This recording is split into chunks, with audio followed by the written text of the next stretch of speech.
Thank you, Eber. I've been on mute this whole time. That's a bad way to start off a 12-hour stream, I'll tell you that much. Oh, boy. Thank you for that, bud. Appreciate you. So, like I was saying, had to grab my first two wide receivers. I was stuck at the 110. I really wanted Chase Brown here at 202. And then I went running back my next two picks.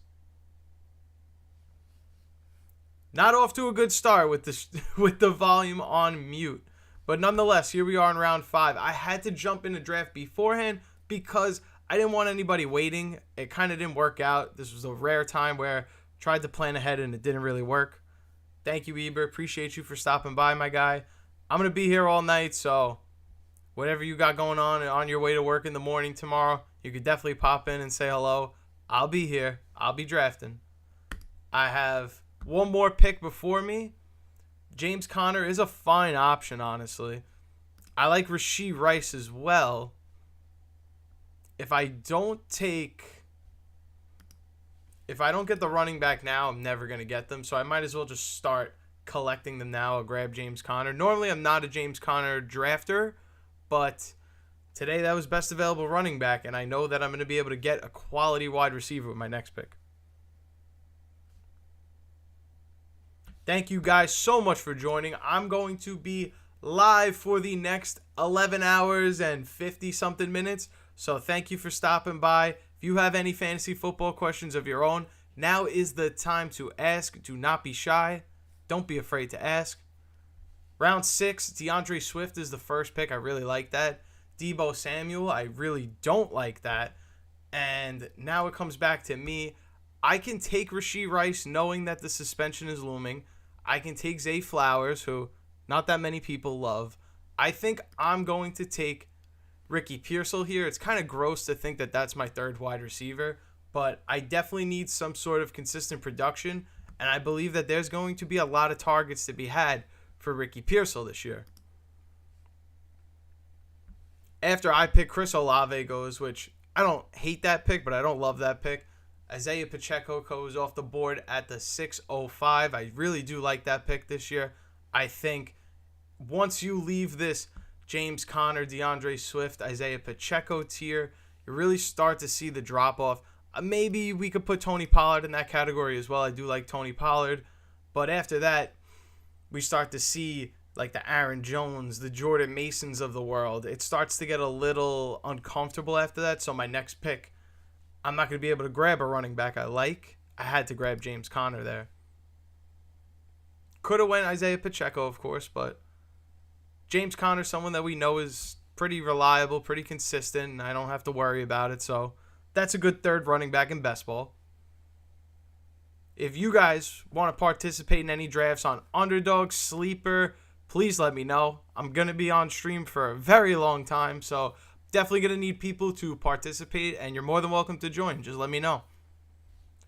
Tony Pollard and Travis Hunter are the last two picks off the board, and we're getting close to the end of round 6. I don't have a quarterback. I don't have a tight end. But to be honest, I'm not loving my options here.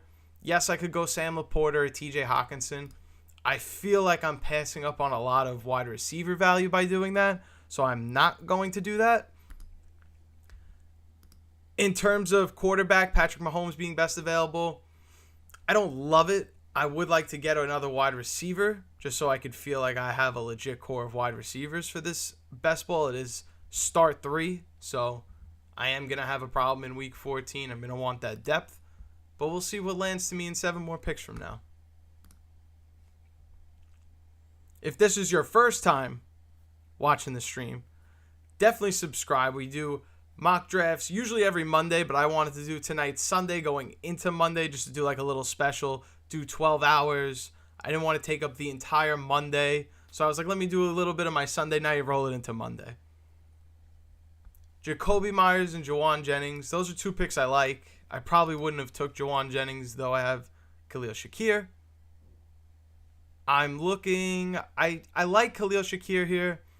Jaden Higgins is not a bad option, but as a 4th wide receiver, that's not something to really brag about.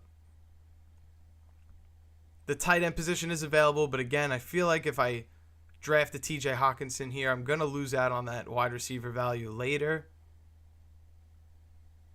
Maybe I could possibly, with my next pick, take Tyler Warren, but that's risky to see if he comes back to me. But I'm kind of willing to take the shot. I'm willing to take that risk.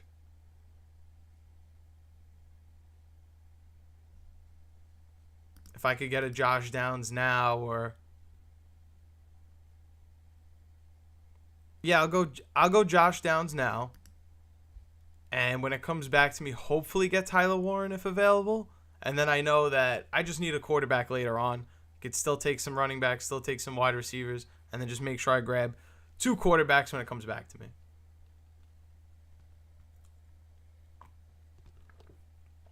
Well, not when it comes back to me. By the end of the draft, we'll look for like somebody in round 11, 12, and then maybe again in like rounds 14 and 15. We'll see how it goes. I am looking to reach on Tyler Warren here. I feel like I could get a really good tight end and not have to worry about messing around with some of the lower tier guys. Evan Ingram is not a bad option, but if I don't get him, I really don't love the backup plan. Whereas quarterback, I can, if I don't get Dak, I get Drake May. If I don't get Drake May, I could take Caleb, Goff, one of them. I'm going to take Warren here. It's a bit of a reach. I like the pick, though. I'm not going to lie. I'm not going to see him in 20 picks from now, so I might as well just take him while I can.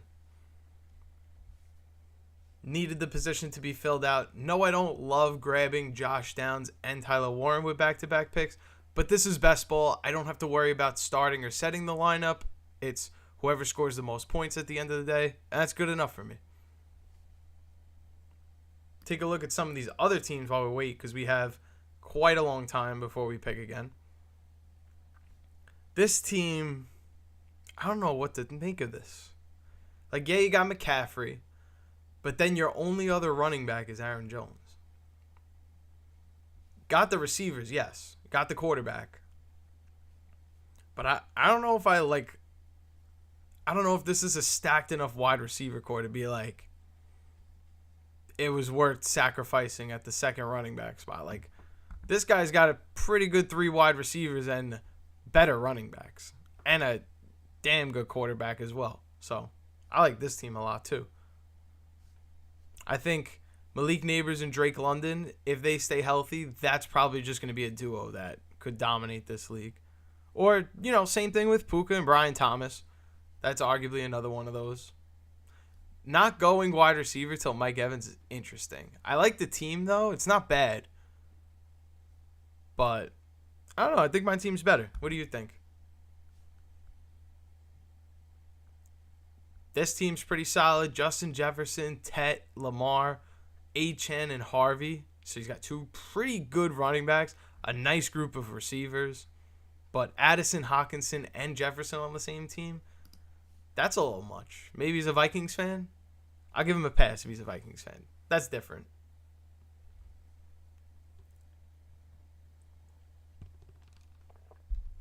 Thank you guys so much for watching. I truly appreciate it. If you guys are hanging out on the stream, have any questions, now is the time to ask. Do not be afraid to ask at all. I'm here for the next, you could see the timer. You already see the countdown. I don't know what it's even at right now. So ask away. If anyone wants to participate in any underdog drafts, any sleeper drafts, definitely let me know. We can work it out. And if it's your first time joining in, first time watching Outlier Fantasy, thanks for stopping by. Mark Andrews is going to kick off round 9. When it comes back to me, I can look to take quarterback, but one of my big no-nos in fantasy football is going quarterback and tight end or vice versa in 2 consecutive rounds. So I'm going to try to avoid that if possible, but it may just be the right pick to make. There may not be a wide receiver value that I love when it gets to my pick. Like maybe Rashad Bateman and Luther Burden are like the best wide receivers that I could pick from. Then I would probably want to take a quarterback because I have the tight end. I could flex another tight end, but I have a tight end. I don't really need to draft one. Running backs are always a need, so I could definitely take one here if a good enough one is available. Brian Robinson Jr., now that he's a 49er is kind of interesting because I'm not somebody that believes Christian McCaffrey is going to get hurt, but if you personally out there believe Christian McCaffrey is going to get hurt, then Brian Robinson Jr. at RB 35 is a steal because you're presumably thinking you're going to get the Jordan Mason of last year, a guy that you could just plug in and get quality RB2 numbers from.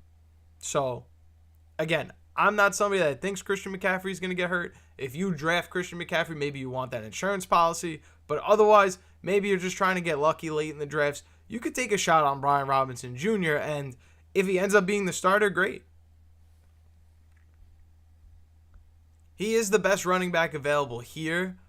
So I may look to take Bo Nix if the person in front of me doesn't do that, but that's probably going to be the smart pick to make. He does not have a quarterback. He does not do that, so I'm going to take Bo Nix, and I'm very happy about that. I feel like my cardinal rule is not to take a tight end and quarterback in consecutive rounds, but considering I get Tyler Warren, who I am quite a fan of, and Bo Nix at a very good discount, I was very comfortable with making that pick. I'm looking now to see if I could get another wide receiver, but I'm probably going to take Ja'Cory Crosky-Merritt. I think that's going to be, in my mind, best available player here. I don't love the wide receivers. Yes, I need wide receivers, but I could always use the running back depth as well, like I just said. Always going to need it.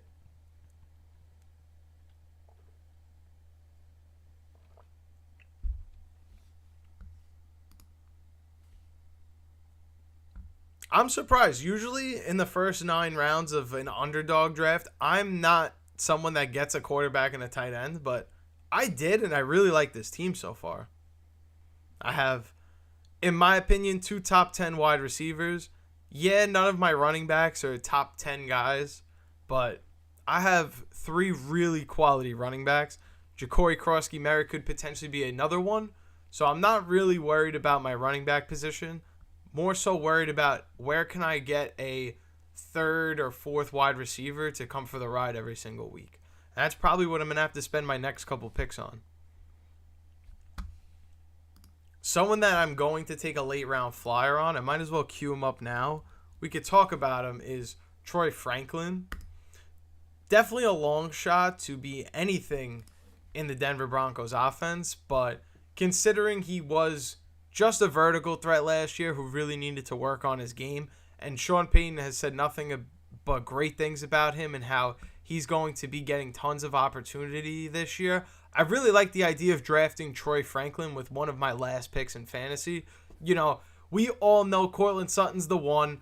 Some believe Marvin Mims is the 2. Some people believe Evan Ingram is going to take all of the targets away. Nobody else is going to matter after Cortland Sutton. I'm not really so sure that any of those are concrete or definite. Tim Bryant or Pat Bryant, the rookie wide receiver, is another guy that they're very high on. I'm not sure who's going to win that second wide receiver or second or third in command in targets, but I don't see why it couldn't be Troy Franklin, and I'm going to take that chance on him at the end of my drafts because if he's growing and developing as a player, we're always talking about these year 2 wide receivers and the ones that we want to get that take a jump. Why can't Troy Franklin, going at the end of your drafts, be the guy that takes a jump? Definitely not somebody I'm going to take right now, though, when it's my pick and 3 more picks. However, looking at... No, I can't take Justin Herbert because that really doesn't do anything for me when I need a backup in Week 12. I see... Rashad Bateman's not a terrible option. If that's going to be best available wide receiver, maybe I'll take a shot. I could go Trey Harris with the Quentin Johnston situation. Not saying that a concussion is going to make Quentin Johnston not play for the rest of the year, but Trey Harris could be getting some opportunity right now, so maybe that could be the pick. Yeah, Rashad Bateman's gone, Brian Robinson Jr.'s gone. Those are probably my best 2 players available. We'll go with Trey Harris. We'll roll the dice. I like that pick here. I don't need a tight end. I don't necessarily need one of these quarterbacks at the moment. I could take CJ Stroud on the way back, and that's totally fine with me. Oops. If I take a CJ Stroud here, I would like to get another tight end at some point, more wide receivers, and another running back. I think one more running back should do just fine. I'm going to need the wide receivers at this point and another quarterback tight end to go with my guys.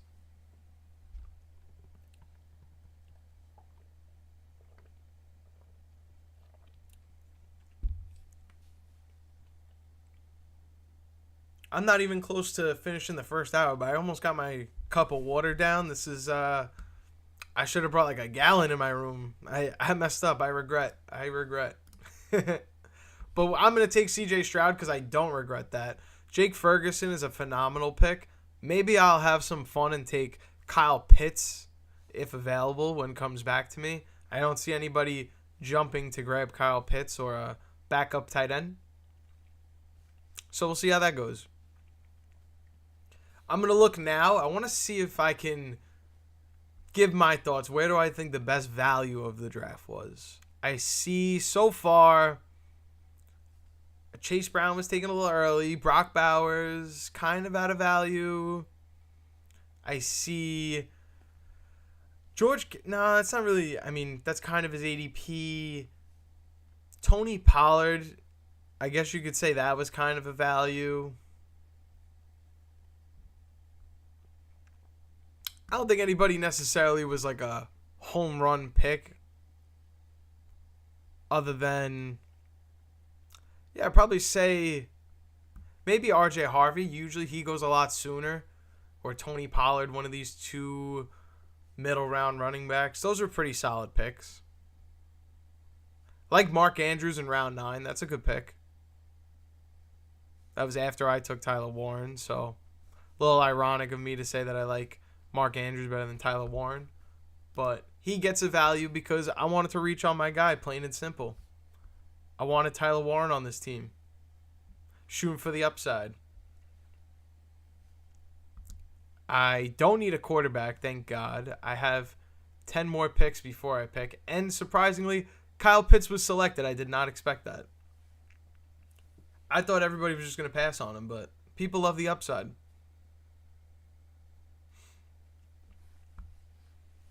Nick Chubb, Jerome Ford, some running backs going at this point in the draft. A lot of the letting it fly, lower tier guys. I need wide receivers, though. But are there really any there that I love? Not necessarily. I will take Demario Douglas, though. Shout out to Pop Douglas. He's a beast. If you know, you know. Just for fun, I want to see where Efton Chisholm's wide receiver 103. Okay, not bad. People still aren't getting privy to it, but that's okay. Isaac Tesla, though. That's a little crazy, in my opinion.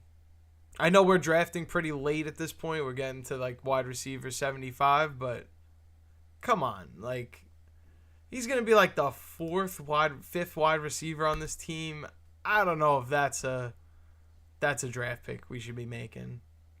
I love the talent, though. I'm not saying I don't love what Isaac Tesla could do for the Lions. They spent an early draft pick on, traded up to get him. But there's a long way to go if Isaac Tesla is going to be paying off that wide receiver 75 ADP. It's a little rich.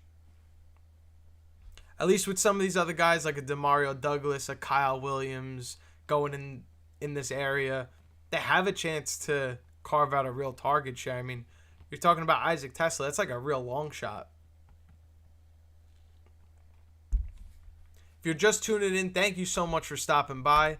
I'm a little bit light at the wide receiver position, as you can see. It's not going to help me in Week 14, but I have to take Pop Douglas here. When it comes back to me, maybe looking to take another wide receiver or happily grab Zach Ertz as my second tight end. Either one will work just fine. But I'm going to be streaming. I'm going to be live for the next 11 and a half hours or so. So if you have any fantasy football questions of your own, now is the time to ask. Do not be shy. Let's get rolling. Got off to a bad start, though, I must say. The stream didn't go according to plan right away. I did happen to mute myself the entire time. Shout out to Eber for letting me know he's a real one. That's embarrassing. I don't know what was like. I don't know. I guess I was kind of nervous because I had to start before 7, and I didn't want to start before 7, but I messed up because I got in the draft lobby before 7. A little hectic for me, but nonetheless, we got it done. Zach Ertz is available. Brenton Strange is available too. I'm going to go Brenton Strange. I think that's a better pick in my opinion. Ollie Gordon. People are jumping the Ollie Gordon train. I like that. I respect it. Najee Harris is someone that is on track to possibly play week 1 now, so that's good news for anyone that didn't know that. That could have been a really solid pick for me, but I feel like I have enough running backs that I really only want to take one more, maybe like a late round guy that could potentially turn into a starter, and just focus on wide receivers at this point because I need guys that are going to deliver there.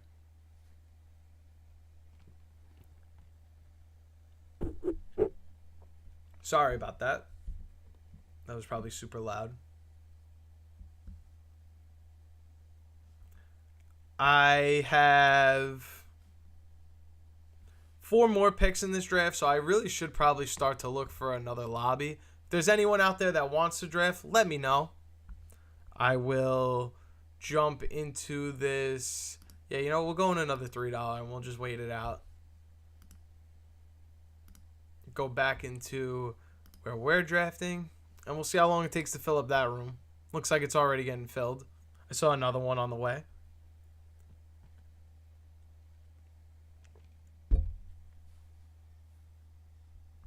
Man, who thought this was a good idea? Like, I'm going to be on stream for the next 11 and a half hours. This is crazy. I don't even know what to say.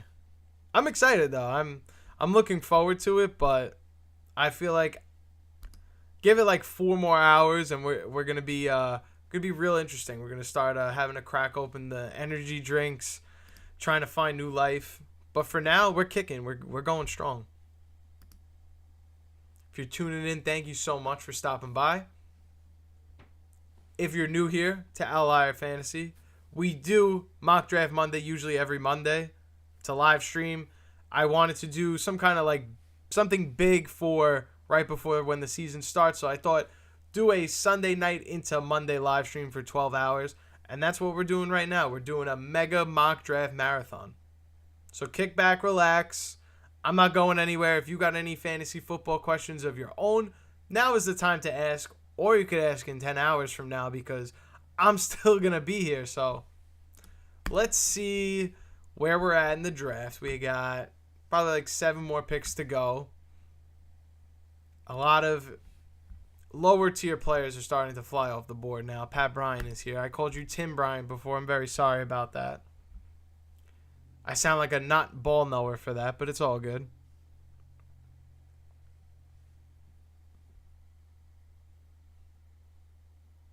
Jason Tatum, you're crazy, man. You're crazy.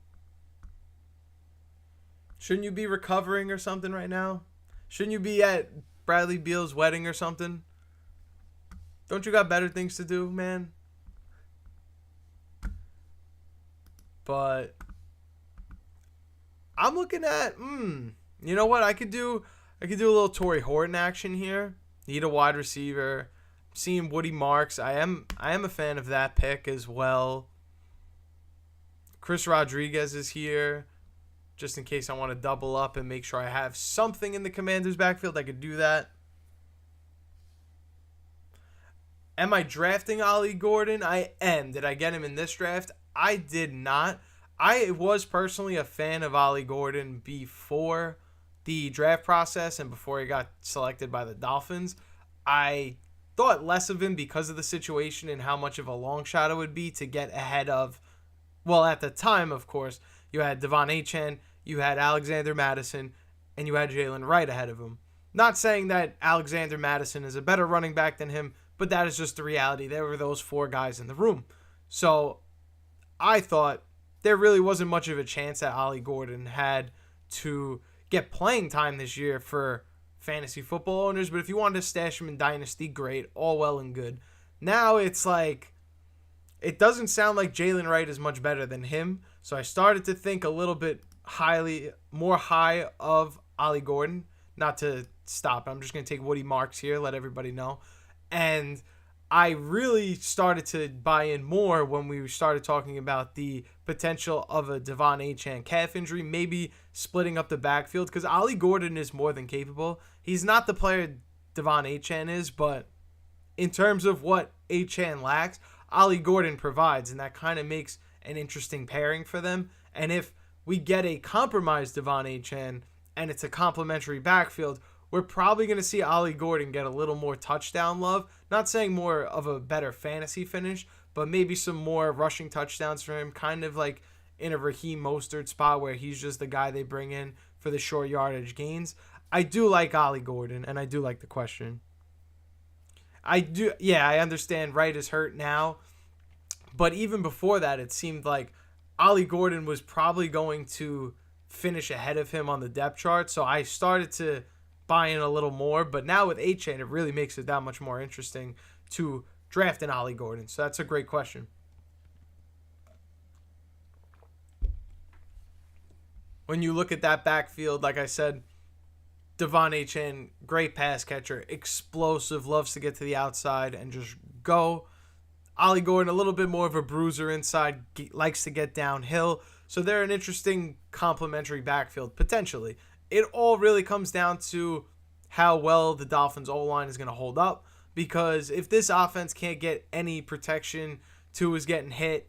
Tua, we know what happens when Tua gets hit around.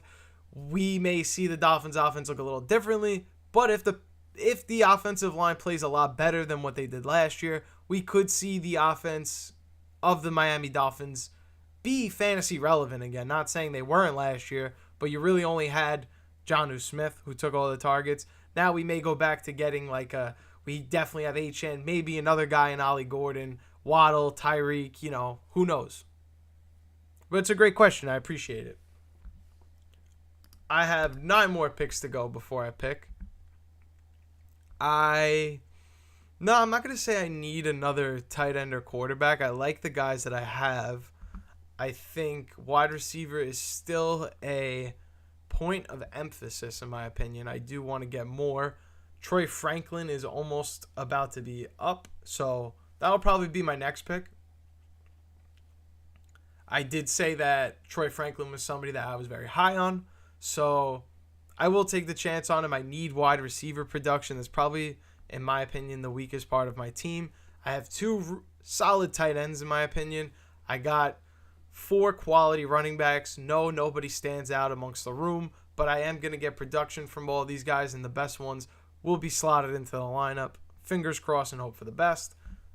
But now I need to make sure I'm finishing out and grabbing as many wide receivers as possible, because I don't know who's going to show up for the ride consistently after definitely Malik Neighbors and Drake London, assuming they're healthy. Ricky Pearsall will show up, but then after that, I need to make sure I have reliable and depth pieces at those positions. Or just the position of wide receiver, I should say.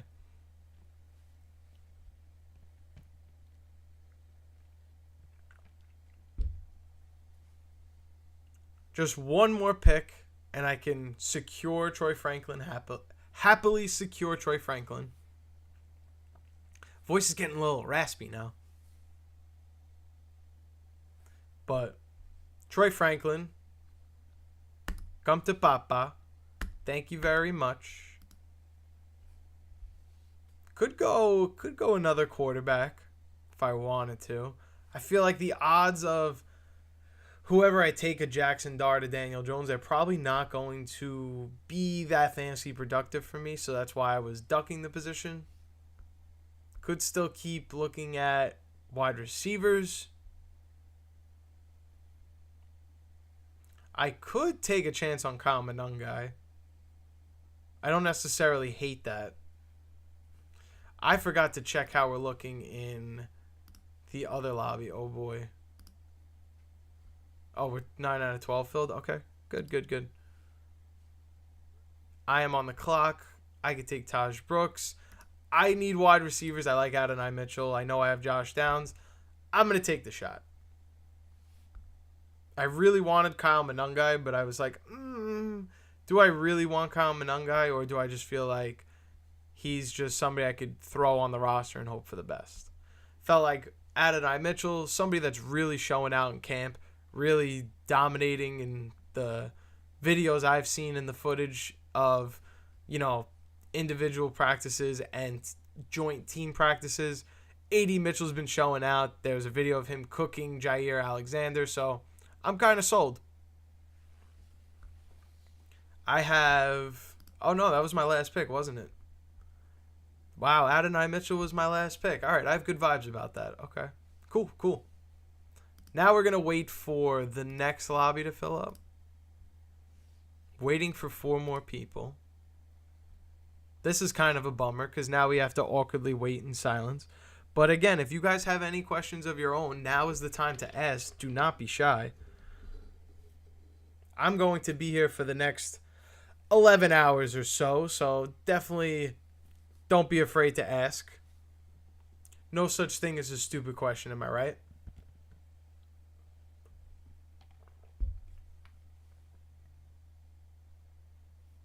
I may honestly go grab more water because, like I said, I'm going to be here for a while and I'm going to need that water. Hydration is key, you know what I'm saying? So let me go take care of that. I will be right back. Don't go anywhere because, like I said, I'm going to be here for the next 11 hours.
What? 101? We got the 101? When does this draft start? What the hell? Oh, the draft's just about to start. Sheesh. And what's good, my boy? Pick 11. Who would you suggest? Who would I suggest, right? Who would I recommend? When I'm looking at pick 11, it says Amon-Ra St. Brown, according to Underdog, would be the best available player. Me personally, I'm looking for a wide receiver here. I'm looking for a wide receiver, and I'm going to hope that... I'm just going to take Jamar here real quick. I'm going to take a wide receiver at pick 11 and hope that I could get a running back that I love in round 2 to pair with that. So, we'll see who they end up taking here with their 11th pick. If I had my choice and I don't see a Nico Collins, a Malik Neighbors there, if you like Brian Thomas Jr., go ahead and take Brian Thomas Jr. I'm going to just jump right in and say, I like Drake London to finish, in that top 5 range, or, wherever Nico Collins, Puka Nacua, Brian Thomas Jr., I think Drake London has just as good of a chance to finish in that top 5 as those guys do. Don't look at it from the lens of which one of these guys can finish as wide receiver 1, because only one guy is going to be able to do that. But if we look at it from the lens of who's going to finish inside the top 5, I really like Drake London's chances, if I'm being honest. So I'm going to happily settle for Drake London at 111. And when it comes back to me, I'd like to take some sort of running back on the way back. Maybe if I'm lucky enough to get Ashton Jeanty, that'd be great. But if not, you can take Derrick Henry. You can take Devon Achane. There are options for you to take. If you like Chase Brown, go ahead and take Chase Brown. Bucky Irving if you want to reach. But you could also go double wide receiver. But I like to make sure that I have a running back at least at that point, because you're going to go 20-something picks before you get a good chance at a running back. So make sure you get one at least there. And it's funny that you actually asked that, and I gave the answer in the way I did, because I do have a video coming out tomorrow for a draft strategy, and it's basically exactly what I just said. We're going to, no matter where you are in the draft, except for taking Bijan Robinson, you're going to want to take the wide receiver. I know there's running backs that deserve to go in the first round. Let your league mates have them. Not everybody watches Outlier Fantasy. Not everyone's going to be privy to the info, privy to the data, the analytics that I will provide in tomorrow's video. So make sure you keep an eye out for that. If you're new to the channel, make sure you subscribe so you don't miss any of the videos that come out on the channel. But pick 11, I'm looking for Drake London, and it's ironic that he basically just sat there to the middle of the second round. But I would like, even if you went Gene T. London in that order, if you were afraid that someone at the double pick would take Gene T before you, Gene T. London, I would just go ahead and take Drake London, make sure I get my guy that I like, and then worry about the running back after. But that's just me. Yeah, I love Nico Collins just as much as the next guy. I feel the same way. Like, there is a chance that he finishes wide receiver 1, but there's also the chance he finishes outside the top 10 because he got injured. At least with somebody like Drake London, he's reliable. He's going to get 180 targets probably. He's the only guy there. You have Bijan Robinson, obviously, but in terms of pass catcher, Drake London is that. So I think Drake London is a solid and valid first-round pick. I don't think you could go wrong with that. But if you wanted to take the running back first, knowing that whoever you have in your league at double pick does not want Drake London, then play the board to your advantage. Go running back and then wait for London on the way back. I'm looking here now and I see Josh Jacobs. I'm going to take Josh Jacobs. I also have the next pick. I forgot about that. I'm going to take Josh Allen. I normally don't get a crazy quarterback, so let me just take advantage of having the double pick. I get a quarterback, I get a running back, and I get a wide receiver. So I can't really complain about my start so far, but I could definitely mess it up, so we'll see if I do that. Appreciate you stopping by, and thanks for the question. Always love talking fantasy football with you guys, so if you have any other fantasy football questions, don't be shy. Ask away. I'm not going to lie, I'm a little ashamed that I had to get up within like the first not even hour of the stream. We'll say 30 minutes to go get water, but I can't believe I finished my first cup. I have soda, I have an energy drink, but all I have is another little like emergency water bottle here. I was like, it's not going to last me for 12 hours. I got to get more.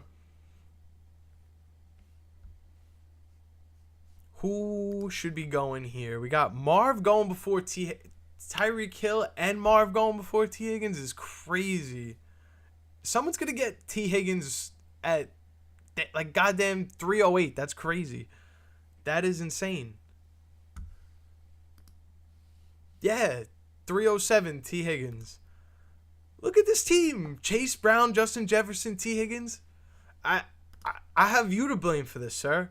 You took Saquon, Ladd, and Marvin Harrison Jr., and you didn't think like, oh, you know what? T. Higgins over one of those guys.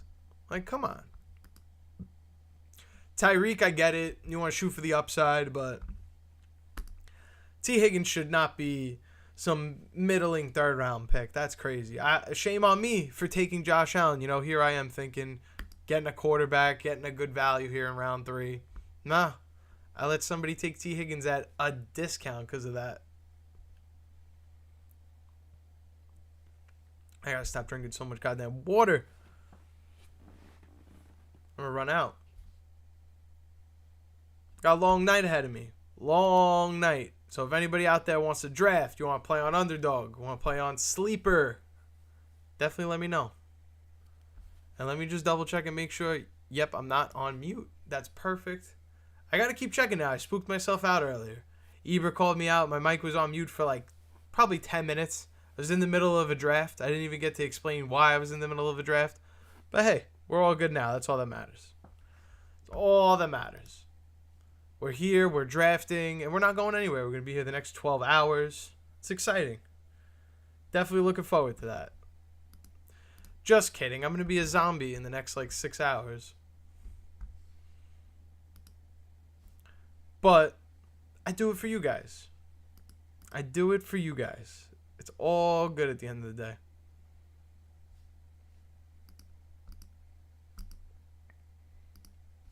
George Pickens, that's a good pick right there. That's a good pick in my opinion.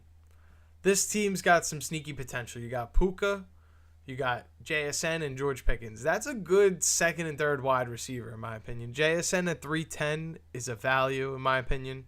I know a lot of leagues have him going in this like 40-something range or whatever. That's crazy. I think JSN is worthy of being taken in one of the first 3 rounds.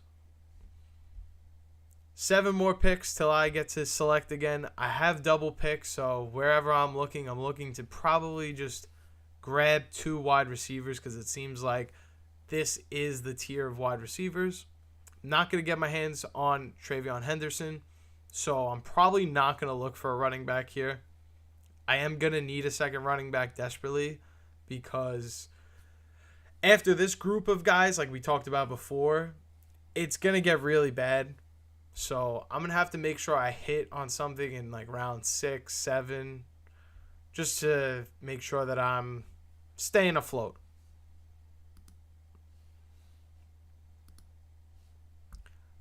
I like Ted McMillan here. Normally I'm a Ted McMillan skeptic, but considering where I'm taking him, it's a pretty good value. I'm not reaching for a rookie wide receiver in an offense that's not too heavily desired. So I can go Ted McMillan, and I do like DJ Moore. I also really like Calvin Ridley, Jalen Waddle, but if I don't get, like I said, if I don't get the running back, I'm screwed. But I don't love any of the running backs enough to take them. Chuba Hubbard concerns me. I'm gonna start giving my Chuba Hubbard speech now. So Chuba Hubbard, great running back. But what do we know about Chuba Hubbard? Great running back because he gets a lot of carries and opportunities, not because he's the most efficient running back in the room. They bring in the Carolina Panthers, a 1,000-yard running back, ex-Cowboy, Rico Dowdle. No, Rico Dowdle is not anywhere in the elite running back, Pro Bowl caliber skill set. Probably not a better runner than Chuba Hubbard, but he is a lot more efficient than him, and if he's going to get more yards and make more of his opportunities in the offense, you may see Chuba Hubbard lose that massive workload that makes him a phenomenal running back, that made him finish inside the top 10 this year in fantasy. So that's something to keep in mind, is that maybe Rico Dowdle keeps away some opportunities from a Chuba Hubbard, and where you're drafting and thinking like, oh, I have a pretty like mild, safe running back going in this tier, you might be shooting yourself in the foot by taking him. So I'm a little hesitant about him. I last year was banging the drum saying we should be drafting him in the middle rounds. That worked out. I'm glad everybody who listened got to have that pay out for them. But now he's like a 5th round pick, and where you're drafting him, where you're expecting the value, you're expecting a modest and safe running back. But the pathway to that with Chuba Hubbard on the team is not so guaranteed. Let's see how the draft board's looking. I still got a long way to go before I pick. We're at the 5-12 right now. I don't know even who I want to take because I have such a long way to go before I even get to select. So I'm just hanging back, chilling, seeing how the chat's doing. How you guys doing over there? Hope everything is swell. Hope you guys are having a wonderful Sunday night. I'm going to hope I have an even better Sunday night and I win money on my Underdog drafts that I do because for the next 12 hours I'll be here. Deebo Samuel starts round 6. I just don't see the Deebo Samuel hype. Like, yeah, he's going to play every game, but do you really feel like you made a better pick taking Deebo Samuel over Rashee Rice or even Zay Flowers?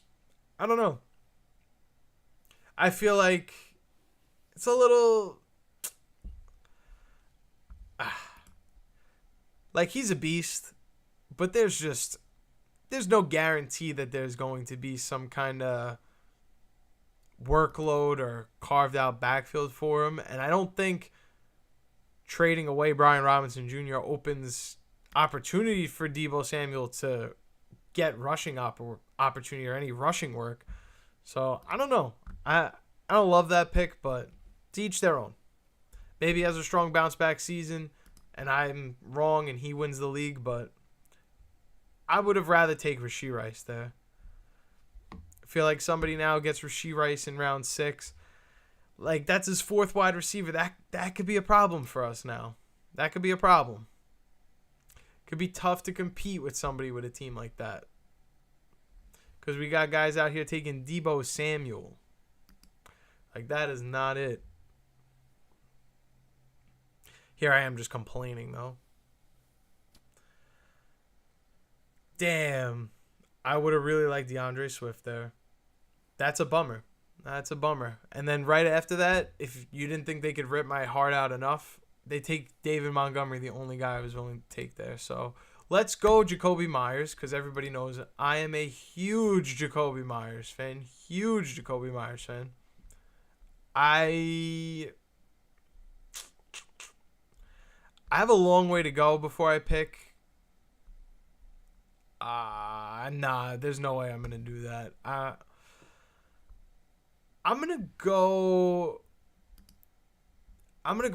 Tyrone Tracy. I know that sounds crazy. I don't love Caleb Johnson enough to take him there. I didn't love Aaron Jones or Jordan Mason or even the hunch to pick one over the other. Jaylen Warren would have been probably the next guy I was thinking of. But I was like, if I don't take him, I almost thought about taking Joe Mixon. And I was just like, that is crazy because you have no idea when this guy is coming back. He may not, I mean, obviously he's going to play, but like realistically, you don't know when he's going to play. So I had to just take Tyrone Tracy, somebody I know is probably going to be a starting running back to start the season. Need some kind of juice early on, and then I'll figure it out later.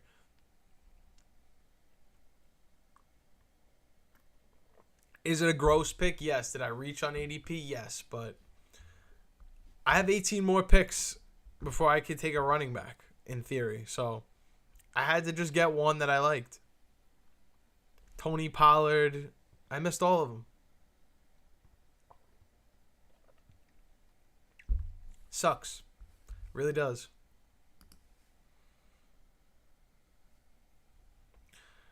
Are you asking if I prefer hero RB or zero RB better? I don't really know if I have necessarily an answer for that because I like to make sure my first 2 picks are running back and wide receiver. I like to make sure my team is as balanced as possible unless there's really an opportunity where, like if we're looking at this guy's team, Drake London is sitting here at 205. You're not going to take Chase Brown or Bucky Irving over that. You're just going to take the wide receivers and end up going zero RB. But never really go into a draft planning like, do I want to go hero RB or zero RB? Because look at what I just did with Tyrone Tracy, right? I reached in the 7th round to grab him because I didn't really like who was there at ADP, but I needed a running back, and the 2 guys I wanted at 6'10 and 6'11 go back-to-back, unfortunately. So now, here I am. Instead of taking a Jordan Addison, who's a much better draft pick than a Tyrone Tracy, I take Tyrone Tracy and I shoot myself in the foot because I have this predetermined notion that I have to take a running back before it gets to like round 8 and 9. Which I'm not wrong for saying I need to do that, but I had to reach and take a player that wasn't best available, and that could be the reason that this team with Jamar Chase and Josh Allen now doesn't win it all, because here I am in round 7 taking a player that wasn't best available. Yeah, like I would say Nico and Gene, great stack. I think that would be probably a great opportunity there if you could go 1-1. If like here, I would have personally have went an AJ Brown or Drake London. That's just my opinion instead of a Derrick Henry. I think this was a reach.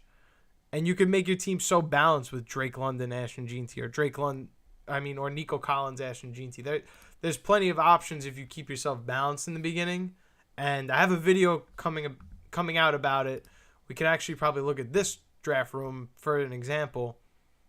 Actually, not really, but in rounds 2 through 6, there's an influx of wide receivers that are being taken. Like, if you look at this board, surprisingly more quarterbacks and running backs are going in this range on Underdog. But if you do a mock draft on Sleeper, ESPN, Yahoo, you're going to see a lot more wide receivers go in this tier. So I don't love the idea of stacking up front and grabbing wide receivers, because when you get to this tier and you need a running back like me, you don't really get the running backs that you love. And there's Jacoby Myers here, there's Matthew Golden here, Jordan Addison, Stephon Diggs, Rome Odunze. Like, there's so many good values here.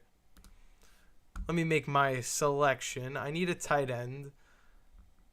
I'm assuming Tyler Warren is off the board. Yes, so I'm going to happily take Evan Ingram. I'm going to take a chance on him. I need a tight end. That's all well and good. I'll take Joe Mixon. I didn't expect him to be there. I'm going to have to get that running back production. So that's a good start. I'm not really looking to spend a lot more picks on wide receivers. I have Jamar Chase, Ted McMillan, DJ Moore, Jacoby Myers. That should be really good to get me by, especially without them having the same bye weeks. So, yeah, we'll see. No problem, Arturo. Thank you for stopping by. Truly appreciate it. If you want, tomorrow, do have a video coming out. It's kind of a universal draft strategy, basically just saying you're better off taking the wide receiver in round 1. Yes, I understand there are guys like Bijan Robinson. He would be an exception to the rule. If you wanted Jahmyr Gibbs, Saquon Barkley, McCaffrey, I get it. But you're better off taking the wide receiver you like. Justin Jefferson, Nico Collins, Malik Neighbors. The list goes on and on. You're better off taking one of these guys here and worry about which of these running backs, 1, 2, 3, 4, 5, fall back to you here and make your decision from there. Or if you're in the front, you could get Josh Jacobs. If you have to reach for Amari and Hampton, it's a solid running back. Kyron Williams isn't a bad option either. I would say make sure you go get the wide receiver first, because that's going to be the breadwinner. If you play in a PPR league, that's going to score you the more points. Nico or Malik? Personally, I go back and forth about this a lot because both of them have their injury concerns. I think Malik Neighbors is a safer bet in terms of not getting injured. So if you're worried about that, I would go Malik Neighbors. But both have their own injury concerns. They're both going to get fed a ton of opportunities. You really can't go wrong with either one. I don't think quarterback is really a concern in terms of like, should I be worried about drafting Malik Neighbors?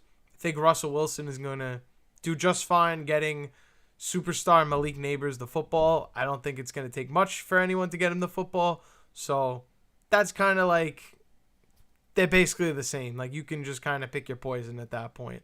If I had to, I would go Malik Neighbors. I feel a little safer about it, but not by much. But thanks for stopping by, Arturo. Appreciate it. If you wake up in the morning and you still are on your way to work or something, want to watch some fantasy football drafts, I'll be here. I'm not going anywhere. Thanks for stopping by. Appreciate it. I don't really have that long of a way to go before I pick. I do need running backs. Too bad I can't get Ja'Cory Krosky Merritt. That's a bummer. I I know I don't need the wide receiver, but Chris Godwin, not a bad choice. Could double down and get Cam Scatterboo so that I know that I have the definite Giants running back or opportunities in that backfield if I so choose to. I could go backup quarterback just to make sure I have production all year round.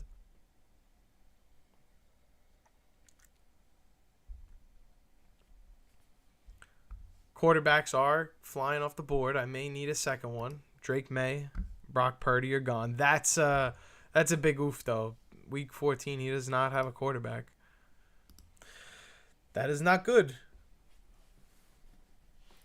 Can't say I haven't made that mistake on stream before. I definitely have, but big oofs. You don't want to do that. I'm looking at Caleb Williams. Don't love it. Nah, you know what?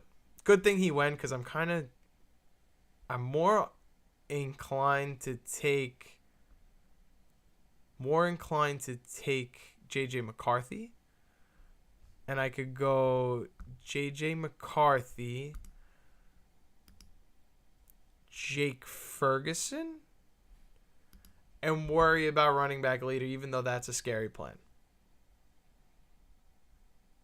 That is a scary plan. But you know what? I'm going to have definitely a flex between one of these guys and the 4 wide receivers. So I like that. I definitely need a running back. Sorry, not quarterback. We have Josh Allen and J.J. McCarthy. So at least we have 2 guys.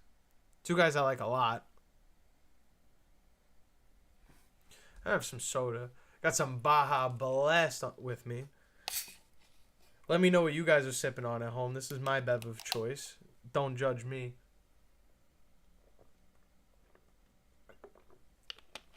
That's good stuff. It's great stuff. From the nectar of the gods.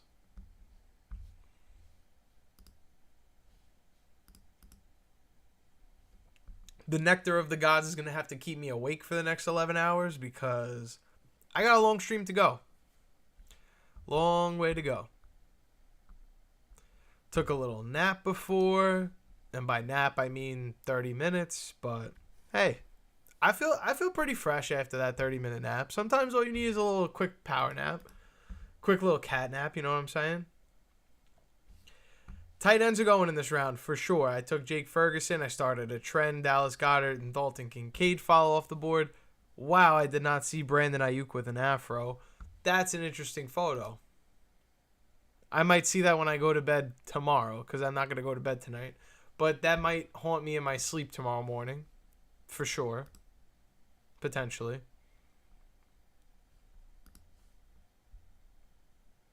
I may start with a little Ray Davis action.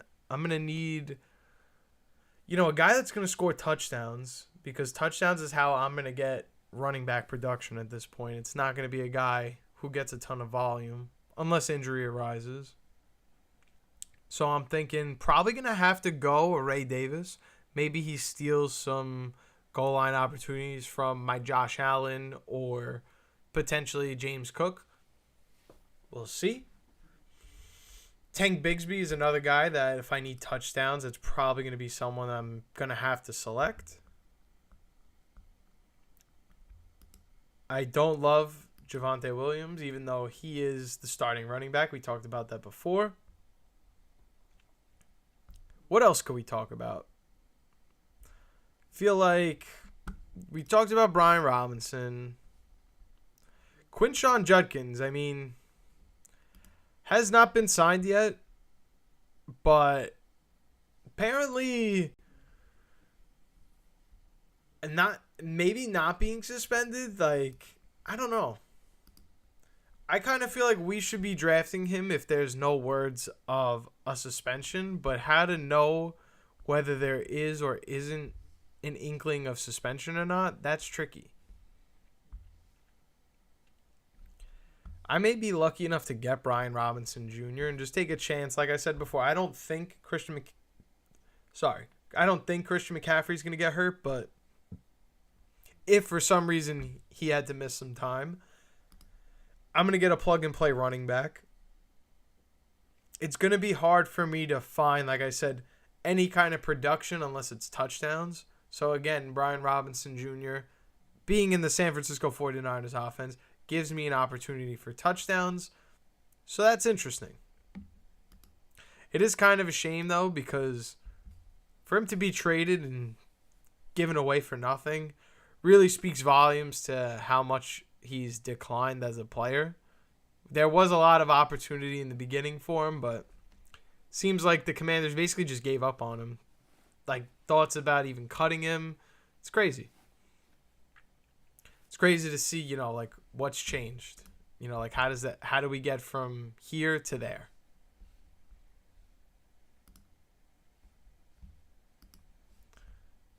But what I should really be focused on right now is what running back am I going to take, because Ray Davis is not an option anymore. It's starting to get a little uncomfortable. I'm going to go Brian Robinson, and I'm going to go...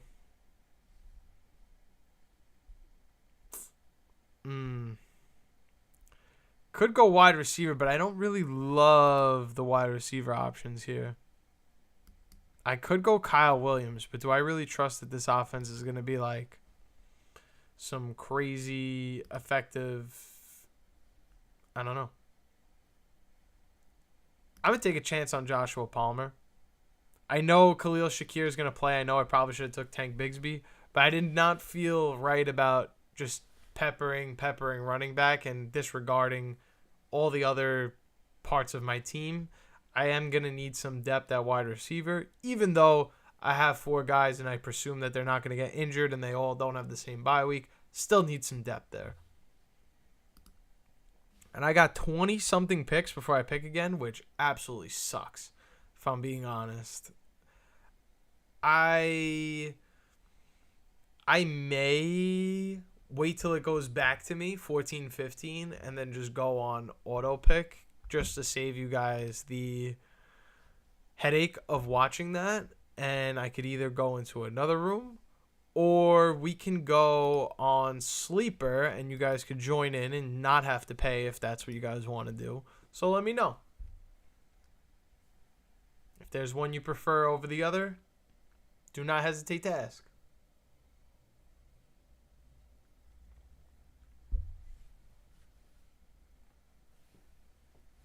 I am more than happy to stay on Underdog. More than happy to just keep letting it fly. It's not your guys' money, it's mine, so I'll just let it fly the entire night. All good. Make it rain on Underdog. Underdog is rubbing their hands together like this tonight, knowing that I'm live for the next 12 hours. They should probably give me my own code, but we're not going to talk about that. They're probably not watching. They probably don't even give two you-know-whats about me, so that's all good. We'll keep it moving. When it comes back to me, maybe I won't leave this draft room because it doesn't seem like we have anything in place right now for us. But is it a good idea to maybe jump on Sleeper? I could. I feel like waiting for the draft rooms all the time is going to be annoying. I could jump into one now, though, and not make it annoying. Yeah, let's do it. Why not? We'll jump in another. Let me go back to where I'm at.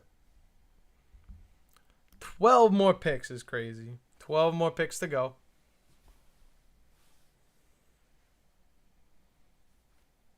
Tajay Spears and Cedric Tillman are off the board, so if there's anyone out there dying for Tajay Spears or Cedric Tillman, I'm sorry you cannot have them. They were selected in round 13. Better luck next time. Rachaad White is going to kick off round 14. And we're just getting to the point where ugly names are flying off the board. That's just what it is right now. Sorry.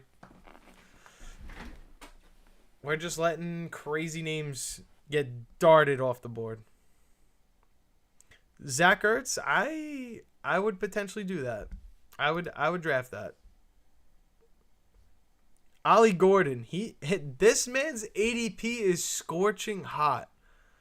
Scorching.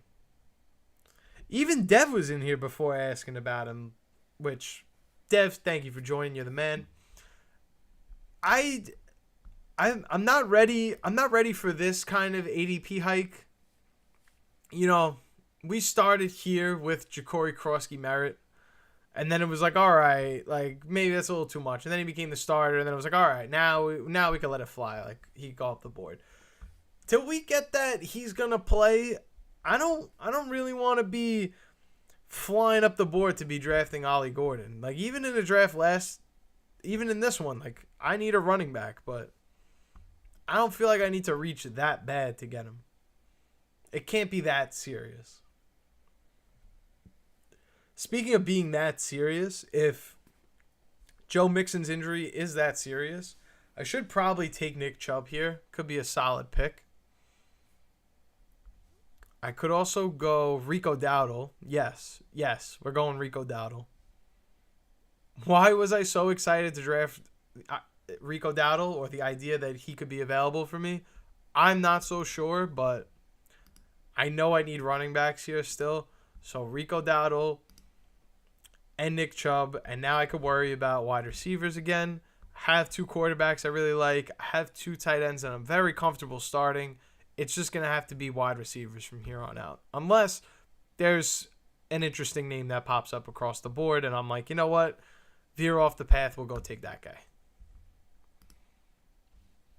Let's see how we're looking. Okay, we're halfway there. Surprisingly, in terms of filling up the drafts, I feel like this stream is going a lot better than how Monday nights go. I feel like Monday nights get a lot more slow. They're a little more stale on the underdog side of it. But for some reason, tonight we're letting it fly. Maybe it's just because we're getting closer to fantasy football season. More people are wanting to draft like myself.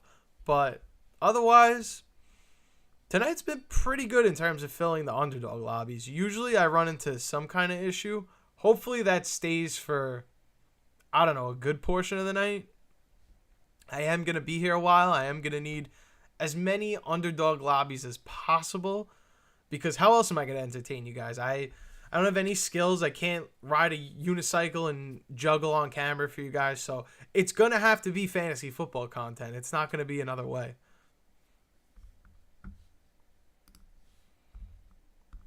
I'm looking here. I got still a long way to go. Definitely going to have to grab wide receivers. Who, though? That is the question. Not to sound like an owl, but I really am not sure. Definitely going to stash Troy Franklin. That's been my guy. Usually I have one guy in every draft that ends up being my guy, and I think that's going to be Troy Franklin tonight. He's going to be the guy I take in every draft. There's always got to be someone. Jalen Royals. I like that. Ooh, knee tendonitis. I don't like that. You lose your star just like that. Life comes at you fast, man.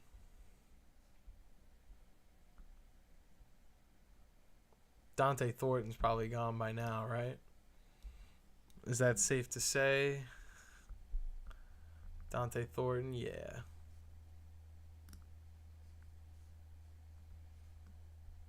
Running out of wide receiver options, that's for sure. But I don't have many more picks to go, so that's a good thing. Let me see. How are we looking? Oh, boy. Why'd I get the loading screen of death?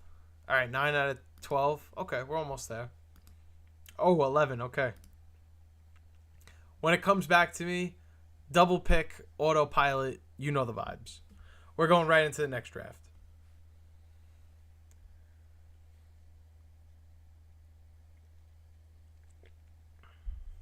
It is time. Time to go right into the next one. Just have to make the double pick. That's the only caveat.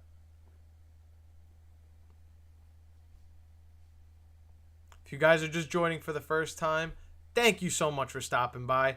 I'm going to be live for the next 10 hours and some change. So if you have any fantasy football questions of your own, don't be shy, ask away. I'm going to be here all night, and I'm going to be mock drafting. So if you want to join, you want to draft, we could draft on Sleeper, ESPN, Yahoo, Underdog, whatever app you play on. Don't be afraid to ask. Looking at Alec Iamatter here is probably, unfortunately, who I'm looking at taking. And I'm totally okay with that. Jalen Coker is an interesting one. But there's some ways to go where I could see that not working out. Could go with a vet, DeAndre Hopkins. But I'm going to take Troy Franklin. And we're going to go on autopilot. And we're going to say, thank you guys so much for drafting with us. Let's go to our other room because that one's more important. Here we are at the 105. Probably going to take a wide receiver. We'll see who's available. We shall see who's available. I don't know what to expect. Obviously, CeeDee Lamb would be a perfect draft pick, but that's just probably not going to be the case, right? I'm not going to happily or just stumble upon CeeDee Lamb at pick 5, but if I did, that'd be wonderful. Trying to speak it into existence here, but I doubt that's going to work. It doesn't. I can take Saquon Barkley, but I'm going to take Justin Jefferson. I'm totally fine with that. Maybe it's not as flashy as a Jamar Chase or a CeeDee Lamb in fantasy this year, but I'm more than happy to take the reliable wide receiver, Justin Jefferson.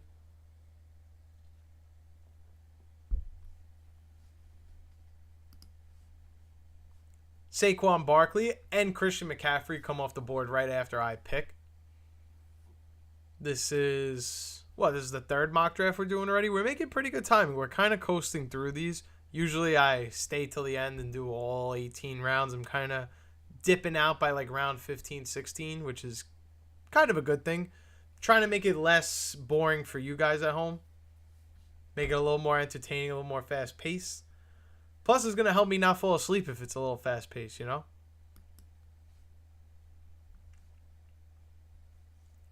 When it comes back to me, probably the Bucky Irving, Jonathan Taylor, Josh Jacobs tier is what I'll end up with, but we'll see. A Brock Bowers would be a home run pick. That's definitely not going to happen, though. But a man can dream, right? A man can most definitely dream.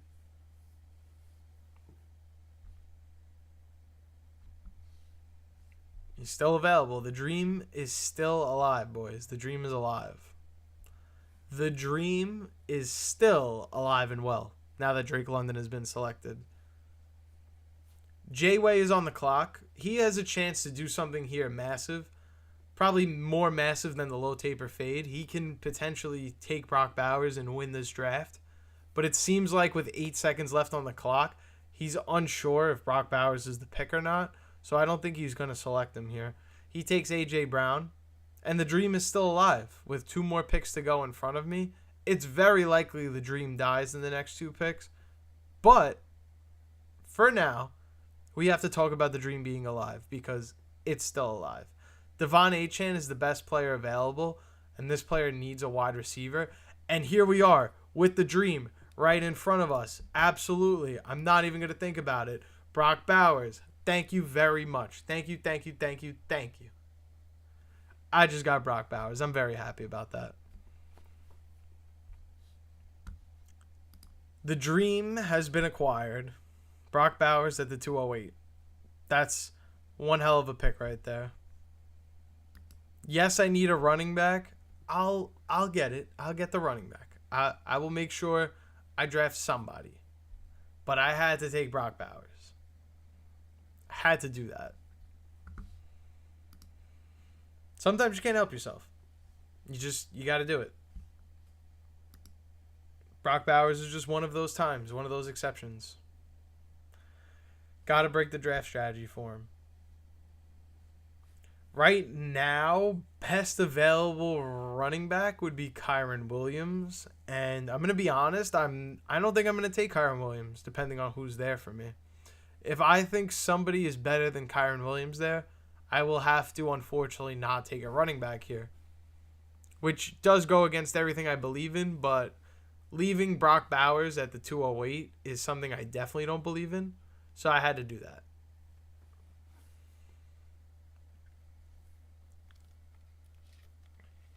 Take a little sip of my soda.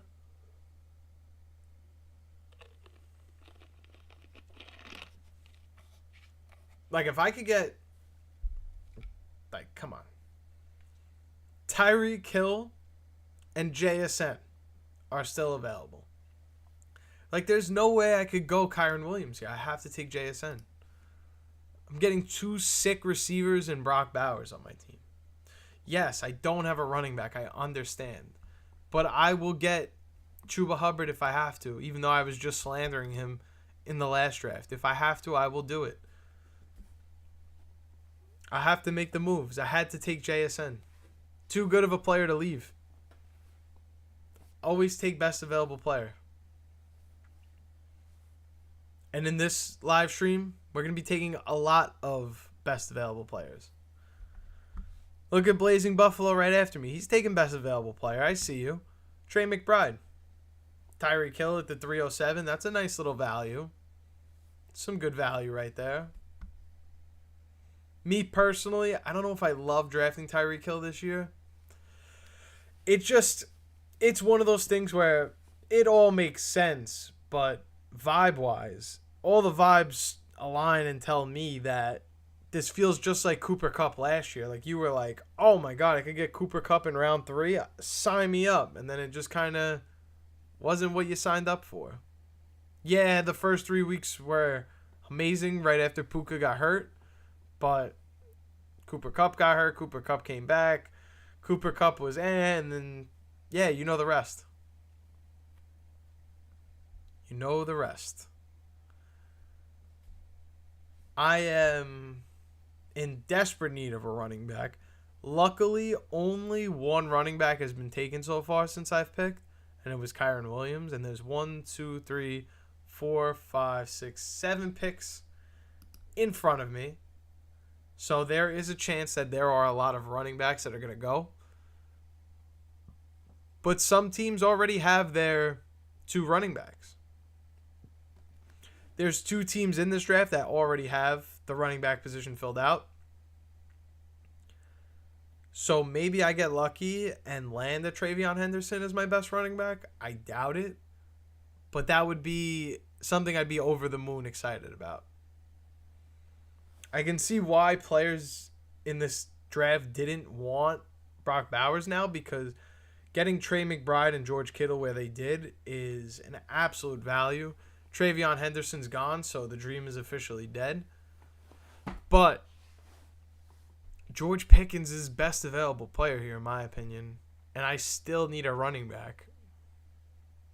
This is a interesting situation here, because if I don't get Breece Hall, I'm probably going to have to take George Pickens. There's no way I could pass up the idea of having multiple top 15, top 20 wide receivers. I can't do that. But I need Breece Hall if he's available.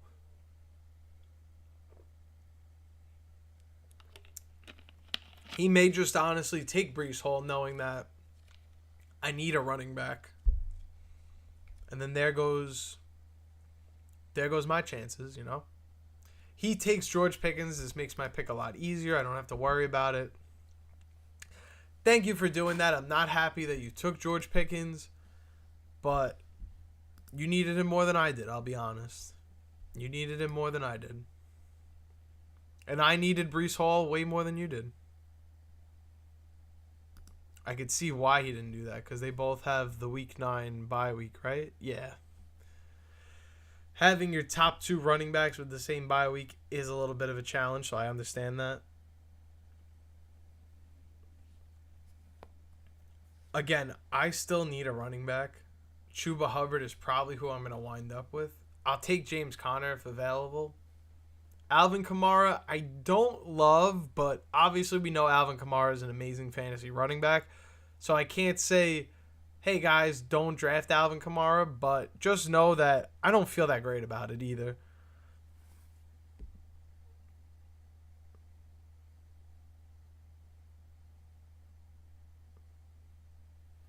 Arjun, thank you so much for joining. I appreciate you dropping the question. If you're looking for Justin Jefferson at 106, I think you'll be able to get him no problem.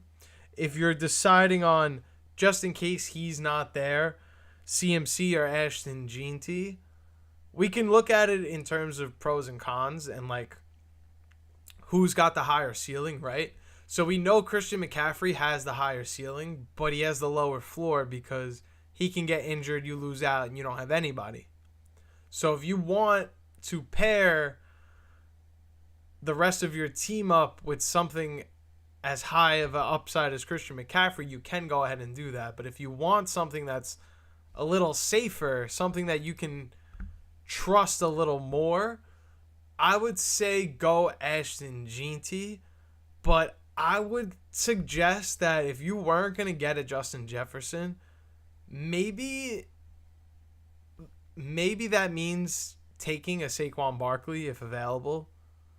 I mean, do you really want to pass up? I know it's the RB1 and it probably won't repeat again, but do you want to give somebody the upside of one of these running backs potentially? Like maybe Jahmyr Gibbs is there, probably not, but Saquon Barkley, CMC, like these guys should also be in the mix if you're thinking about Jeanty. But safest floor would probably be Ashton Jeanty. It's also in an offense that maybe we can't trust. I'm going to go ahead and say that I do trust the Raiders offense, but I think Justin Jefferson should be there for you. And if you really want the wide receiver, Malik Neighbors, Nico Collins, Drake London, Amon-Ra St. Brown, quality first-round picks as well. If you could get CeeDee Lamb or Justin Jefferson, those are even better. But if you want the wide receiver, you can still take one of these other wide receivers with your first-round pick and then figure out running back in round 2. I was able to take Justin Jefferson at pick 5 in this draft, so maybe you can follow this as somewhat of a guideline. If you're lucky enough to get Brock Bowers, definitely take him. Or if not, make sure you grab one of your running backs, Chase Brown, Bucky Irving, Devon Achane. Any of those will do. But thanks for the question, Arjun. Appreciate you stopping by. If this is your first time watching the channel, thanks for stopping by. We drop YouTube videos all the time, so you may want to subscribe. Be up to date on when the new ones drop. Dropping a new one tomorrow. And yeah, I'm going to be live for the next 10 hours and some change. If you got any more questions along the way, you want to do some fantasy football drafts with me, I'll be here. Don't be afraid to ask. I think it would be really dope if, 5, 6, however many of you in the chat wanted to just jump on a sleeper draft real quick. That could be fun. Get some mocks in with the viewers. That could be cool. You guys could smack talk if you get a better team than me, or if you love my team, or if you hate my picks. But till then, I'll be chilling on Underdog. I'll be chilling right here. I ain't going anywhere. I got 10 hours. And we're just going to rock out. I am looking for wide receivers here. I did take 2 running backs back to back. I need to get back into that wide receiver pool. Matthew Golden. I haven't taken a lot of Stephon Diggs. I will, even though I don't love the idea of doing that.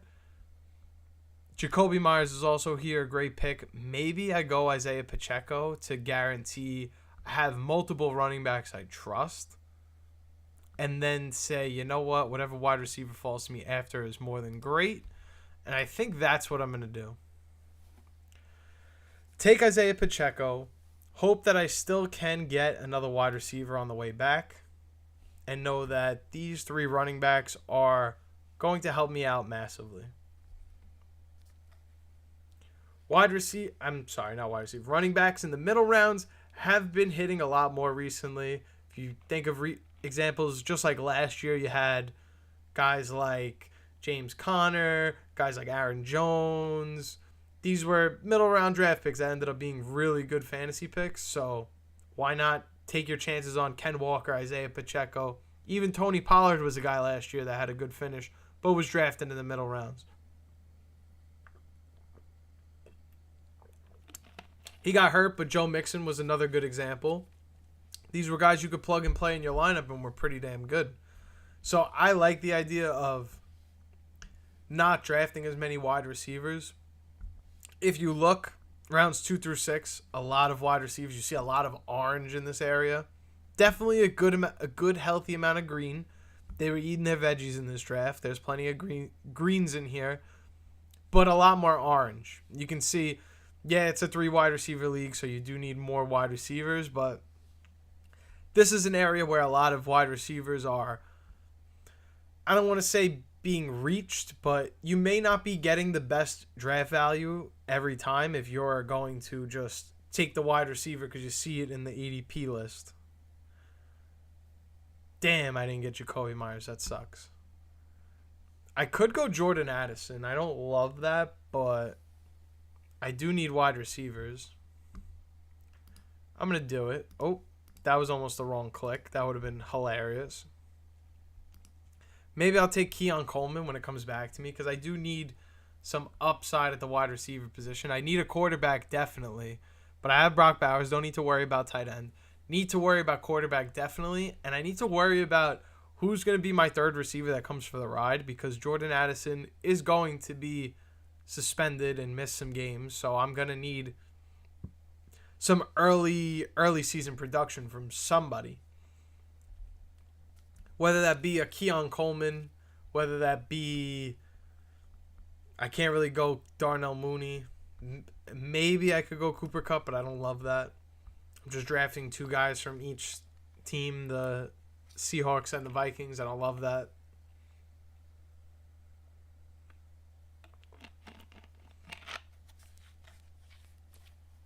But we'll see.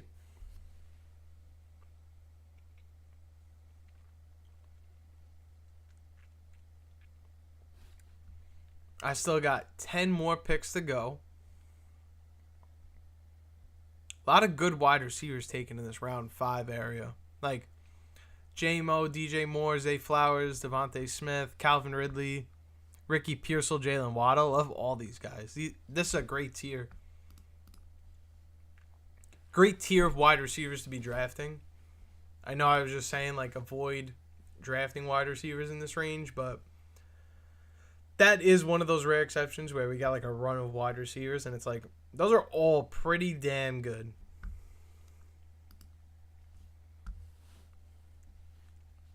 I have 8 more picks till I pick. I could take Tyler Warren and flex a tight end. I've been liking the idea of doing that because some of these tight ends really are just putting up wide receiver like numbers. So having Brock Bowers and another tight end is basically like having another high-end wide receiver because he's going to get a ton of targets. Probably going to get me 4 or 5 touchdowns. I'm all in on it. Going to get me 100-something catches.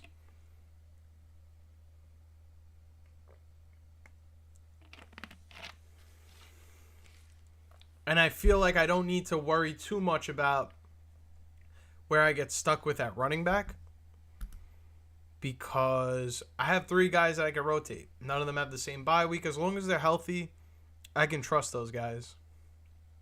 But that's the thing. I have to trust that Ken Walker and Isaiah Pacheco and Breece Hall are going to stay healthy. All guys that don't have the healthiest track record.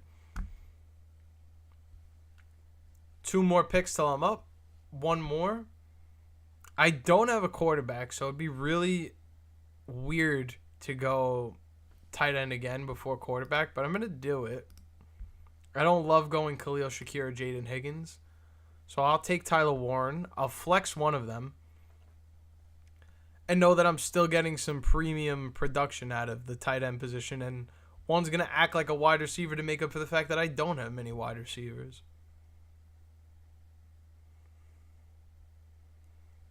I definitely still need wide receivers. Not going to act like I don't. That will probably be my next pick. But it is good to keep in mind that if I don't take somebody here at quarterback, I may not get a quarterback I like. But at this point, I may just have to take that risk. Because to really miss out on wide receivers just because I'm like, I don't know if I feel great about that quarterback, I think that's silly. I think that's a prime example of me not taking best available player. And the whole point of this is we want to take best available player. We want to make sure we're not getting any bad values. So quarterback, to me, would be taking a bad value here.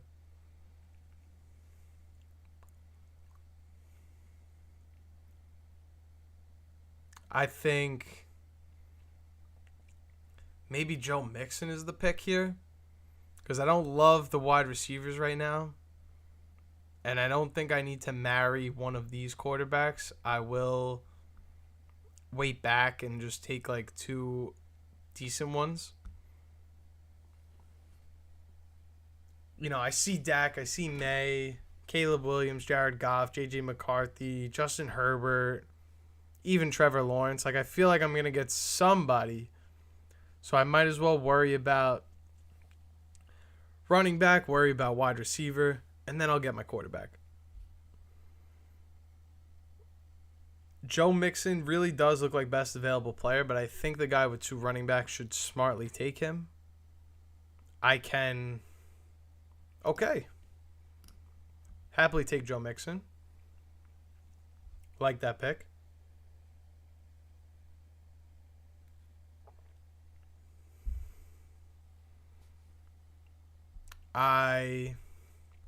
Still need a quarterback. I don't feel like I need to rush that just yet. Maybe I could take a wide receiver when it comes back to me, or I'll go quarterback then wide receiver. But those are the most important positions. I think it's safe to say I can walk away from running back and tight end at this point. I have Brock Bowers, Tyler Warren. You know, some teams don't even have one tight end yet. A lot of teams don't have one tight end, actually. There's 1, 2, 3, 4. Yeah, 4. Oh, no, 5. I'm sorry. There's almost half the teams don't have one.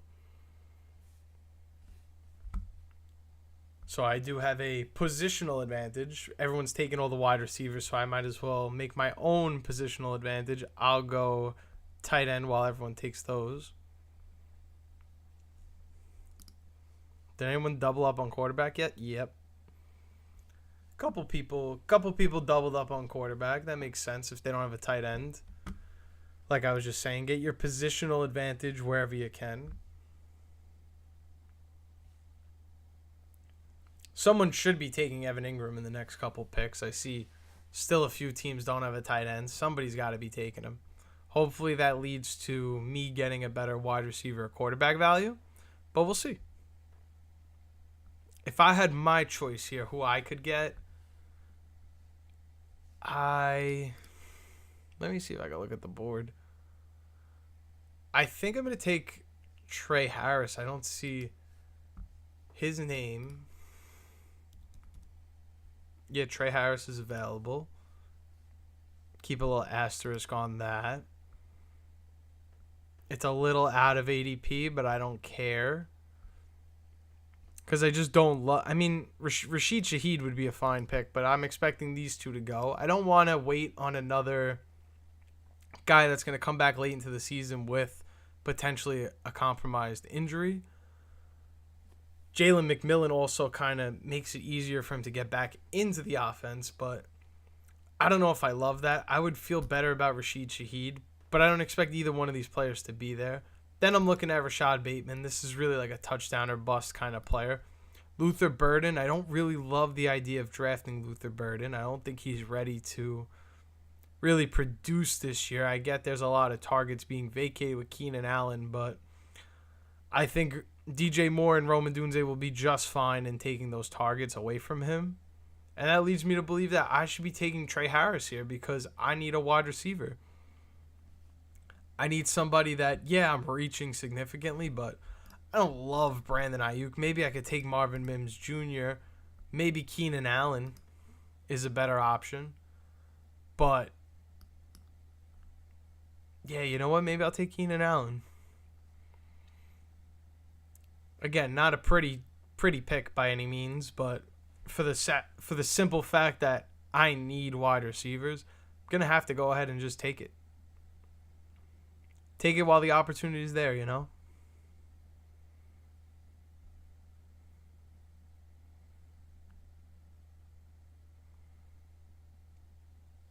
I am on the clock in one more pick. I don't have a quarterback. Definitely something to keep in mind. I could say, sorry, Keenan Allen, you're just going to have to wait another round.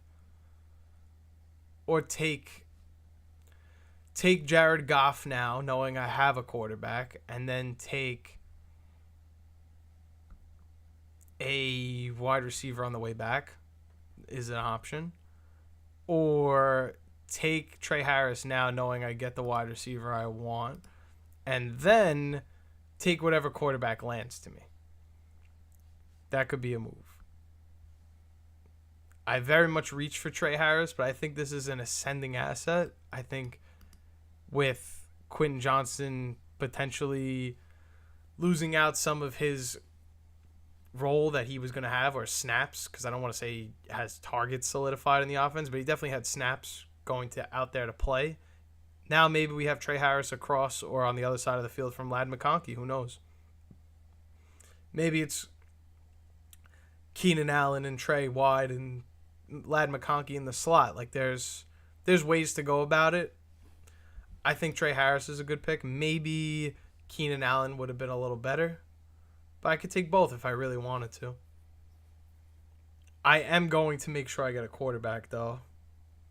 Because I think if I don't get Jared Goff or even like a Herbert, I could be screwed. I could really not love the quarterback I have.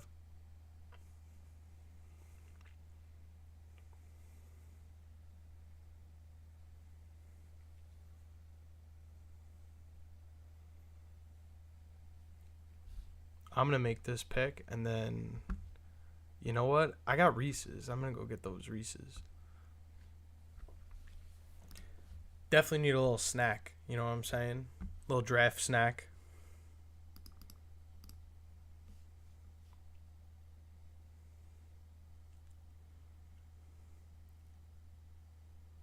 Got 2 more picks. 1 more, and then it's Reese's time.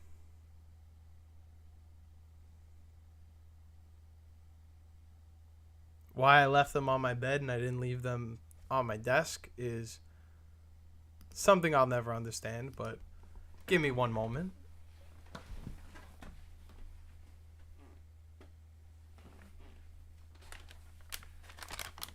I don't know why I went with the thins. I feel like the thins are nowhere near as good as the other ones. But I was like, I kind of feel like they're easier to eat, you know what I mean? I like that I don't have to take the little papers off.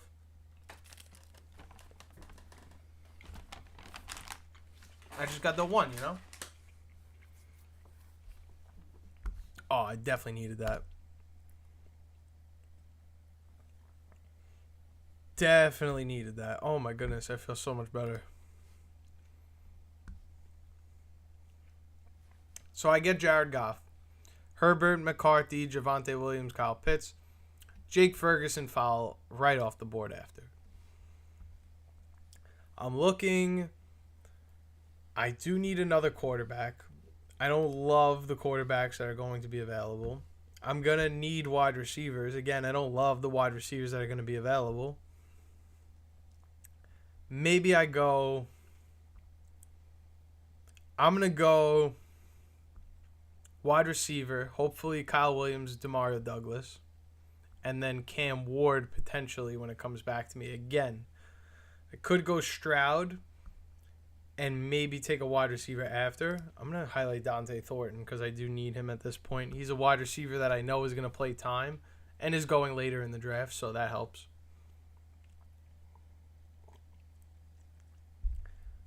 Yeah, I could take Christian Kirk or Brandon Ayuk. I don't love the idea of taking Brandon Ayuk. Christian Kirk, we know he's a vet. Had a really down year last year, though. And I don't know if... Of course, there's room for him to make his way back and bounce back. But I don't know if that's going to happen. But I know I want another Reese's, so I'm going to have another one.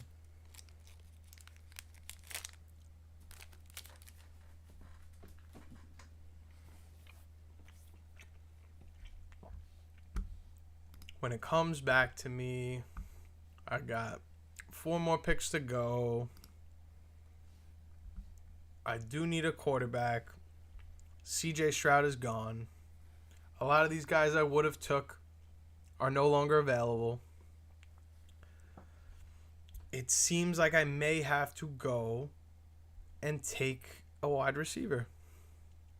I'm okay with taking a Tua or a Cam Ward as my second quarterback, but then I'm going to miss out on Dante Thornton because I'm going to take a Demario Douglas or Kyle Williams now. So that's something I have to keep in mind as well. I'm not going to be able to get everybody that I want. So I need to make a decision. Am I going to prioritize a second quarterback or wide receiver? Because I've kind of neglected that position after the first 2 guys. And I think I'm going to have to address and just go Kyle Williams. Or Demario Douglas. I'm going to go Demario Douglas. I like that pick. I only have 8 more picks till I go again. So that should keep me in line to get a Cam Ward. But we'll see. I have wide receivers now, so I feel a little better. I don't feel great about the group, but I know that I have 2 tight ends. Somebody's going to flex. I would take Brenton Strange, but it really doesn't do me any good with Brock Bowers also having a Week 8 bye. Doesn't give me in Week 8 any other extra tight end to flex in for my bad wide receiver, so I don't think I'm going to do that. Michael Penix being available is interesting. I could do that. I think he looks pretty good so far. We didn't get to see much of him last year, but what we do know is that he could play. He could play. Got 2 more picks till I'm on the clock.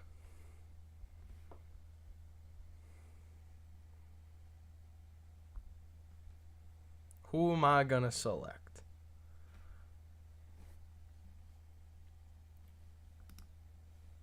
I'll go Penix. The Falcons believe in him. I'm going to believe in Kyle. I almost said Kyle Penix. I'm going to believe in Michael Penix. If they believe in him, I believe in him.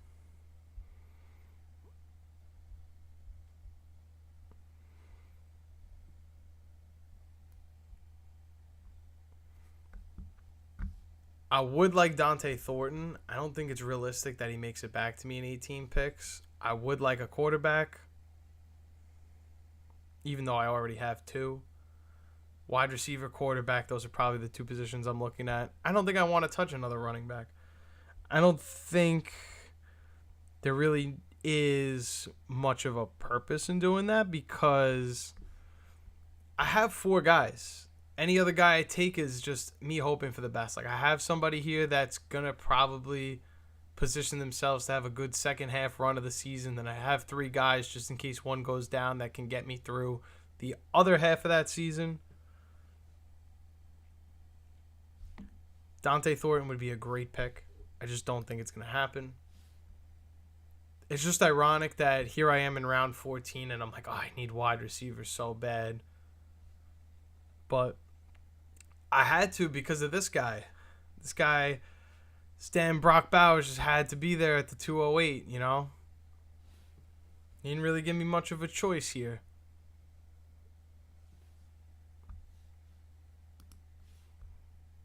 We are at a point, though, where I should be looking for another draft soon. But I'm going to wait till my next pick. Because once I make that pick, I'll look for a room, make my next pick, and then hopefully it'll be time to draft in that league. But if you guys want to jump in, you want to play on Underdog, you want to play on Sleeper, Yahoo, ESPN, whatever it may be, let me know. We'll make it happen. I would prefer Sleeper, but that's just me. I have it kind of set up on the stream already. All I got to do is change the scene on OBS and then boom, ready to go on Sleeper. One day I'll have that nice, little dual monitor set up so You won't even have to see that little OBS tab when I first click onto the stream. But step by step, I'm just a little small YouTuber right now, you know? I ain't get the YouTube cashy just yet. Just yet.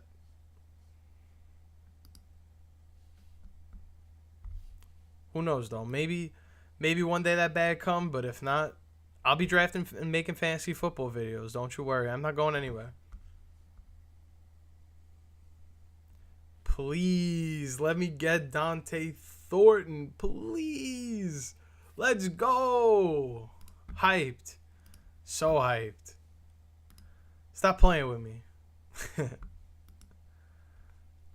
Another one. I'm doing $3 because I'm not being, I mean, I am being cheap, but like, I'm here all night. Like, I'm spending a lot of money as it is on these drafts. It's adding up. It's adding up, guys. Cut me some slack, okay? Okay? So after Dante Thornton, Chiggy Okonkwo is off the board. Round 14. I think this is like the third draft we've done tonight. Probably going to have to do another 12 more. So, kick back, relax. I'm going to be here for a long time. I was hyped I got the timer, though. I think the timer's kind of cool. I'm not going to lie. Being able to, like, have that go gives you guys, you know, a little something else to look at. So, it's not just my boring face and monotone reactions to a boring topic like fantasy football. I know this ain't the most entertaining thing in the world to watch, but thank you for watching.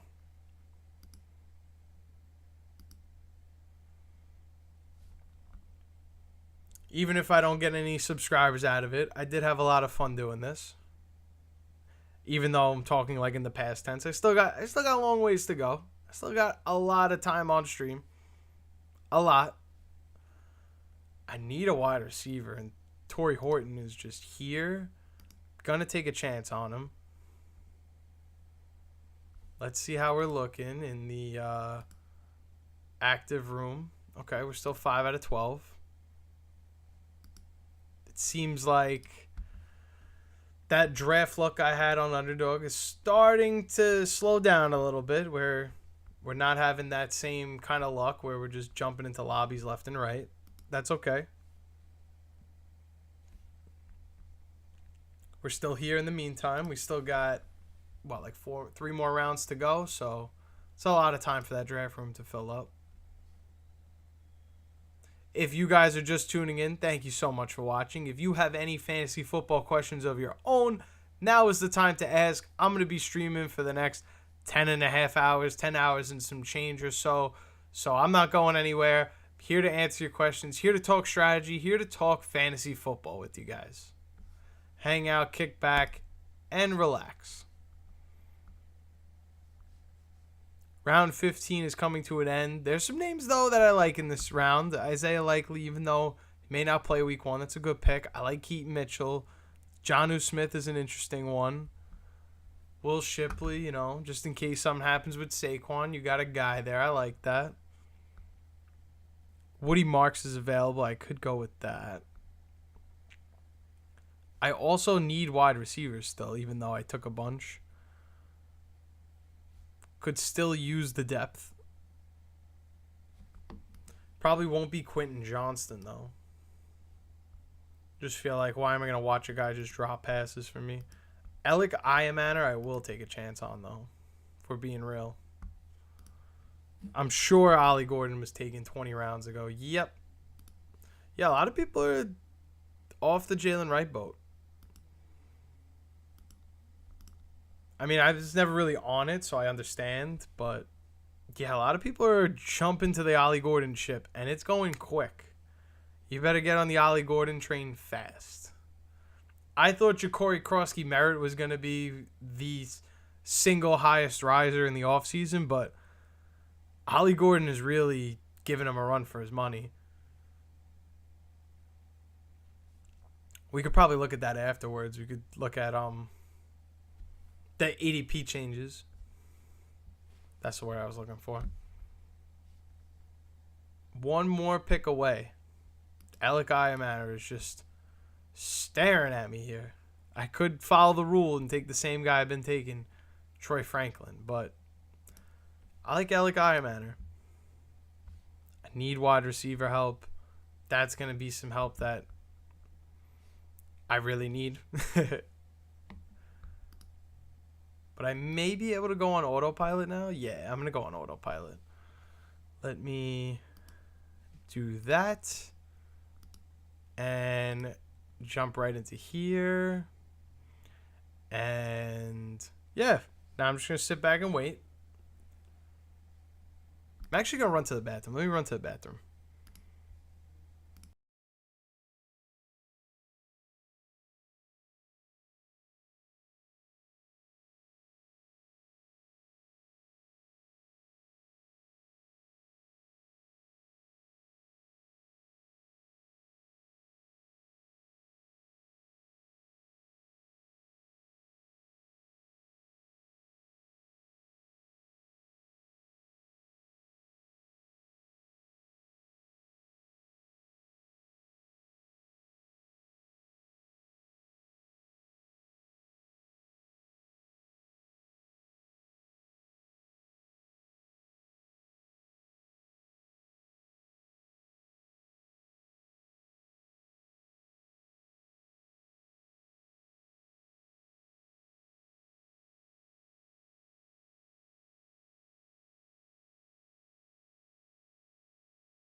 All right, I'm back just in time.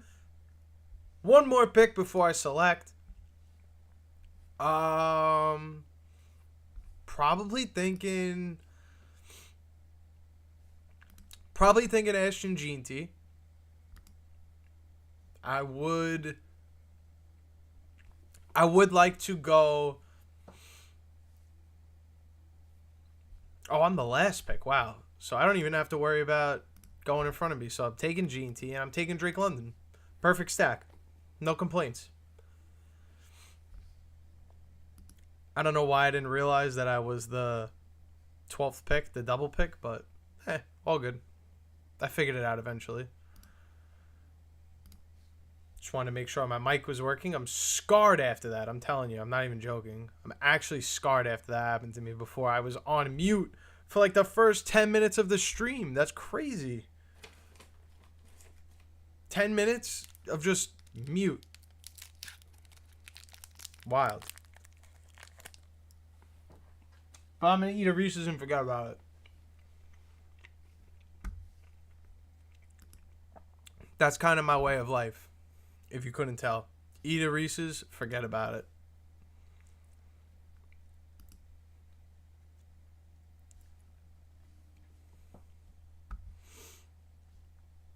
Brock Bowers, still sitting there. that's the pick to make, guys. I don't know what we're doing, what we're not realizing here, but Brock Bowers 207, 208. This is the pick to make, guys. Stop sleeping. Come on. What are we doing here? Stop passing on Brock Bowers. This is crazy. This guy is basically top 10, top 12 wide receiver numbers, and you're going to take T. Higgins before him? Nah, that's crazy. It's crazy. That's going to genuinely make me upset. That's going to make me upset that somebody's doing that.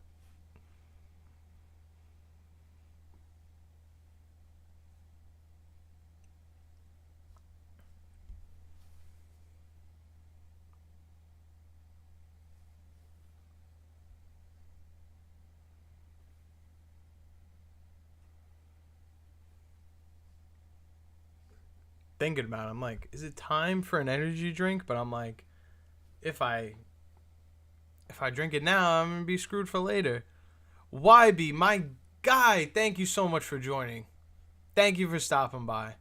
I know you got a big fantasy football draft going right now, so the fact that you even jumped in here to say hello means the absolute world to me. But you know I'm on standby for the next, you see the timer, 10 hours, 1 minute and 50-something seconds. I'm here. So if you got any fantasy football questions, you're drafting on the fly, you need help, please come to me. You know I'm here. You know I'm going to answer all your questions. You know I'm going to get you right. You know I told you to take Terry McLaurin last year, and you won a championship over it. You know. Tell the people. Tell the people. Talk your talk. How'd you do, man? How'd you do? Let me know the team. Right now, I'm just mocking. You know, I'm chilling.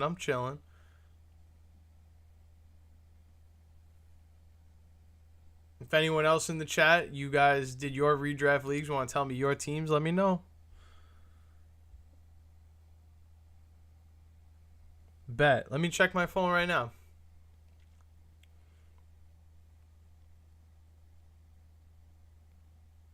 All right, so we got Drake May at quarterback. We don't love that. We don't hate that. That's solid. We definitely like that you're chasing upside at quarterback. You watch the videos, you know rushing upside QBs are there. They got that. Ashton Jeanty, Kenton Walker. Nice running backs. Those are nice running backs. Before I keep going and rating the rest of the team, let me know how many people are in this league, 10, 12, 14. But right now, it's looking solid. Looking like a 12-man squad, a good one, too. We got Jacoby Myers and Brian Thomas Jr. at wide receiver. Really like that. Trey McBride at tight end, so we have an elite tight end. Jawan Jennings and George Pickens at flex. So we know we got multiple receivers on this team with really high upside. We have Jacoby Myers, Brian Thomas Jr., and George Pickens. On the bench, Ollie Gordon, a guy we can't stop talking about on this stream for some reason. He is absolutely ascending in fantasy.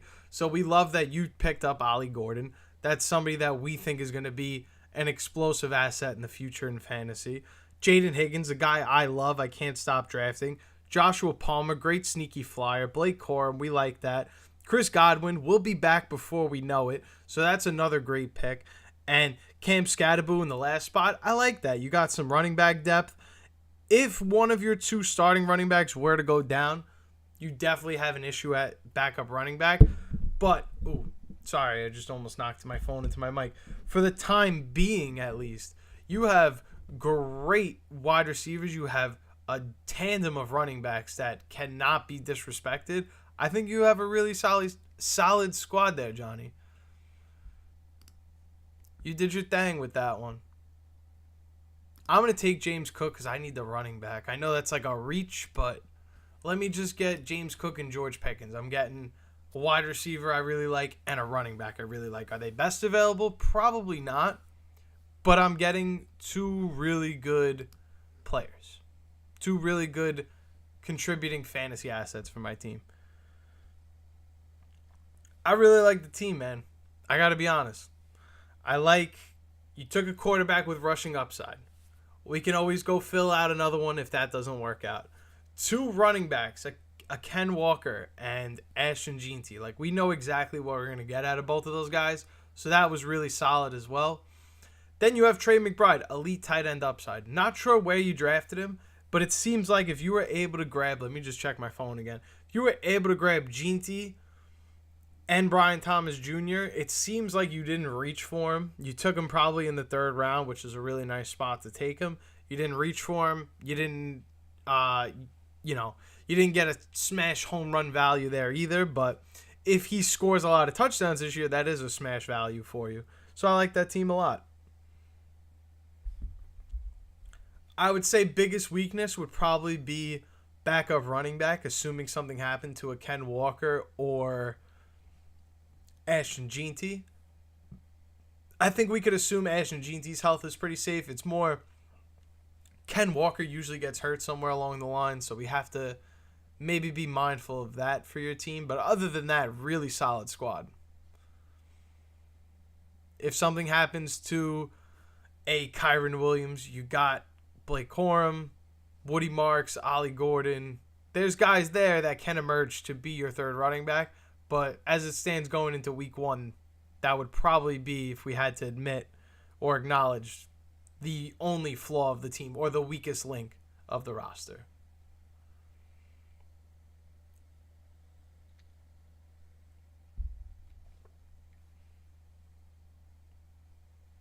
After this draft, I may jump over to Sleeper. I kind of want to experiment just to get like some different atmosphere, different vibes in here. If anyone wants to join on Sleeper, definitely let me know. I feel like Sleeper's dangerous because some of these names, like I just saw one of the names fly up on the feed, like I could probably get banned for having some of these names even on the stream, but it is what it is. I like the team we've built so far. From the 112, it's not a pretty spot to draft from. I could have definitely went quarterback like a Jalen Hurts over a George Pickens, but I didn't want to do that. I wanted to make sure I had 2 solid wide receivers, 2 solid running backs, and I'm just going to continue to keep taking the best available players when they fall to me. If for some reason Joe Burrow was able to land to me in 8 picks from now, I would say that would be somebody that I'd be willing to take, knowing that I'm not going to get a quarterback on the way back, but I have to keep in mind that Joe Burrow is likely to get injured after having an incredible season last year and staying healthy. I would assume that he's more inclined to getting hurt this year. But hey, anybody could get hurt. It's part of the game. I could really stack up the wide receiver position, though, if I wanted to. If I wanted to disregard quarterback, get 2 more wide receivers, and then pretty much set myself up where I don't need to worry about that position till like later in the draft.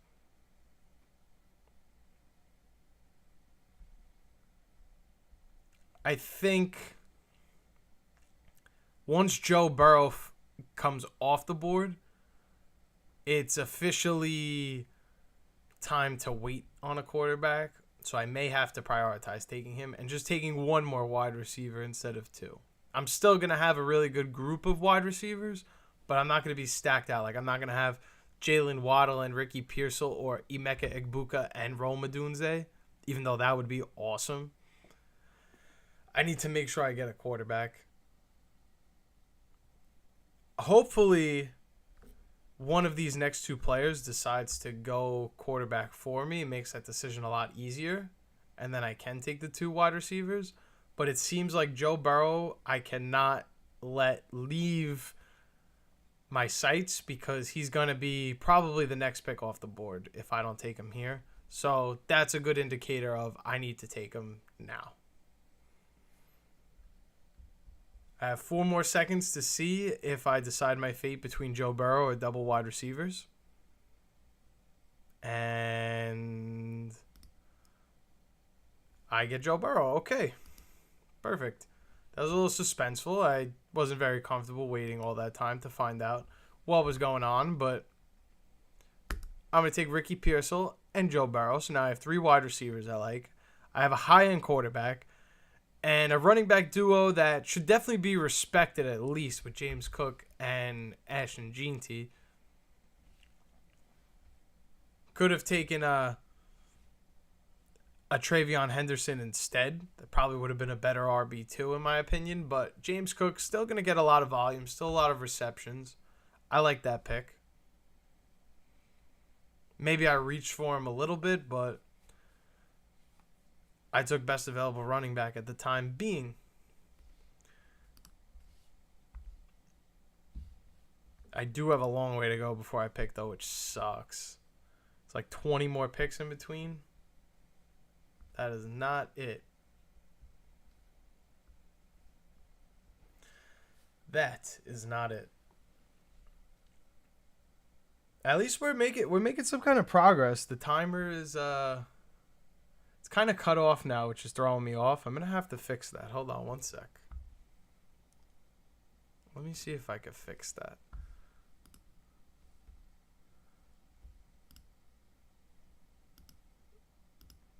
Can I fix that without driving you guys crazy? Oh, wait. Let me do that. And then... No, that's not going to work. Stand by, stand by. Newly streamer.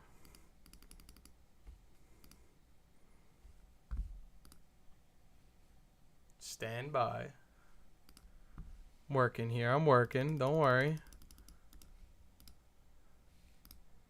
That's better. I'll take it.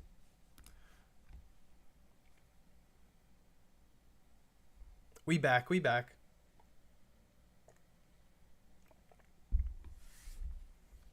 Still got 15 more picks to go. It's quite some time.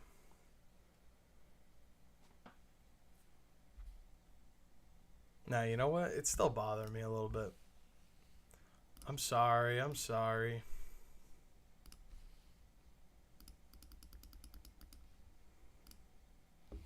Cool. Now I have 13 more picks to go. Who could I possibly be targeting in 13 picks from now? It's probably going to be Jaden Higgins potentially. I'm going to be in a tier where I need a wide receiver. I'm not going to be able to get the guys I love like Matthew Golden, Jacoby Myers. So I'm going to have to look elsewhere. I'm going to have to look at the next tier after that. Maybe I get lucky. I could take Keon Coleman.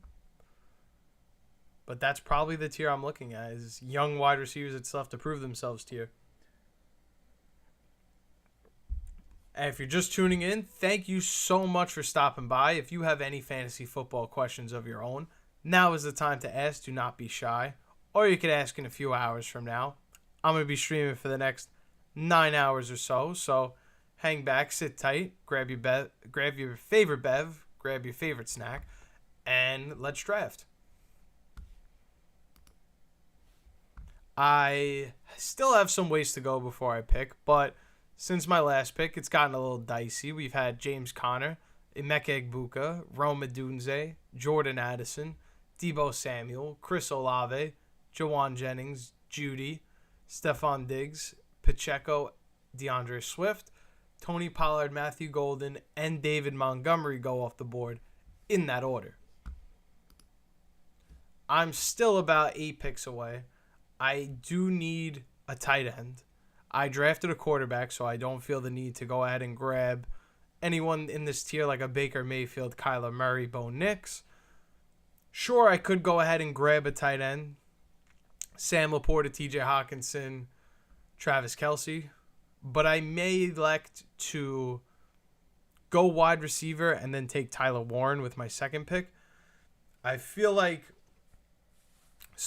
taking guys like Sam Laporta, taking guys like TJ Hawkinson, this is kind of like a dead zone in the draft, and you could be doing so much better with your picks in terms of grabbing wide receivers and running backs that I don't love the idea of going ahead and taking a TJ Hawkinson just because you're at this point in your draft, or like a Sam Laporta like he just did, because you look at your team, you see that you need a tight end and he's best available. I don't think that's the best way to go about it. I think Tyler Warren is probably going to finish as a better fantasy player. So I would rather take him instead. It's not even about wait back and get a better player first. I'm just going to straight up elect to take Tyler Warren in that spot where these middling, we're unsure of how good these tight ends are going to be. I am on the clock. I am going to make it a little easier for myself and just know that I'm taking Tyler Warren. Ironically, that's the player we've been taking in every draft, it feels like, in this stream. That's the guy we keep drafting. I could go ahead and select Josh Downs, but again, I'm just stacking two guys on the same offense. Let's go Jaden Higgins in hopes that Nico Collins misses some time, and that gives us more opportunity in our wide receiver that we draft.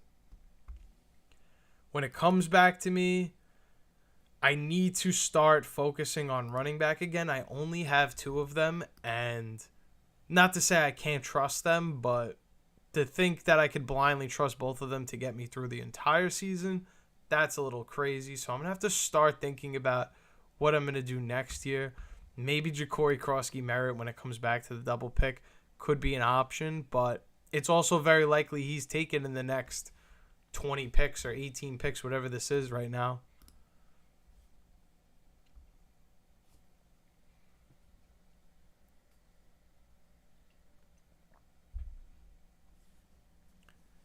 After I selected Jaden Higgins, Josh Downs, Jordan Mason, TJ Hawkinson, Tyrone Tracy, and Keon Coleman come off the board. Now, the team picking from the 106s on the clock. It seems like, well, they need a tight end. They go Jaylen Warren anyway. Travis Kelce comes off the board after. See, like, I'm going ahead of ADP to grab Tyler Warren, but I realistically feel so much better about my chances of having Tyler Warren finish above Sam Laporta, TJ Hawkinson, and Travis Kelce. So I'm totally fine with going ahead and taking him here, even if the draft board and the ADP says this is not a good idea, you should wait. Because I don't know what these guys think. Like, Ja'Cory Krosky-Merritt just went. Like, I don't know who's going to take him way above ADP. Anything could happen. So if you really want someone, like I really wanted Tyler Warren, I just went ahead and made sure I grabbed him.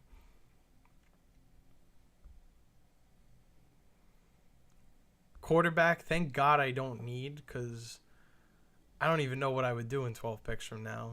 It would probably be like Drake May, Caleb Williams are my best options. People are going to start taking those players left and right. Surprisingly, though, hasn't been that way for the most part.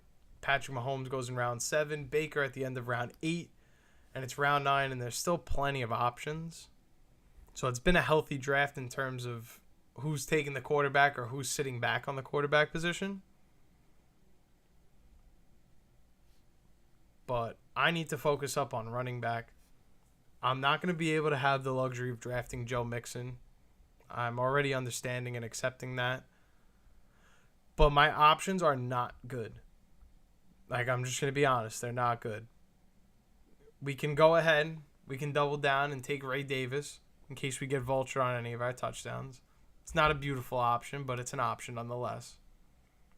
We're not looking for any kind of league-winning upside because we get that already in James Cook and Ashton Jeanty. We really just need some guys that are reliable, consistent for us. We could go the Brian Robinson Jr. route in hopes that Christian McCaffrey gets injured. We have a plug-and-play running back, or they potentially decide to split up the carries because Christian McCaffrey's getting up there in age, also a consideration. Do I think that that's realistic? No, I think Christian McCaffrey's going to have a very good season. But if you're somebody that's anti-Christian McCaffrey, he's burned you in the past, or you just don't believe that there's a true RB1 pathway for him, which I don't agree with, Brian Robinson Jr. would then, by your logic, exceed his RB35 ADP. I could take Cam Scatterboo. I love that. Maybe I do get Joe Mixon because the quarterbacks did start flying off the board like I expected. A couple guys went already in round 9. Chris Godwin is available. I could take him. I don't love that pick, but it's not like taking Dak Prescott's going to do anything for me at this point. He's got the same bye week. I could take Brock Purdy to stack with Ricky Pearsall, but again, I don't really think that does anything for my team at this point. Joe Burrow is probably going to be my every week starter at quarterback. Joe Mixon's off the board, so that's a bummer. I don't get to draft Joe Mixon. Brian Robinson Jr. looks like the best running back left, which really upsets me. I'm not so in love with drafting a Tank Bigsby, so maybe I go Brian Robinson, Bashal Tutin, or Chris Godwin, Bashal Tutin, because if I don't take Bashal Tutin now, I'm never going to get him.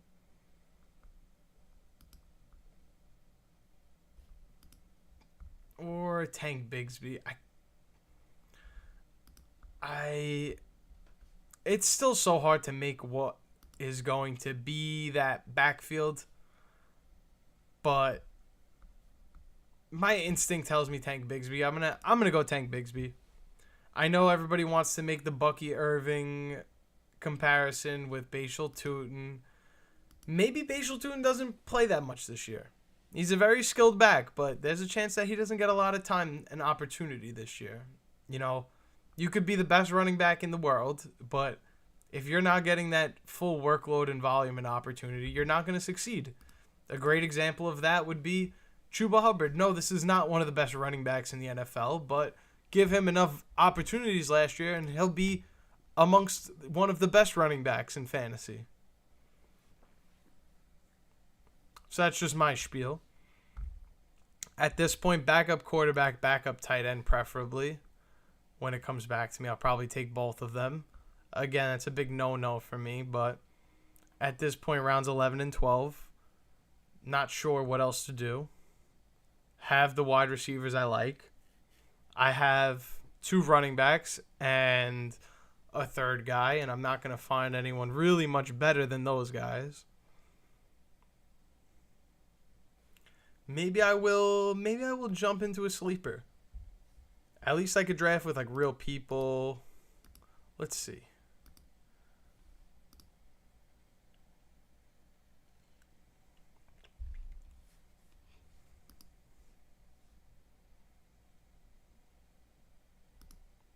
Still waiting for it to load. It's annoying.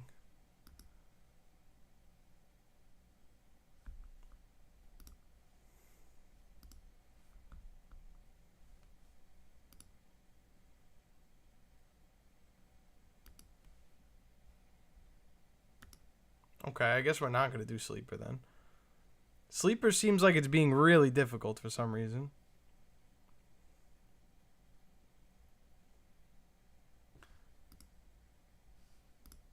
This is, I did not expect the Sleeper app from the App Store to be so laggy.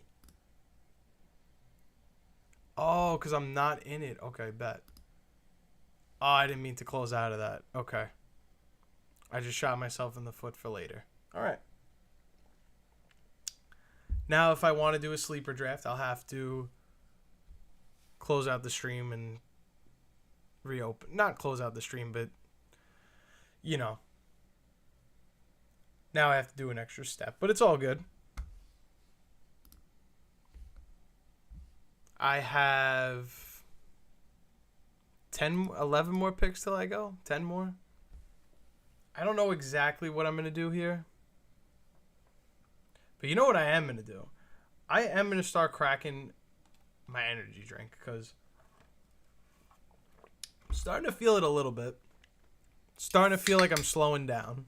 And I don't want to slow down. I want to lock in. I want to stay laser focused. I got a long stream here tonight. I need to make sure I am as sharp as iron. I need to be making sure I'm making the best picks possible. Oh, that was so good. I really needed that. Perfect.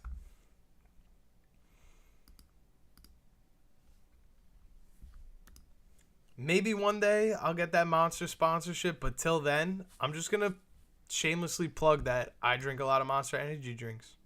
I got the blue one right now. If you ever had this one's pretty fire. Maybe I did it to match my shirt on like some Kodak Black aesthetic, but who knows? Have the 106. Keep Puka in the 15th last year, having him, or keep Bucky in the 16th, but can keep him for 2 years. The keeper stuff is kind of tricky to me. I'm going to say keep the running back and draft the wide receiver in the first round because I think you can do a lot better than keeping Puka Nacua this year. I don't know who your league mates are keeping, but if you could get a CeeDee Lamb, Nico Collins, Amon-Ra St. Brown, Brian Thomas Jr., Drake London, one of those guys, I would probably give Puka Nacua back and take my chances at grabbing a wide receiver and hang on to Bucky Irving. But it's kind of hard to understand, like, for your sake in your league, Trevor. I don't know who's keeping who. I don't know if it's even like a super flex league. Like maybe you would take a Lamar Jackson or a Jalen Hurts before a wide receiver. I don't know. I do need a backup quarterback. I'll go Justin Herbert. And I do need a running back, but I don't love any of my running back choices here. I will go Dylan Sampson because I trust it a little more than Quinshon Judkins right now. And back to Trevor's question because that's important. I would probably keep the running back. Running back is a little more of an important position. But again, it depends on who's going to be kept in your league because I don't know who's going to be kept at wide receiver. I would like to assume that you could roll the dice, give back Puka Nacua, and get back better wide receiver production this year. I don't think we're going to see a Puka Nacua wide receiver one season this year. I was talking about it before on the stream. I like Drake London. I like Brian Thomas Jr., A.J. Brown, all of their chances to finish inside of the top 5 just as much as a Puka Nacua. So do with that info what you wish. I probably would slide with Bucky just a little bit. Bucky! What up, Price? Always good to see you, brother. Thank you for stopping by. My guy, always showing love in the comments section on the videos. We appreciate that. Outlier Fantasy appreciates you. Your dedicated viewership does not go unnoticed on this channel. I'm always in the comments, liking the comments, reading the comments. I only get like 2 comments if I'm lucky, so I'm definitely reading them all. But again, thank you guys so much for stopping in. If you guys have any fantasy football questions of your own, now is the time to ask. You could also ask in 9.5 hours from now because I'll still be here on stream with you guys. But you could ask now. Go ahead. It's great to have you here, brother. Thank you for stopping by. This team is a little yikes. I'm going to be honest. I really like my 2 running backs, though. I just have to figure out where I'm going to get some other production from because the flex position some weeks in the beginning of the year is not going to look too good with Jaden Higgins and Chris Godwin here. But I know that there are other wide receivers I could grab that can bring me some week 1 productivity right away. Maybe that's a Cedric Tillman. Maybe that's a Dante Thornton. There's some guys in this tier that I still like. Brandon Ayuk is probably not going to be one of them. He could be ready for week 6. Let's just let's go off of what we know from last year, right? He tore his ACL. I forgot when exactly, what week that was. But for Kyle Shanahan to say he's hopeful that there's a week 6 return in there, I'm going to assume that week 7, week 8 is more realistic than week 6. And then say he returns week 7, week 8. You're probably not going to get him ramped up all the way for another week or 2.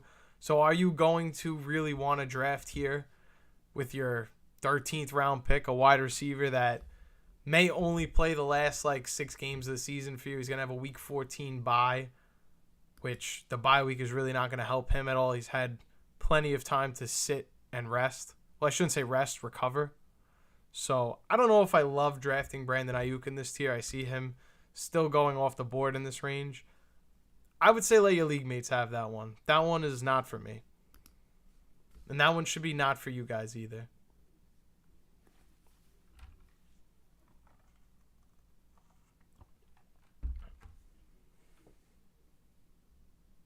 I definitely think Jaden Higgins' stock is rising, but like him and Trey Harris right now, these rookies, they're rising for the right reasons, right?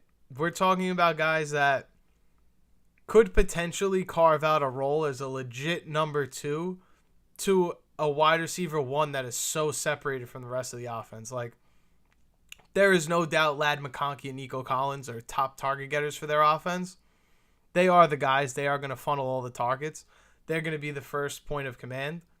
But both of those guys are susceptible to injury. I know Ladd McConkey played all of last year, but we know he came into college and came into the NFL with lingering back issues. That's not going to get any better as time goes on. It's only going to get worse. These 2 rookie wide receivers have a chance to forget about carve out a role as a number 2, be the legitimate 1 if there was an injury to go down. So I like Jaden Higgins' chances to do that. We know Nico Collins is a guy that doesn't normally stay healthy to begin with. So Jaden Higgins' stock is rising for all of the right reasons. We're starting to be aware of what the situation actually is for the Houston Texans. We don't really think that we're going to get some kind of revitalizing season from a Dalton Schultz or a Christian Kirk. So that's going to lead Jaden Higgins or Jalen Noel to have a real opportunity in the offense.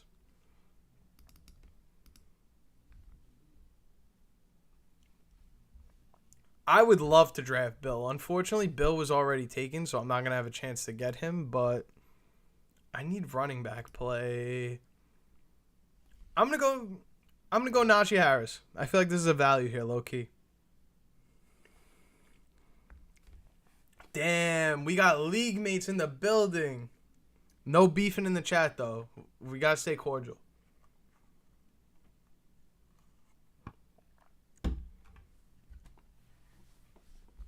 Got to keep the peace, though, Price. Elite Collectibles may not comment on as many videos as you, Price, but you better believe he's watching just as much. He's smashing that like button. He's part of the militia. He's a good guy. He's a good guy.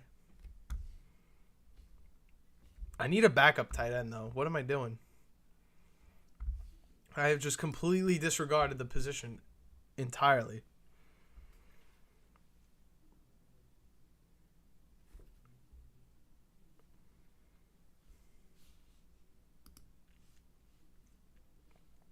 The only toss we're doing is halfback toss because we're a friendly community. Outlier militia loves each other very much. We keep the peace. Bill Krosky Merritt will do the halfback toss, but I will not toss anybody out of the chat unless they're being rude and disrespectful. Then I gotta send you out.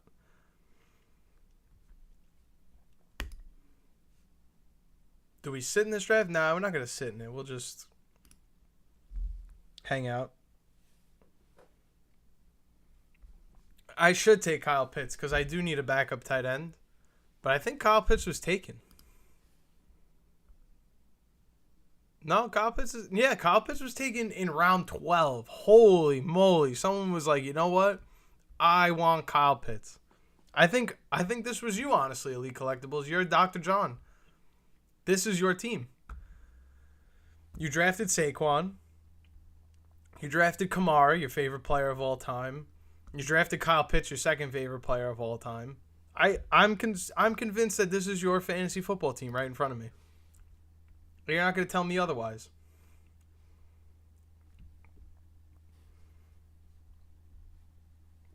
I like that we got the chat going now, guys. This is nice. It's good to have people in the chat, people communicating. And more importantly, people are subscribing to the channel. So thank you for that. Cheers to that. I'm going to drink a little bit of my Monster Energy drink for you. Whoever was my new subscriber, take that. Enjoy.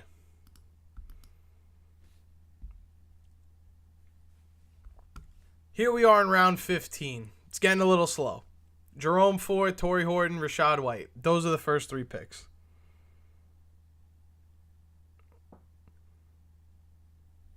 Honestly,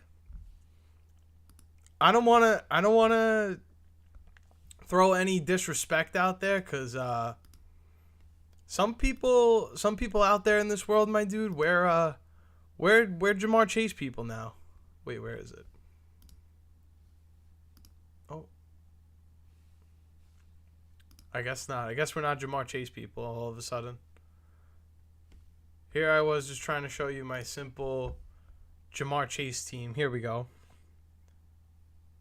I can't say that I'm a Jamar Chase hater, man. That's what I built my team around. Go back to this draft because I need a backup tight end. Who's going to be my backup tight end?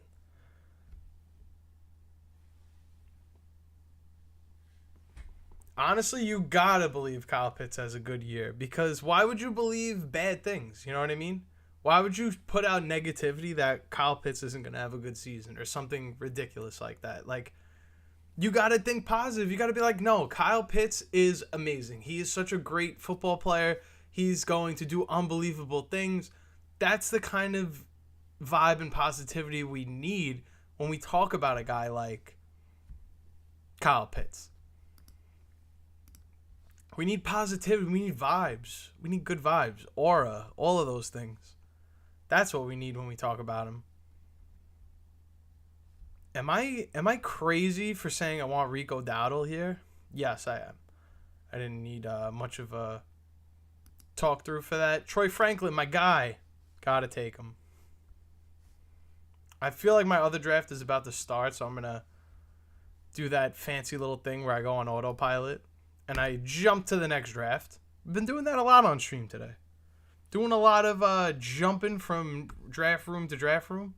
Got 2 more people till we're about to start up this next draft. We've drafted from... we've really gotten all different spots today, but definitely the 105. Definitely the 101. We just did the 112. We've had some good variety today. I like when we get different draft spots. You know, I never really know exactly who at home watching has what draft pick in what league. So for that, I like to draft from all different spots. 106, not that much different from what we've done, but we'll take it. It's not like I'm doing 101 or 112 exactly all over again. So that's cool. We could get some different players in here. Again, if anybody at home wants to participate, you're more than welcome to join. Just let me know in the chat. And we could play on Underdog. We could play on Sleeper, Yahoo, ESPN, name the league. If you have any fantasy football questions, do not be afraid to ask. Because we have quite a long time on stream. And I'm not going anywhere. So you take that information, you do what you wish. I'm going to be here. I got 13 seconds before I start my next draft. I'm at the 106. I'm excited. I don't have that much money left in my Underdog account, though. So I may be adding more money to that Underdog account, perhaps. Or I may jump over to Sleeper for a little while. We'll see how that goes. It's not an issue now, and it's not going to be an issue for another hour or two, so let's not even think about it. Jamar Chase, consensus 101. Whether Brandon Price hates that or not, I got to believe Jamar Chase is the 101. Who has a better year, Tyler Warren or Kyle Pitts? I would believe Tyler Warren's going to have a better season, but again, we got to speak positive about Kyle Pitts. We got to have good vibes, good energy when we talk about the man that is Kyle Pitts.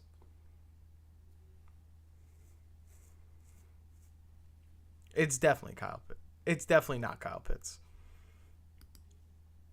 I almost said it definitely was, which would have been hilarious.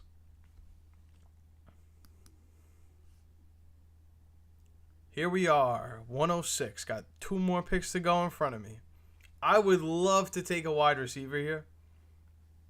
I mean, I will take Nico Collins. I'll do it, but we'll see what lands at 106. Don't want to jump the gun, make any conclusions. Hopefully, one of the next one pick up here now is running back. Yep. I can take Justin Jefferson, which I already did. Or I could spice things up. I'm going to take Malik Neighbors or Nico Collins. I'm going to take Nico Collins. That is my dog. That is my guy. I know I didn't take Justin Jefferson, but we did just take Justin Jefferson. So switch it up, get a little diversity. It's going to be a long night. We're going to be drafting different players. So take Nico Collins. Why not?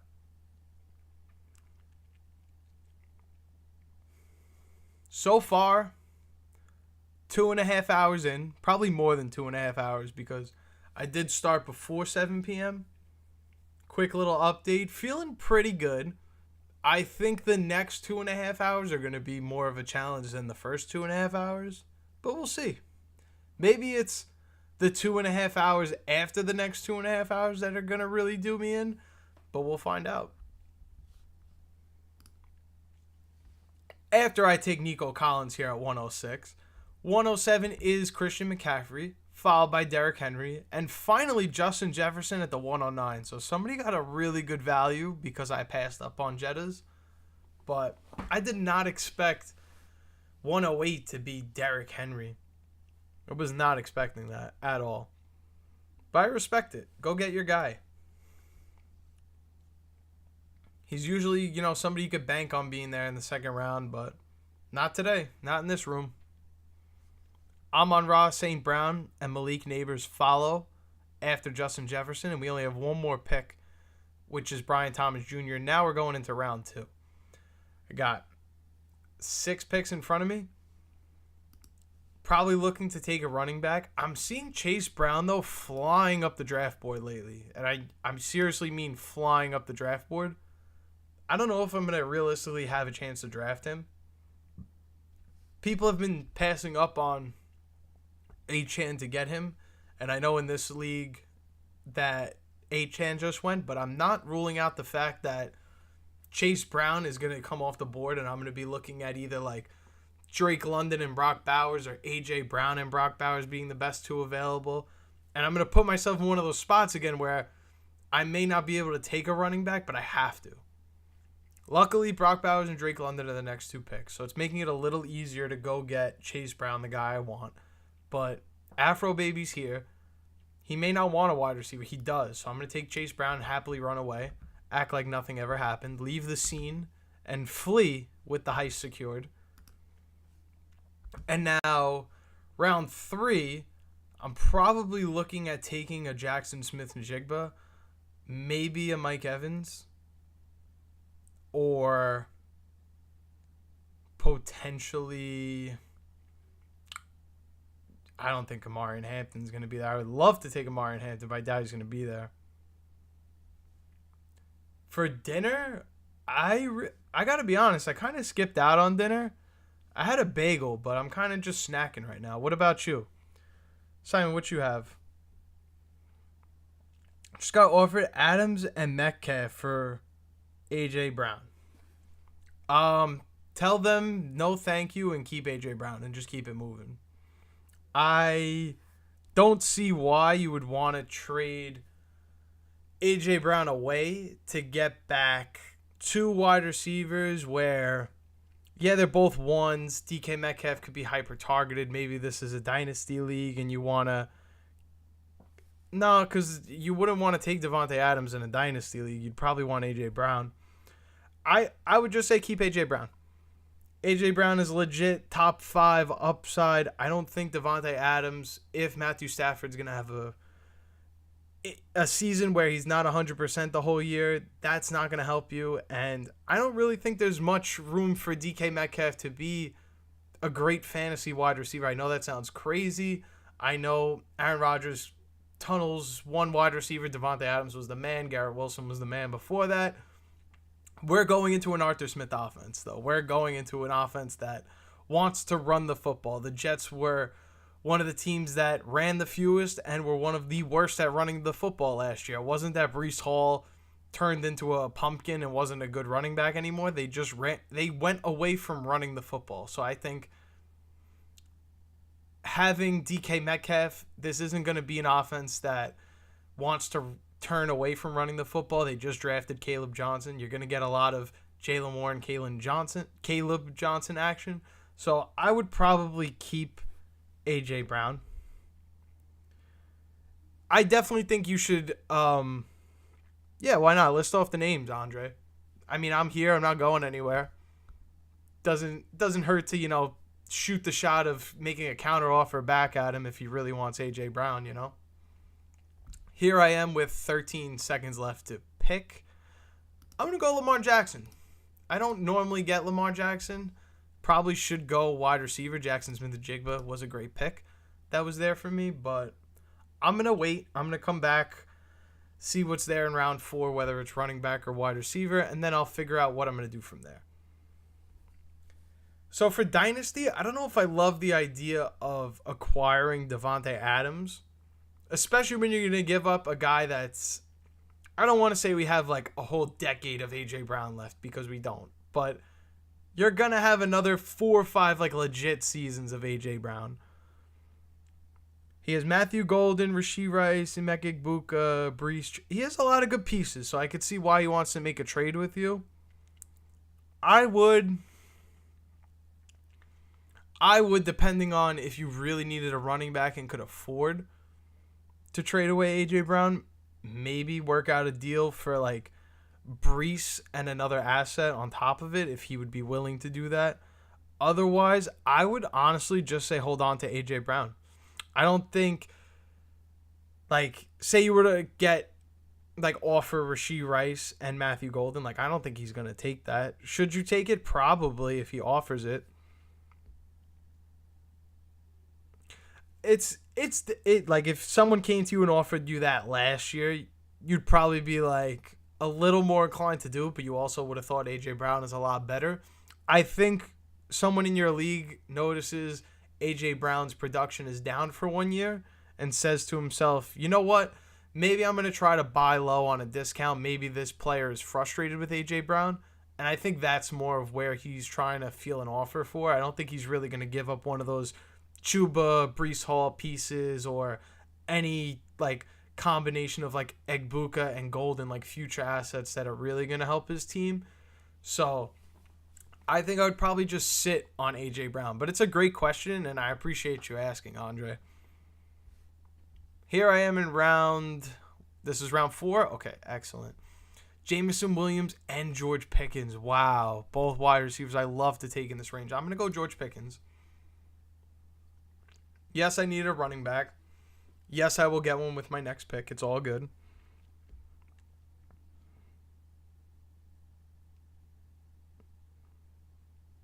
Okay. Not gonna lie, you got a really solid team. Maybe we got to work at the flex a little bit. Never mind. I'm sorry. I don't know why I thought Jalen McMillan was your flex. You probably mean Ted McMillan. So you have some really solid flex pieces. I don't think it's worth trading away A.J. Brown. You're not in a position where you need his Brees Hall asset. I would definitely make the argument that both Gibbs and Chase Brown are significantly better than Brees Hall, so it's not like you're in a move where you have to trade for Brees Hall. You have Worthy, great asset for this year. Next year, I'm not too sure. Maybe Rashee Rice takes away some of those targets, but that's a really solid team. That is, have the elite quarterback. You have an elite RB1, a wide receiver in A.J. Brown that's probably going to finish inside the top 8. If you were to get rid of A.J. Brown, yes, you have Drake London, but the wide receiver production that seems like is probably going to be in your league, if this is like a 10-man league, you're probably going to miss out on that big-time production if you asked just Ted McMillan and Drake London to put up those numbers, or if you slipped in a Devontae Adams or a DK Metcalf, you're not going to get nearly that level of production, so you might as well keep the star power guy. It's not like you're in a position where you need 2 starters. Your starters are just fine. But yeah, let's get back to the underdog draft. Round 5, Alvin Kamara and DK Metcalf fall off the board. Right after that is Ricky Pearsall, who, in my opinion, I think is a better draft pick than DK Metcalf, but I'm just saying. I definitely need a running back, so I'm going to have to pass over all these lovely wide receivers in here. Dynasty auction, that's dope. 10 teams. Okay. That's dope, Andre. How did that go? Because I've honestly never been in a Dynasty auction. Like, who were the, two guys that were like really expensive or just like a lot more expensive than you could have imagined. I'm going to go James Conner here. Need like legit, like consistent running back play, and then I'll get another wide receiver later. I would imagine you would have had to spend a lot of money on a Bijan Robinson or Jahmyr Gibbs in that kind of auction format. That's dope. I've never done a dynasty auction, but that sounds fun. When you do the rookie drafts, I don't know if like since it's your first league, if you guys decided yet, but are you guys gonna do like a snake draft, or is it gonna be auction for the rookies as well? Because I've always wondered about that. Like, do you keep the auction format, or do you go ahead and just say, you know what? Sorry.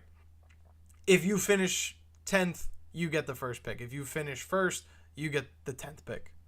Like, is that how that goes? Or do you get a salary cap and it's like you have $1,000 to spend? You can go get Archie Manning or whatever. Okay. Is 73 like a big portion of like the budget? Like, is the budget 250? Is the budget 500? Is it 1,000? Just because I don't know. I'm trying to learn.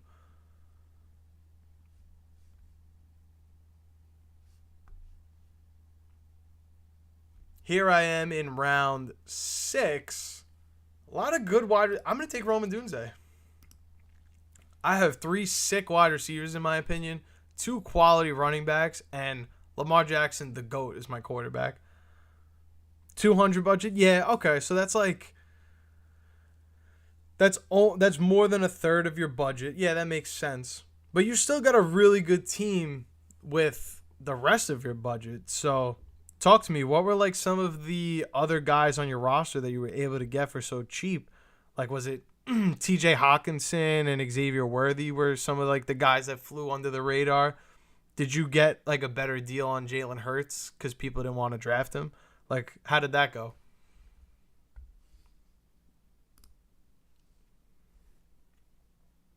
I got 6 more picks till I go.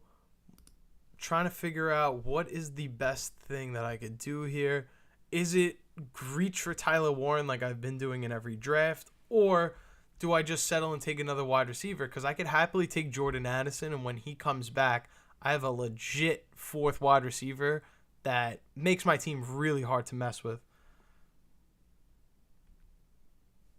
Even a Stephon Diggs is interesting too. I mean, I'm getting quality wide receiver. Hopefully the offense supports the top 25-30 finish that we think it could be. Rashee Rice is also there if I'm willing to bank on a suspension guy. But that one scares me because if it's really going to be more than 6 games, if it's an 8-game suspension, he comes back, got the week 10 bye, it's going to be hard to get going. It's going to be an interesting spot to be in. Yeah, I figured. I was like, if he spent almost a third of his salary cap on Jahmyr Gibbs, I'm assuming Drake London wasn't a cheap player because we all know Drake London is a stud. A.J. Brown, definitely another guy that you probably had to spend some cash on. Let me just make this decision real quick. Not to cut you off, my friend. Damn, it seems like Rashee Rice is going to be the only one I could grab if I want one of these guys in this tier. Or I'll go Jaylen Warren. Yeah, I figured you had to have like somebody on that team because there's a lot of good players on that roster, like Ted McMillan and Xavier Worthy. Those are like your tertiary like flex pieces. So I was like, he probably had to get a deal somewhere to have Jalen Hurts and Hawkinson. Those were probably some guys he got on a budget deal. Hurts for $7 is great. I mean, that's barely anything of your cap. It's less than 10% of, less than, 5% of your cap, and you're just getting a high-end quarterback.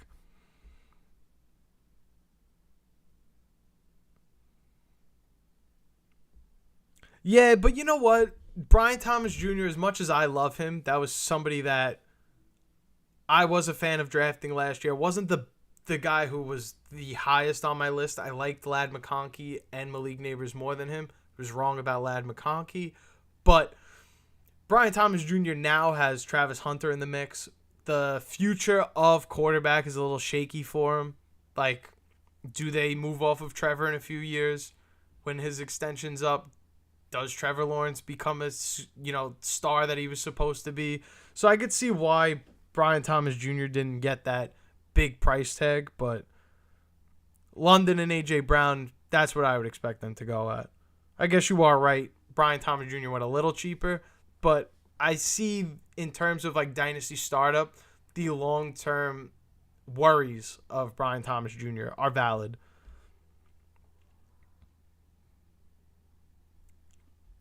I think you did better off going A.J. Brown, Drake London. I don't think like spending that extra salary to go get him or spending the same, you're going to get similar production out of A.J. Brown and Drake London. So it's not like you're kicking yourself like, oh, I missed out because the guys I drafted aren't any good. Like, you drafted studs.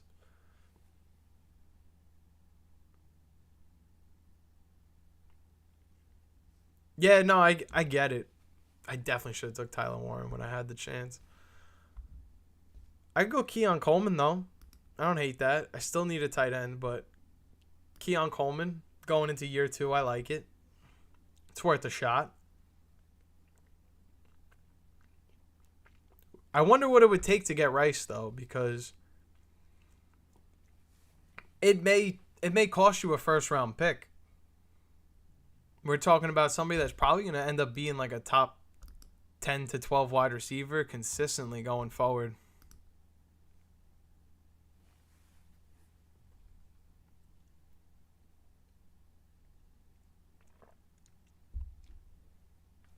It's almost better to just kind of keep Worthy because then you know you're banking on the cheaper product, if that makes sense. Like, you didn't have to spend probably as much to get a Worthy than it would have costed to get Rice. So you might as well just be like, you know what, if Worthy ends up being just as good or, as good, then you got to win there.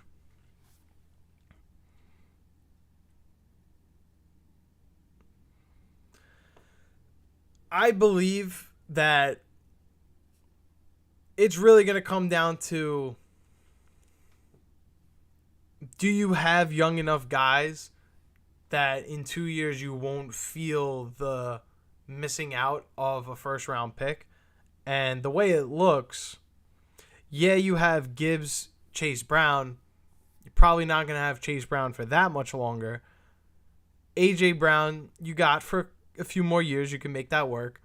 Ted McMillan, you got for his career. You're golden on that. Drake London, I'm going to say you got him for the rest of his career because he's still such a young wide receiver. He still has plenty of seasons to go to be the man. So I like the idea of maybe going ahead and trading a first round pick just to go get Rashee Rice because that is league winning upside that is going to be hard to get later on.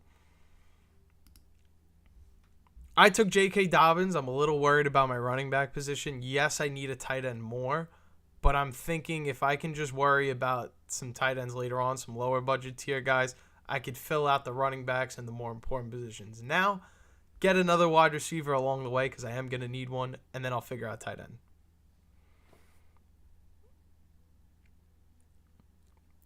I do like JSN a lot, and I do appreciate you, Tyler, for jumping in the stream. I have been somebody that's been drafting him right around this, like, third round turn. Like, if I'm here, I don't love Tyreek Hill. Like, if I can't get T. Higgins, if I don't want a quarterback or tight end, JSN would probably be my best available guy. Maybe Amari and Hampton I would slightly put over him, but I think JSN is a really good receiver. The situation is a little concerning, don't get me wrong. We have Sam Darnold as the quarterback, and it's not in a Kevin O'Connell offense. But JSN is a good enough wide receiver that it shouldn't matter, and there should be plenty of opportunity for him to make it work. And if you had to go JSN because your first pick was running back and you needed a wide receiver and you couldn't afford to pass up and wait on wide receiver, then I think you did the right thing. But it's also good to mention that this is something I'm going to be talking about in my video that's dropping tomorrow. If you look at this draft, right? Let me try to cover round 1. Let's go rounds 2 through 6 here. I see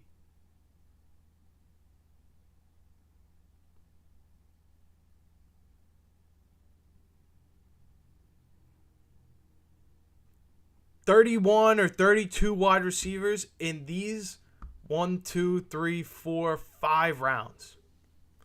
Like, look at how much orange that is from rounds 2 through 6. So many people are taking wide receivers that... Oh, I'm on the clock. Hold up. I need a tight end, David Njoku. Unfortunately, yeah, I'm going to have to make that pick. But look at how many wide receivers are going in this 2 through 6 range.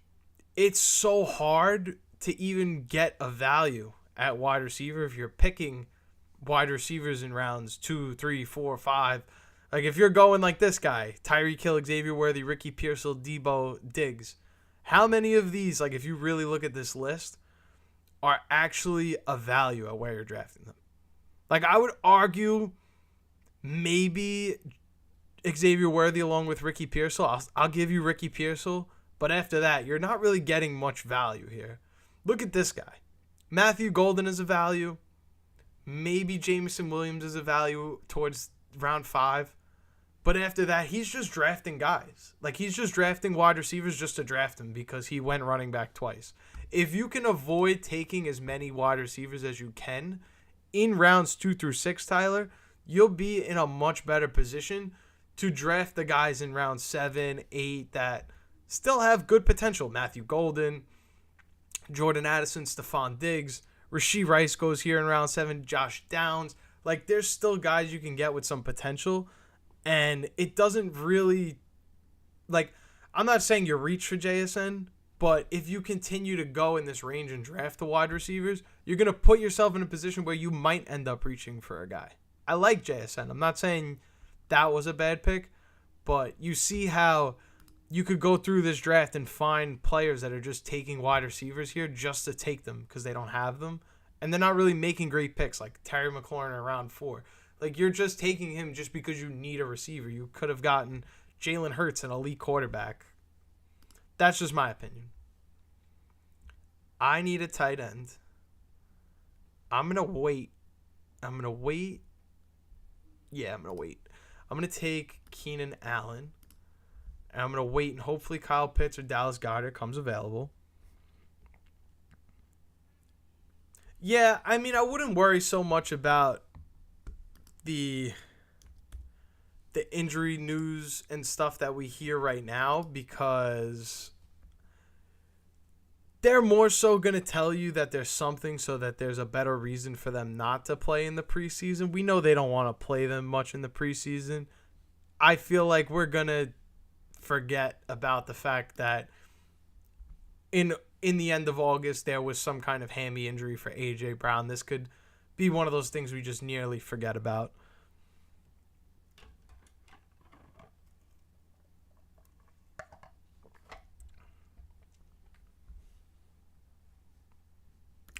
But thank you guys. I see a lot of new faces in the stream. I see some subscribers. Thank you guys so much for supporting the channel. I really appreciate it. I'm going to be here for the next 8 hours and some change. So if you got any fantasy football questions, you want to talk fantasy football, you want to tell me your team that you just drafted, I'm going to be here. I'm not going anywhere. So talk away, ask in the chat, do whatever you got to do. I'll be here.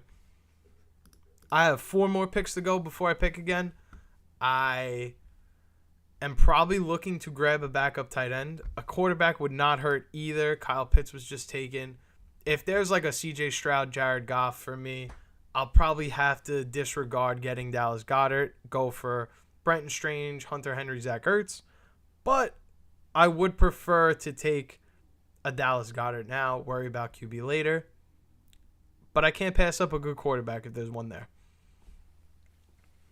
I'm not going to not take best available player.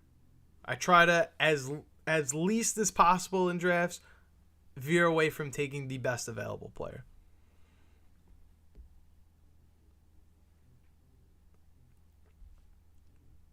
I definitely agree about Matthew Golden, and it's funny you said that.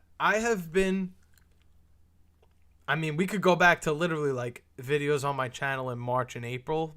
There are, me talking highly about Matthew Golden in these videos. And I do believe that Matthew Golden can emerge and separate as the best in the room. I think he provides this kind of playmaking aspect to the offense that Jaden Reed did provide, but at a level of consistency that Jaden Reed could not provide. And like you said, the wide receiver room is shady. There's really no guy. They always keep telling us it's a bunch of twos. And I always thought Matthew Golden was a star. I thought, no pun intended, I am a Dallas Cowboys fan, unfortunately. I wanted Matthew Golden to be a Cowboy, before they traded for Pickens. And I wanted him to wear the star on his helmet and be a star. I thought Matthew Golden would be that good. And like you said, he's definitely undervalued where he's being drafted. You're getting potentially a wide receiver 1. Yes, this is a run-first offense, but it's maybe not a favorite pick by many, but we don't have a problem taking Zay Flowers in round 6, right? He's a wide receiver 1 in a run-first offense. Here is Matthew Golden in the next round. It's a value. I agree that Reed is definitely more of a gadget guy.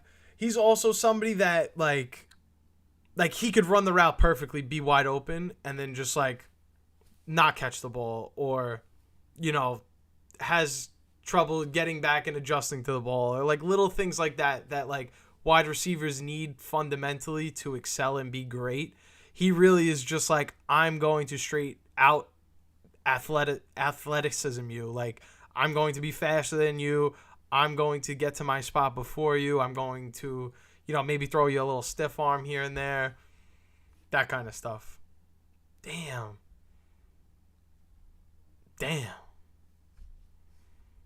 I don't want to do it, but I kind of have to do it.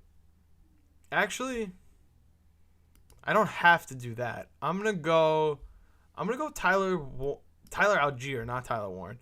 Excuse me.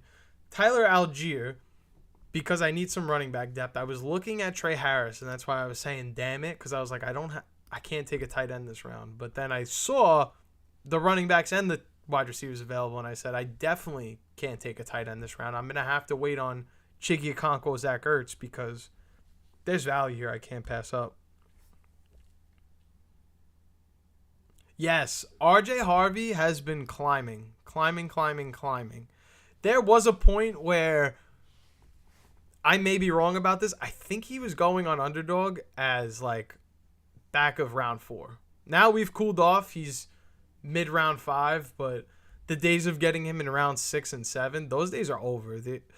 People are very up on what RJ Harvey is and what he provides as a player. So those days of getting him for the cheap are over. He's legitimately just his ADP, if he doesn't pan out as a top 20 running back, you're screwed. There's no room for error at this point. Pour some more of my energy drink.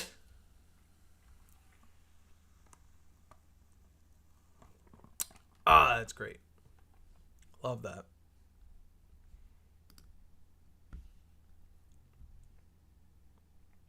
Still got some ways to go before I pick. I may even be flirting with the territory of now looking for a new draft. But I'll wait till I make my round 14 pick, look for one, finish round 15, and then I'll go on autopilot.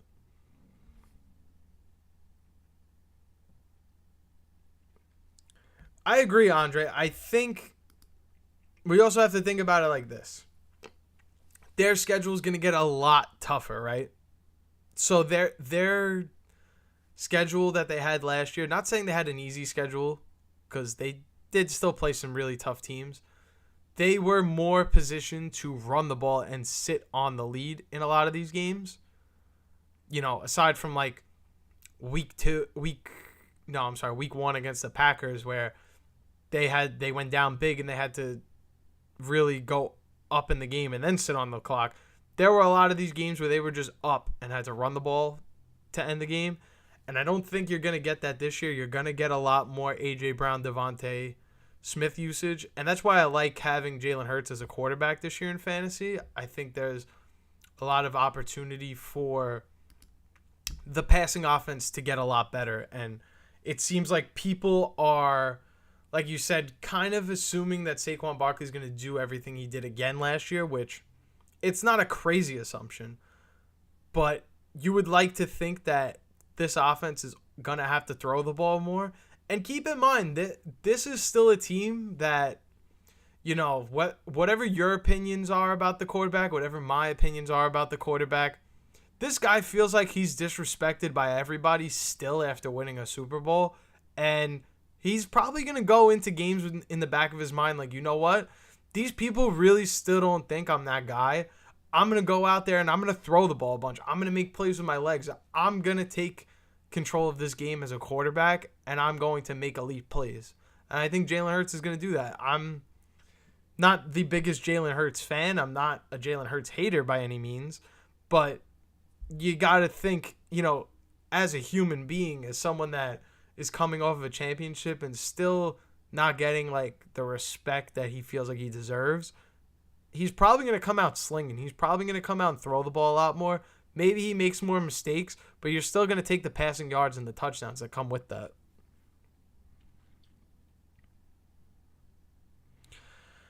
How do we feel about Amari and Hampton? I feel like Amari and Hampton is a star in the making. I think once I make this pick, we'll go back and see where he was taken and all that stuff, and we'll just, you know, I'll give my thoughts and 2 cents on it. I just want to make sure I get Torrey Horton here because I'm slacking at wide receiver a little bit.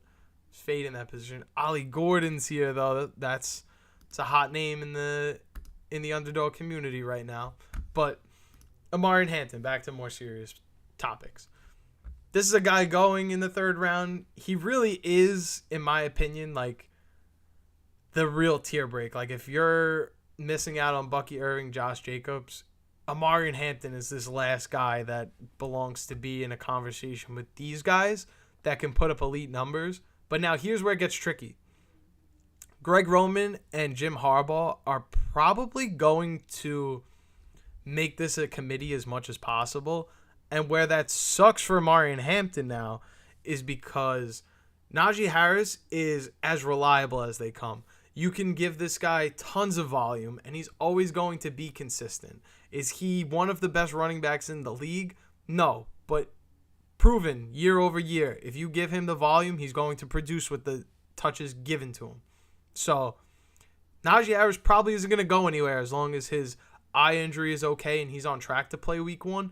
So it's going to be a slow start out of the gate if you draft an Amari and Hampton. But where it gets interesting is that he has such big play explosion.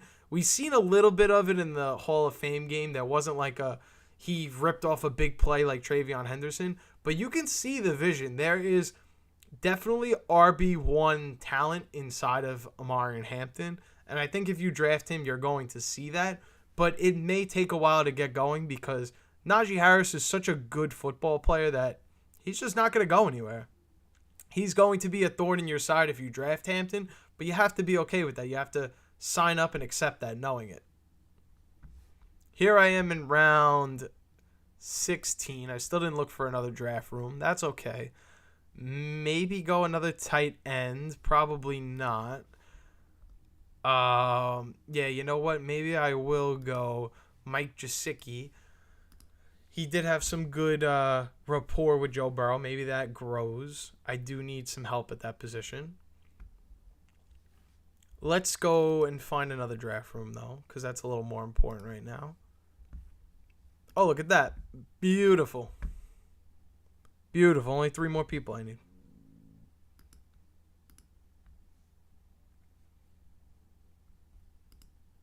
I'm 8 picks away before I draft again. I'm going to make this one more pick. And then I'm going to go get some more water because I'm kind of running low on that. And yeah, take a quick little break. I'll be back in like 5 minutes after I make this pick. Not even. Don't go anywhere because I'm going to be here all night. So don't go anywhere. But I definitely wanted to give the quick little heads up. Make my pick in 6 picks. Hopefully this other draft room doesn't fill up in the meantime. You know what? It is definitely going to fill up in the meantime. So let me not do that. Let me wait a couple seconds. Go back. You know what? We can go 10-person. We haven't done a 10-person one today. We'll take a little breaky. Maybe this one will go a little faster. Oops. Not me watching my own live. That's crazy. Let me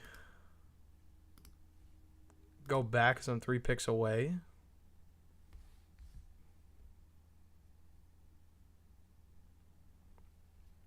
Wow. I mean, if they want to give up Neighbors or Brian Thomas Jr., I mean, we'll listen, right? But otherwise, we're probably not interested in whatever that team has for us, in all fairness. I did not take Jalen Coker in this draft. Probably not going to take him. But I do need some help at wide receiver. Oh, boy. Yeah, I'm going to go Jalen Coker. I haven't taken him today. Let me go on autopilot.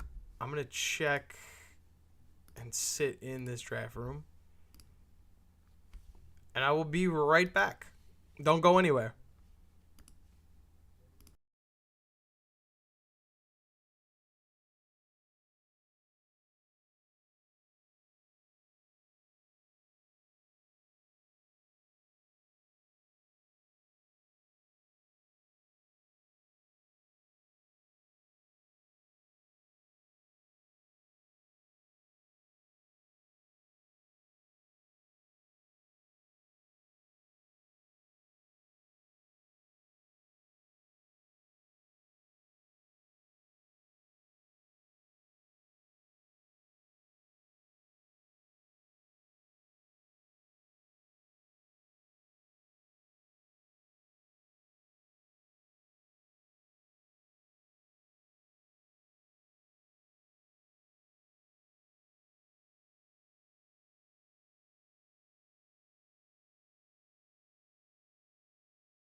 I'm back. I definitely should have went in the 12-man and not had you guys wait. That's my bad. That's on me. Who would I prefer between Brian Thomas Jr. and Malik Neighbors? Long term, I would prefer Malik Neighbors in a dynasty, but it's not like that one is much better than the other. I just would slightly prefer Malik Neighbors more. But it's a fair question. Valid. Both of them are a hell of a player. I'm going to have another Reese's while I wait.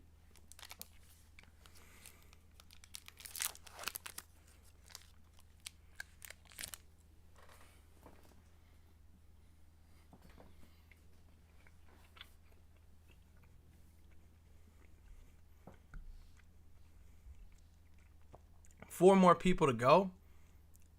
If anybody out there wants to join, I'm in the $3 12-man draft on Underdog, best ball. Would love to have you guys. Sorry. Would love to have you guys. It's that chocolate.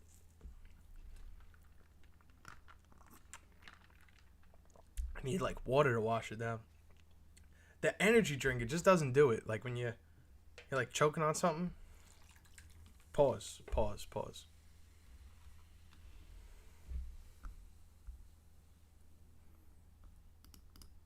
But I got 4 more people to fill this up, and then we're going to start another one. And then you know what I'm going to do after this draft? I'm going to start another one. And then after that, I'm going to start another one. So hang back and relax, because I'm not going anywhere. I should have, while I was gone, set up Sleeper so I could have took a quick little break and drafted on that. But it's all right. We got 4 more people to go. Maybe I will check out and see if there's any other bigger drafts moving along faster. No, I don't see any. Maybe this is the point of the night where only the creatures like myself come out to draft. It's very possible. What do you mean you couldn't find what I was looking for?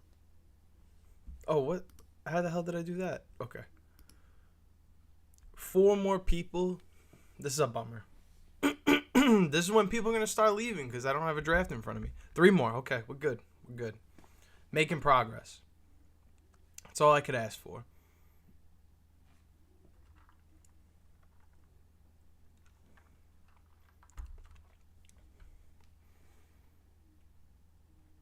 Two more people. And we can start drafting. Then we could get our draft on. Just need that one more person. Surely there's one more person out there in the world right now that would love to draft on Underdog with me. Surely there's someone out there. Let's go. What pick are we going to get? Let's find out. Moment of truth. 104. Okay, that's a different pick. We did not get 104 today, so that's a good sign. Let's quickly, before anything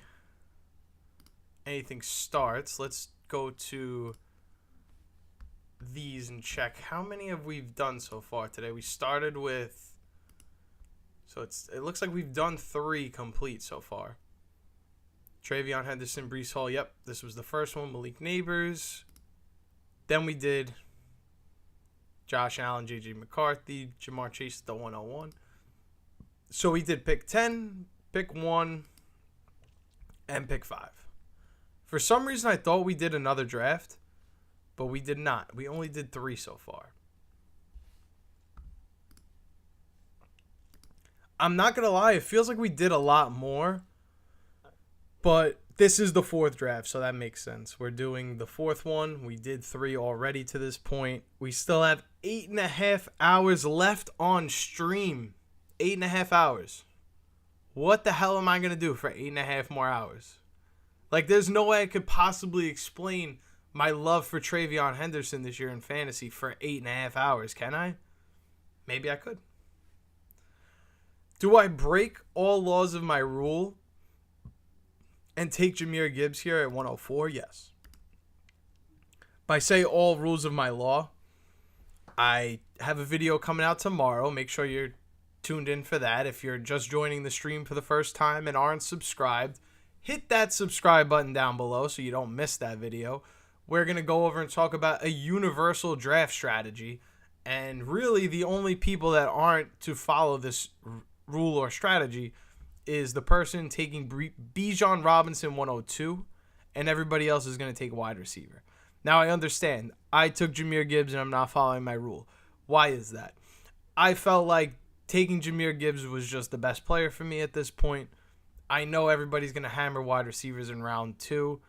If I have to, I will go back late in the draft and grab more wide receivers. But for now, I did take Gibbs. I don't know if this is going to be the best strategy for when it comes back to me in round 2.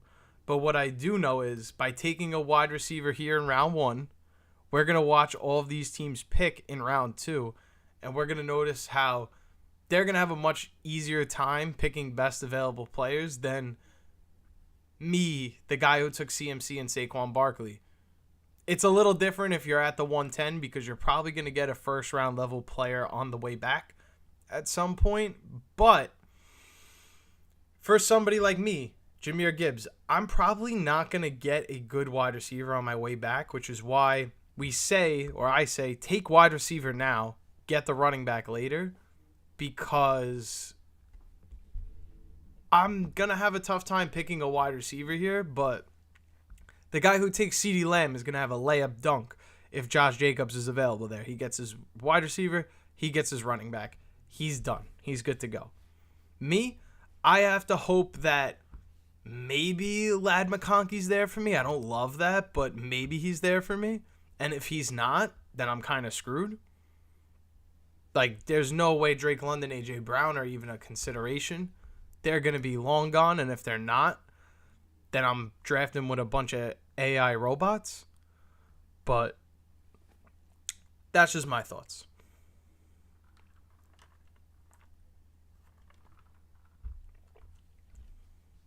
I think the guys that take wide receiver here have a much easier time of getting a running back in round 2.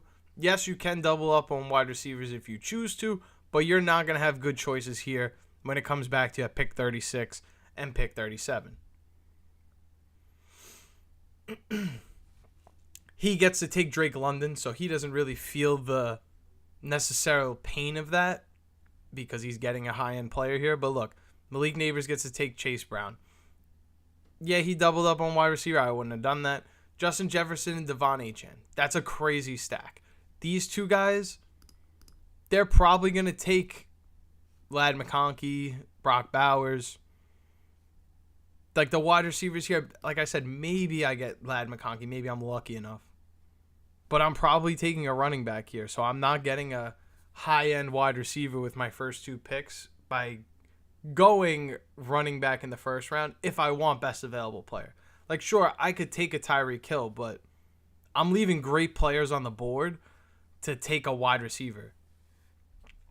I get Ladd McConkey. I don't love Ladd McConkey this year, but you know what? I'm going to go ahead and do it regardless. It is, best available player. I could have took Bucky Irving, who maybe I think is slightly better, but to not have a running back at this point in the draft is scary.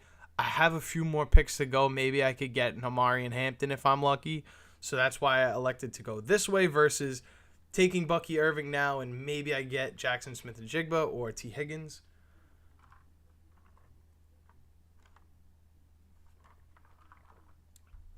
I could just take JSN and go double wide receiver. I would rather go Amari and Hampton, though. We'll see. This guy needs a running back because he decided to go wide receiver quarterback. He has double picks, so it really doesn't matter. It's not like he's disregarding the wide receiver position entirely or the running back position, but he does end up taking 2 tight ends? No, he takes wide receiver and tight end, no running back. Interesting. Amari and Hampton is off the board, so I can't do that. Jackson Smith-Njigba is probably who I'm going to take. At the 3-4, I don't hate that at all. I like Brian Thomas Jr. a lot. I think, like I mentioned before, you do need to be mindful of a pathway where maybe the quarterback position during his career in Jacksonville, if he stays there, is a little inconsistent. Maybe Travis Hunter is an emerging wide receiver and takes away some of Brian Thomas Jr.'s target share that he completely dominated last year. Like, go back a year ago and look at their wide receiver room, right? It was Christian Kirk, who really did nothing. Gabe Davis, who we all know was a product of Josh Allen and the Buffalo Bills offense. And Brian Thomas Jr., somebody that should have probably been drafted sooner, but the Jaguars got a little lucky, fell to them ever so slightly. Not like he was like this third or fourth round pick, but Brian Thomas Jr. gets selected by the Jaguars and is clear and cut the best wide receiver in that room. Now, there's another wide receiver in that room who's talented. I'm not saying he's Brian Thomas Jr. level good, but you have to be mindful of there's a career building right next to him in Travis Hunter that maybe he could be the best wide receiver in the league one day. I wouldn't bet on it, but we have to, when we're trading for somebody and, you know, in a dynasty league where this is long term, we have to consider every real life aspect and possibility that's out there, because this is a real decision that is going to affect your fantasy team over time.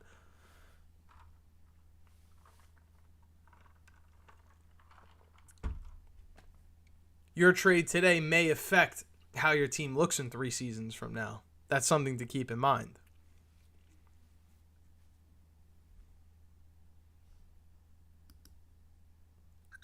I'm looking in round 4 to hopefully get Travion Henderson. I doubt it, but that would be a great second running back to go with Jahmyr Gibbs. I feel like I'm getting 2 explosive running backs.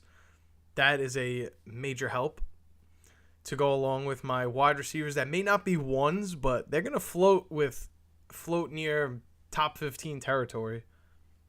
They're going to be pretty darn good.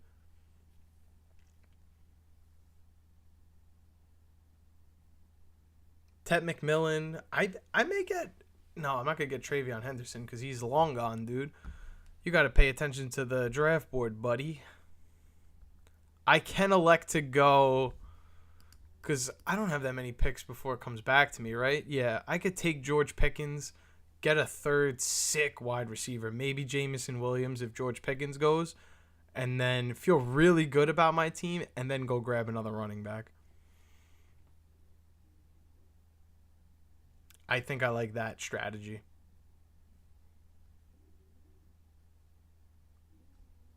One more pick before I go.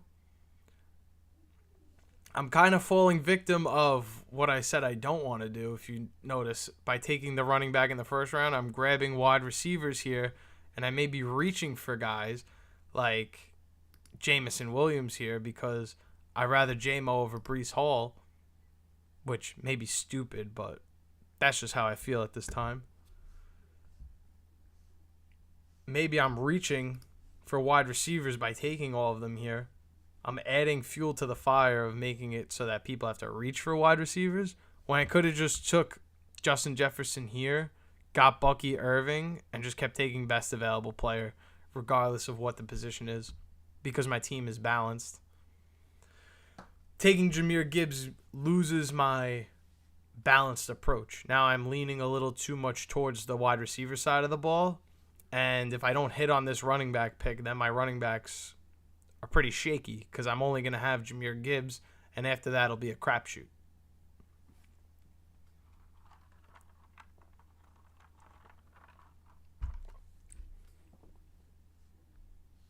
I see Breece Hall here.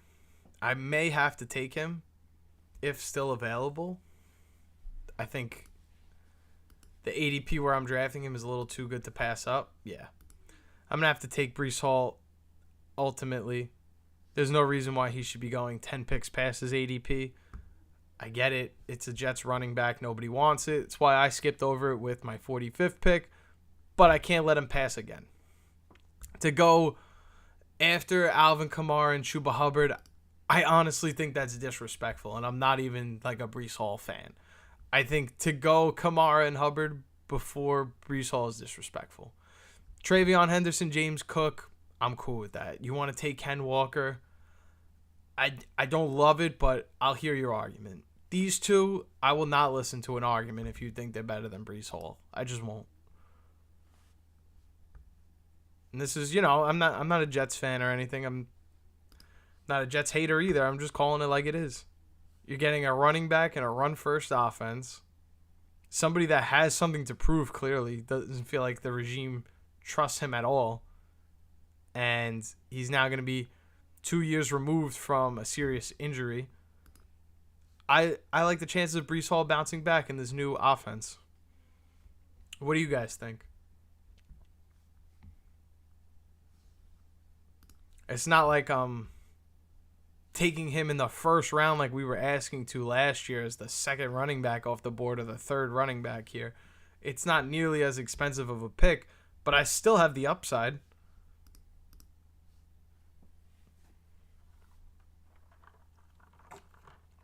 So many wide receivers to be had in this range. Oh my goodness. This is exactly what I mean though. Like, look at rounds 2 through 5 right now. Look at all this orange. I'm adding fuel to this fire by adding wide receivers in this tier that maybe don't be deserved to go this early. And I get it. It's underdog. It's start 3 wide receivers. But still, you can't tell me that all of these wide receivers are a better pick than Isaiah Pacheco. They're not. I don't see a world where Deebo Samuel and Jerry Jeudy are a better pick than Isaiah Pacheco. Give me Isaiah Pacheco every time. It's because we fall victim of this, I need to have this player in this tier, or I need to take a player here at this position because I took quarterback or tight end early. Don't fall victim of that. Take the running backs now, get the wide receiver later. There's less green here than orange. Smart man, take Isaiah Pacheco. Do not take the running back. I want a Pacheco. Bummer I don't get him. I'll take Tony Pollard if he's available. I'm not going to jump into the pool of orange where everybody else is.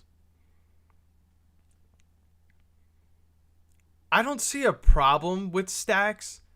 I think at times we could overrate stacks or overrate having the idea of stacking 2 players versus just having 2 different players.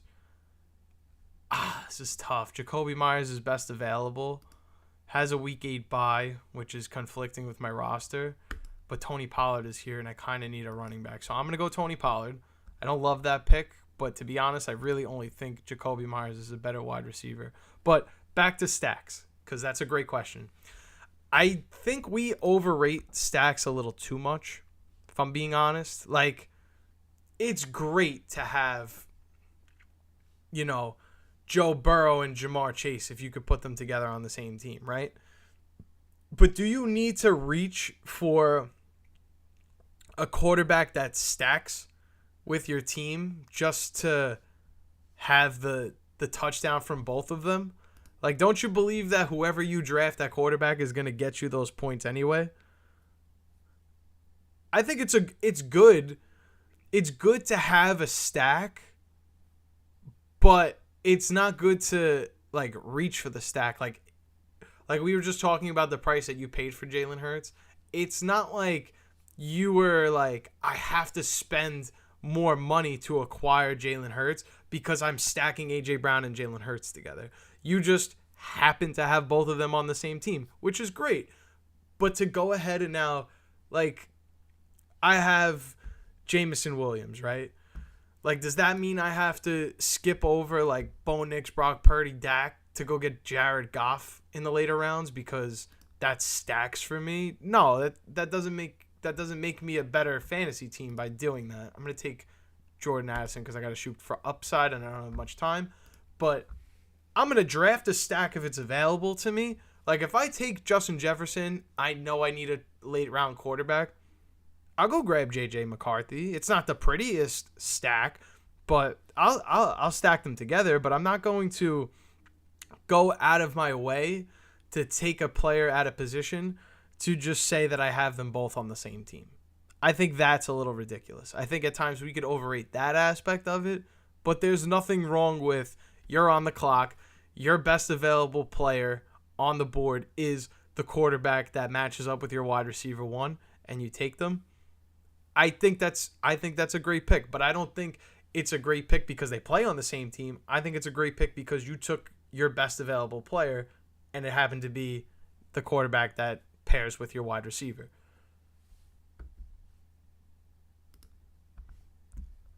I could stack Justin Herbert later knowing I need a quarterback. I may not go out of my way to do it. Like if I could get Dak for, the same range that I could grab Herbert, I'm just going to grab Dak because I think he's a better player. Like fantasy points and scoring the most points is going to win you leagues. But there's no formula that says if you draft the same running back, the same quarterback that throws to the top wide receiver on your team that you get more points. There's no stat for that. You're either taking a player that is good for you or bad for you.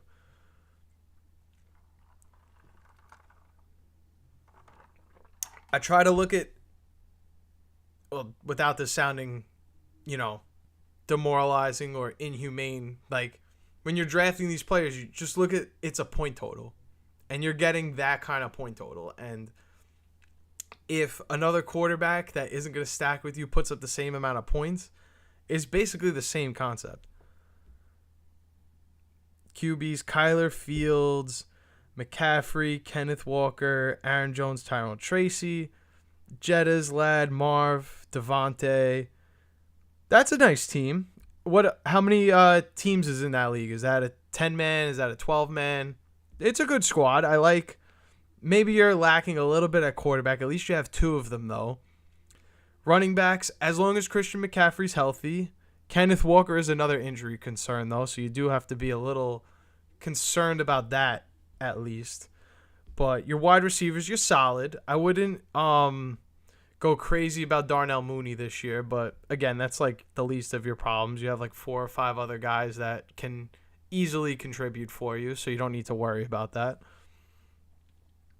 Nice. So you went CMC at 105. That's some really good value. What's good about where you're picking 105 in a 10-man, it seems like you just took best value every single time you had your pick, right? I mean, you get to go. Oh, I'm sorry. You went Jettas probably with your first round pick, and then CMC maybe, or vice versa. Either way, one of those two, or both of those were your first 2 picks. Then you have, just grabbing best available the whole way through. You get Ladd in round 3, nice value. Probably T. Higgins in round 4, Kenneth in round 5. That's pretty good. I like that. You get some good values. I have no tight end, no quarterback. I can't take Tyler Warren because he's not available. I don't love Baker Mayfield. I could... Oh, no, Tyler Warren's right there. Okay, taking Tyler Warren. Needed a tight end, that's the pick. So, you went Jettas, then Christian McCaffrey, then Ladd. Pretty awesome that you were able to get Christian McCaffrey in round 2 of your leagues. I feel like... Let me know how you feel about this. It's easier for you to say because now that you drafted him, but I think passing on Christian McCaffrey in round 1 like in a 10-man league like you're in, passing on CMC is a horrible thing to do because now there are 6 other teams in your league that got to pick after you, and they didn't want Christian McCaffrey after you took Justin Jefferson. A healthy Christian McCaffrey and a healthy Justin Jefferson makes you the best team in your league, probably. Of course, other things could happen to make you not the best team, but you would probably bet and assume that the guy with Christian McCaffrey healthy and Justin Jefferson healthy wins the league. So you can't let somebody take Christian McCaffrey in round 2 because the upside of your team at the end of the day could potentially separate you so much further from the rest of your league. Like, you could have that much better of a team than everyone else because nobody had the stones to want to take Christian McCaffrey. And I think that's a problem. Could go Michael Pittman Jr. Realistically, I'm going to go Michael Pittman Jr. It sounds crazy. I have not been drafting him that much lately. I was more so high on him in like July, but think about it like this. Tyler Warren's there, and I took Michael Pittman. I keep doing that, but this is the best wide receiver Daniel Jones has ever had in his career. I'm not a Daniel Jones guy, but I would like to believe that if we gave Daniel Jones Michael Pittman Jr., he could probably start on my fantasy football team. That's kind of the mindset I have right now. I could get a quality guy here. Maybe I need it because Jordan Addison's going to be suspended. So taking Michael Pittman Jr. gives me a little bit of upside, not too much. But taking Mark Andrews there doesn't really help me. It just gives me another flex spot. I could have took quarterback. I don't love the quarterbacks. I can come back here in 14 picks, get a Goff, a McCarthy, a Justin Herbert, and feel a little bit better about those guys. I'm not going to stack Sam Darnold for JSN, though. I'm not going to do that, unfortunately. But I will look to see who is the best quarterback available, and I'll make a decision from there.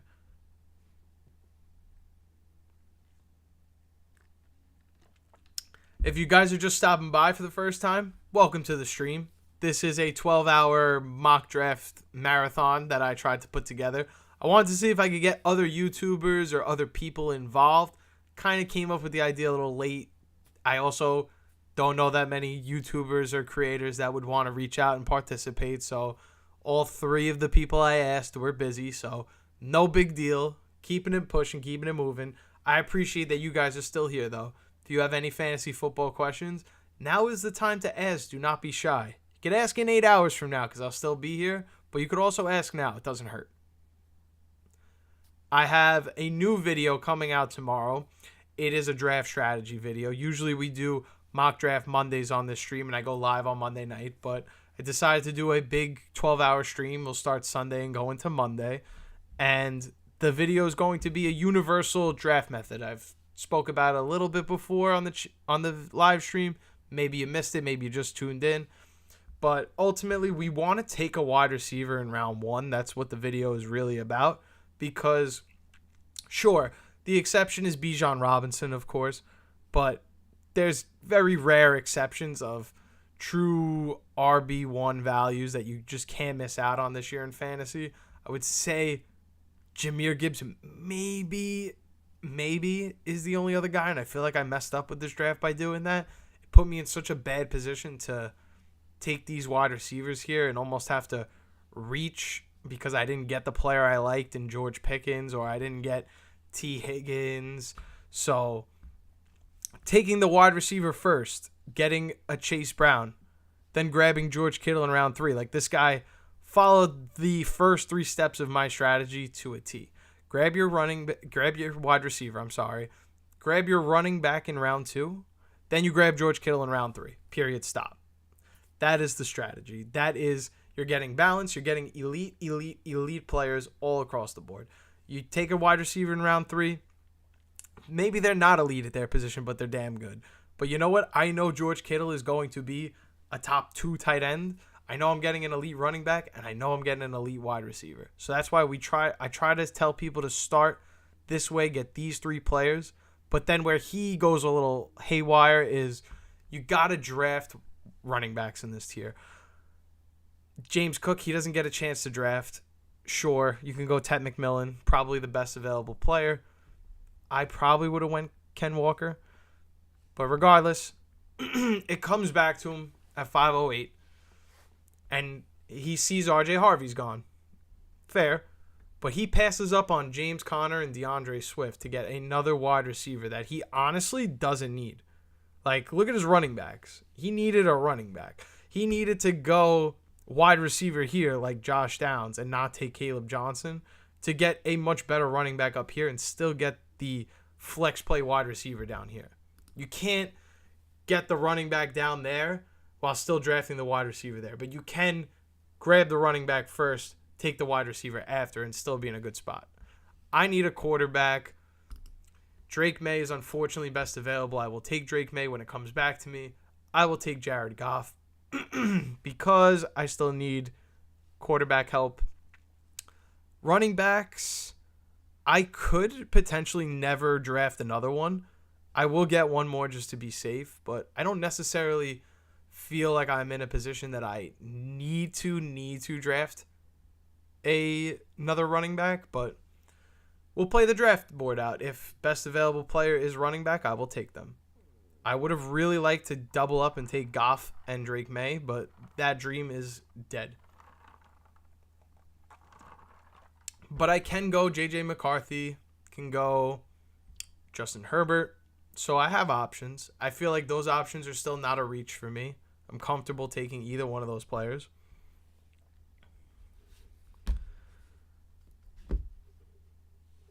Just want to charge my phone real quick.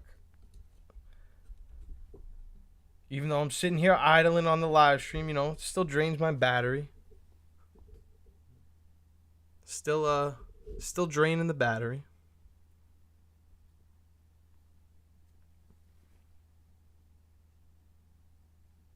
I have one more pick to make. I have one more pick before I get to pick.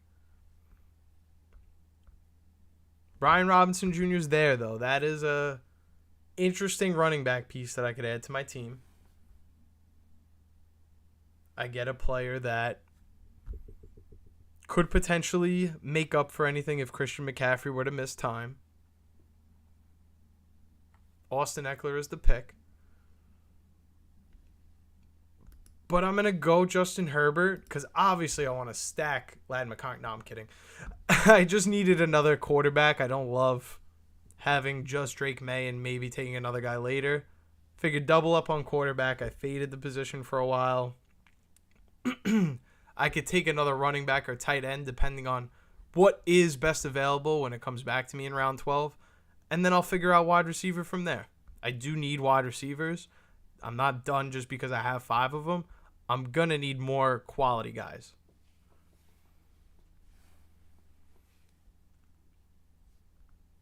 I might as well just do what I've been doing in every draft, it feels like so far. I've been highlighting either this guy or...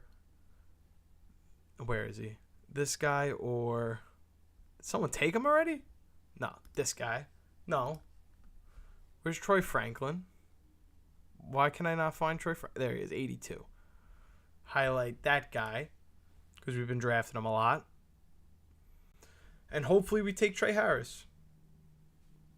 Those are all wide receivers I've been grabbing. Those are the guys that I continue to draft for some reason. Not sure, but it works.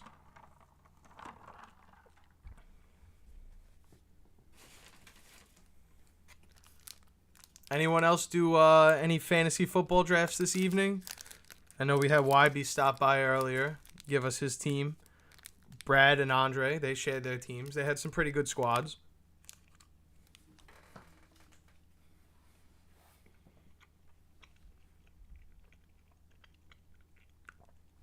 Had to go for a little Reese's break.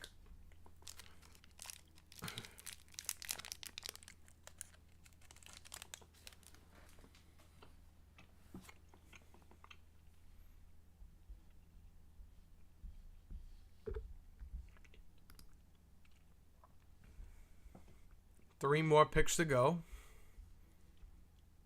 I do regret going double quarterback, but what the hell was I supposed to do? He did it first. He left me no choice. He did it first. Even though I was going to do it regardless.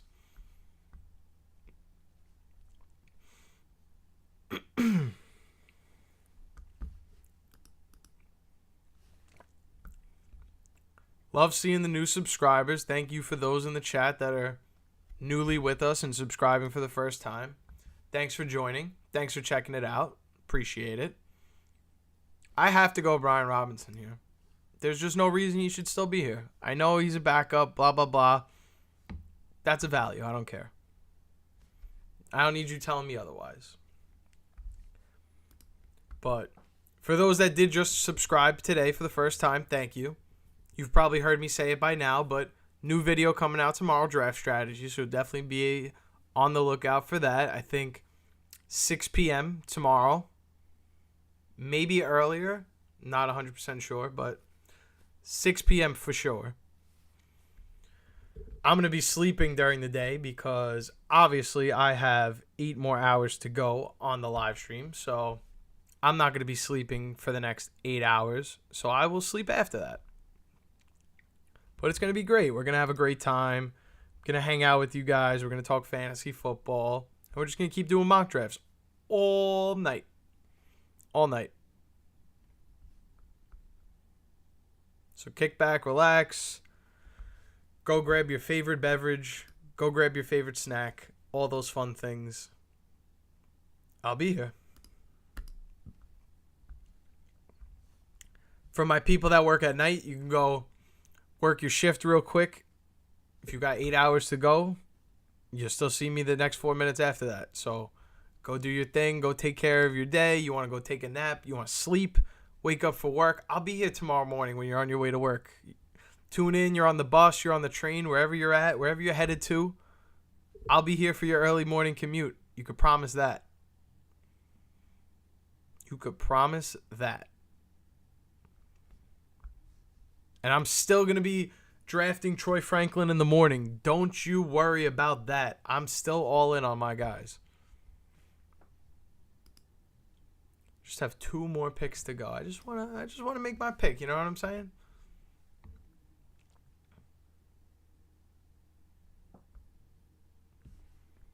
Here we go. Trey Harris is best available. I might have to. You know what? Brenton Strange. Need a backup tight end. I really like Brenton Strange this year. This is a guy that I feel like we are all forgetting about last year. I know we add Travis Hunter into this offense. Brian Thomas Jr. is developing into his own. Maybe Travis Etienne has a better receiving season. Doubt that part.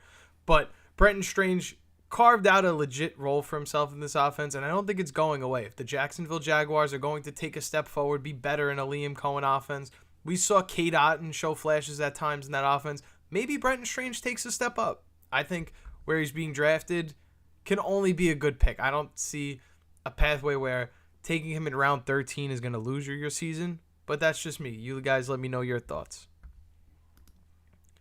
I'm actually going to run to the bathroom. I feel like I just stopped not too long ago to get ice, but yeah, let me just go take a break real quick. I gotta go, but I have plenty of picks before me, so don't go anywhere. I'll be right back.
And with one pick to spare, I came back just in time. Beautiful. I do need some kind of wide receiver help. Maybe I elect for the running back position because I just took a tight end. Time is running out. I will go with Rico Dowdle. I think I missed it. Nope, I got it. Cool. Gives me a little bit of running back depth. Nothing too crazy. Torrey Horton is probably going to be my next pick. That's somebody I also keep drafting nonstop. Carter, thanks for stopping by, brother. Really appreciate that. Thoughts on Breece's RB2? I'll give you my thoughts. I drafted this team, and he's my second running back, and I have 3 pretty good wide receivers to go along with that. So my answer to that is I love Breece Hall as an RB2 this year. I mean, I got him at a great value here in round 5. Probably not going to be consistent in everyone's drafts, but I like Breece Hall as a second running back. I think he has top 15 potential. That upside that we drafted him for in the first round a year ago, it didn't go away. That upside is still there. He's going to be in a run-first offense. Taking Torrey Horton here.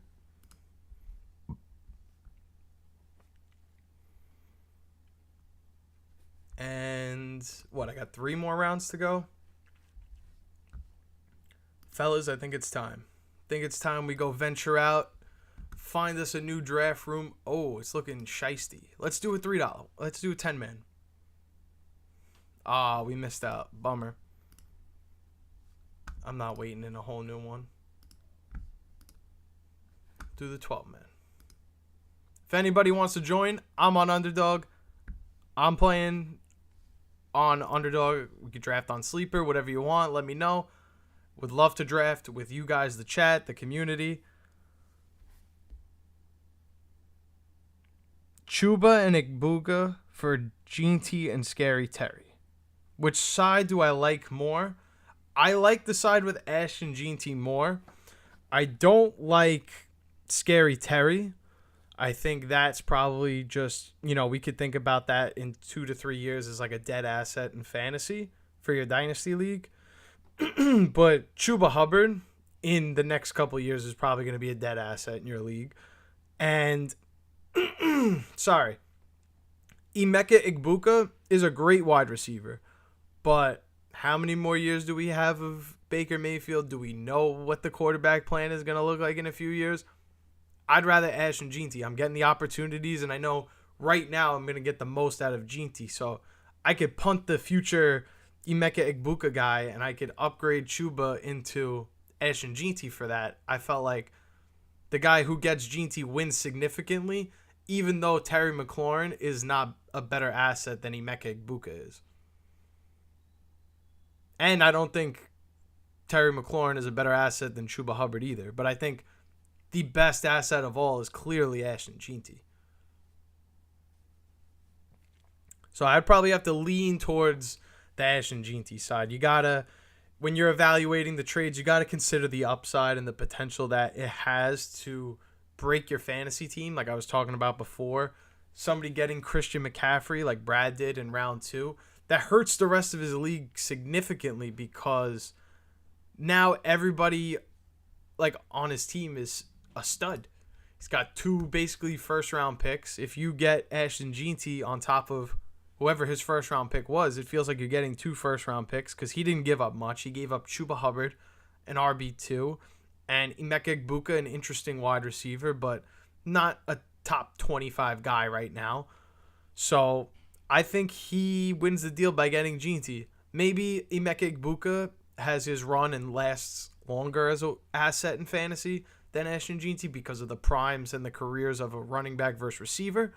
But there's no doubt about it in my mind, Ashton Gene is the better player and is that better side of the deal.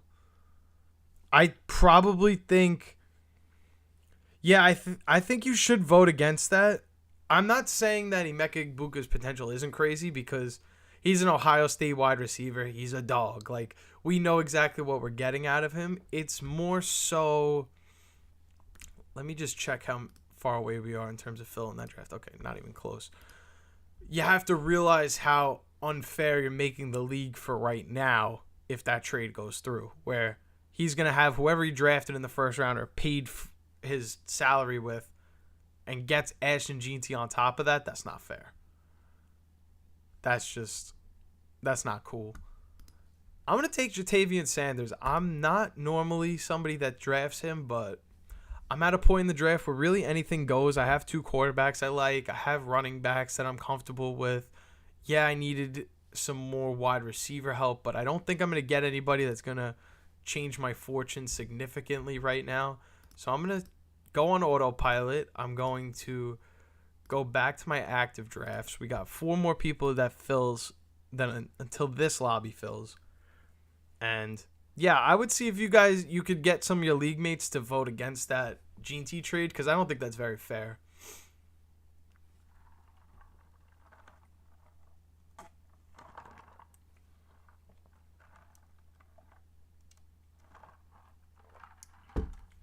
Just need 3 more people for Underdog.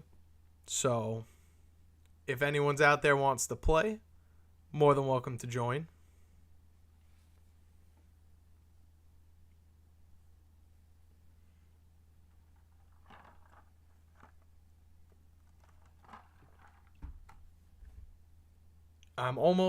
We only got 50? Yeah, I got 50 minutes until my second 2.5 hour shift of this live stream. I kind of trying to break it up into little pieces. So I'm like, oh, I got this much left to go, or that quarter amount left, We're doing good so far. I'm feeling pretty good. Not even close to halfway through, though, so that's a little scary. We have no idea what the next 7 hours, are left to go, but we'll see. We're definitely in for a ride. 106 is the pick. I have done this pick already, but we already know what we're going to do, guys. We know wide receiver is the pick, and yeah, that's pretty much all that matters. We're going to take a wide receiver here, 106. It's probably going to be Justin Jefferson, and if it's not, Nico Collins, Malik Neighbors is perfectly fine with us. I did just go Jahmyr Gibbs at running back, so I would prefer to not take a running back if possible, but we'll have to wait and see. Got 15 more seconds till we draft. I would like I said, wide receiver. But it's hard to predict. It's hard to go in with a stern plan because you have no idea what's going to happen. You just don't.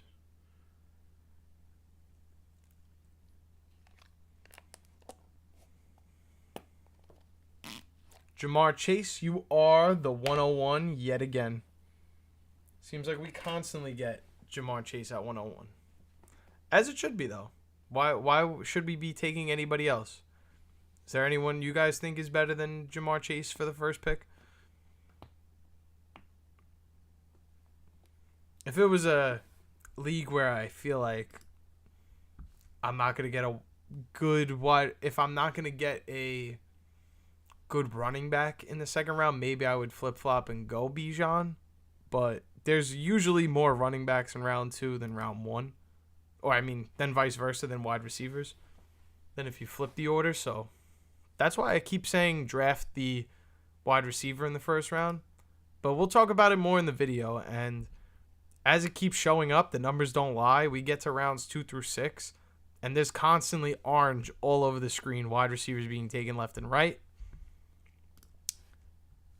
There's no possible way that if we're drafting the same exact position everybody else is, that we're going to get a value every single time we draft. Not every single time we draft. In every single round, there's no way we could get a value at every point in the draft. We're going to be reaching if we take wide receivers just like everyone else. So the best strategy is wide receiver, go running back after.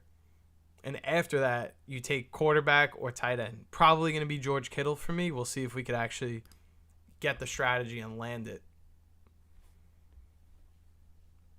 But if anybody else out there, I know there's been a few people that joined stream, gave us their fantasy football teams. If you just finished up, you had a fantasy football stream, let me know your team in the comments. We could talk about it.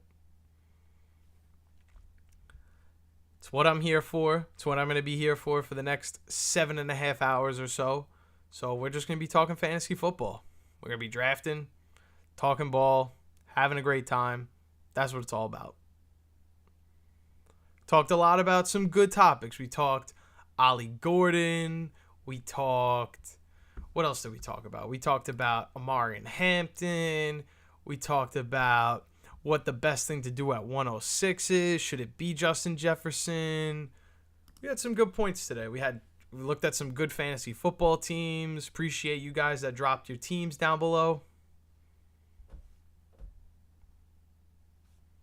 Here I am in round 2. I'm looking for a running back, of course. Devon Achane is falling. People are even taking Jonathan Taylor over him. I can't get behind that. I'm sorry. I just can't. Drake London is gone. That would have been the pick I love to make. What if I go... No, because I'm at 6. He's not going to... I was thinking about taking Bowers to go Amari and Hampton, but I'm just going to go HN. Maybe... We did talk a little bit of HN because we talked Ollie Gordon. Injury could potentially linger into the regular season. I'm still going to bet on the upside in best ball because if I get 8 games of that superstar potential, that's going to help me out a lot.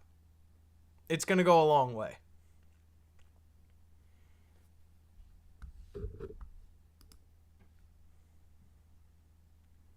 Starting to get to the late nights, starting to lose some of the viewers. It's a shame.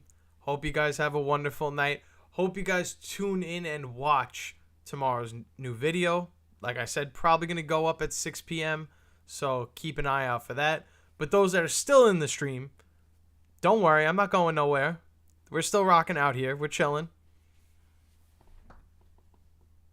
And we're going to try to get George Kittle in the 3rd round here. That's going to be the play. Yeah, we could go quarterback. If Lamar Jackson was somehow available, I would definitely take him. Doubt that's going to be the case. But probably going to end up taking George Kittle here. I like it. I really wanted Amari and Hampton, but I was like, there's no way he falls back to me if I take Brock Bowers in the 2nd round. So I elected to go HN. Like I said, maybe he's going to get injured. Maybe that calf lingers into the regular season, but I'm shooting for the upside. The scared money does not make any money. That's just plain and simple. Wise man once told me that, so I got to live by those words.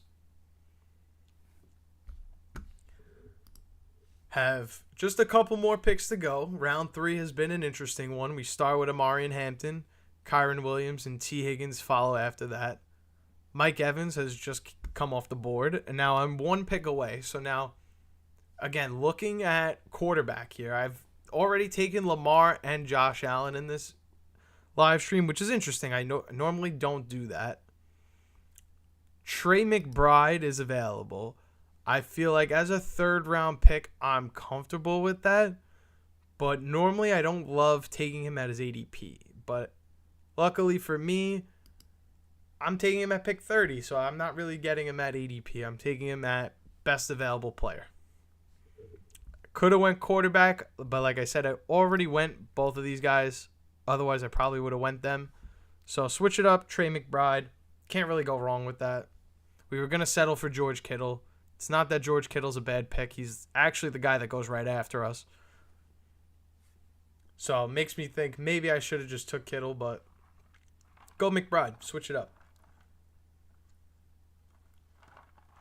Rarely ever get him at a discount or a price that I feel comfortable drafting him at because he's usually going somewhere over here. But middle of the round 3, I'm starting to build a good foundation for my team. And now with my next 3 picks, the goal, if I'm going to follow the strategy of the YouTube video coming out tomorrow, I'm going to take 2 running backs in my next 3 picks. So right now I'm looking. I see Breece Hall, Travion Henderson are best available. I'd be lucky to get Travion Henderson if I'm being honest. I see his ADP skyrocketing all the time. I don't think there's a way that I make that work. But Breece Hall, Ken Walker, these are guys I'm comfortable taking as my second running back. That's awesome. I mean, most leagues probably aren't going to give you the luxury of taking George Kittle in round 5, but I'll tell you what, I like George Kittle in round 3. I like George Kittle in round 4. So I absolutely love that you got George Kittle in round 5, if I'm being honest.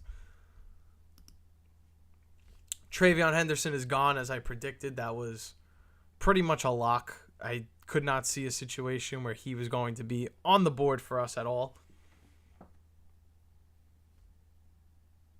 I see Xavier Worthy is technically best available.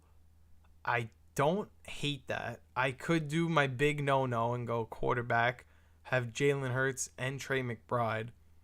But I'm going to go Breece Hall again because where I'm taking him, I'm not reaching for him. I like taking him at his ADP here. But part of me does want to take Jalen Hurts there in round 4, but Lamar Jackson and Jaden Daniels went here. Kind of feels like I'd be reaching for him at that point. Take Breece Hall, happily move along, and just take the next best available guy in round 5. I'm still following my plan to a T. I grabbed one running back, so now I need one more in my next 2 picks. If I see a wide receiver value I love, I could take that. Or if I'm lucky enough and a wide receiver falls to me, I will take one. But let's take a look. I'm avoiding the wide receiver position because I'm trying to prove a point of how much people draft this position here in rounds 2 through 6. Look at how many we have so far. Look at all of this orange in here. I know it's a 3 wide receiver league, so we have to start a lot of wide receivers, but you can't possibly tell me that this guy who took 4 wide receivers is getting a value at every point in the draft because he took these wide receivers. Like, JSN, that's a good pick. Terry McLaurin over Travion Henderson and George Pickens, I think that's a bad pick. To continue to take wide receiver like in this round when you can go better values, I just don't see why.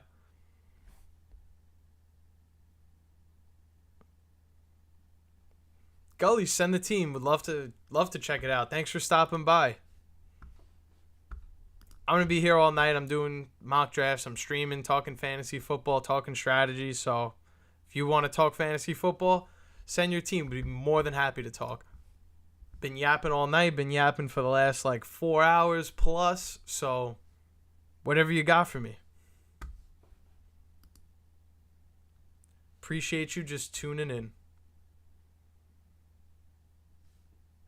As we have more wide receivers coming off the board in this tier, I have a chance to potentially get RJ Harvey as my 3rd running back. I like that a lot. I could take wide receiver because there's so much value here. Looking at, I have 2, 4, 6, 8, 12 picks until I pick again. I could still get another really, really good wide receiver if I decide to wait and take the running back now. I think RJ Harvey is a good pick. Could go James Conner as well. I may just go James Conner. Don't have to worry about the bye week. That would be huge.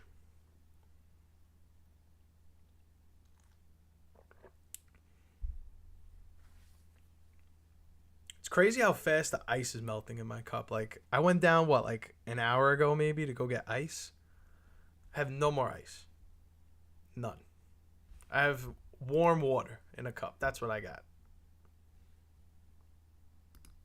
I'm taking James Conner. Again, there's so many wide receivers here. I probably reached on a running back and passed up on so many wide receivers.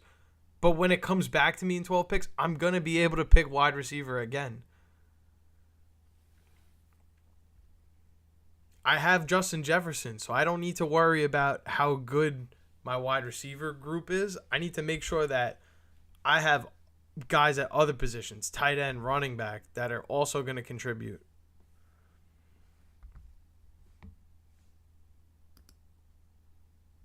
I do have enough time now, Gullies. I will look at your team. So we got Jalen Hurts, Christian McCaffrey, Achan, Adams, Xavier Worthy, Mark Andrews, DJ Moore. I like that.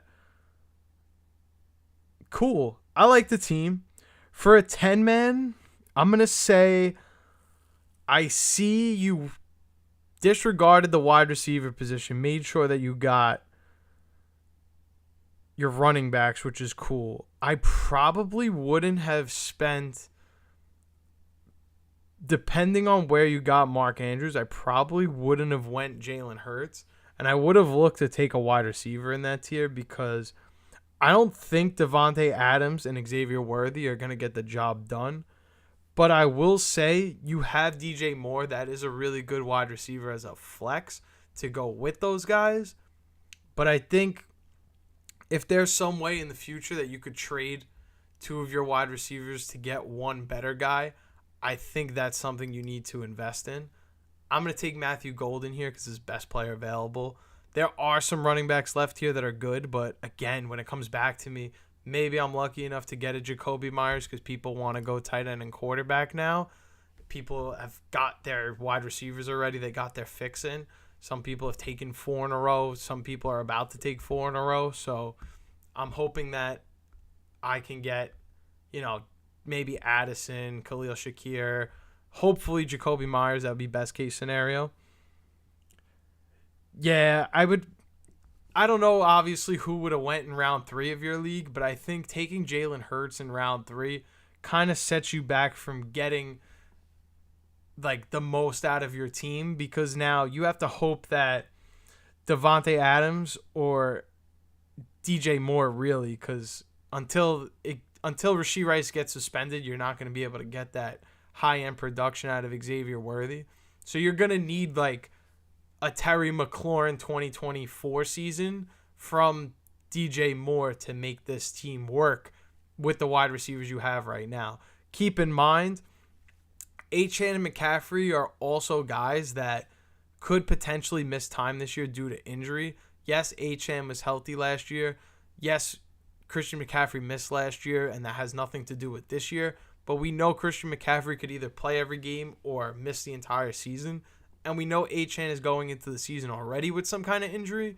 So I don't want to say you're behind the 8 ball, but there is potential for the team to fall apart at the seams because now if you're missing one of these running backs and you're not getting top 10 numbers out of DJ Moore or Devontae Adams, it's going to be hard to make up those points every week with just Jalen Hurts and Mark Andrews as other pieces to go along with whoever your top guys are that are available. I think Andrews in round 8 is good. I don't think it's a league-winning value. I don't think it's going to lose you your league either. I think it still puts you in a good spot to compete. You get potential of having a high-end elite tight end without having to pay the price of maybe what other people do for a Sam Laporta, TJ Hawkinson type of player who are kind of best available to go right now, or Travis Kelce is another example of that. So at least you were smart enough to stay back and wait for a Mark Andrews. I think that was a good pick. I think where you may run into a problem, if you could trade one of those running backs or trade 2 wide receivers to get a better wide receiver, I think your team would be in a lot better of a position. Wow, I got Jacoby Myers. I am so ecstatic about that. No, I don't have a quarterback, but I'm going to figure it out. I will figure it out. And it's cool to avoid wide receiver in the first 3 rounds because look at my strategy, right? My strategy is grab 1 wide receiver, but make that 1 wide receiver an elite guy. So I'm kind of following your strategy, but I'm still making sure that where ours went differently, you doubled up, took McCaffrey and Achan, kind of like how I have in this draft here, but in a 10-man, assume it's the same deal though.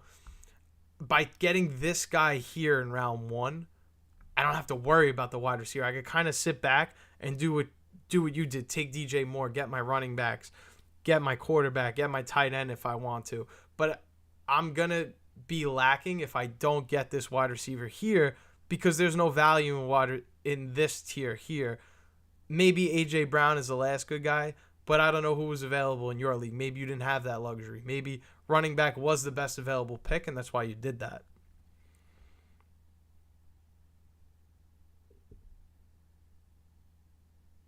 Yeah, if you count defensive touchdowns, that's an even better pick. I would say generally, though, round 10 for Travis Hunter is a solid value alone. You're definitely going to get some good wide receiver value out of him, but if everything pans out for Travis Hunter this year, right? Where's like a realistic place to like have him finish out of the top wide receivers this year? I would say maybe Gullies, you think differently. I would say like 17 to 19 is a realistic, like everything broke right for him. He had a great season. Defensive points aside, he's probably 17 to 19 somewhere in fantasy, right? That's still not going to be enough to make up for the Xavier Worthy, the I'm sorry, having a blank, the Devontae Adams, like those two. Maybe DJ Moore can make up for it. It's someone I believe could have a good season, but those other two guys are still going to put up like wide receiver 2 numbers, and adding another guy to that is good, but you're still lacking that upside that's going to completely take over and win you a week that some of these other guys provide. Like when a Jamar Chase explodes for 45, like you're not going to be able to have that, but you're going to have consistency.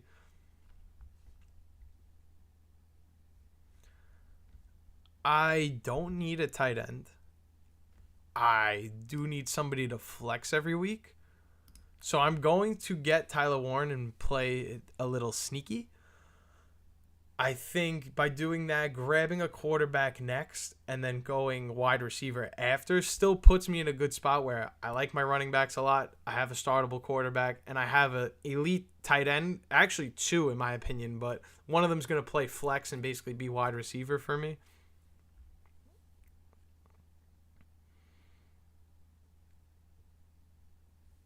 I think not that Derrick Henry and Jonathan Taylor are a lesser duo.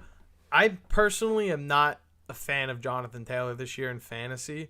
I think they've taken a lot of his receiving work away from him, and I don't think Daniel Jones is going to turn into a dump off throw to the running back guy. He's usually looking somewhere over the middle of the field.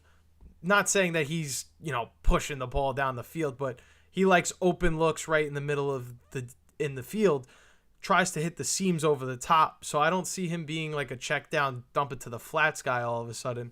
I don't know if we're going to get that receiving workload that made Jonathan Taylor an RB1 overall in the past. But Derrick Henry brings you some upside. But I think McCaffrey and Achane, that duo has more of a higher ceiling than Henry and Taylor because I think Taylor's is a little too safe. Like, I think you still made the right choice of duo because you didn't take Taylor, but your RB duo does have some concerns. Would you trade full PPR Aaron Jones and Joe Mixon for Kenneth Walker? If you're getting Ken Walker, I would probably do that. If this is a dynasty league, I would definitely do that if you're getting Kenneth Walker. But if this is redraft and you're trading away these 2 guys for Ken Walker, it's solid. It's not like a crazy trade. You get some value, but you lose out on the upside of what Joe Mixon could be when he comes back from his injury. Speaking of, he's on the clock. I may just take him because there's so many quarterbacks available. Having some running back depth will be huge for my team. But at the same time, I have to be careful because if I'm drafting Tyler Warren, he's probably not going to get too much flex opportunity if I keep drafting running back and tight end. But I wouldn't trade away Kenneth Walker for those 2 players. But if you're going to get Kenneth Walker back for them, I like trading away both of those guys. But keep in mind, Joe Mixon could be somebody that runs away at the end of the season and makes you a playoff contender. At the other side of it, though, Kenneth Walker gives you, assuming league-winning upside, if you already have a running back better than those guys and Ken Walker. So I would make the trade for Ken if that was you. Appreciate you, RJ, for stopping by, asking the question. For those that are just tuning in, just stopping by, thanks for joining the stream. I'm going to be live till 7 in the morning, I think, Eastern time. Got 7.5 hours left to go in this stream. So, yeah. If you got any fantasy football questions, now is the time to ask. Do not be shy. If you're new here, consider subscribing. I do make fantasy football videos on this channel. There will be a new video dropping tomorrow, and it's a little too late for it now because the offseason is about to end. But every Monday during the offseason, we try to do Mock Draft Monday, a live stream, go over, talk fantasy football with you guys, do some mock drafts on Underdog, and call it a night. But tonight, decided to do a big one, do a big bang for the end of the year, or end of the offseason, I should say, before we kick off the 2025 year. Figured let's do a 12-hour stream and see how it goes. So if you're joining, thanks. You're a part of the first 12-hour stream on Outlier Fantasy. So you could probably gloat and tell people you're a part of history now. But regardless, I'm here. It's fantasy football draft season. And we're going to try to draft the best team every single time. I have Caleb Williams, Jared Goff here. I think I'm going to go Caleb Williams, even though I feel like I'm reaching. I need a quarterback, so I have to do that.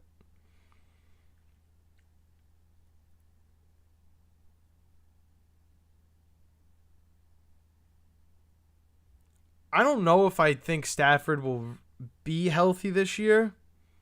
It's quite an interesting one because, we can't...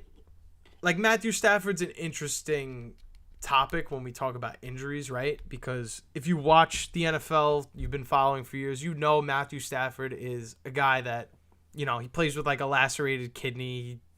He's got all different types of injuries, and he still plays through no matter what because he's just an Iron Man. That's just kind of how he is. So he's going to play, but at his age, if he's compromised and injured, he may not have a good season and keep rolling himself out there, which may be worse than him just sitting down and taking the time off. So I don't really want any part of the Rams offense this year for that reason. I think it's a little dangerous to put all your faith that Matthew Stafford is going to be the guy that stays healthy all year long. And it's not an issue if you believe in Jimmy Garoppolo in the Sean McVay offense as a backup in case he has to go in. But we do know for a fact, history has told us before, that Davante Adams and Jimmy Garoppolo don't necessarily get along and hum together as a quarterback and receiver duo. They had a lot of issues with the Raiders. Maybe that has changed. Maybe, it's water under the bridge at this point for them. But I have to think and consider that Stafford is somewhat injured, and that makes me not want Davante Adams as much, make me not want Puka, and that trickles down to Kyren Williams as well. I would have probably taken T. Higgins, definitely JSN, and maybe Mike Evans over Davante Adams, but definitely not DK Metcalf. Hell no. I would not have taken DK Metcalf. Stafford is a beast. I mean, I will give him all of his flowers.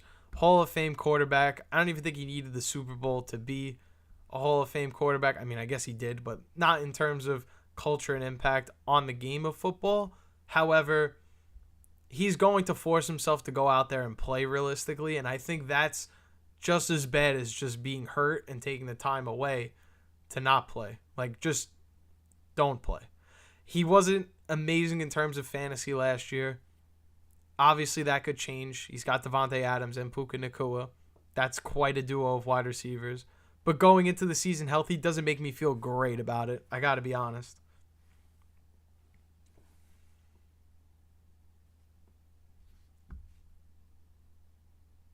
Waiting for my 12th round pick to come back to me now.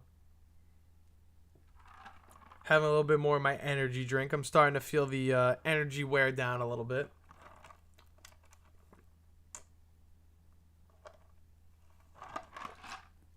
But I got to be honest, so far, successful stream. We got new subscribers. We got new people in the chat. I love to see that. Thank you guys for joining. Thank you guys for supporting the channel.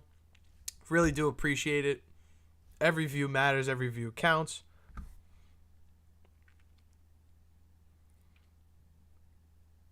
I don't know if I would do that, Andre. I was just talking about in the chat how I don't really love the idea of owning the Rams offense this year. And let's be honest about what Kyron Williams is for the rest of his career. This is your dynasty team we're talking about. How many more years do we actually have of Kyron Williams being the starter there? They drafted Blake Corum last year. This year they drafted Jarquez Hunter. They're eventually going to move on from Kyron Williams. So I don't know if it's a great deal to move on to get Rashee Rice for A.J. Brown, but I'm sure you guys could work out some kind of deal to maybe meet somewhere in the middle so that you can still get Rashee Rice without giving up your best wide receiver, you know?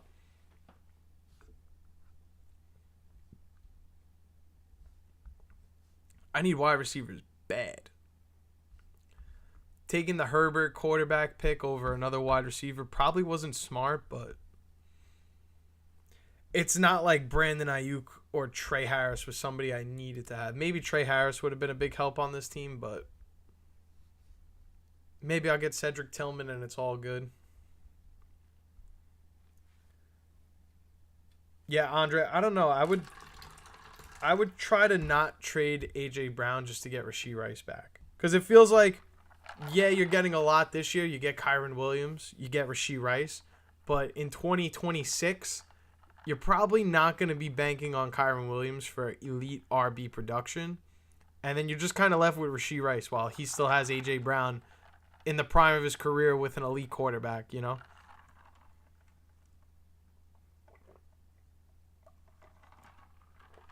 I would value long-term A.J. Brown over getting Kyron Williams back with Rashee Rice. Like, obviously, Rashee Rice is a better long-term asset, but you almost have to sit on a grenade for a couple of years with Kyron Williams just to make that work.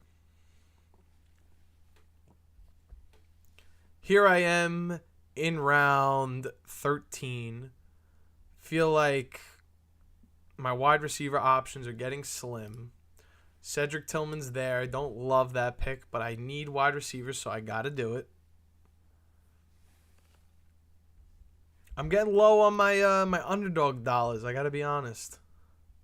But you know what? It doesn't matter. We're still going in the draft rooms. Spend all that money. You use it or you lose it. So while that's going, I'll make one or two more picks, and I'll probably just go on auto draft. I got my 2 tight ends, 2 quarterbacks. I don't really know if I need to go crazy. Maybe I could take a third quarterback, assuming I don't trust the guys that I have. But we'll see. We shall see.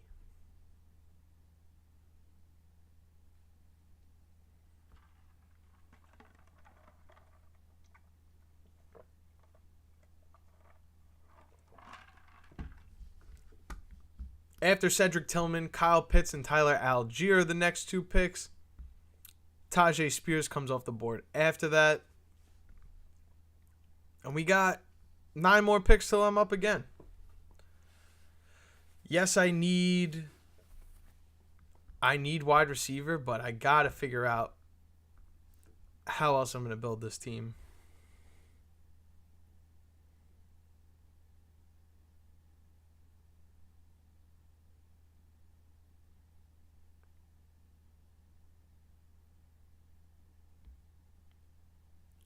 Again, I don't really know if he's correct by saying Jonathan Taylor and Derrick Henry is a better duo. I mean, we keep drafting Jonathan Taylor in this range. And, you know, other than his 2020 season where he delivered as an RB1, he's usually finished lower than his ADP. So I'm not going to say that Henry and Taylor is a better duo than Achane and McCaffrey, but there is an opportunity for one of these 2 guys to get injured, and then it's automatically these 2 are better. There's a safer floor between your duo of Derrick Henry and Jonathan Taylor, but it's not a better duo than Achane and McCaffrey. It's just not. There's 2 guys that have real RB1 upside this year versus Derrick Henry has the RB1 upside. Jonathan Taylor does not.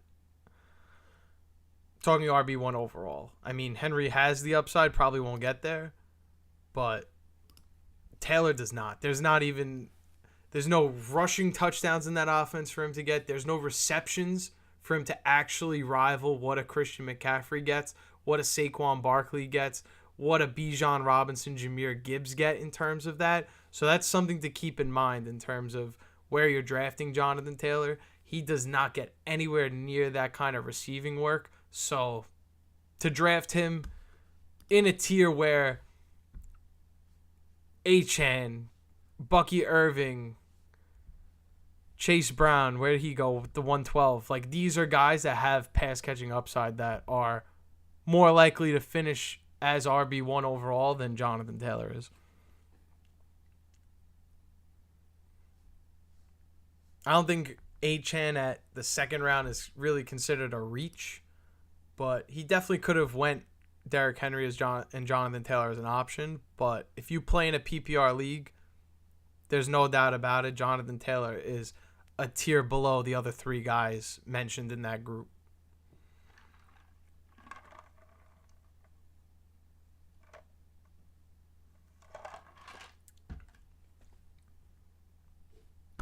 Let's check how we're doing in terms of the other draft room. 4 out of 12, man. It's really slowing down now. It's getting real bad. May have to relocate to sleeper after this draft. That may have to be the move.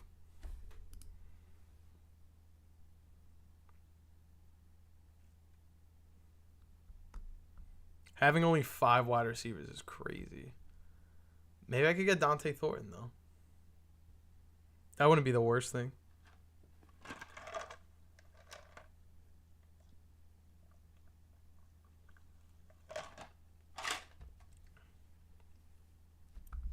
Stevie Profits takes Torrey Horton, my guy. Would have loved to have that pick, but all good. Maybe I'll go Ollie Gordon just in case Achane gets hurt. I like that pick. Just in case I need the insurance policy, I get it. And I'm not really reaching for ADP either, which is nice.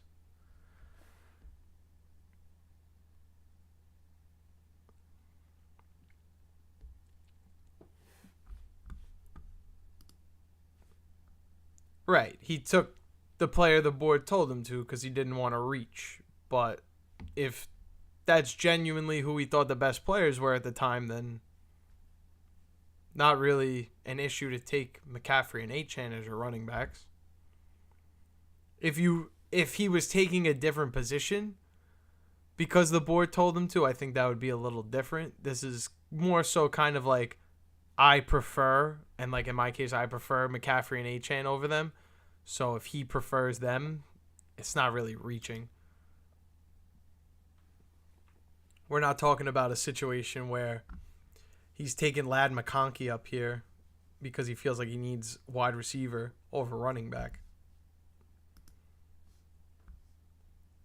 Dante Thornton is not joining my team, which is a bummer.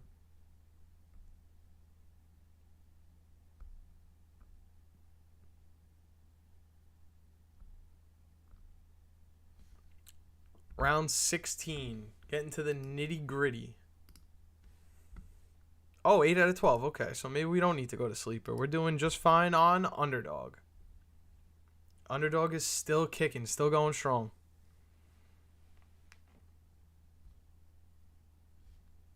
Got 3 more picks to go before I pick. I would like a wide receiver. I don't love any of them in this tier. Maybe DeAndre Hopkins could give me a little bit of upside, but I doubt it. I'm going to take the shot because I need wide receivers desperately. But I don't think I'm making a great pick by doing that. Troy Franklin is an option. I've taken him in basically every draft so far. Somebody I think is potentially going to explode in the Broncos offense. You know what? We'll take him. Maybe we get lucky enough DeAndre Hopkins makes his way back to us. Throw him up in the queue just in case we jump to the other draft. Take Yoshivas. That's another touchdown guy. Who else is a touchdown kind of guy? Zacchaeus. That's a touchdown guy if I've ever seen one. Okay. 8 out of 12. I'm thinking about just sitting in here. You know what? No. We'll make one more pick and then we'll sit in here.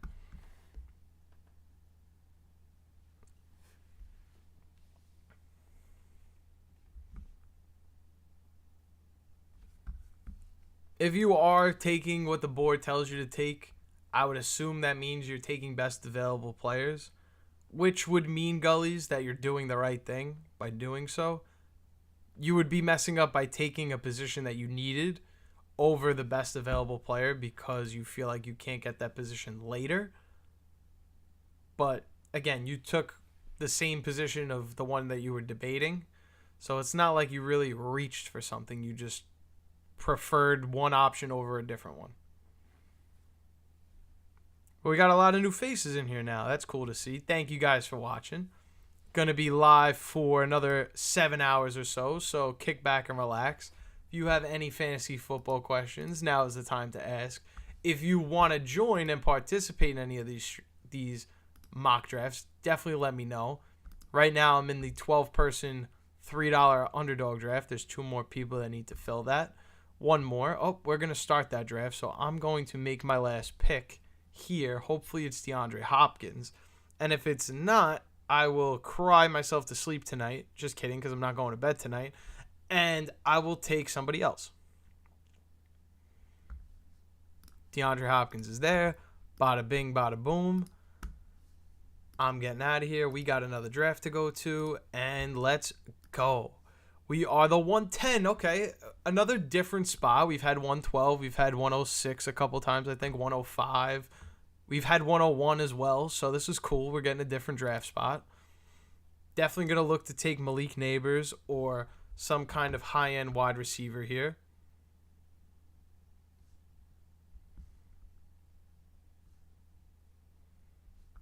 Definitely going to be trying to get a wide receiver.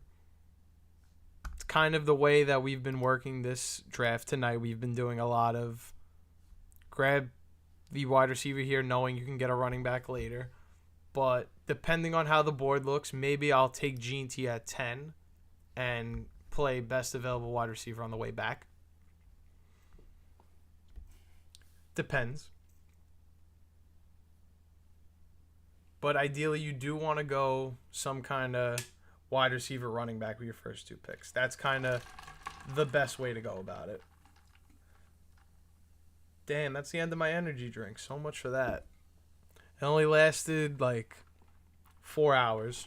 Actually, nah, it kind of lasted like 5 hours. We're almost about to finish the 5th hour.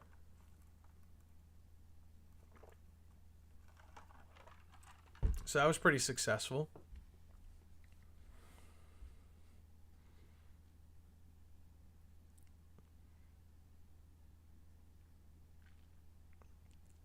Yeah, I mean, you could have prioritized wide receiver, but like you said, you have a high-end tight end and an elite quarterback to kind of make up for whatever your wide receiver 2 production would be. So that's good, and I agree. McCaffrey's going to get goal line work. McCaffrey's going to probably get all of the work, if we're being honest. And Achane is an elite running back as long as he's healthy, so it's not that these picks are bad picks at all. You did exactly what you were supposed to do. I'm going to take G&T and hope that Drake London falls back to me. If not, I'll take A.J. Brown. That's okay with me. But seeing Puka, Amon-Ra Brian Thomas Jr., I figured, why don't I pass the baton off to these next 2 teams, let them make that decision. And if Brian Thomas Jr. is still available for me, we'll happily take him in round 2. If Drake London is there for me, I don't even need to think about it. I will take him.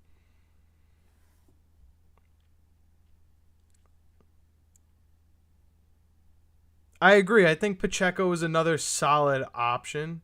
It's just, yeah, Adams, Xavier Worthy is the weak spot. It's a lot of wide receiver 2 production and no wide receiver 1 production. But hopefully, if Mark Andrews finishes as a top 5 tight end, if Jalen Hurts is a top 4 or 5 quarterback, you're not going to really feel like you're missing out that much.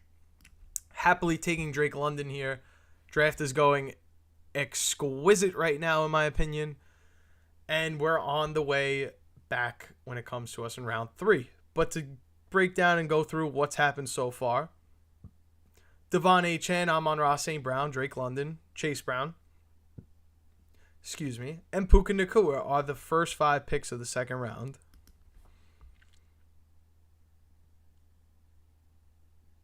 Yeah, I think Eckler's role is interesting. I think I talked about this in the comments section on one of my videos with someone that was in the chat earlier. I think the biggest winner of Brian Robinson leaving town is not Ja'Cory Crosby-Merritt, is not Austin Eckler, but is actually Chris Rodriguez, because I think he's going to be the short yardage guy. Ja'Cory Crosby-Merritt's going to get probably a good amount of touches and hit the home run play once in a while. And Austin Eckler will be there pass catching down, maybe sprinkled in on third down back. Definitely 2-minute drill guy, but I don't know if his role is concrete. I think they're just going to add Chris Rodriguez into the mix, and he's probably the biggest beneficiary of that trade with Brian Robinson Jr. But Eckler, pass-catching running back, definitely has PPR upside. You're in a PPR league, so that's good. It's definitely a solid pick. But like you said, you have Pacheco if things go wrong, if you need to flex one of those guys in.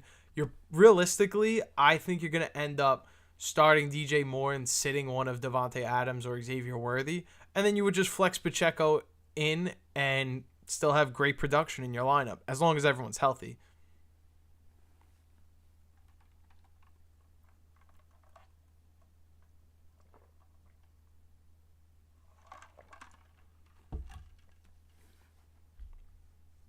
$310. I'm almost up. I'm almost at the 5-hour mark, which is crazy. Did not think I was actually going to be able to stream for even close to 12 hours. But you know what? We're kind of kicking. We're almost halfway through. Not doing too bad.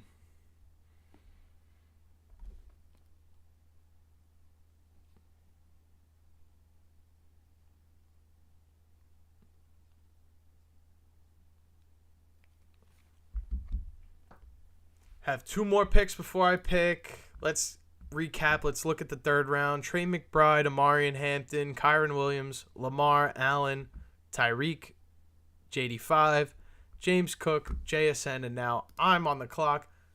I have my pick of the litter. I could take best available player. Someone mentioned before that they got George Kittle in round 5.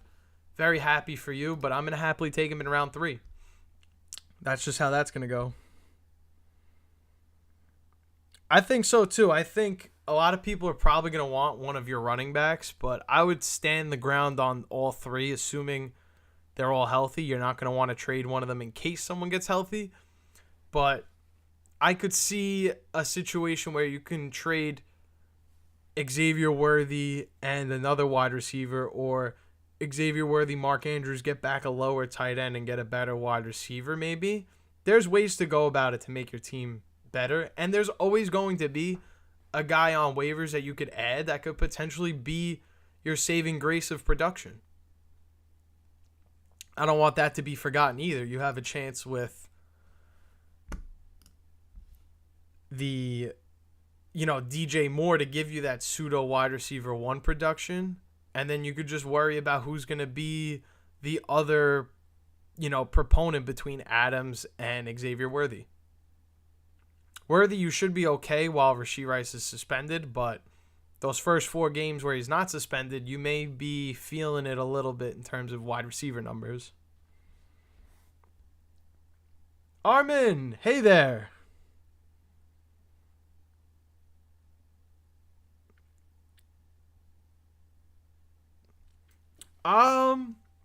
Me personally, I hate Luther Burden the third. I don't know what it is. It's not like he did anything personally to me or anything.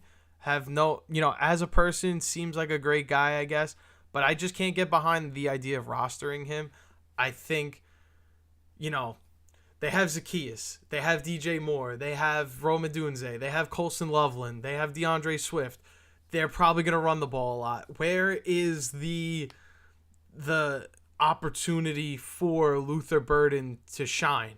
I mean, Roma Dunze was a solid wide receiver last year, but his opportunities were very tough to come by. He was really not a consistent player that you could start every single week. So I feel like Luther Burden's going to kind of find himself in that situation. Unless there's an injury, unless there's some kind of major shift in the depth chart, I don't see a reason why to hang on to Luther Burden. If you want to stash Isaac Tesla, I think that's a good idea. But I think, if I'm being honest, if there's a late round sleeper wide receiver you may want to get on board with, may I suggest dropping Luther Burden for Troy Franklin. I know it sounds crazy, but let's look at this depth chart versus the other depth charts that we're looking at, because we're talking about Isaac Tesla, Efton Chisholm, Tez Johnson. So let's just go through and talk about Isaac Tesla. Sam Laporta, Jameson Williams, Amon-Ra St. Brown, Tim Patrick, Josh Reynolds. They have tons of wide receivers there. I love the idea of having Isaac Tesla, but I don't know if that's a great stash by any means. I think grabbing Troy Franklin, like, we know Cortland Sutton's the one. We know they're going to run the ball a lot, but we don't really know for sure. Is Evan Ingram definitely going to work out in the system? He probably will, but we don't know that for sure. Marvin Mims Jr. is like the guy we think is going to come up and be the 2. He's really more of a gadget guy, so I don't know about that one. Then consider we have Pat Bryant, a rookie. We don't really know what we're going to get out of him. Maybe Troy Franklin is the guy that in the Broncos offense, a team that's going to be what we expect to be pretty good, maybe takes a step forward. If you Google and read up on what Sean Payton has been saying about him, he thinks that Troy Franklin's going to get a lot of future opportunities in the offense.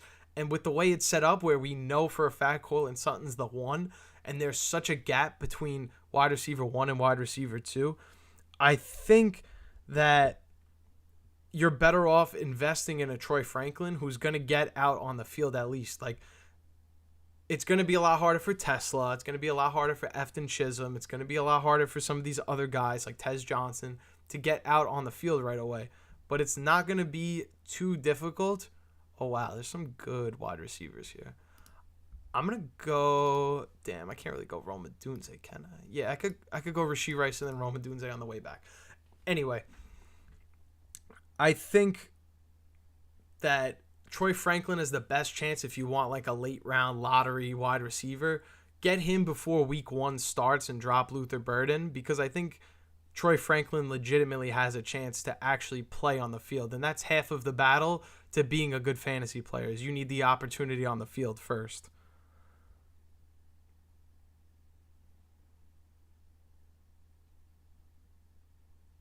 Yeah, I like the Bears. There are too many mouths to feed. I appreciate your questions, Armin. They're definitely good points. It's hard if you have Marvin Mims to get on board with a Troy Franklin, but you kind of see the pathway, right? There's not that much to really separate any other wide receiver from Cortland Sutton, so why can't it be Troy Franklin? Why can't it be Pat Bryant? Why can't it be Marvin Mims Jr.? You know, there's so many options.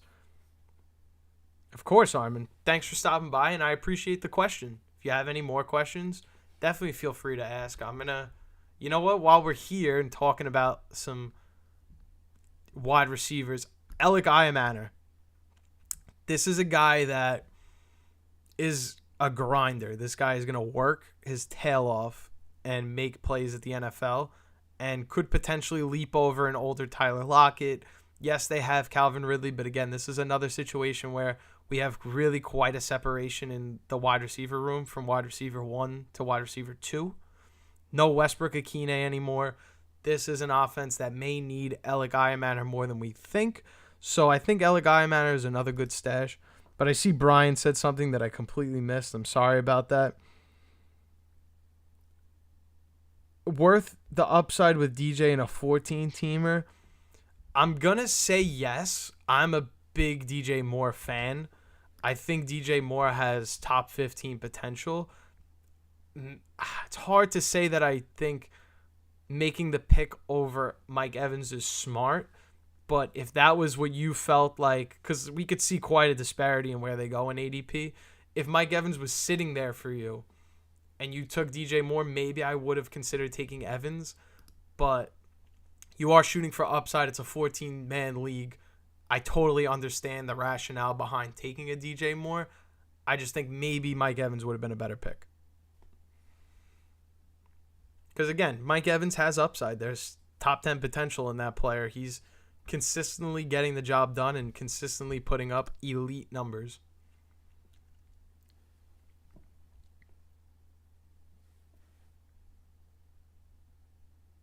Wow, we're 5 hours into the stream.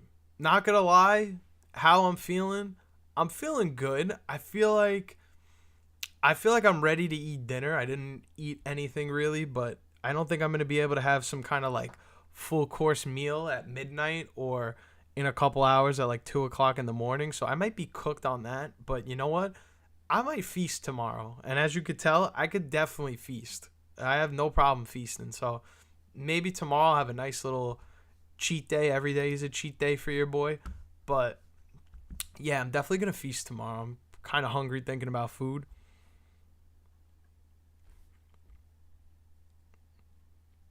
Yeah, no, you're not wrong. I mean, Evans can put up 5, but when you look at the grand scheme of it all and you look at all the points totaled up, he's probably going to finish just as close or maybe better than DJ Moore, in my opinion.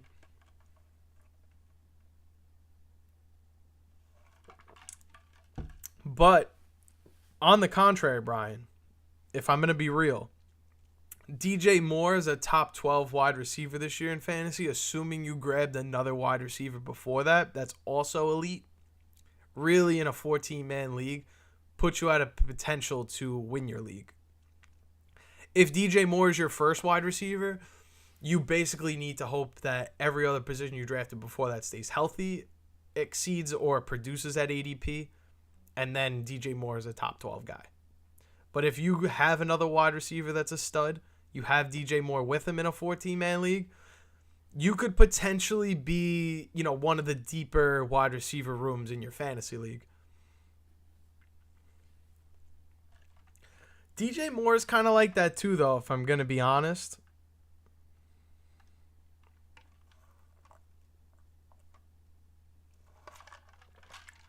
If Nico's your one, you're chilling. Marvin Harrison Jr. is a really nice draft pick as well. I really need a running back here, and I did not listen to my advice when I needed to go running back in one of rounds 5 or 6. Now I'm kind of feeling the bad omens of that, and I just got Tyrone Tracy off at the buzzer, thank God. I love that pick, but I felt like I had to make that pick. If you're going to get Nico, Marvin Harrison Jr., and DJ Moore, a top 12 DJ Moore season would probably make you one of the best wide receiver rooms in your league.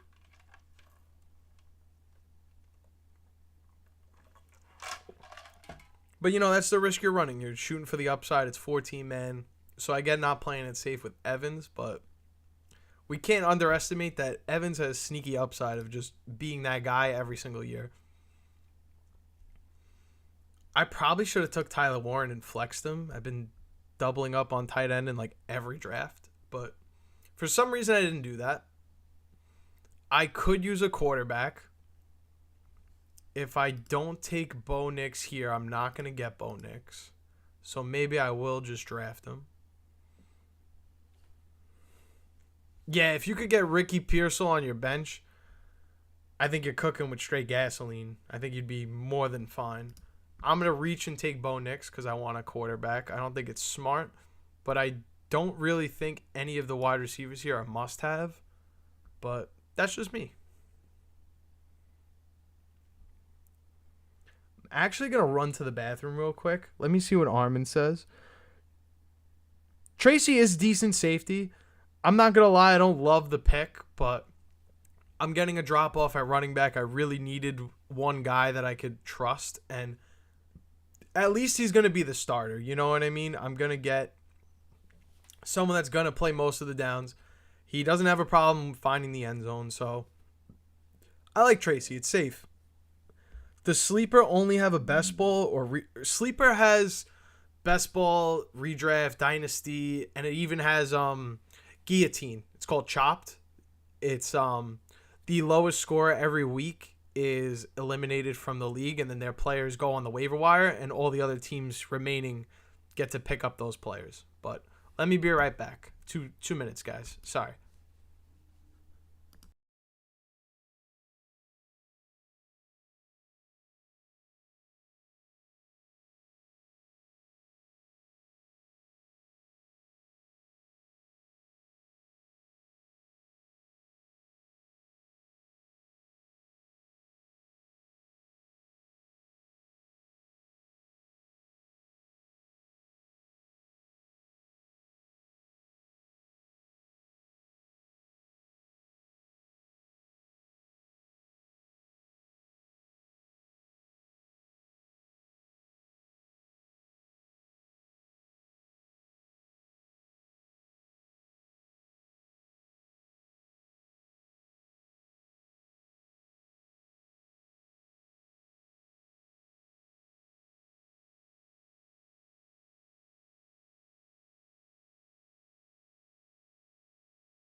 Brian, my guy, you are way too kind. Thank you so much. Hope my channel blows up too, but that's just a prayer right now. Just living on a prayer. I have 3 more picks to go before I pick. I am looking to potentially take another running back if available. Could use a wide receiver, of course. I'm going to need... I'm probably going to need wide receiver more, to be honest, which sucks to say. I have 2 guys with a week 5 bye. One guy's going to be suspended for most of the year. I'm going to have to start peppering wide receiver if I want to churn out and make this team better.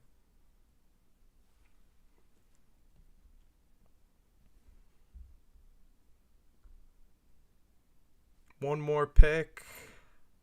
Rashid Shaheed or Cooper Kupp. Those are looking like the best options. Luther Burden, throw him in the trash. We don't want him. We don't want him. Coach screamed at him. We don't like it. We don't like that. Coach told him, go home. Don't practice. I don't like that. It's not a wide receiver that I like to draft, I'll tell you that much. Rashid Shaheed, I don't love it, but I'm shooting for the upside. I'm shooting for the upside, and I'm not looking back. Here we are in round 10. Probably best bet, go ahead and grab... Could grab Colson Loveland. That could help with my flex position. It's not going to help when I have a week 5 bye. Oof. Not too sure what to do here. I can go Bateman. Marvin Mims Jr. is an option. I would like to sit back and take Trey Harris. Could we potentially take somebody else now and get Trey Harris in that many picks from now? I hope so. I don't think that's going to happen. If I don't take him now, all right, let me think this one out. Is he a better player right now than any of the back? No, I got to take quarterback. I got to go Jared Goff. I can't take Trey Harris now because he's just not the best player on the board. Or not the best player for my team either, really. If I can get Trey Harris on the way back, that would be excellent. But if I have to take a Demario Douglas or a Kyle Williams, I'll have to settle. But I couldn't jump ahead so far without getting a second quarterback. And again, I don't like taking quarterback back to back. Oh, no, I didn't. I took Rashid Shaheed. Okay. Still need more wide receivers, though. It's a scary-looking group right now. What else is scary is that I got to put more money in Underdog. Not right now, at least. I could do another draft, but I'm gonna have to up the account real quick. Get my money up, not my funny up. You know what I'm saying? Running back is still scary for me as well. I can't disregard that I need running back. Maybe Trey Harris, and then on the way back, Ray Davis. Just so I could get a guy that could be potential touchdown guy. You know, just falls into the end zone and gets the start on my fantasy team. That would be huge.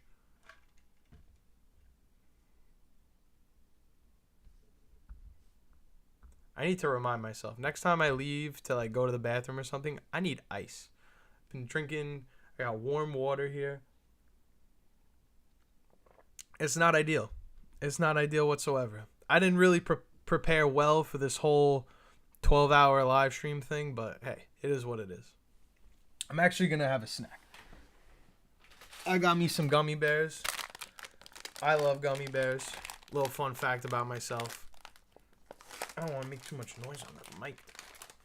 Why is it? There we go. You know what's crazy? People like us have trust issues because they put the tear on the bag, right? But the bag is not supposed to be teared there. It tears so much easier if you just leave it somewhere else. You could tear it from anywhere else but the spot they give you. It's crazy. I don't even know how they do that. Why? I'm going to put these down because I'm probably making mad noise.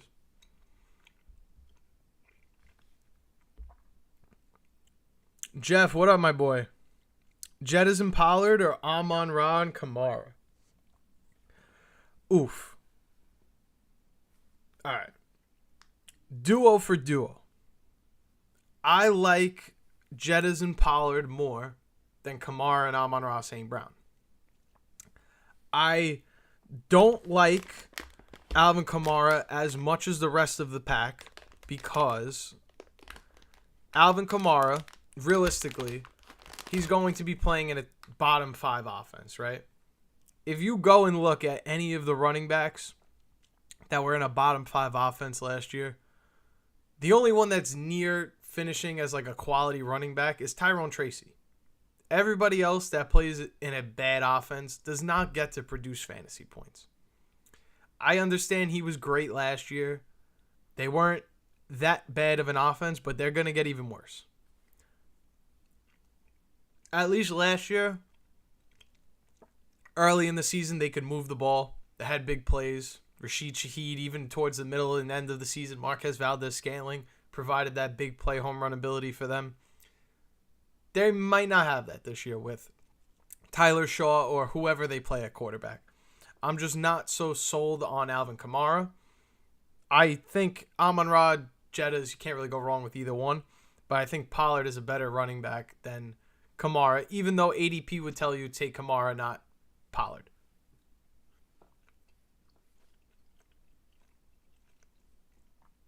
Like, we don't realize this last year, but Pollard basically was getting 20 touches a game. Like, that's what an RB1 gets volume-wise. Kamara gets that, yes. But Kamara's going to be playing in an offense that hinders his opportunity to get touchdowns on that volume versus, yeah, the Titans might be a bottom 5 offense, but they could be, I don't want to say decent, but below average with Cam Ward at quarterback. It was miserable watching them with Will Levis. It doesn't seem like Cam Ward is going to provide that same level of humiliarity or embarrassingness. I'm going to take Ray Davis like I wanted to, and hopefully Trey Harris on the way back. Maybe could have went with Trey Harris first to guarantee it, but low-key running back is a little more of a concern right now. Of course, Jeff, thanks for stopping by. If you have any fantasy football questions, don't be afraid to ask. I know I'm being rude. I'm eating gummy bears on the mic, but I didn't really eat dinner. I've been streaming for the last 5 hours, so you got to give me some slack.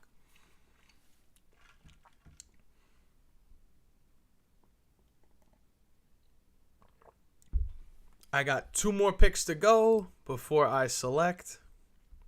I don't know what kind of maniac I am for streaming for 12 hours, but you know what? I'm having fun with it. I got to be honest. Met a lot of cool people. Met Jeff, met Brian, met Armin, met some dope people in the chat. Still got 1 more pick before I get to pick. Backup tight end is in the realm of possibility. I see Kyle Pitts, my glorious king, but Trey Harris is available. This was somebody I really wanted. So let me just make sure I go ahead and get him, because if it's not Kyle Pitts or Dallas Goedert, Brenton Strange is available.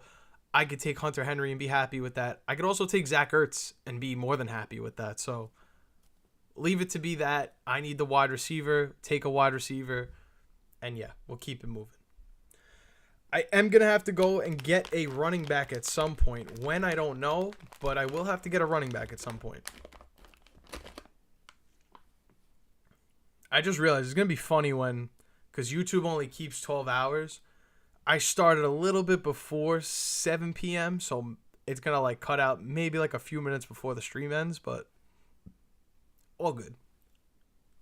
You guys know I still stream for 12 hours.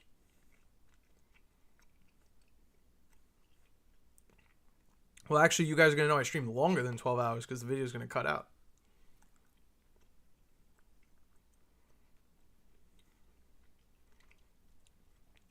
I want whoever's watching this video in 2035 when it's on my YouTube channel to comment down below and say that you're watching this in 2035.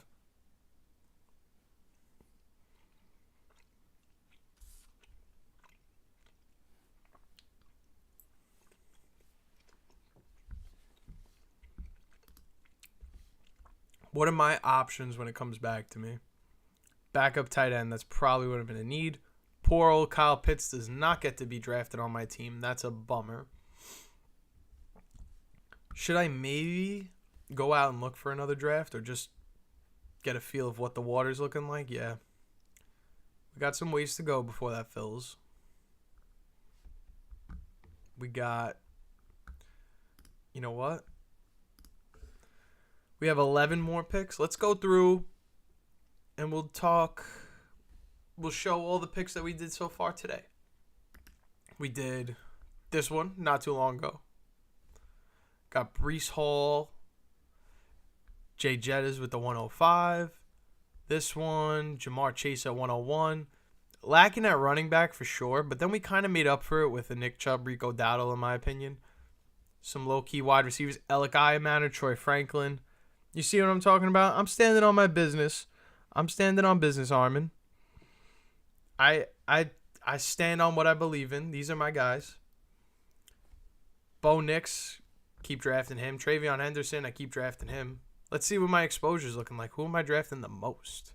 Still Khalil Shakir, which is crazy, and Xavier Legette. These were a lot of like early on underdog drafts. Jack Besh, a lot. That's going to be a bad one. I'm going to lose a lot of leagues because I did that. But I've been steadily drafting Emeka Egbuka consistently. I like that. I've been pretty consistent on him all off season. Now let's get back to the draft. More important things going on here. And if you're still watching this stream, thank you so much for watching. If you started watching at 7 and you're still here, let me know. Let me know down below.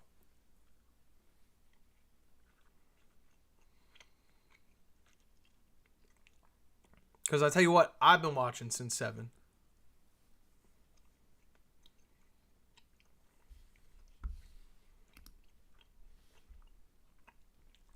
Ollie Gordon. This pick is flying up the draft board.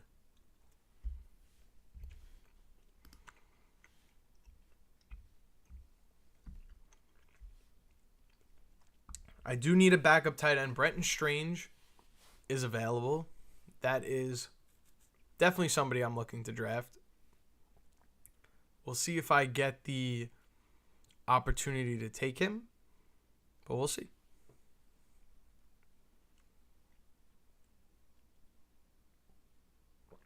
I am bummed that I don't have my energy drink anymore, but at least I have my soda. That's still going to help me out.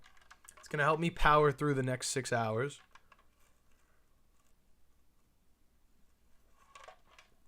Honestly, I hope I even make it to the 6 hours because that really is a long time.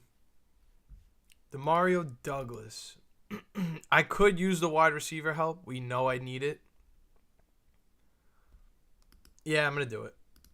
I'm not wide receivers. There's still tight ends I'm okay with taking, but there's not wide receivers I'm okay with taking if I miss out.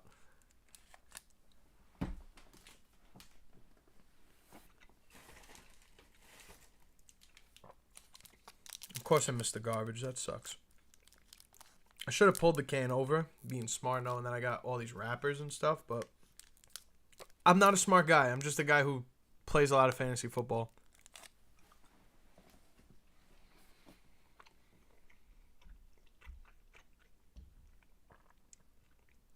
I could give you stats and all this intricate information, but I'm not a smart guy.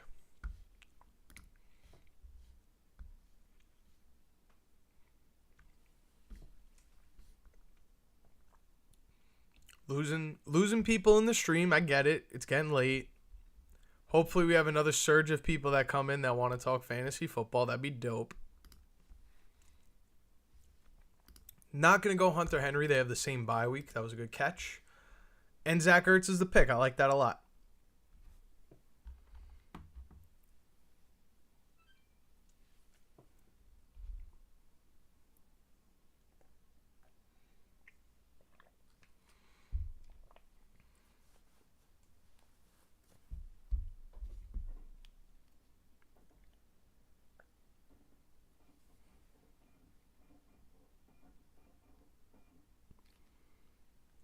How many more picks do we got to go? 15. Oh my goodness.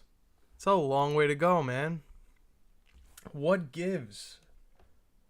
What Jameer gives? Why do I have so many picks till I get to pick?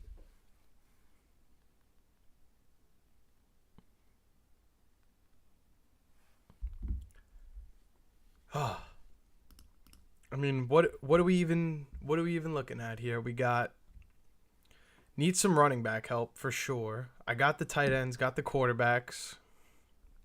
Could use some running back help for sure.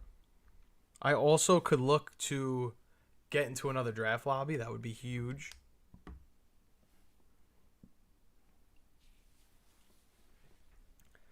think the energy drink. No, you know what? The gummy bears sometimes make me do that. I was like, I'm just starting to get a lot of burps. The gelatin could do that to you.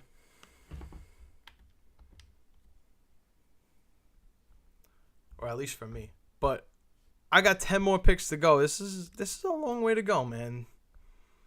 This is quite the trials and tribulation, if I do say so myself.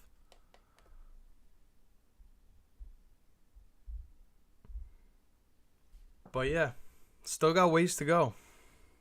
It's an uphill battle, but I'm ready for it.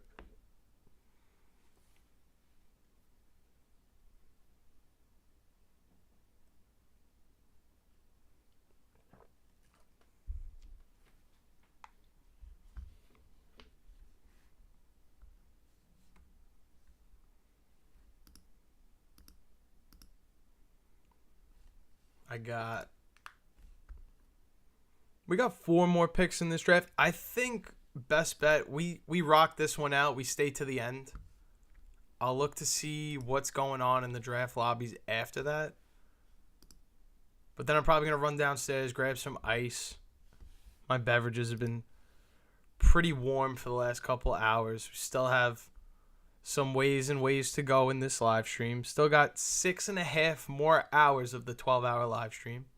So we're 5.5 hours through at this point, basically. Almost 5.5 hours.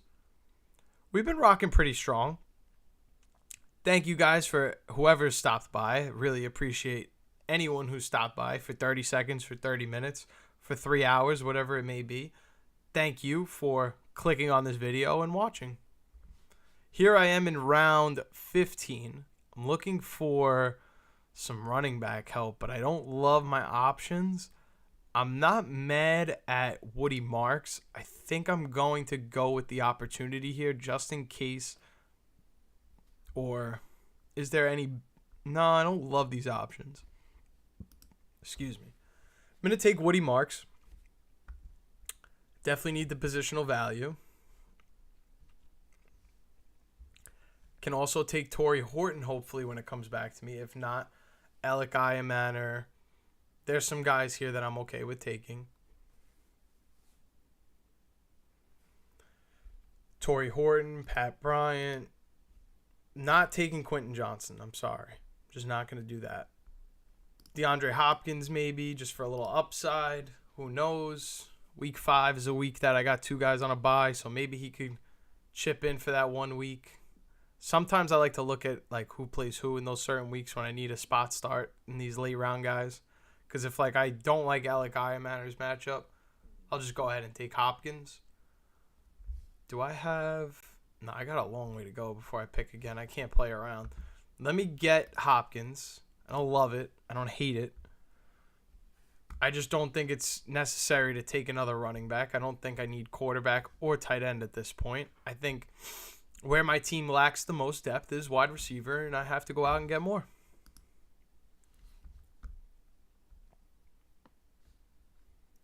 But we got a long way to go, and then we have 2 more picks to make, and then, again, long way to go before the draft ends. But let's look at how the lobbies are doing, see what's going on. Some people in a 12, probably not going to go out of my way to join that one now. I think we'll just let this one come to an end.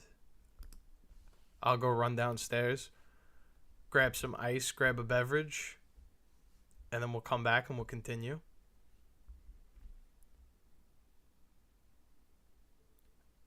Harvey is a really good RB2 in my opinion if you're playing in a 14-man league.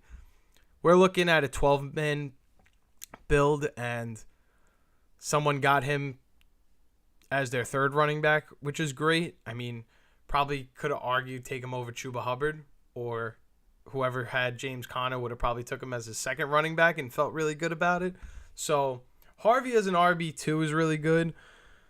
In terms of like, I'm not looking at it in the scope of a 14-man league or 10-man league, but in terms of who I would rather want on my fantasy football team, like just to dumb it down, if my choices are RJ Harvey, Isaiah Pacheco, and Tony Pollard, I think RJ Harvey is the best one out of that group, and then I would go Isaiah Pacheco, Tony Pollard.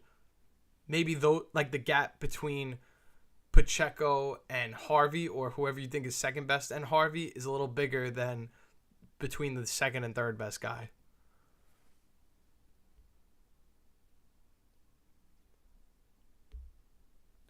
I don't know who Will is, but yeah, cool.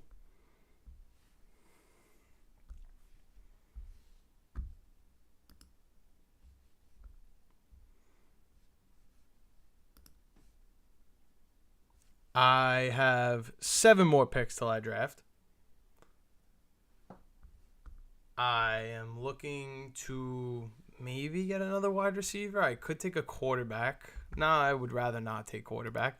Maybe another tight end if I felt like that was necessary. I really don't, though. That's a great question, Sean. Sorry, I was kind of like a dick to you 2 seconds ago. I just didn't know what I was looking at. um, in my opinion, I think I don't want to call it this year's Baker because I think that's not the right terminology for it. Baker Mayfield was somebody in 2023 that made that jump that you're trying to, I guess, analyze as a guy going in the top 20 quarterbacks that'll finish as a top 10, or maybe like last year's Sam Darnold. Trevor Lawrence is a really fine option, but I really think, let me just make this pick real quick. I'm sorry. I think, yeah, we'll go Adonai Mitchell, whatever. The quarterback that's going to take a jump that we didn't see coming is actually going to be, where is he? Geno Smith. I think Geno has a real chance, like considering the offense that we're dropping him in, right? He has Brock Bowers, Ashton Jeanty, Jacoby Myers, Dante Thornton has apparently been putting in work. Pete Carroll is his head coach again. I think they're just setting him up. They're putting him in a position to succeed again at the NFL level. And I don't want that to be misconstrued or missed because people think that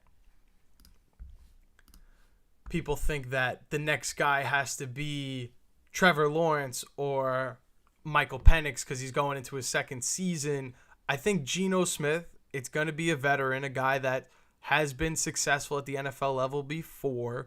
Like when we look at last year's Sam Darnold, that was somebody that didn't have success before but kind of just made that jump in. I think Geno Smith, considering where he was last year, he wasn't a terrible quarterback in fantasy. We're giving him an incredibly improved offense and coaching situation. I think Geno Smith is likely going to take that step forward to be a top 12 quarterback potentially. Yeah, it's a tough division. He's got to play the Chiefs, the Broncos, not the Raiders. They are the Raiders. The Chargers, the Broncos, the Chiefs. But I still like Geno Smith's chances to be a really good quarterback in fantasy this year. I think if there's anything if there's anything about who can be that guy in that tier, he really sticks out to me because we all know like Drake May, McCarthy, they have a good chance to finish in there. They're not going too late. Herbert's another one, but like Geno Smith is going pretty far out, and I think he has a chance to sneak in that top 12 to 15 quarterback. Should I take Thornton over Thielen and Bateman? JSN and Amarian for... Yeah, no, definitely keep JSN and Hampton. Definitely do that. Honestly, Brian, thank you for saving that because I didn't even catch that. But should you take Thornton over Thielen and Bateman? I think so. I would take Thornton over Bateman. I don't think Thielen is really much of a consideration for me. It's really in terms of like where does he land in terms of a trade. And if he goes back to the Vikings didn't really utilize him that much the last time he was there. He was kind of I don't want to say disappointment, but it wasn't the Adam Thielen you signed up for. So I would say definitely grab Thornton before Bateman. And I'm trying to see in our draft where Rashad Bateman goes, where Dante Thornton goes, and it looks like, yeah, you're pretty much on par with ADP to take him before Rashad Bateman. Like Bateman goes wide receiver 55, and he is Dante Thornton is 68. I mean, I was way off. I would much rather Dante Thornton.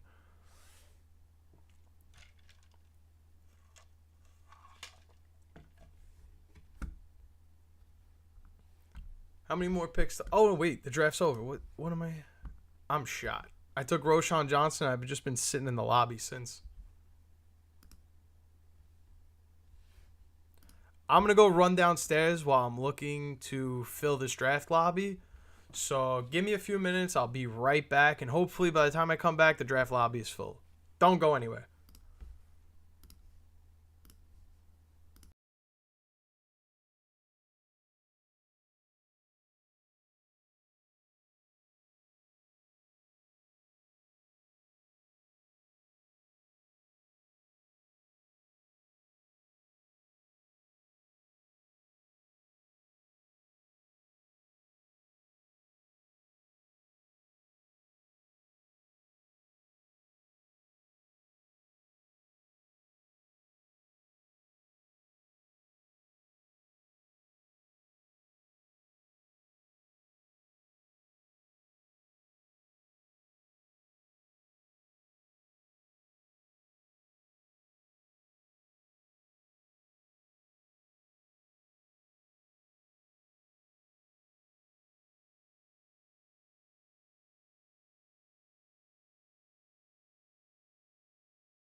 I am back. We need one more person to roll, but yeah, I think Jack Besh fell off. Those early drafts that I was like, oh, I'm getting a league winning talent. Yeah, those days are over. That is not gonna happen. But I'm so glad I got ice now, because now I could enjoy my not warm soda and have it a little cold. Shout out Baja Blast. Love me some Baja Blast. Who doesn't?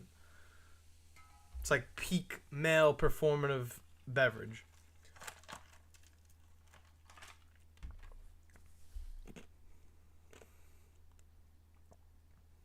I'm not going to chew ice over the microphone. That's messed up. Smitty and 2 first. Yes, that's too much. Yeah. You don't know where your first round pick is going to be, but think about one of those 2 picks could be the next Brian Thomas Jr. And if you trade 2 first round picks and one of those guys is a stud wide receiver of the future, you're going to be kicking yourself for making that trade. So I wouldn't go ahead and trade 2 ones unless you're like, I want the championship.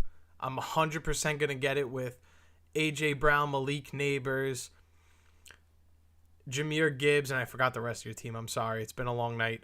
But you get my point, Andre. Like, unless you know for a fact you're going to go all in and win because you traded Smitty and 2 firsts for Neighbors and you want that one chip, I wouldn't do it.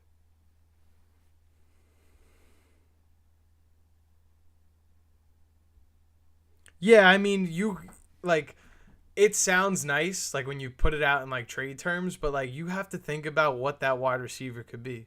Like, we both like Emeka Egbuka, right, Andre?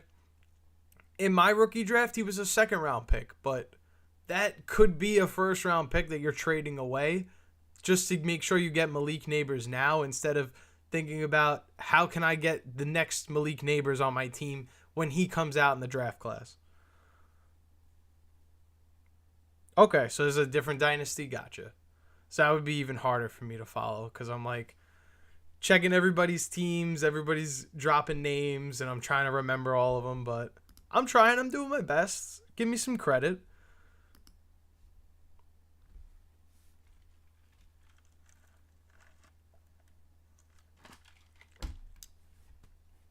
I'm at the 106 again. Why do I feel like I keep getting 106? Somebody tell me why. Now, you know what? I'm going to go for these.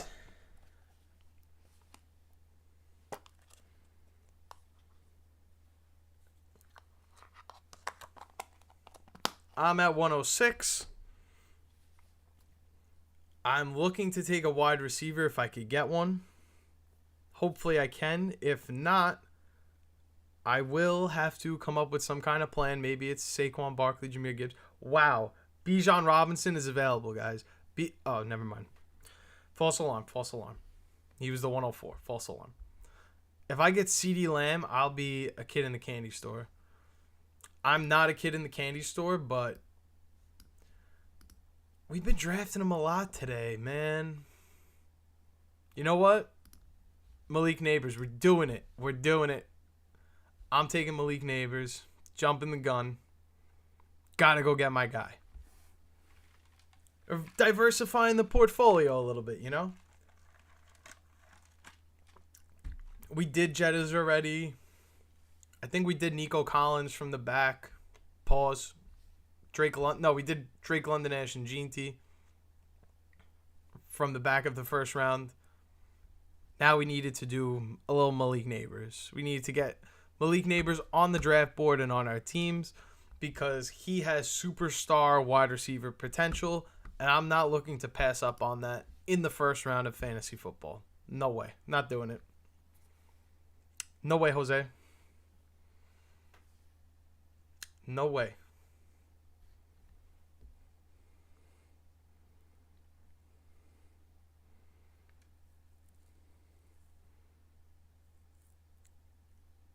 Yeah, I would do that. You're still giving yourself the opportunity to draft somebody next year.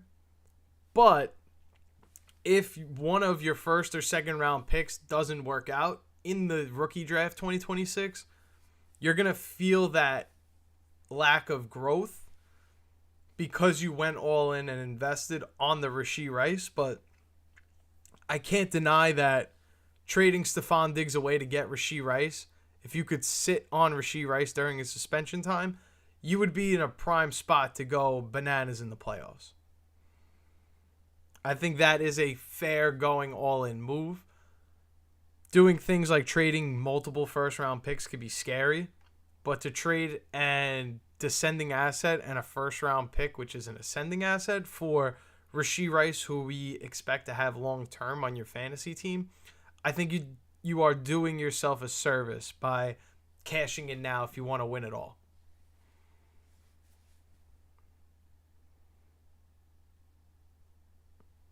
It's going to be tough to move on from them because we know running backs at that age probably don't have that much left in terms of what they could provide in Dynasty for other teams. But definitely use those first-round picks. Maybe then we can't go Jeremiah Smith because we need running backs for the future. I mean, once David Montgomery is not Mr. Reliable anymore, like who could we rely on for that production? You know, we're probably going to have to go into the draft. We're going to have to grab rookies and hope that the ones we pick are going to pan out. I'm sitting here in round 2, and the fact that Brock Bowers is here is kind of tempting me because I'm just going to get 2 superstars in fantasy. But then at running back, I'm really hoping that Omarion Hampton makes his way back to me. Otherwise, I'm looking to double up on receiver, no running back, and have Brock Bowers, which I don't want to do. So I may have to take Chase Brown. Okay. It makes my life a lot easier. I could take Chase Brown right now and have my running back and receiver. Perfect.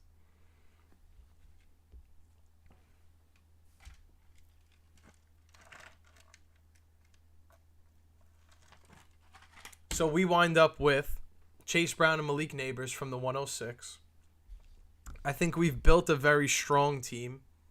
When it comes back to me in 10 picks from now, I can comfortably say I'm taking best available player, whether that may be a quarterback, whether that may be Trey McBride.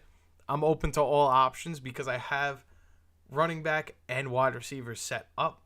And not that the rest of it doesn't matter, but my foundation is good enough.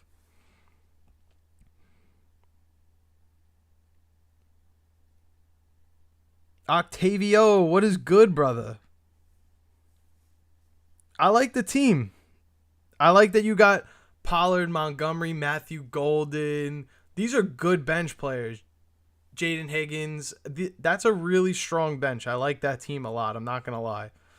You go wide receiver, but luckily you're still able to get Omarion Hampton, who I feel like is just on the cusp of making it work in terms of having that be your best running back. So I like your team a lot. Of course, you know, we could do better at tight end, but considering you have 2 stud wide receivers, Amon-Ra, CeeDee Lamb, you get multiple running backs that we can trust. Breece Hall, Omarion Hampton, Tony Pollard, David Montgomery. And you have guys like Ted McMillan and Jaden Higgins who are ascending values. So I feel like that's a really good team, Octavio. You did a good job. There's a lot to like about that team. And Allen at quarterback, you're set. Waiting for it to come back to me in round 3. Hoping that there is somebody available that I could take with upside.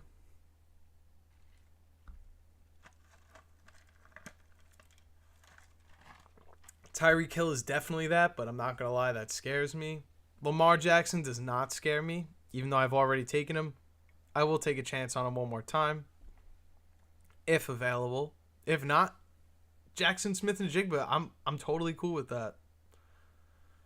I said before that Mike Evans probably has a better chance to finish inside the top 10 than him. Oh, no, that was DJ Moore we were talking about. But I like JSN here.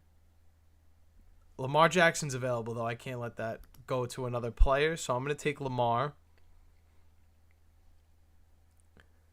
So assuming you're looking for waivers because you've already done your draft, assuming guys up until like, because you have Kincaid on your bench, so after Kincaid, Jake Ferguson is a tight end I like a lot this year.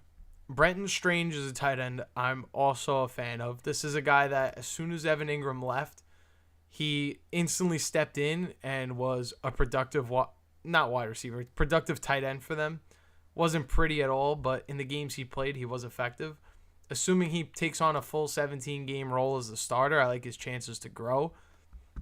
Let's not forget how good Hunter Henry was in 2021 under Josh McDaniels' offense, which, again, in 2025, Josh McDaniels is going to lead the offense. There's a very good chance that Hunter Henry maybe doesn't see 9 touchdowns, but could see 6 touchdowns maybe, 7, 8, who knows. So I like Hunter Henry as well in this lower tier. And tight end is about proven veterans that get the job done year over year. Zach Ertz fits that mold perfectly. This is a guy that, yeah, it was a down season in 2023, comes back in 2024, builds a great connection with Jaden Daniels, and now out goes De'Ami Brown. In comes Deebo Samuel. I don't know how many targets he's going to take away. I don't know how good of a season Terry McLaurin's going to have. He definitely ate into Terry McLaurin's target share, and that could potentially happen again in 2025. So I like Zach Ertz as well. And if you want like a deep shot kind of player, I think Chiggy Okonkwo, this athletic build, being that he's going into his 4th year in the NFL, I like his chances of breaking out and it being with a quarterback that is a rookie that could get the job done. Of course, you could trade for a tight end, but is it really worth trading for any of those guys when the names I mentioned are probably guys that you could grab off waivers, drop one of your least desired bench pieces, or even drop a defense, something like that to make sure you acquire them. These guys have, week 1 waiver wire potential, somebody that might go crazy, like how Isaiah Likely was a big ad last year. These guys don't really cost you anything, so you don't have to trade one of your really good assets for them. So that's why I was saying maybe go that route, but we'll see. George Pickens, that's a steal. I know there's better running backs here. This is tough. I'm going to go TreVeyon Henderson. I really, really wanted George Pickens there, and I'm mad I didn't take him, but if I could get Jalen Waddle as my second wide receiver, I'm cool with that. That's fine with me. If you wanted to trade for somebody, though, Octavio, I think Mark Andrews is a good trade piece. Maybe you could buy low on Colston Loveland, but I would rather you add somebody off of... I would rather you add someone that isn't going to cost you like a real significant trade, and you could just drop somebody that you probably would have ended up dropping anyway in the season, if we're being honest. George Pickens still being available is crazy, by the way. Can somebody just please take him before I lose my mind? But anyway, Andre, don't be afraid to ask any questions. It's literally, you in the chat with maybe a few others here and there sprinkled in. So don't be afraid to ask questions. I'm here all night for a reason, so don't be afraid to ask.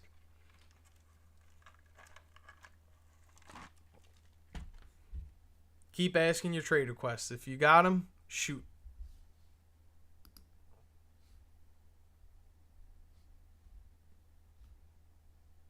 Thank you. Somebody finally took George Pickens in round 4, basically round 5. That's crazy.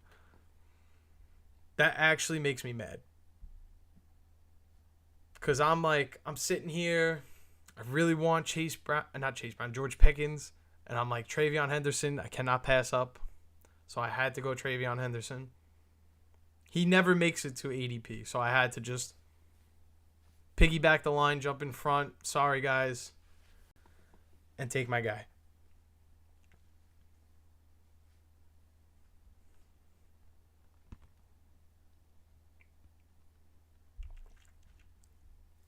I get DJ Moore here. I love that. I really love that.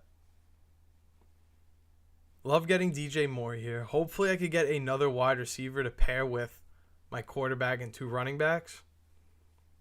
I should realistically be taking another running back here. That's my strategy that I've been saying works the best, especially on Underdog. But if there is a third wide receiver here that I feel like I can't pass up, I'm going to have to jump the ship and take them. But it looks like DeAndre Swift or Isaiah Pacheco might actually just be the better pick to make, which I'm not mad about, to be honest. I'm totally cool with that. If I could get a James Conner, that would be sick. If I could get RJ Harvey, beautiful. But I don't think that's realistic. I would love Rome Odunze, even though I just took DJ Moore, but focus on running back, Turtle, one thing at a time.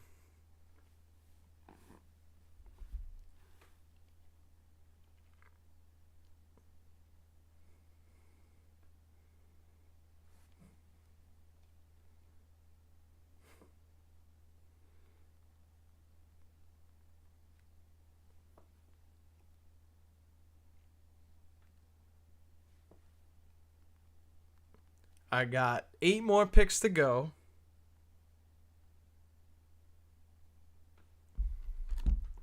Looking to get a running back.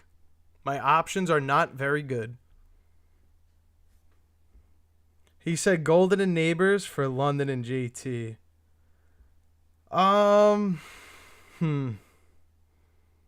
Yeah, I'm not gonna lie. That's kind of a fleece, yeah. Just in terms of like the long-term game and scope of it, I think that's probably not a trade that's worth doing for you. What's up, JJ? 12-man league, PPR, running backs are Bijan, Travion, Tyrone Tracy, Jalen Warren, and Jaden Blue. Am I cooked? Not at all, brother. Do you need a third running back that's going to emerge behind with Tracy and Warren? Yeah. Maybe you get that in Jaden Blue. It's starting to seem like he's not that guy, unfortunately. But I'm not going to say you're cooked. I think Bijan and Travion Henderson should be enough to carry you at RB1 and 2. It's just, what are we going to do on your bye weeks? I think it's not a cooked room. Like, what are your wide receivers looking like? I don't think you're doing too bad.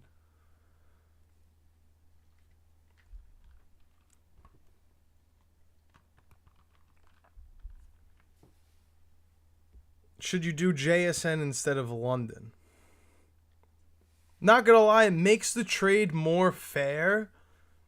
But I think you should just sit on Drake London because he's such a young prospect that it's worth keeping JSN and Drake London together because you have them for the long term. Like, you don't need to rush the championship product. You will get there without Matthew Golden and Malik Neighbors. Of course, Matthew Golden and Malik Neighbors could help you push into a different stratosphere of production and fantasy points, but keep the young players because you're eventually going to develop and add more pieces over time and maybe blossom into a guy that wins back-to-back championships instead of cashing in on one.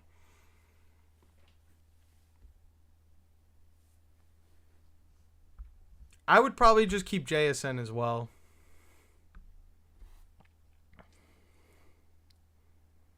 You're definitely not cooked then.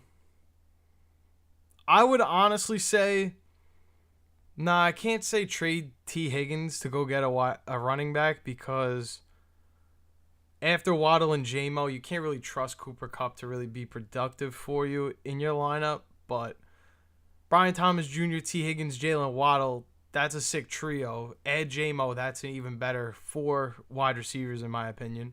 Nah, you're not cooked. I think maybe we'll have to keep an eye out for some kind of like late surge running back that you could pick up off waivers. If I had to look right now, I don't see anybody that jumps off the page as a running back you may want to invest in. But if you're trying to go the Jaden Blue route and it seems like it's not really working out, I think Phil Maffa might actually be a guy that plays a role in the Cowboys backfield this year.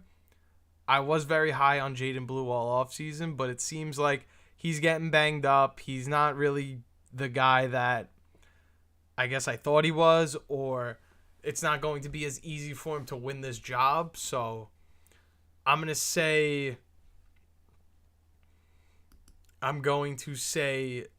that,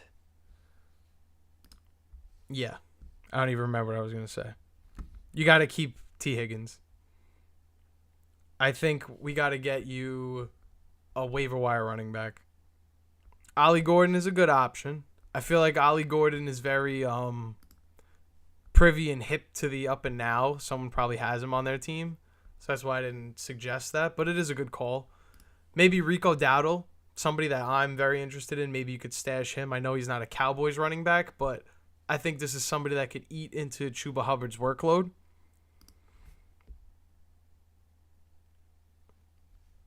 That's fair. I think what you have to accept if you decide you do want to go the Ollie Gordon route is you don't have much of a PPR upside, but you've seen in this Mike McDaniel offense before, they can get a guy that can just punch it in or run vertically in between the tackles. Raheem Mostert as an example. Not saying he's going to lead the league in rushing touchdowns, Ollie Gordon, but they've shown us a pathway where maybe he doesn't need the most opportunities in the game, but he'll score touchdowns when they get to the red zone. I don't think Achan's going to be the guy that they rely on for goal-to-go touches and opportunities. I think they'll bring in Ollie Gordon for those, and that's what's going to make Ollie Gordon an interesting fantasy player.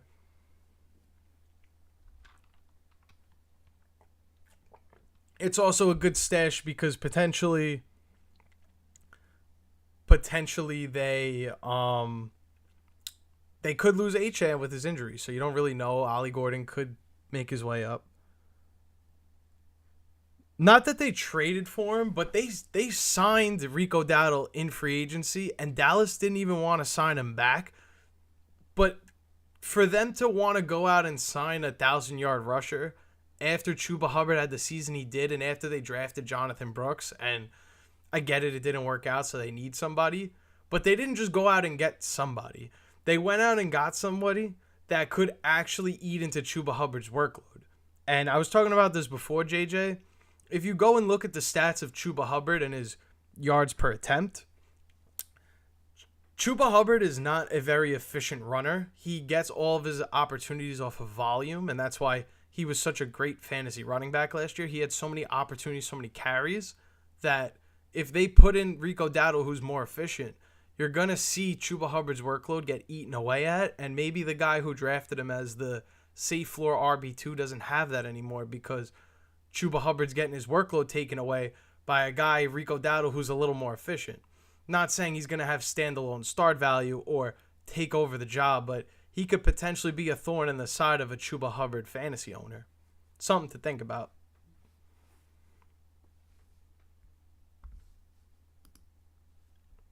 Like, they didn't go out and just get a backup running back. They didn't go, kick the tires on Nick Chubb. They decided to go get a legit 1,000-yard runner, Rico Dowdle. Kind of makes me think that they want to use two running backs.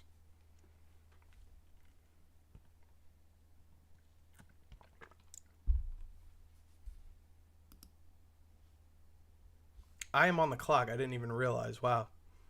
I need wide receivers. Jaden Higgins is a good option. Yeah, I'm going to have to go Jaden Higgins.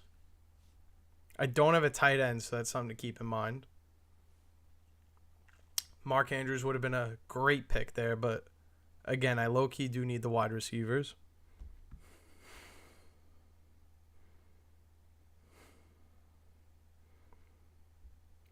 I think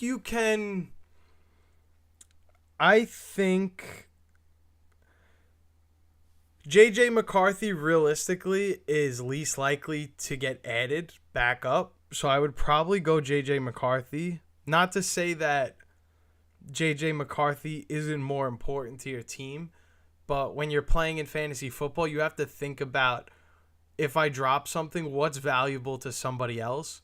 And I don't think J.J. McCarthy is going to be as valuable to somebody else than if you drop Jaden Blue. Maybe somebody scoops that opportunity up.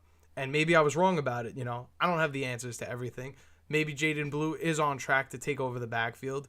So it may be better off that you keep him over a J.J. McCarthy, because someone might see you drop a running back and make moves, drop a defense, whatever, to make sure they get him, and then worry about their starting lineup when week 1 rolls around. So I would say drop J.J. McCarthy right now and just hope that nobody adds him back up.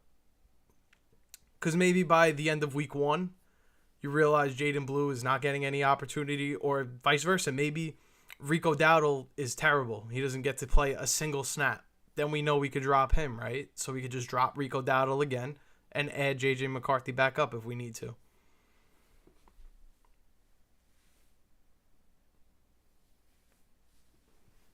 We are officially 6 hours through the stream. Over 6 hours. That's crazy. Halfway through. 6 more hours to go. Wow. Well, less than that, but still. Doing pretty good. Still kicking. Still breathing. I don't need a quarterback. What was it? I said I needed a tight end. Right.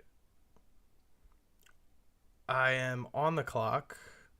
Evan Ingram is available. I think I'm going to take Chris Godwin for upside. Need the wide receivers. I think it's a good pick. I have 12 picks to go before I pick, but you know what? I'll settle on the lower tier tight ends in this draft just to make sure running back, quarterback, wide receivers all taken care of. I do like Pop Douglas. I think it wasn't you that we were talking about with like emerging wide receiver 2s, but when you look around at some of these offenses and the wide receivers we're drafting, we draft a lot of these guys like Stephon Diggs, Kyle Williams, Demario Douglas, all kind of close to each other because we don't really know who's going to emerge as the best guy. So I like taking the chance on the cheaper Pop Douglas and hoping that he becomes the guy because he's already had a nice stamping into this offense. He's trusted. He's been through the system and worked his way up to the top. So I think he's going to be somebody that sticks around, and I think it's worth at least just keeping him on your roster for a week or two and seeing how it goes.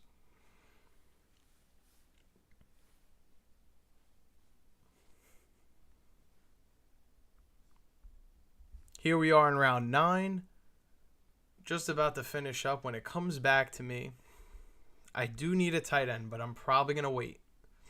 I don't love everything that's here, at least for the tight end position. Unless I get Evan Ingram, that one I'll take. Otherwise, not really looking to jump the gun on that position just yet. Yeah, thanks for the questions, JJ. No doubt, you're the man. Appreciate you. Definitely keep an eye out for tomorrow. New video talking about some draft strategy. Kind of similar to what I did in this draft here. So just to explain, the video is basically going to be round 1 wide receiver, round 2 running back, round 3 quarterback or tight end, and then you take running back in 2 out of the next 3 rounds. The reason why you want to do that is because if you look at rounds 2 through 6, it's kind of hard to tell because there's so many running backs that went over here, but there's so much wide receivers that go with this draft. Like, look at over here. Look at this half of the board from my side, Lamar Jackson, Travion Henderson, and then over to the right, this guy took 6 wide receivers in a row. Like, this rounds 2 through 6 is just a big wide receiver area, and I try to avoid it as much as possible because if we're drafting the same positions as everybody else in all of these rounds, it's not impossible, but it makes it so much harder to draft any values in those rounds. So while everyone's going to take the wide receivers, I get Lamar Jackson. I get the second best quarterback in fantasy just in the middle of the 3rd round. I feel like I'm getting a value there. Again, round 4, maybe James Cook is the pick over Travion Henderson, but I'm getting a value. I'm getting a legit running back in a tier where, like, maybe this wide receiver is good. Maybe this one pans out. Maybe this one breaks out. Or maybe this one's disappointing. Maybe this one doesn't have a great season. Maybe this one, the offense doesn't throw the ball enough for him. You know what I'm saying? Like RJ Harvey is a value here, not because he's a running back in the 5th round, because everyone around him going is wide receivers.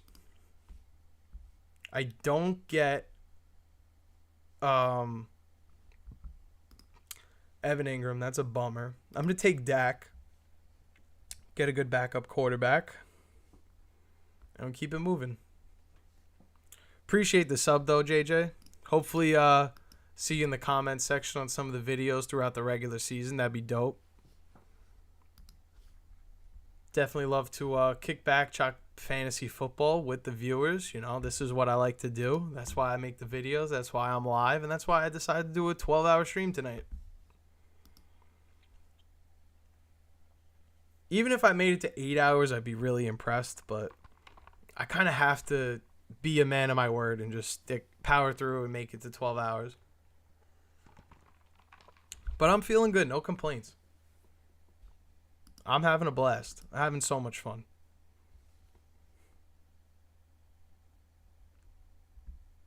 I was definitely worried about how this was going to go, if anybody was even going to watch. But I'm grateful people did want to watch. I'm grateful people wanted to drop in, ask questions.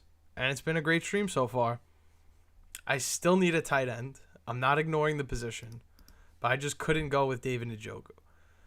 Maybe I could go Tucker Kraft. I don't hate that. It's definitely at an ADP where I'm not reaching for him. I could go Dalton Kincaid. I'd rather Jake Ferguson. I could stack Dak Prescott, Jake Ferguson together. That'd be cool. But we'll see.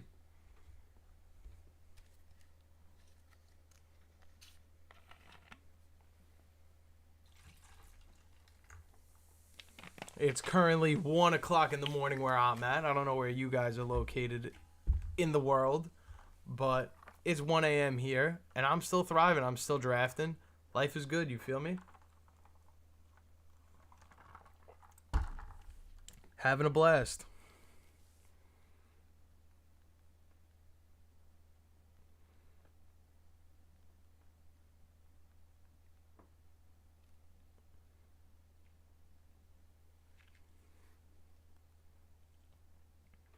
Sorry, I'm just looking at my friend's team he sent me before.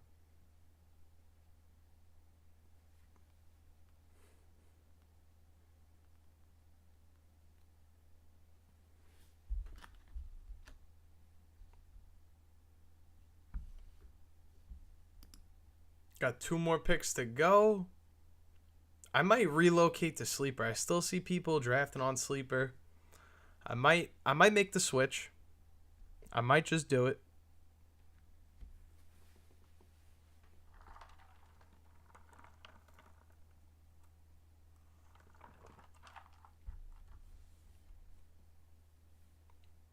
Here I am. Picking. Don't love any of the tight ends here. But I can't roll over and wait another round, can I? Not even Jake Ferguson is here?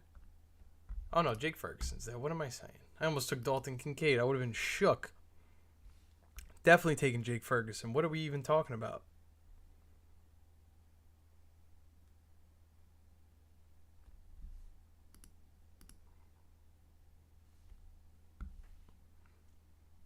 I'm going to jump in this draft. I'm going to draft from the 107 in a 10-man. We're going to switch to Sleeper after this. I made my decision. I am the captain here, all right? I'm going to load up the queue filled with players.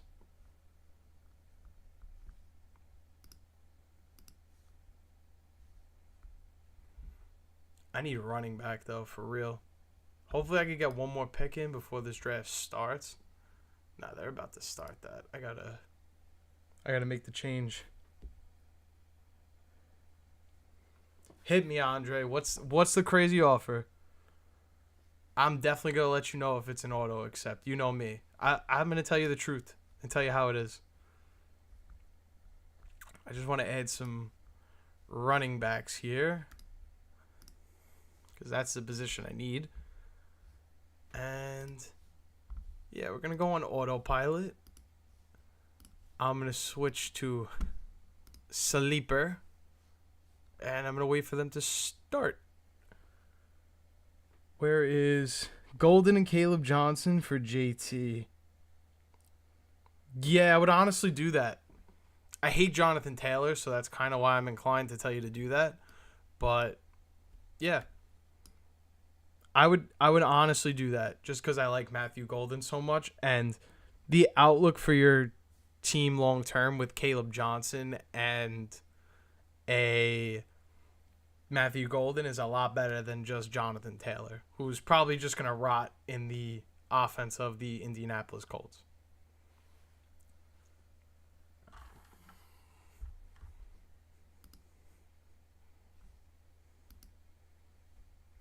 Did you guys want to see everybody hate me? Watch this.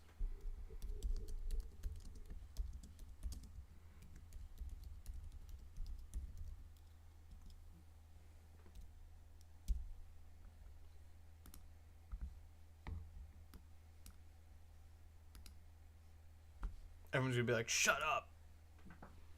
Nobody cares.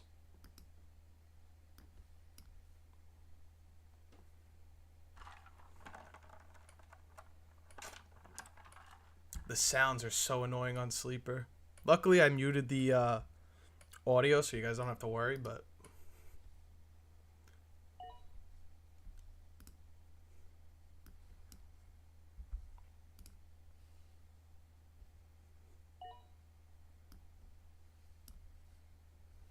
let's see who we could get at 107. It's a 10-man league. We'll see how this goes. Okay, the picks are flying now. The picks are flying.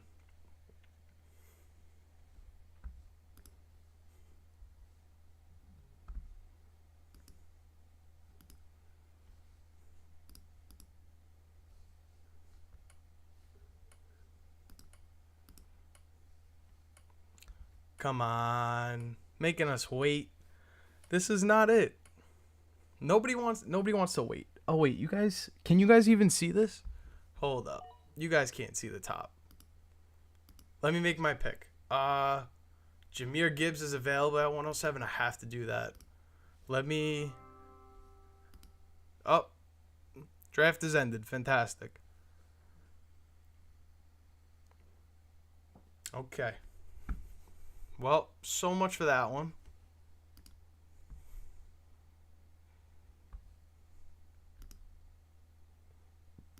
I guess we should have stayed on Underdog, huh?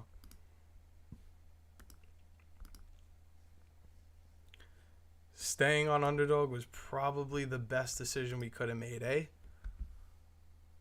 Doesn't seem like... Okay, you know what? I'll do the 110. Oh, you know what? 107. 107. Bet. Switch it up, you know? We did 110. We did 112. We did 101.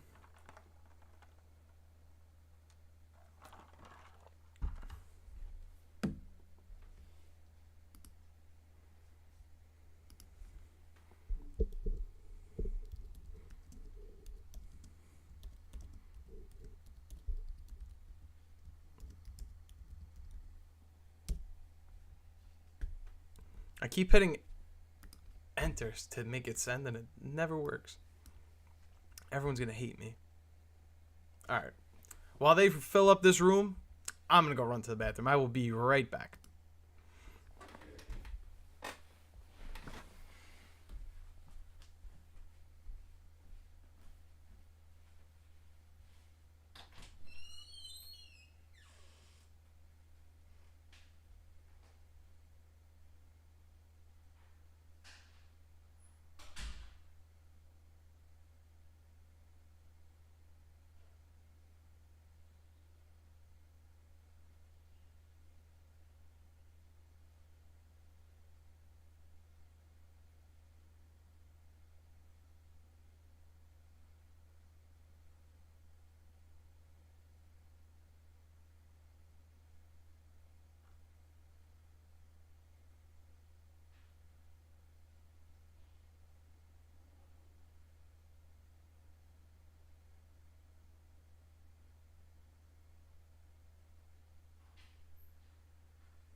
Sorry about that. You just heard me breathing into the mic. That's crazy. Oh, wrong scene. There we go.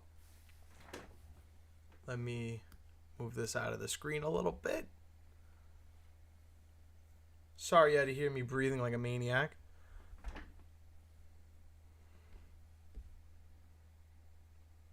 Josh Allen, Bucky, Caleb Johnson, Montgomery, London, JSN, Rice, Kraft, and then Golden, Harvey, Devontae Smith. Yeah, that's solid. I would probably say you're more realistically going to start RJ Harvey over Caleb Johnson, but I do like the squad if you accept. I think you're set up to win the damn chip. I think you're definitely set up for that. We'll see. I'm waiting for 2 more people to jump into this sleeper draft. If anybody wants, I think I could send the link inside the chat. Just let me know. Make that happen. But otherwise, I got 2 other people. 1 more person needs to join and we're good to go.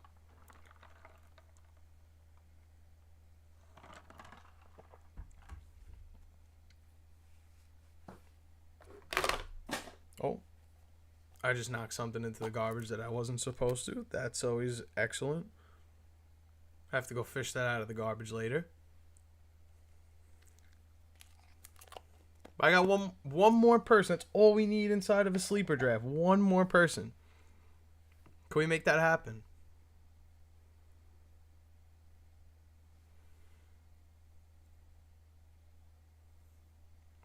My hair is wilding right now. Oh my goodness. What the helly? Wow, people on sleeper, man. Let me tell you. Can I leave? Leave draft.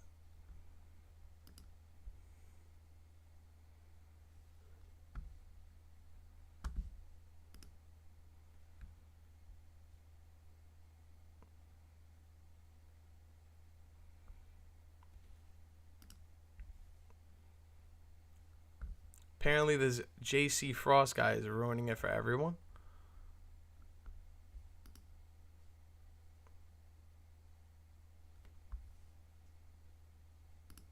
No, I don't want to watch another draft.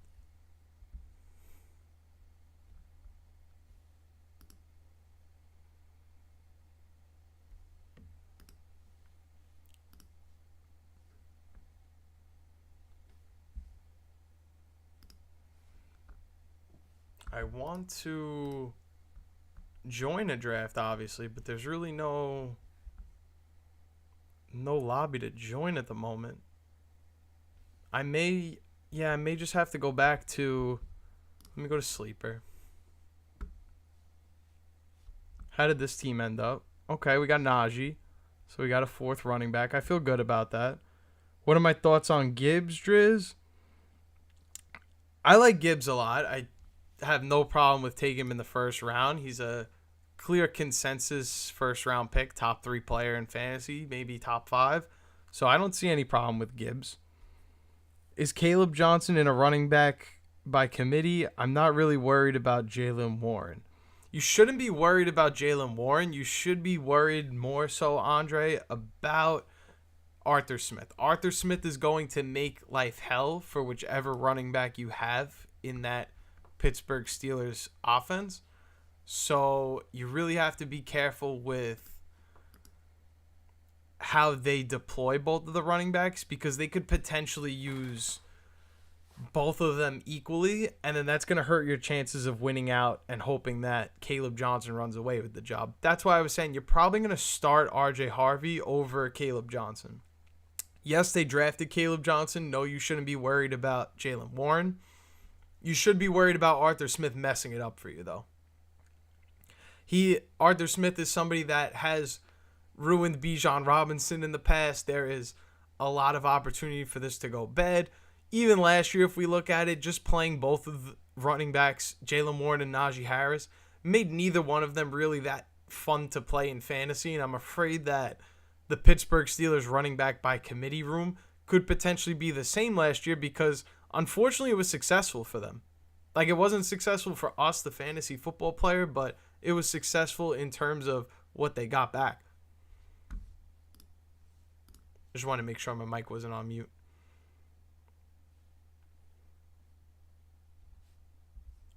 Let me see if there's a sleeper room I could join. I will try. I will try to sit in that room. Whichever one fills first. I got to be fair. It's late at night, so there's not much happening in terms of the streams and the lore and all that fun stuff. So, yeah. Gotta just hope that somebody joins this sleeper lobby. Maybe JC Frost is going to ruin it for everyone. I hope not. Hope he beats the allegations. But it's looking like we're running out of lobbies to fill. And I don't want that to be the case. Want to click go to draft. Okay, we got a full draft. Nice. Let me leave here. Switch to sleeper and we're good to go. I need to maybe go like that. Yeah. Because you guys need to be able to see the first round at least. The only thing that sucks is you can't see players available, but I'll make sure I scroll up and keep you guys in check to see what's going on. Right now, I'm probably looking at taking Malik Neighbors at 109. I see Amon-Ra St. Brown is available. I am not going to get Malik Neighbors. I could take Puka Nacua. I'm going to go Ashton Jeanty and figure it out on the way back. I don't normally like to grab wide receiver. I don't normally like to grab running back before wide receiver, but I'm going to trust in the fact that Drake London or A.J. Brown can be there for me on the way back, if not a Brian Thomas Jr. So that's my plan. That is my strategy going into this. Just want to fix myself. I see how, crooked I am in the camera. I'm like, I don't like that. I kind of like to set myself up between Devontae Adams and the poster kind of nicely. So let me just scooch over a little bit this way. Perfect. Bring the mic with me a little bit. I don't know why it's running away. But here we are. Brian Thomas Jr. still available. 2 more picks to go. I'm looking to take Drake London, though. That is who I want. Brian Thomas Jr. I will take, but Drake London, A.J. Brown, that's who I want. Hopefully J.C. Frost doesn't ruin the draft right here, but we'll see. If he does, I don't really care, to be honest, because it's not like I'm losing sleep over it. I am going to lower the audio a little bit because it does drive me a little crazy, I'm not going to lie. Hope he takes H.N. He takes Drake London, of course. I could go A.J. Brown. I could go Josh Jacobs. I'm going to go Brock Bowers. I didn't get the guy I wanted, unfortunately. I would have loved to have Drake London. I could have took A.J. Brown, decided not to. And yeah, that's just on me. I decided Brock Bowers was best player available, so that's who I took. When it comes back to me, I do need a wide receiver. I should not have disregarded the wide receiver and waited this far, but luckily JSN does go kind of late in these drafts, or T. Higgins. I'll happily scoop up one of them if available. If not, I'm going to have to figure it out. 5.5 hours left on the stream. We're pulling through. We're kicking. We're still surviving somehow. But if you, the viewer, have any fantasy football questions of your own, now is the time to ask. Do not be shy. Do not hesitate. I will be here all night.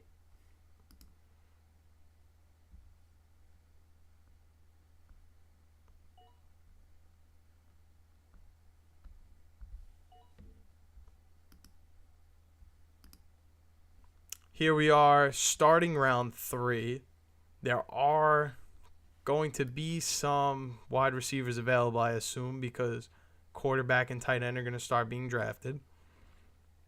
That does leave me in a position to take, nope, not JSN because he's gone. But maybe I don't love taking Marvin Harrison Jr. to be honest as my best receiver. Don't love Garrett Wilson as my best receiver either.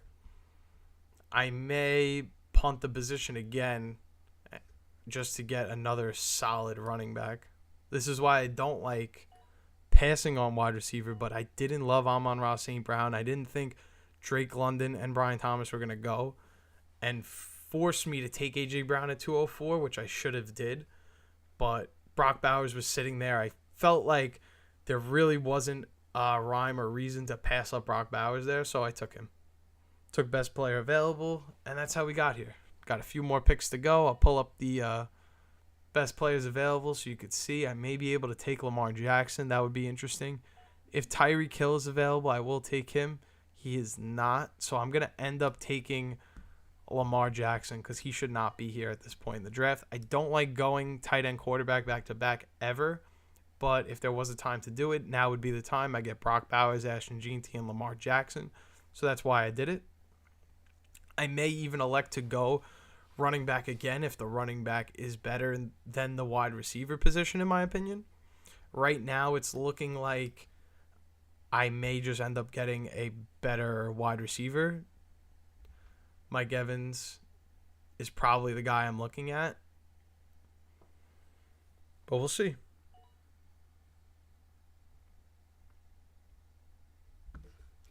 If Breece Hall was somehow available, I would take him.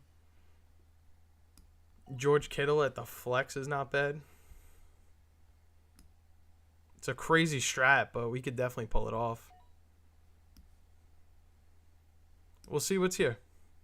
I may just end up doing it.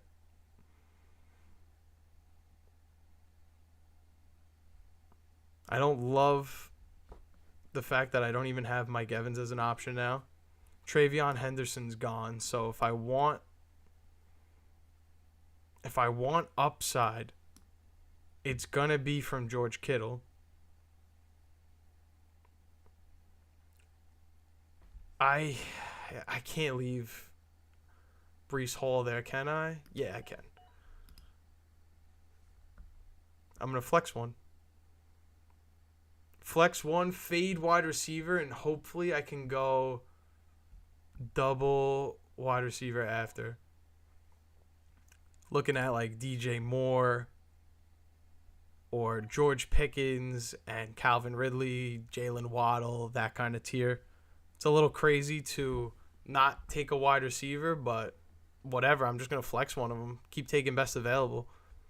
Teammates got 4 wide receivers. It does them no good.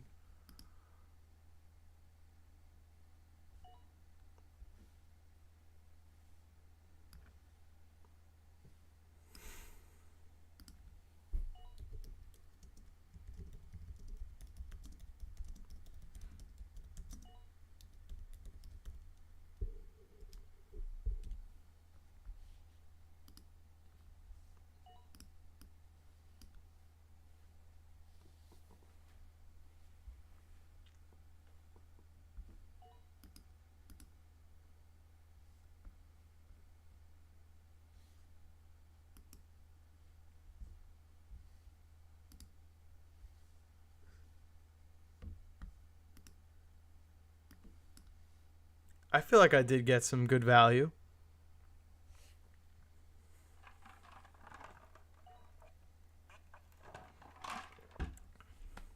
Let's see what lands here in round 5. I do need a wide receiver bad. I like DJ Moore, but he was just selected.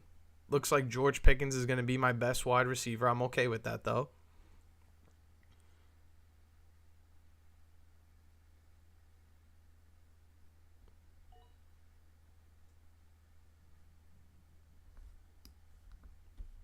I like George Pickens here.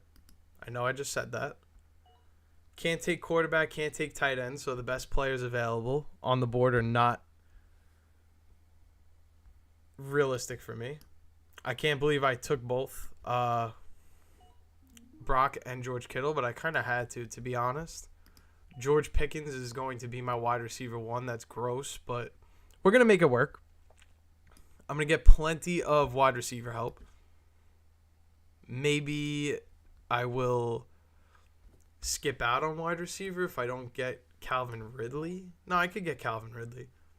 But then if I wait, do I love the running backs here? No, but I like the wide receivers.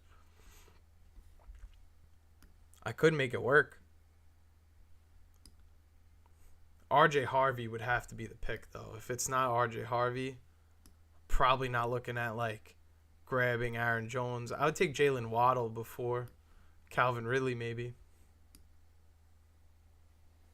Have to see. Tony Pollard is a solid pick.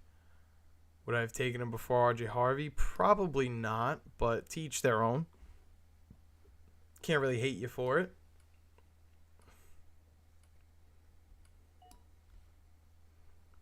Zay Flowers is off the board. Now we're going to start round 6.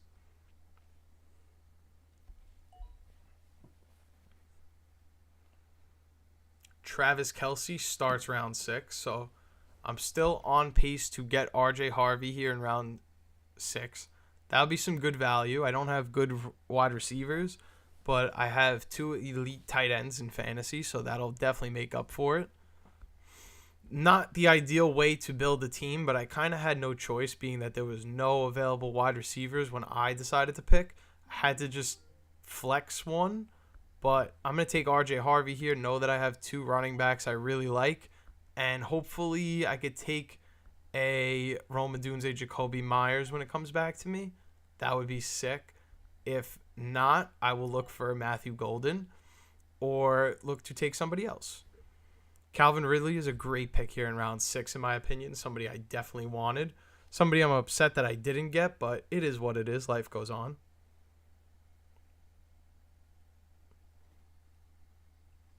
TJ Hawkinson is on the clock. I mean, was the last pick. Jay Beasley's on the clock. He's got 5 seconds to make a pick. He's probably going to auto Mahomes. No, he gets Rome Odunze. That's a great pick. Damn, I'm jealous. Really wanted him. I'm probably going to get stuck with a Jacoby Myers, and I'm not mad at that.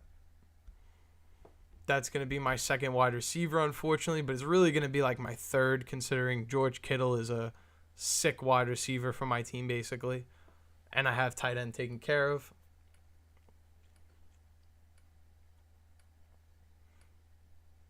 I would never recommend building a team like this, but unfortunately I just kind of had to, being the situation of, I couldn't get Tyreek Hill, so I had to take Lamar.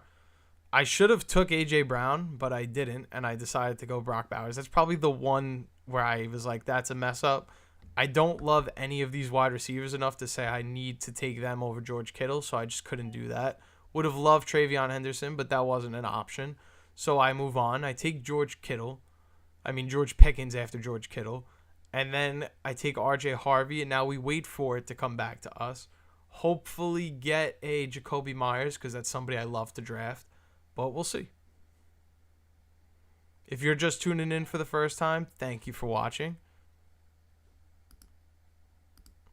If you're new here, feel free to subscribe. Drop videos all the time.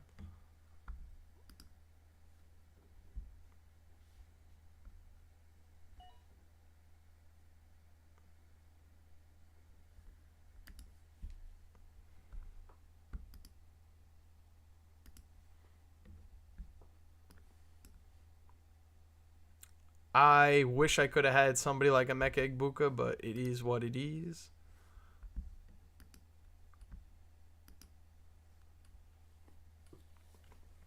I am hoping Jacoby Myers makes his way to me. If not, I'll have to pivot to something else.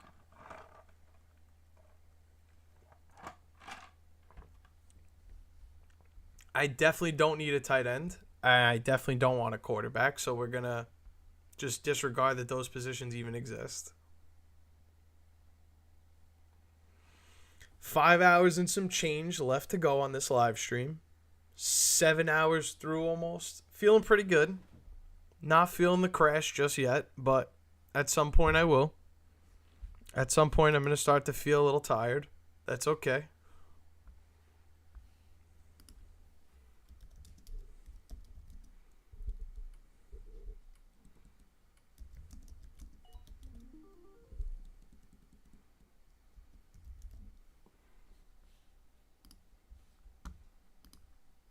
I get to take Jacoby Myers. Beautiful.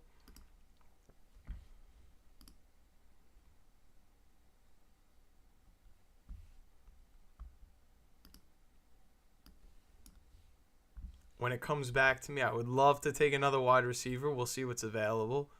Jordan Addison is my third wide receiver, though he's dealing with a suspension isn't the worst thing because I don't need him necessarily right away, but he's off the board, so that's not an option anymore.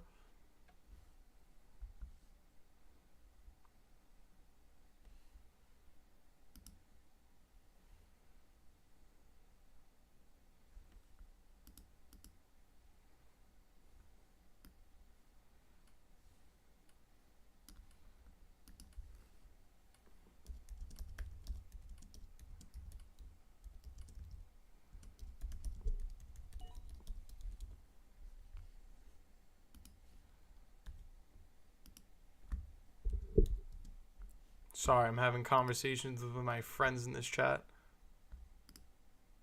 Don't mind me. Waiting for it to be my pick still, though. I don't want to take... Yeah, I'm going to take Matthew Golden when it comes back to me because I do need the wide receiver help.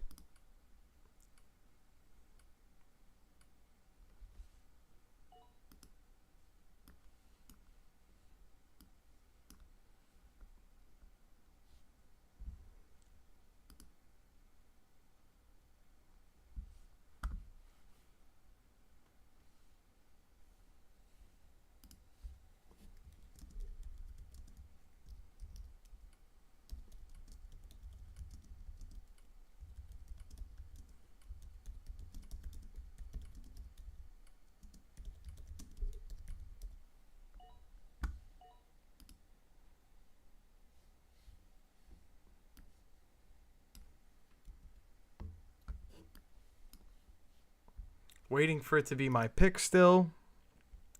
If you're just joining, thanks for stopping by. If you have any fantasy football questions of your own, now is the time to ask. Do not be shy.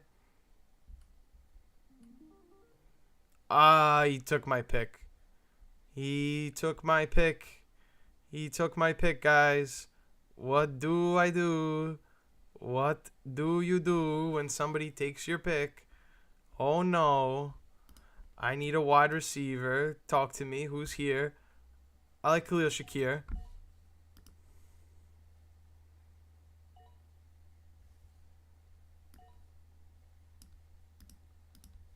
If you guys have any fantasy football questions of your own, don't be shy. Ask away. Thanks for stopping by. Doing some mock drafts on Sleeper. I would like to at some point get back to Underdog. I do have fun on the Underdog app. But if anyone wants to draft on Sleeper, anyone wants to draft on Underdog, please let me know. We can make that happen.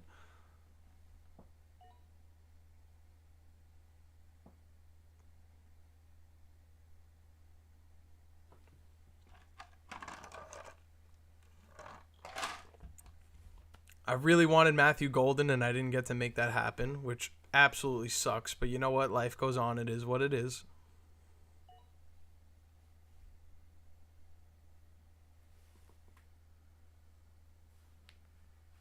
Chat's been kind of dead lately. Don't love to see that. If you're still in the chat, you're still watching, please let me know. Drop in, say, hey, I'm alive. Let me know you're still awake. I do want to try to get in another mock draft, though. Well, not mock draft, best ball lobby. I'm going to throw a little $3 one in there. I could keep an eye on it, at least, in the meantime.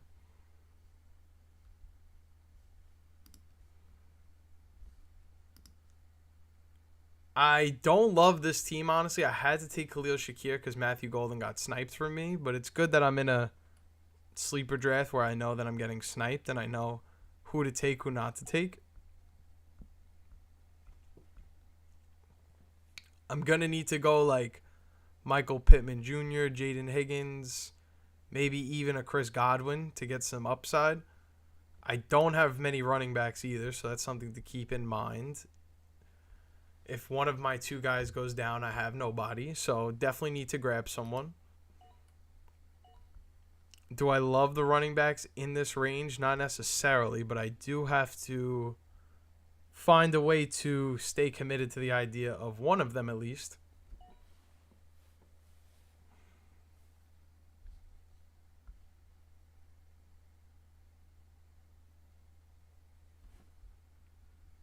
Sitting on Underdog, we have 10 more people before we fill in. So if anyone wants to join, I'm in a $3 Underdog.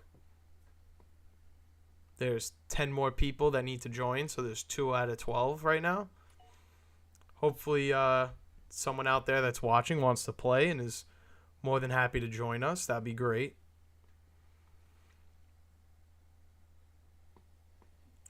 I probably should go use the bathroom soon, but I'm going to wait. I want to make my next 2 picks, and then I'll go do my thing. Jaylen Warren is the best available running back. I'll take J.K. Dobbins. I'm cool with that. That's my little handcuff just in case something goes wrong. It's totally cool with me. I would have took Jaylen Warren, but he's obviously not available. That's okay. I said Jaden Higgins and somebody else. Michael Pittman, Chris Godwin, those guys left. So I could happily take Jaden Higgins. That's all well and good with me. Oh, never mind. Oh, yeah, he's still there. All right. I will be right back.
And I am back just in time to make my pick. You love to see that. It's a 30-second timer, so you know I did just come back. I'm not lying about that.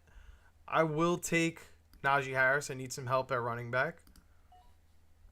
That's all well and good. I definitely need some more wide receivers, so we'll work on that.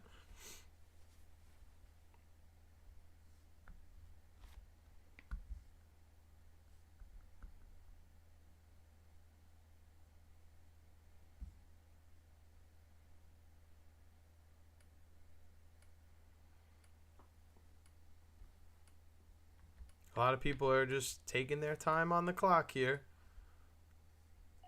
I can't take another wide receiver, actually, because... How do I go on auto pick?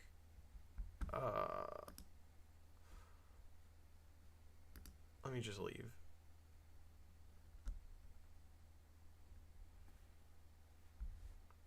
Let's see. How we looking on Underdog? Let me just change the stream real quick. Sorry about that.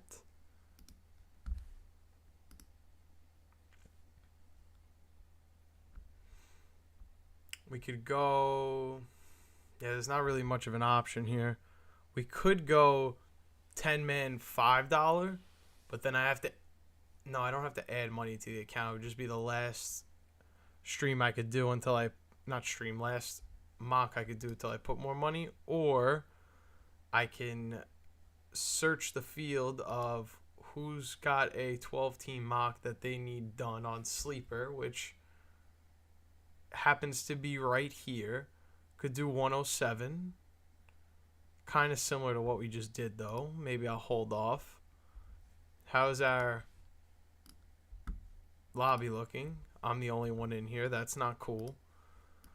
Let me leave. Let's try the 10-man. I did evidently have to end up putting money on this account anyway to keep playing tonight, so might as well sit in this 10-man one, and we'll see how it goes. If you're just tuning in, thanks so much for watching. We're doing a 12-hour mock draft marathon live stream. We've been streaming for almost the last 7 hours. I can't say last 7 hours uninterrupted because I have gone up to go to the bathroom quite a few times. You're going to have to forgive my bladder. Been here for a little while. But nonetheless, we're here. We're thriving. And we're 7 hours through the 12-hour mock draft challenge. If you're here for the first time, you can be considered a part of history because Outlier Fantasy, this YouTube channel, has never done a 12-hour live stream before. This is the first of its kind, and hopefully this can be a continued success, and every year before the season starts, we can set up some kind of 24 or 12-hour live stream, extended live stream for you guys, and just mock draft. I've honestly had a lot more fun than I anticipated. I usually stream for about 45 minutes to an hour on Mondays. I do a mock draft Monday. You could check out some of the older clips. Realistically, if I'm going to be honest, they're not very good and a lot of people don't show up. But I think it's more so because I don't stream for a long enough time. I think that's what I learned today is that as long as I'm streaming for multiple hours and I get multiple windows of traffic and people on the internet coming in and out to just say hello, makes it a lot easier than when I stream for 45 minutes and 3 of my friends and, 1 or 2 new people come in and there's not much going on in the chat. It kind of gets a little boring. You guys were able to, have conversations with me, talk about your fantasy football teams, tell me how your drafts went today. And I thought that was awesome. I loved it. So hopefully there's more of you out there that want to, throw some fantasy football questions, talk about your draft. Maybe you just had a draft last night. I know that's kind of I'm noticing it's a popular thing today. A lot of people are like, oh, I'm having my draft today, or I just finished up my draft. What do you think of my team? So that's pretty cool. Glad to be on live for you guys for that, so you guys can ask your questions and all that. I'm just kind of hanging out, waiting for 6 more people to join inside of this 10-man on Underdog. If for some reason we can't get it to fill, I will go back to Sleeper. I was on Sleeper just now. We did a pretty good mock draft. I unfortunately had to go double tight end, which is crazy, but yeah, it is what it is. You live and you learn, and sometimes you got to do what you got to do to get best available player. Let me leave this draft room. I'm going to go back to Sleeper, and I'm going to just see 10 team. Yeah, we were probably going to do this anyway, right? So let's just go pick from the 105. Oh, nope, don't want to do that. Don't want to expose anyone's personal information out there. That'd be messed up. What rank do you have Gene T? Would you rather have Chase Brown or Josh Jacobs? I definitely would not rather Chase Brown or Josh Jacobs over Ashton Gene T. I think Ashton Gene T, where he's being ranked, that like pseudo first round pick, I've taken him as early as a first round pick in these drafts tonight. I would say the best place to have him ranked is probably like 108 to like 203, like in a 10 man. Like these are probably like the 6 picks in the range that he should go. And not that you can't take Chase Brown here or Josh Jacobs. I just think it's a better pick to go with Gene T. He's a first round running back. Usually those picks hit in fantasy football. So I am a fan of drafting Ashton Gene T at his ADP. I don't know if he's a value, but I'll say Sleeper has him ranked in between Jahmyr Gibbs, Derrick Henry, and Christian McCaffrey and Devon Achane. So I think that's pretty fair. I think he's just as good as those elite running backs. And I wouldn't be afraid to use a first-round pick on him if I had to in fantasy. I probably won't need to in this draft. It looks like I'm going to get a pretty good wide receiver with my first-round pick, but I'm not going to have a closed mentality on the idea of having Ashton Gene T as my first-round pick either. Hoping that there's 2 more people out there that want to join our league. If anyone wants me to send the link in the chat, definitely let me know. I could definitely do that. Otherwise, I'm here. I'm chilling. If you have any fantasy football questions, definitely don't be afraid to ask.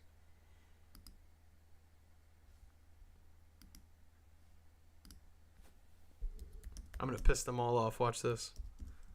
I'm surprised the last time it wasn't too bad.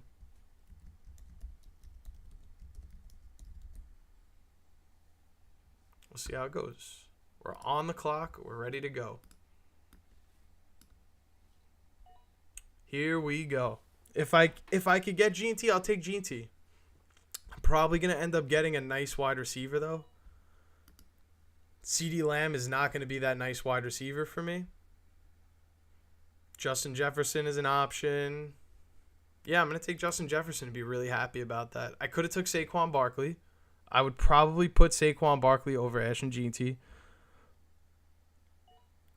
I wouldn't be so afraid of the quote-unquote mediocre team. We see a lot of guys that join mediocre teams like Saquon Barkley's rookie year with the Giants, Bijan Robinson's rookie year with the Falcons. These players usually do churn out elite fantasy football seasons. Unless you're really bad like a Trent Richardson, you usually get really good value out of that first-round running back pick.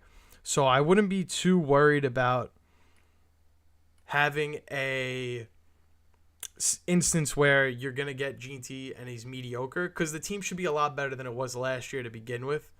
You're talking about a team last year that had Aiden O'Connell at quarterback versus you have a team with Aiden O'Connell versus now Geno Smith under Pete Carroll again, who he had his most successful season in the NFL with. I think there's a lot to be excited about with the new Vegas Raiders offense. You got Brock Bowers, Jacoby Myers, slide Ashton Gene T in there at the running back position. They're starting to look like a real offense. So I wouldn't be worried about using your 14th pick on him. If he was available, that's a slam dunk in my opinion. Parzival, if you want to join the next sleeper draft, definitely let me know. I'll start my own and I'll send you the link so you could definitely get in. Just let me know.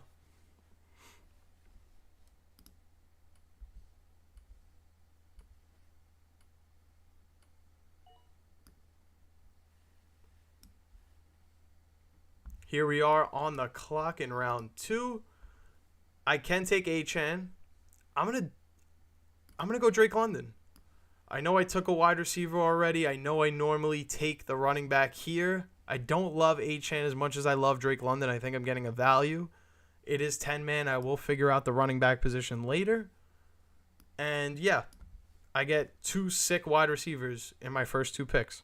No complaints whatsoever. Hopefully I could get a quality running back on the way back, but if not, no big deal. Chase Brown is an option. I'd feel really good about that. There's a lot of good values in 10-man versus 12-man, so I feel like it's a little easier to read the board. I keep forgetting you guys can't see best available players, so let me just hold that up on the screen for you guys real quick. I see Lamar Jackson, Josh Allen. I think those would have to be best available players, but I could potentially see myself taking a running back instead. I think I need that position the most, but I don't want to take that. I like the idea of having Brock Bowers in round 3. I think that's way too good of a pick, and I'll just punt the running back position and figure out what I'm going to do later. There's a lot of potential. Yeah, you're going to take Amari in hand. I'm going to take Brock Bowers. I'm just going to take the best players.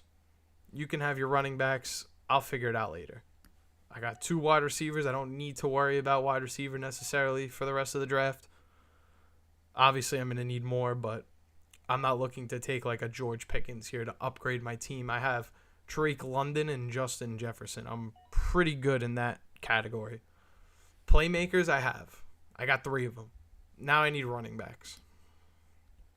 I need to find some players to settle down. Maybe it'll be Travion Henderson if I'm lucky. I doubt it. He seems to go in every draft extremely early. Maybe my best running back will be Breece Hall. I don't love that, but we'll have to make it work if that's the case.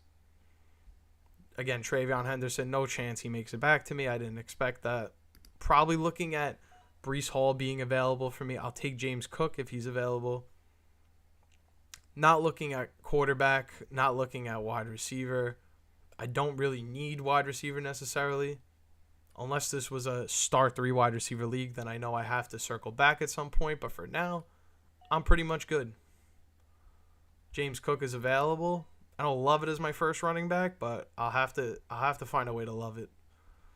Ken Walker could be my 2. If not Ken Walker, I can settle for a James Conner, David Montgomery potentially.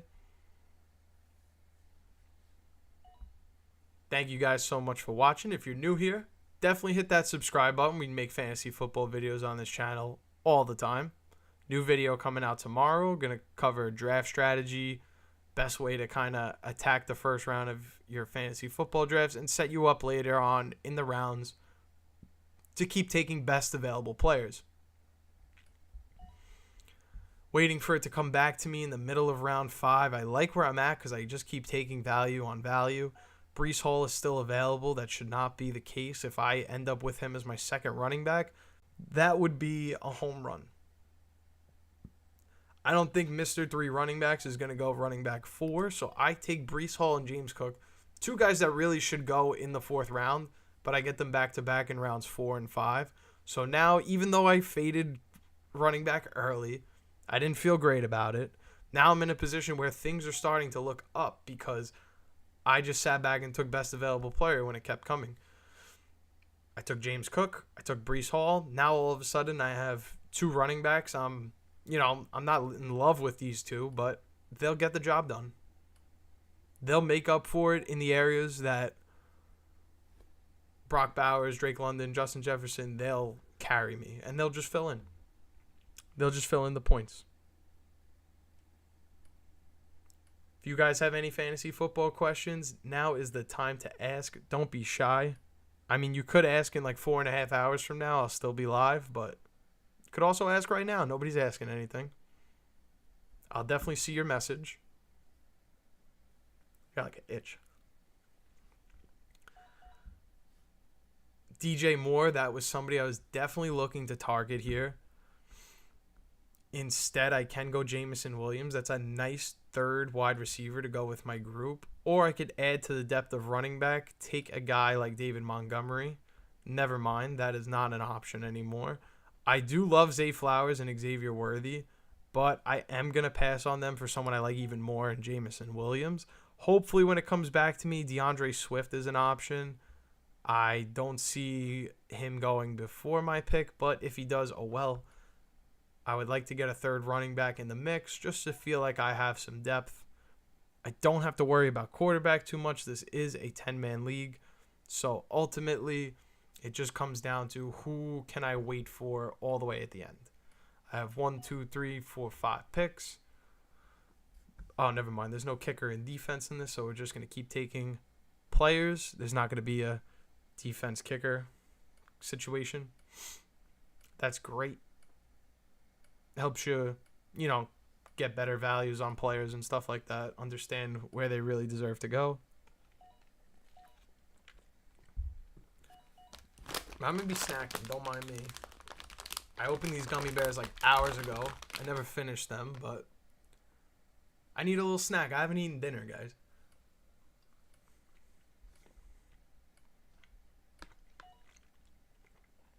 I know that's hard to believe. This guy didn't eat dinner, but believe it or not, this guy didn't eat dinner.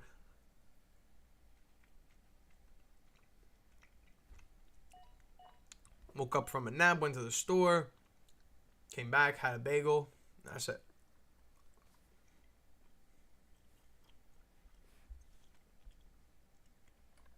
Starving.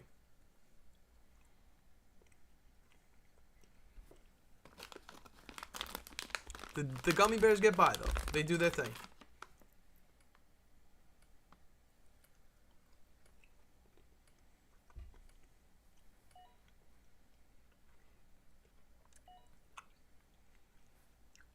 Matthew Golden being taken there, that hurts.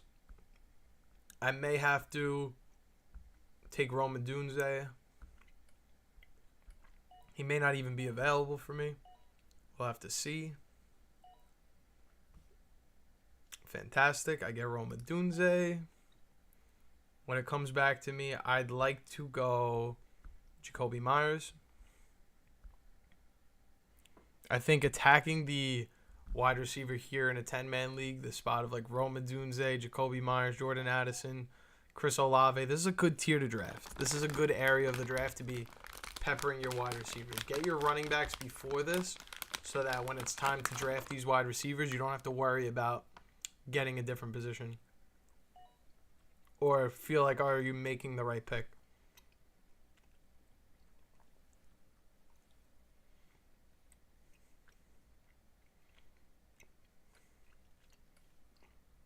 Jacoby Myers, my king, has been drafted. That's a bummer.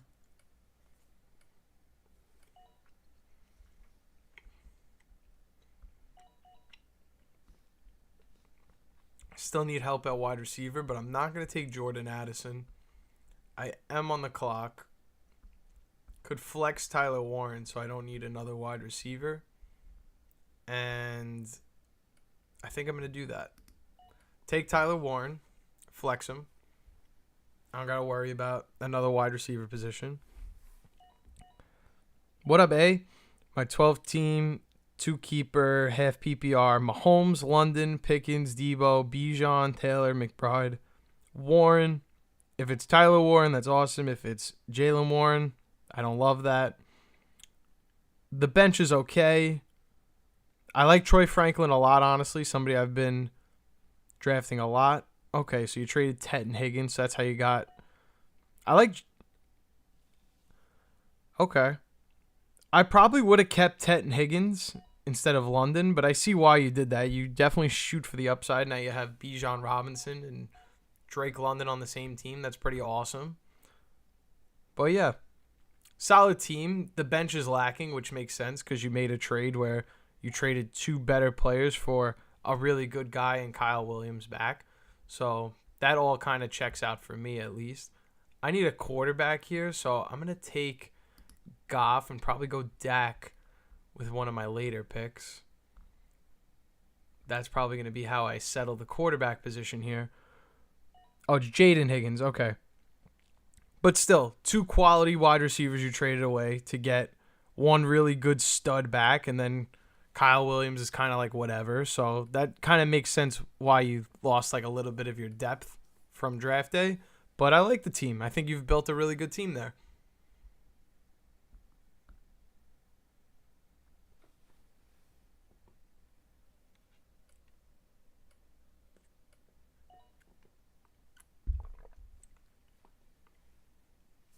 I should have assumed that T. Higgins and Tet McMillan was a little too much for Drake London and Kyle Williams, but I just saw Higgins. I'm not used to seeing Jaden Higgins, so I just assumed T. But yeah, that's a good trade for you. Jaden Higgins and Tet for Drake London, basically. That's a solid deal.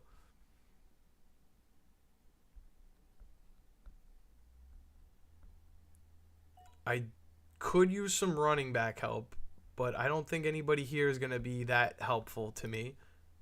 Khalil Shakir seems the most helpful here. When it comes back to me, I could elect to go Tank Bigsby or Najee Harris, one of those preferably. We'll see.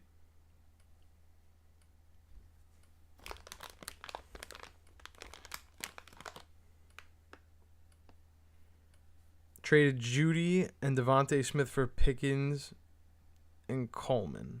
If you got back George Pickens, I think you won the trade.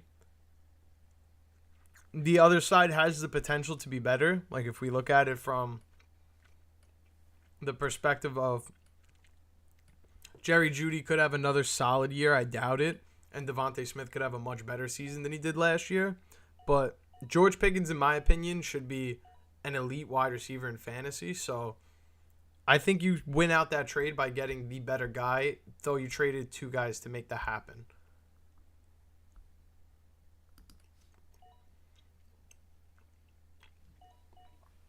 But it's a good question, Henny. Thank you for stopping by. Thank you for asking the question. I'm here for another 4 hours or so. So if you have any more fantasy football trade requests or questions, definitely don't be afraid to ask. Probably going to go backup quarterback here with my last pick. It's not pretty. It's not sexy, but it's got to be done. It's probably going to wrap up this little iteration of a sleeper draft.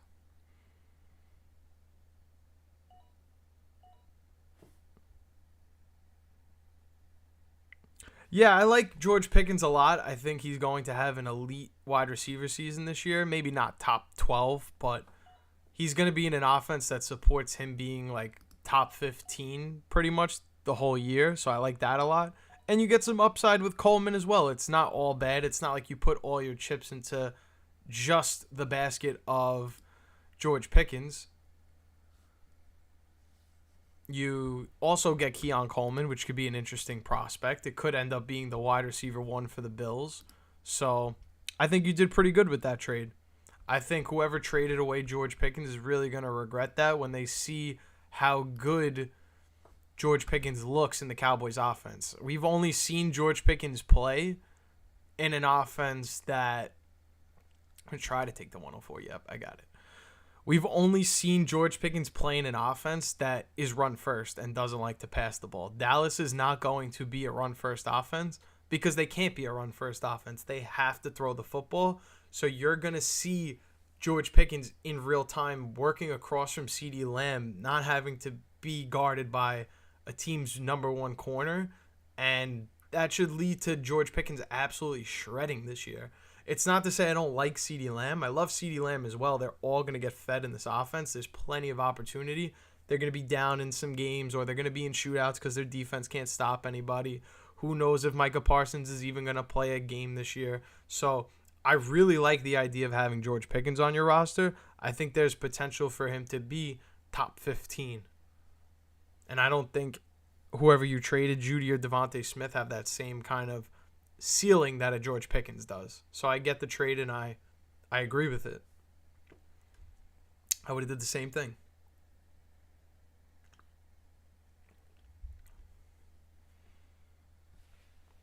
If anybody else has any fantasy football questions, do not be shy. Now is the time to ask.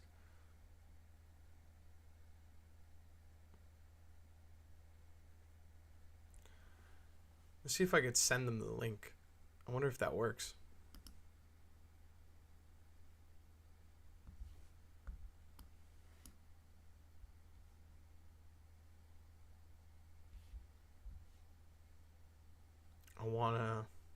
Wait till more people join before I send the link. But then I want to see if it actually lets me send it. I don't know if it's going to like filter it out. Let's see. Let me just go grab the linky.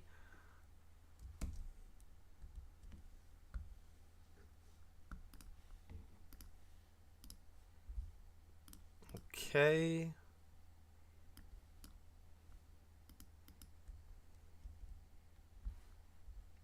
Looks like it will let me send. That's kind of cool.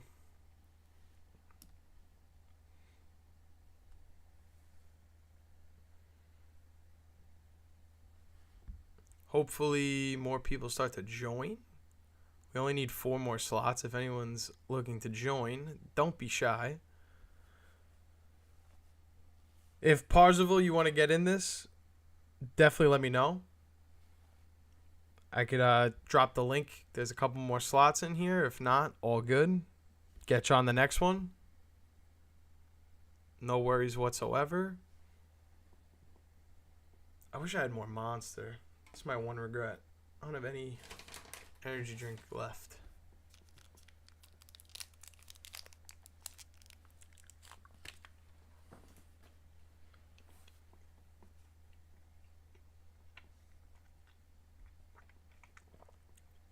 The beef going on in this chat right now is crazy.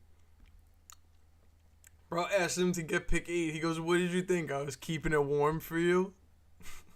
Like, what?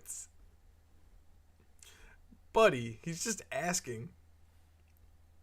He goes, can I get 8? He goes, can you get 8? Like he's so, like, pissed off about it. Like, can you believe this? He asked for pick 8? Pick 5 redraft PPR. What's up, Baden? 5-point bonus for 100 yards. CD CMC Saquon, also 5 points for over 300 yards passing. Damn, there's a lot of bonuses. I don't really like that. Do you like going tight end QB? It's a 12-man. Get in at 5. Okay, cool. Let me do that real quick. Wait. Did I do it? There we go. Let me send it. Wait, this is not me. Let me go here. Boom. Oh, I think you lost 5. Yep. Okay. That's a bummer. Sorry about that. I have one more spot. If you want 4, I'll give you 4. I have another league. Well, is it worth going tight end QB in 12-man? I don't like going tight end QB back-to-back, but I understand if there's bonuses for 300 yards passing and 100 yards receiving, that you probably would be more inclined to get a Brock Bowers or a George Kittle, like a tight end that could actually hit that quota while everybody's going wide receiver. So that part I understand. For the sake of, is it smarter to not take CD, CMC, or Saquon to get the tight end and quarterback? I'd rather just make sure you get that elite upside from one of those guys, and then you can worry about QB, tight end later on.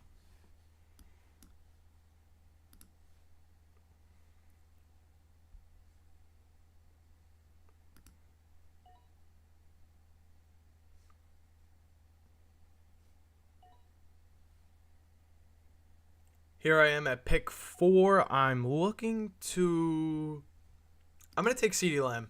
You're just talking about how high of an expectation I have for this offense. Oh, this guy's going to get tight. Let's make it snappy, boys. Okay. It's not like I want to sit there and debate for 30 seconds who I want to pick. But I got you, dude. Thanks for stopping by. Really appreciate it. I'm streaming all night, so any help that I could get in the draft lobbies is definitely greatly appreciated. Second, third round instead of a Bucky or a Chase Brown. I think you would like my YouTube video coming out tomorrow. Shameless plug on my end, but I talk about going through and taking wide receiver in round 1, quarterback in round 2, and tight end quarterback round 3. For you, it's a 12-man. Maybe you can't afford to go wide receiver, running back, QB, or tight end in round 3. I think you would be able to get away with it. I've been mocking it. Like, we're going to watch me do it in this draft here, and I'm sure if you were at 5 instead of 4 or whatever, you could still get the same players. If you take in round 3 the George Kittle, the Trey McBride if he lands to you, or even the Lamar Jackson, Josh Allen that lands to you, you set yourself up with 3 elite positions. But I don't think skipping out on round 2 is smart unless you decide to go running back in the first round. If you're taking Christian McCaffrey, Jahmyr Gibbs, then I could see you going round 2 quarterback, Trey McBride, Lamar Jackson, Josh Allen, one of those picks. Maybe a Brock Bowers falls to you there. That would be sick.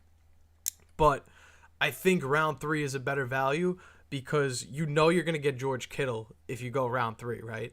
Like, he's guaranteed to be there, and I would argue, yeah, it's a reach. He's still one of the elite players in fantasy football. Like, I would probably take George Kittle over Trey McBride, to be honest. I don't see the touchdown numbers increasing anytime soon for a guy that doesn't score touchdowns. But anyway, I think getting the tight end or quarterback in round 3 gives you a little more versatility. If you're going to take the wide receiver in round 1, you need that Chase Brown, Josh Jacobs, like I'm taking here. Jonathan Taylor is here. I'm going to go Jacobs, make sure I get that guy. But in round 3, if Trey McBride is there, I'll take him. If Lamar Jackson is sitting there, I'll take Lamar Jackson, and then I'll worry about who I'm going to take after.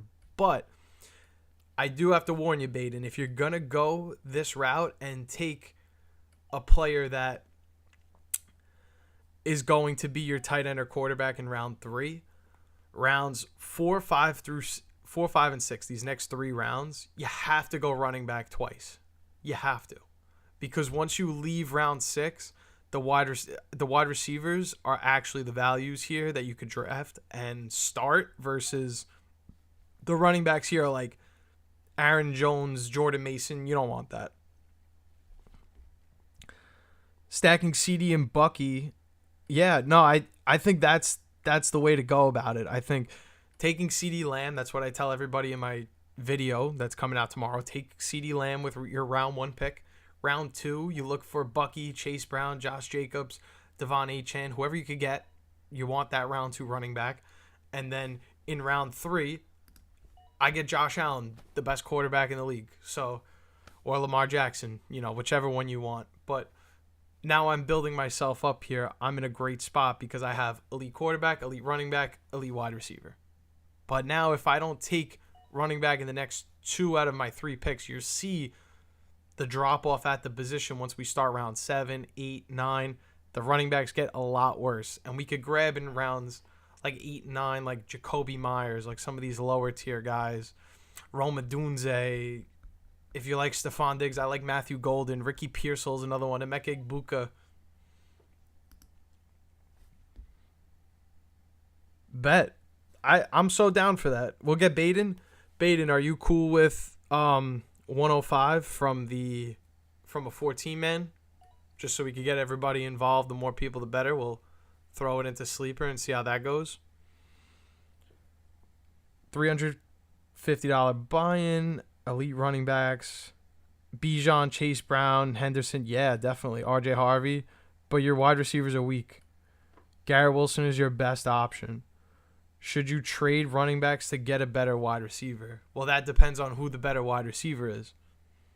If we're looking at somebody's offering up like, I don't know, who's being drafted before Garrett Wilson but is not a clear upgrade. Like, if someone's trying to give you Tyreek Hill to give up like your RJ Harvey, your Travion Henderson, I would rather keep your running back and not give up that. If we're talking more like a Jackson Smith-Njigba is on the table or a T. Higgins, I would probably make a trade if I were you. But, yeah, you need to get a better wide receiver, Henny.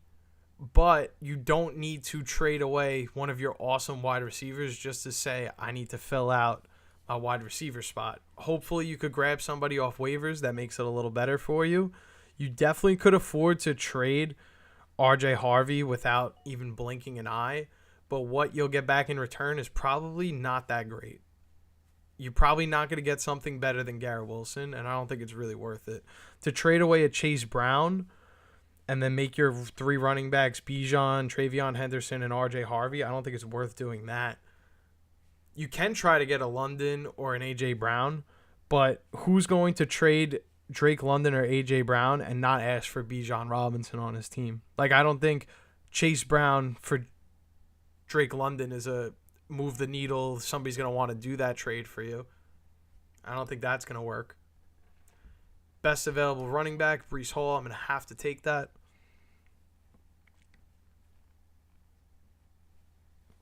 Adunze and Pickens for Travion Henderson. That is a fair trade, but again, like, you have to find somebody that's willing to do that for you. In theory, it sounds great, but you have to find someone that's going to want to make that trade with you. I would love DJ Moore here. If I have the opportunity to grab DJ Moore, I will be so happy. Please, please, please, please, please. Let's go. I get DJ Moore. I'm so happy. Harvey and Garrett for London. I mean, that honestly moves the needle. That is something I would consider doing. I think you can give up Garrett Wilson and upgrade it to a Drake London. And now it does depend on what your other wide receivers are looking like, but that's the upgrade you're looking for. You're looking for the top 10, maybe top 5 wide receiver, and trading Garrett Wilson and RJ Harvey to get that is definitely worth it.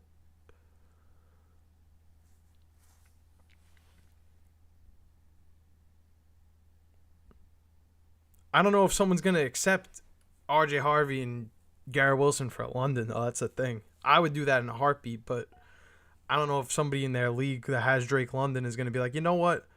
I will break that asset off for a lesser wide receiver and a lesser running back. You know what I mean? That's an elite player we're talking about, Drake London. It's not like you're just going to be able to move the needle and push a trade with that. Somebody who has Drake London wants a Drake London level player back in return. They don't want scraps. I don't want to call RJ Harvey and Garrett Wilson scraps, but they're scraps in comparison to Drake London. You know, he's basically a first-round pick.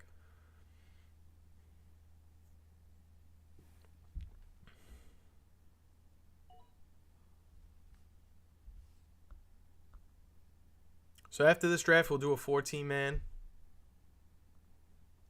I know that was a request. I'll make sure Baden gets the 105. I'll jump in wherever afterwards. I'm not really looking to go crazy there.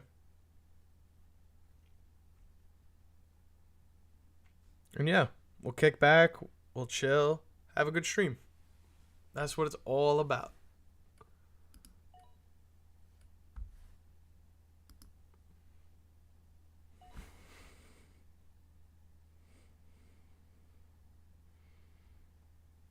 Yeah, I think that might be more realistic, honestly, Brian. You may have to wait till one of those guys has a really good week, or maybe like RJ Harvey has a breakaway run and be like, you know what? That's the guy. I agree with you, Baden, but you also can't have nobody either. You know what I mean? Like, you can go get the Jacoby Myers, the Emeka Egbukas, but you need a JSN, a AJ Brown, and Amon-Ra, Drake London. You need somebody else to go along with it. You're not going to find that production later on in the draft. Just a quick peek at what we got going on that's available. I keep forgetting to show the stream. I am a bad host. It is what it is. Life goes on. I am on the clock. I need a running back because that's my rule. I tell everybody you need to leave this point of the draft with another running back. The running back options here suck, so I'm going to take Joe Mixon. At the end of the 6th round, I like that pick. I potentially get a running back on the way back when the season returns. Pick 7. What do you think about my draft so far? What's up, Kaner? I like...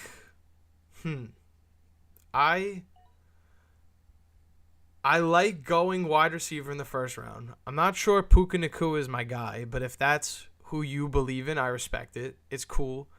I obviously like Justin Jefferson more.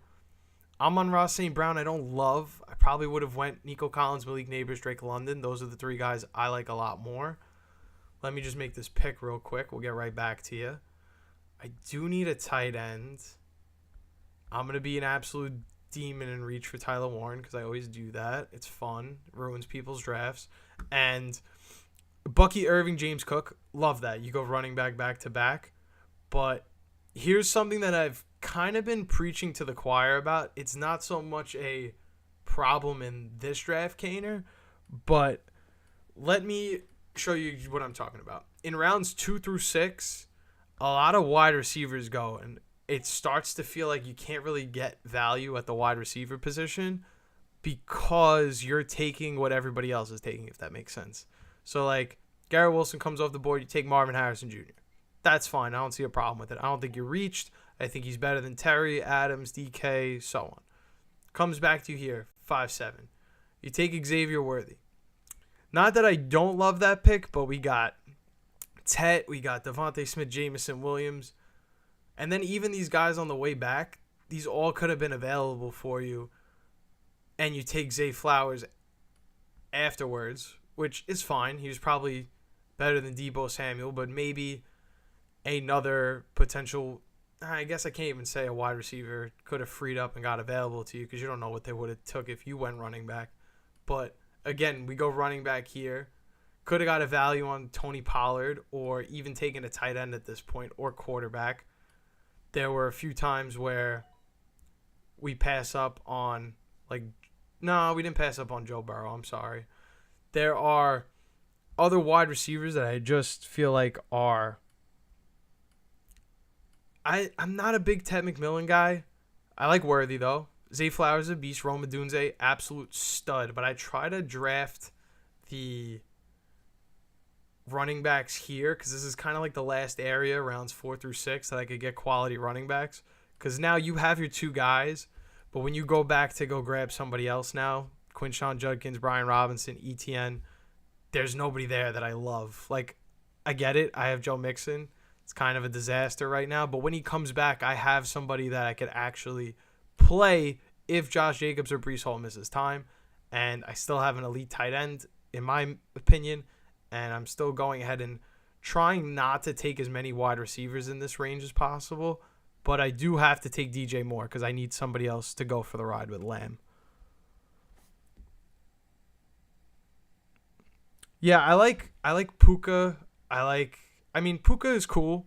I like Drake London a lot. I like Nico Collins a lot. And I like Malik Neighbors. These are like the three that I'm in the back of round 1 and I don't get Justin Jefferson or a sick running back. Like, these are the guys I want. Brian Thomas Jr. is great. Amon-Ra St. Brown is great. Puka is great. But these are my guys. And if I can't get them, I'm happy taking A.J. Brown. But definitely prioritizing Nico, Malik Neighbors, and Drake London because they get targets. I'm not saying Puka doesn't get targets, but Puka's got Devontae Adams that's going to eat some of his targets away. We're talking about a Nico Collins slated for probably 180 targets if he's healthy. Malik Neighbors, 180 targets in his rookie season, no problem. Drake London probably slated for 180 targets because you got Darnell Mooney and Kyle Pitts as the only other really receiving threats on the team. So I like your team, though. See, we get to round 8, and it's like you grab ETN because you need a running back. But is ETN really a useful player, or could you have taken a tight end there? You know what I mean? Like a Mark Andrews. Somebody that could have potentially had a little more output for your fantasy team. I'm yapping, so I don't get to make a smart pick. But I go Khalil Shakir at the buzzer. Would I avoid Kelsey in drafts? Warren over him the move. I'm going to be honest.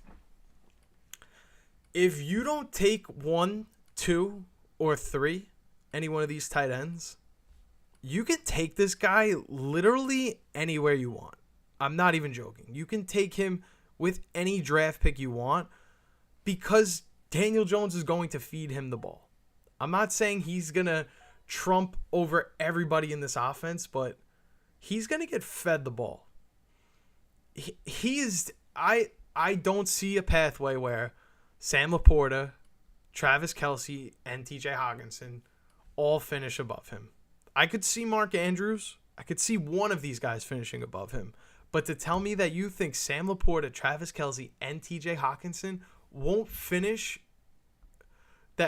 will finish above consistently Tyler Warren, I don't believe it. I'm just not a believer.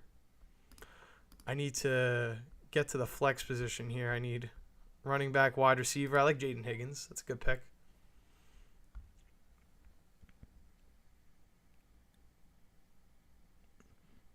Honestly, I don't think you really need to worry about trading. Nick, I don't think you need to worry about trading away any of those guys, to be honest. You have Mike Evans, who is kind of being drafted as like a wide receiver too, but we know we're probably going to get like top 15 production out of him, right? You drafted Bucky Irving. It's a top 10 running back, right? That's high upside running back, great play. Nothing wrong with that whatsoever. And you have Emeka Egbuka, a flex. I don't think you like.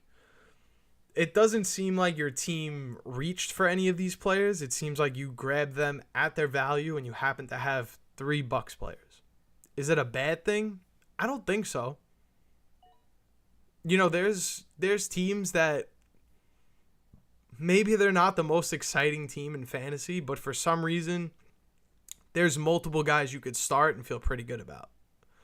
Like if I'm trying to think about last year, trying to think of a team that, what about the Atlanta Falcons? Somebody like Darnell Mooney gets to be fantasy productive in an offense that's not even that good, like on top of Bijan Robinson and Drake London already being there. Like there's ways you don't have to be an amazing football team, or you don't have to be the Kansas City Chiefs to want to own 3 guys. If you had Darnell Mooney, Drake London, and Bijan Robinson last year, you were rolling around like a pig in mud. You were happy as anything. So I wouldn't really worry about having Emeka Egbuka, Bucky, and all them. But let me check out Kevin, let me check out your team real quick. I like it a lot. One of my pet peeves though, taking quarterback and tight end back-to-back is very scary. You miss out on a lot of opportunity in this range to take other positional players. Like, when it goes all the way back around to you, you miss out on these really good wide receivers that could have been a 2. Not to say Travis Hunter isn't a good wide receiver 2 for you, but it's clear after that second guy it falls off, and it's clear after your second running back the depth of running back and receiver falls off, and part of that is because you went quarterback, tight end, and missed out on so many positional players in between. You went basically 24 picks because you went double pick QB tight end. All of these guys in between are just, not an option for you. So you have to keep that in mind. But I like the team. I like Jaden Daniels, George Kittle, Isaiah Pacheco. You got 2 great running backs. I like the receivers. I just think that you could have had even better receivers if you waited on the quarterback or took like a tight end later. You know what I'm saying? Took Nick Chubb just because I already had Joe Mixon trying to get some running back depth. I need a quarterback. Kind of stupid for me to not take one. But I will take Caleb Williams. I have DJ Moore. I could stack that. That's cool with me. Zuriel, let's take a look at your team, man. Honestly, I'm going to keep it real. I don't like going to running backs, but I think you hit this draft out of the park for going to running backs. I think, God, my quarterbacks are so terrible in this league. I think Zuriel, I really like the Jackson Smith-Njigba, Devontae Adams, George Pickens, Matthew Golden stack. Normally, I would say that's not a good idea to take so many wide receivers in the middle rounds. But I think considering where you started with running back, you absolutely hit it out of the park. I will say, you go Kyron at 210, miss Ladd McConkey, and you get JSN. Great.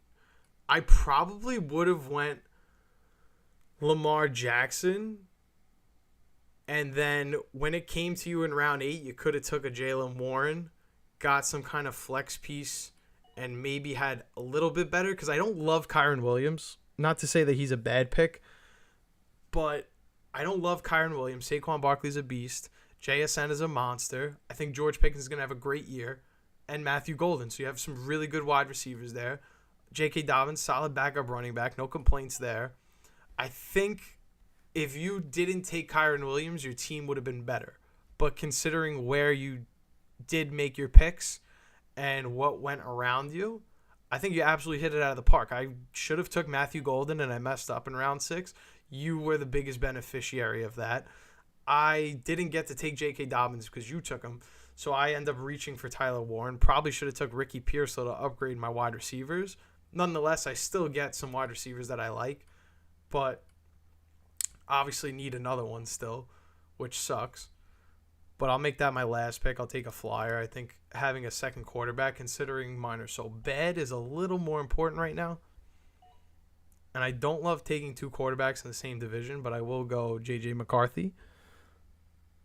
This one is 13 rounds, so this is going to be the last 2 picks, and then we're done. Then I'll open up, we'll do a 14-man league. If anybody in this chat wants to, roll over into that one from this draft, more than welcome to.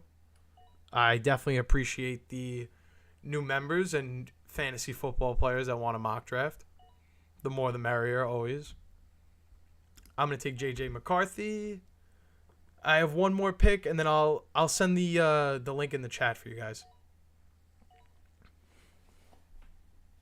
If you're just tuning in, thank you so much for watching. If you're new to the channel, thanks for stopping by. Feel free to subscribe. Doesn't cost you a single thing. Would absolutely help my channel out, get my videos out to more and more people.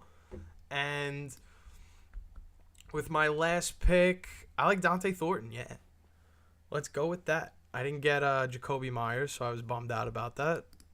You guys see that I took, Dante Thornton. Okay, good. I'm going to leave this draft. But how do I make my own? Or can I just wait for somebody to make one? Or does someone in the chat know how to make one?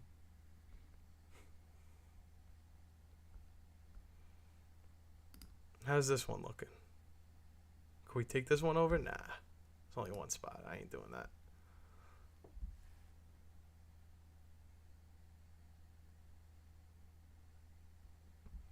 I had Josh Allen, though.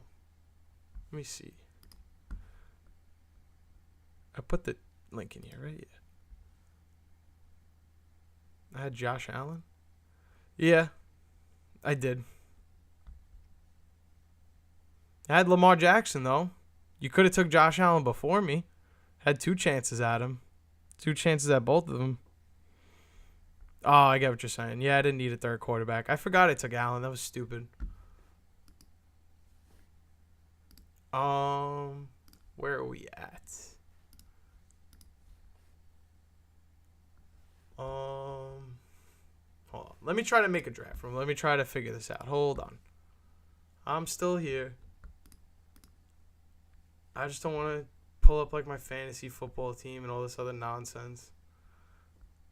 Or like friends like messages and stuff.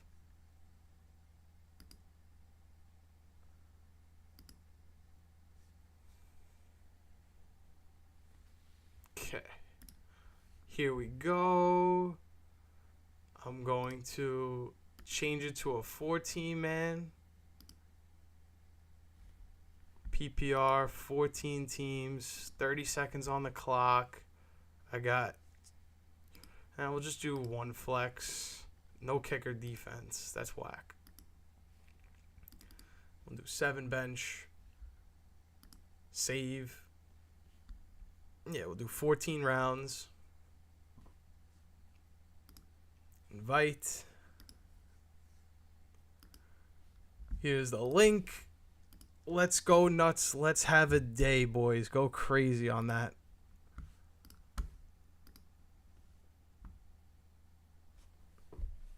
Let's go. Let's go.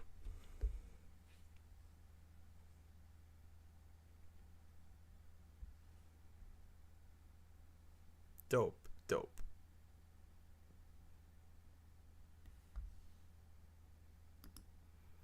Let me see if I could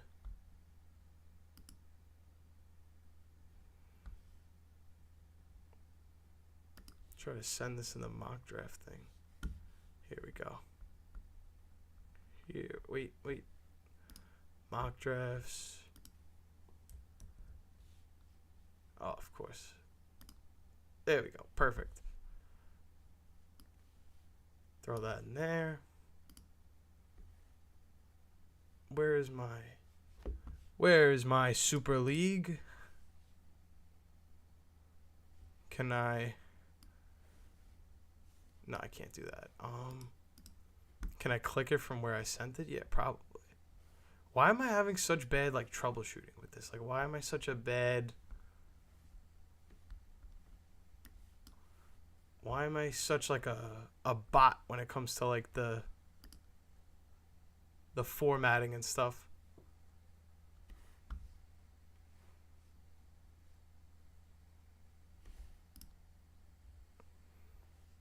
Oh, there we go. I'm like, what the hell is going on?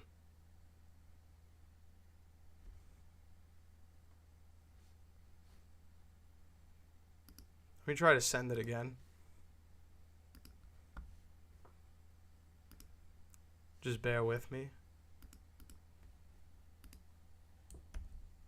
I feel like an old man with this technology. I feel like I'm struggling.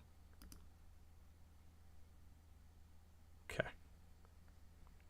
12-man PPR, Dak, CMC, HN, Devontae, Garrett Wilson, Kelsey, Flex is Rice, Dig Swift. I don't hate it. I think you're definitely lacking at wide receiver 1. You definitely get 2 stud running backs, but waiting back to get Devontae and Garrett Wilson as your wide receivers doesn't really help you because you don't have like a third running back that really goes wrong and carries you. And it seems like you took Travis Kelsey a little early. I'm not going to lie. That may have been somebody you reached on. Unless you took Rashee Rice early. Review 13 at the end. I got you, Brian. No problem. I'll even give you live thoughts as the draft goes on. I feel like nobody's going to join this, though, low-key. It's kind of late at night. I don't blame anybody for not wanting to join. If you guys want me to start it, just let me know. We could do it with a little CPU action. Gets boring, but there's no kicker or defense, so it's not going to get like too wonky. But I'll throw myself right here at 109.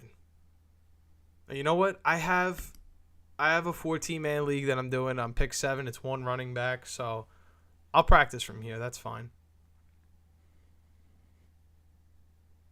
Let's go, Baden. Love to see that. I don't have a beer on me, but I did crush my energy drink before we started, so at least we got that going. This got crushed like hour like 2 or 3. It was very early into the stream. But here we are, still kicking. I'm going to send this link one more time, not to be too annoying.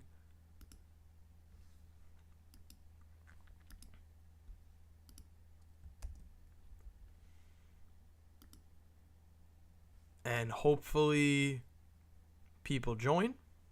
If not, all good. I'm going to go run to the bathroom in the meantime, though. So I will be right back.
I am back.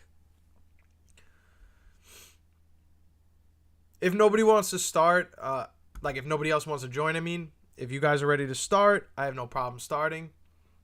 Baden, I love the white monster can. I started on white. I evolved to the blue can. The blue can is where it's at. I love this. But white is elite. White is goated. It's an absolute classic flavor. What exactly is the flavor? I couldn't tell you, but I know it's delicious. If you guys are cool with starting, I'm cool with starting. I'll send it in the little feed one more time. I would put it in the chat, but it seems like it's pretty much at the top. It doesn't seem to be hidden from anyone. We should low-key check out Kaner's draft. Nah, we're not gonna make that one work, unfortunately.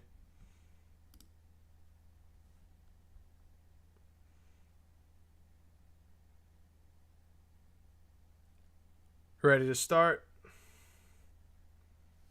All right, let's just do it. Is everybody ready? Baden, we good? Just let me know. I will happily start it once we all in.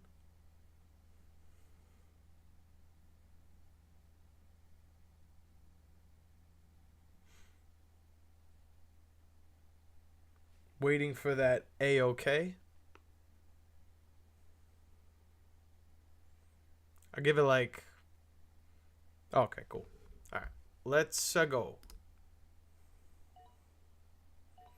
Good luck, fellas. And, I know, Brian, you wanted thoughts on my team. Definitely let me know your opinions on mine. I'm not this higher being of fantasy football information. I'm not better than anybody else at all. I like making videos about it. That's all. I like Baden's start going Jahmyr Gibbs. I had to go Justin Jefferson, though. I'm on Ross St. Brown going before me. That's a layup. Brian's on the clock. Brian's got an interesting pick here. He could go CMC, Nico Collins, Drake London. There's a lot of good choices here. You really can't go wrong in the back of round one. Christian McCaffrey is an amazing pick. Nico Collins gets taken. You take Drake London, and exactly, you don't even think about it. Perfect start. I'm going to take the glorious Bucky Irving because he's available. Why not?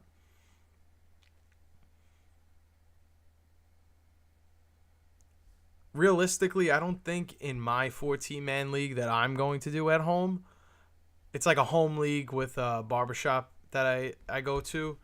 I don't think I'm going to be able to do Justin Jefferson first, Bucky Irving second, because it's a one running back league. So you only need to start one, and I think a lot of people in that league are going to go one running back. It's my first time, so I don't really know what to expect. But they've been playing for years, so I kind of have to get up to speed with them. You know what I'm saying? I have to learn their game of fantasy football. It's not enough that I know what I'm doing in terms of fantasy football. I have to learn their game and their rules. Round 3 here. It's the best pick you can make, honestly.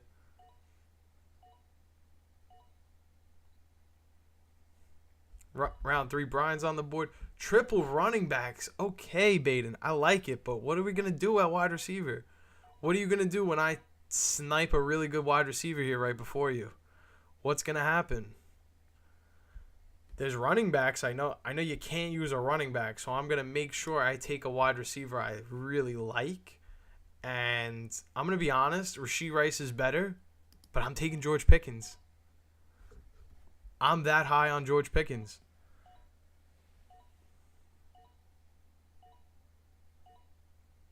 You land Courtland Sutton, which is honestly a good situation to be in, where Courtland Sutton is your best wide receiver, but you went triple running back. I'm not going to lie, you're still in a good spot for a 14-teamer. Still pretty good. I've got some options here. I could go Jalen Waddle, Calvin Ridley, but I need another running back. And if I don't get a running back, I could be in trouble. Isaiah Pacheco saves me from being in trouble. That's awesome. We love that. Ted McMillan, all right. I like it. I'm not personally a Ted McMillan guy, truthfully. I think he wins a lot with athleticism, and guys at the NFL level are just going to be like, okay, yeah, he's bigger and stronger, but when I stop him from running his route and beat him to a spot, what is he going to do as a receiver? I'm worried about that for Ted McMillan, but let's see who I could take here. I think Jacoby Myers is best available. Yeah, literally 1, 2, 3, my favorite wide receivers to take in order. Waddle, Ridley, Adunze are off the board. I got to take Myers. I haven't checked Brian's team in a while.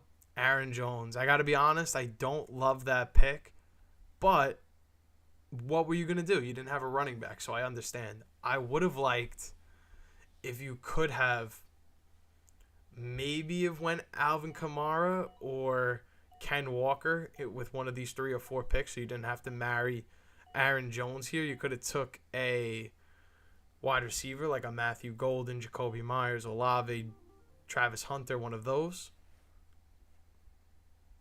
I'm up on the clock. I probably need a quarterback, but I don't love any of the quarterbacks at this point. Nobody jumps off the page and says, like, I need to draft him. So I'm going to take Ricky Pearsall. That's somebody that has potential, and it's a position I still need to fill out on my roster. Yeah, no, I agree, Brian. It was the last RB2, not much you could do. I would have liked to see if you could have, after London, rounds 3 or 4, one of these guys has to be a running back. I would say better to do it in round 3, because at least you could go, Chuba, Kamara, Ken Walker, versus waiting for round 4. You're looking at Travion Henderson, David Montgomery. Those guys, if you wait till over here, it's not as good. Quarterback. I got to take Dak. It sucks, but I'm not going to not have a quarterback.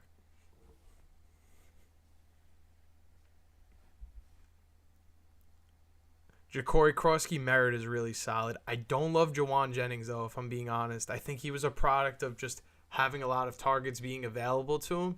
And I took Ricky Pearsall, which is probably who you were eyeing. After Jawan Jennings, guys like Chris Godwin, Jaden Reed, Josh Downs are probably not better, so I get where you were going with Jawan Jennings. I probably would have took... I don't love Kyler Murray, but that would have been a better pick. Ja'Cory Krosky Merritt, solid pick. I like that a lot. You don't need tight end because you took Evan Ingram, which is a good pick. I think for where you took him, though, somebody taking Tyler Warren 10 picks later, I would argue is a better value than you taking Ingram so early. So I would just be careful of that in the future. Maybe don't reach for the first guy. If you don't get your guy Ingram, you could always get Andrews. You could always get Tyler Warren. I think that could be a different mindset to have going into the draft. Maybe don't focus on getting this guy so much, because like I was saying before in the other draft, like if you don't get 1, 2, or 3, I feel like Tyler Warren is just as good of a chance to finish as any of these guys going in the draft. So you might as well wait back than suffer and take like a pick that could have been Jalen Waddle, Calvin Ridley, Rome Odunze, Jacoby Myers. Caleb Williams, good quarterback. Not much you could do otherwise.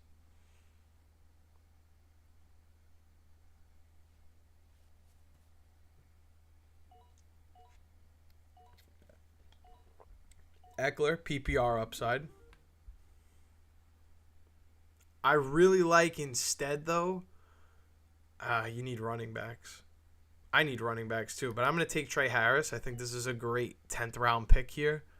If we potentially have somebody like Quentin Johnston missing time, Keenan Allen, I don't really know if we're going to expect him to get as many targets as he did as a Bear. That was kind of a dysfunctional system going on in Chicago. Trey Harris could be in line for a lot of opportunities. So with a 10th round pick, it's worth taking a shot on him, to be honest. Henny, have a trade offer for Puka on my team. They offered Scary Terry and Ibuka. I think Puka Nakua is worth keeping over those two. I'm going to be honest. I don't love Terry McLaurin this year. I was the biggest component for Terry McLaurin last year. You can go check my videos. It's there. The praise for him was most certainly there last year. I guess I'll take Bashal too. I need a running back. Yeah, the Terry and Igbuka, those guys together don't really move the needle for me when we're talking about Puka Nakua, somebody who's top 10 wide receiver when everything's all clicking. I don't know. To take two of those guys, you got to drop somebody, one less quality player in your fantasy lineup to make that trade happen. I don't know if it's a good idea. I'd rather you not take the two players for the one amazing one.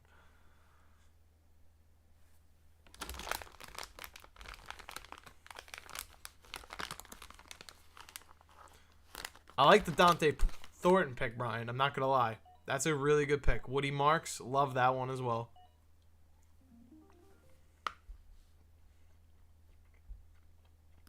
I'm going to take Rico Dowdle. Brenton Strange would have been a phenomenal pick. I'm not going to lie.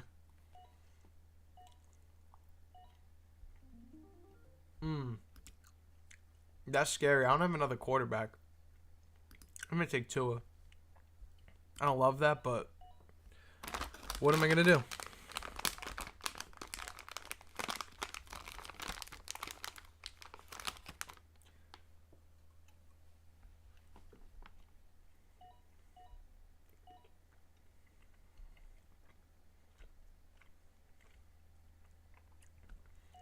All right, Baden, I like your team.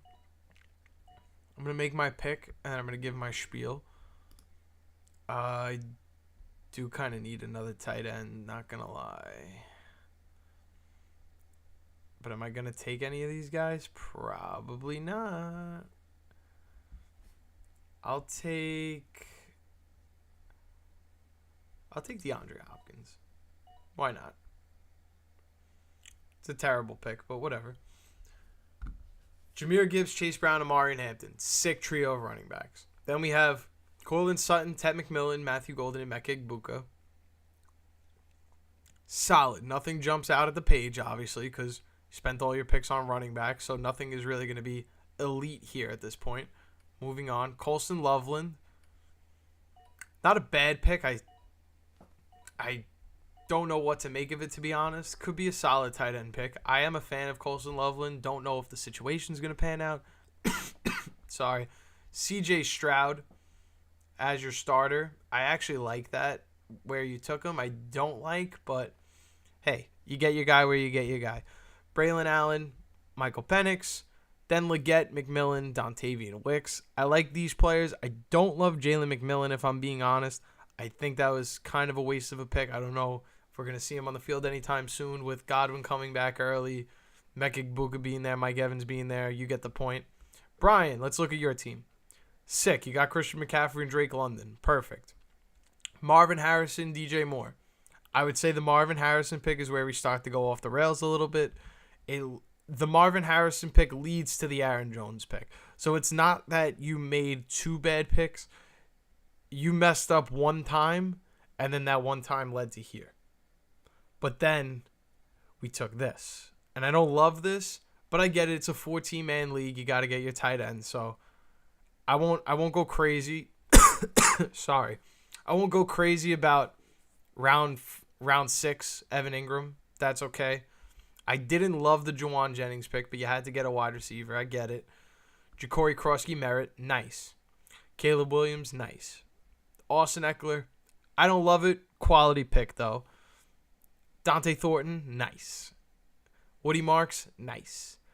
And then you have Will Shipley, Sam Darnold, last two picks. It's whatever. It is what it is. But I like the team. I think if we didn't go Marvin Harrison, who I think is probably going to have a good season, it's not that he's bad.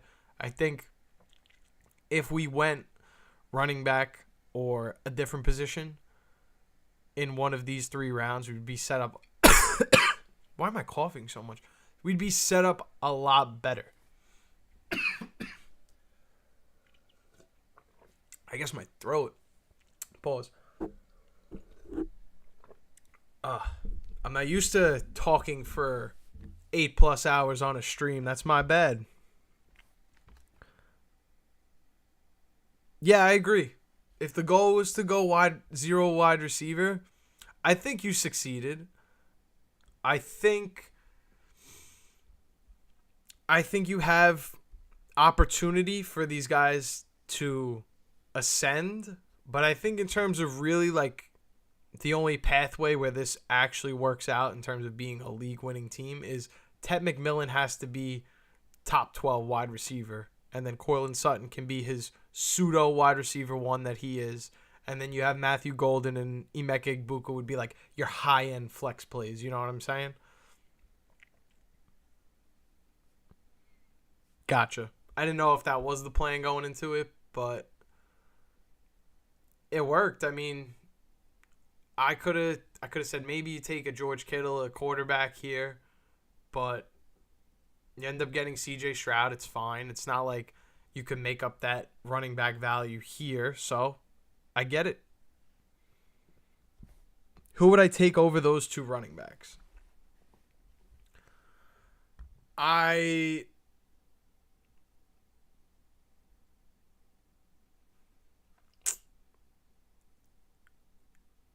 It's tough to say because you don't know for sure you're going to get Amari and Hampton in round 3, but I was going to say Lamar Jackson, but that's kind of like me straw picking, like hindsight's 2020, so I know that's a good pick.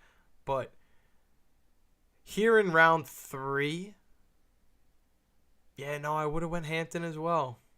That's why Baden, I preach the go wide receiver first strategy because you did nothing wrong with rounds 2 and 3. The only problem is you saw CeeDee Lamb wasn't there. You didn't take CeeDee Lamb. You took a running back instead of, Justin Jefferson, Amon-Ra St. Brown, whoever you wanted, Nico Collins, Malik Neighbors. You took Jahmyr Gibbs. And then taking Jahmyr Gibbs plus going best available.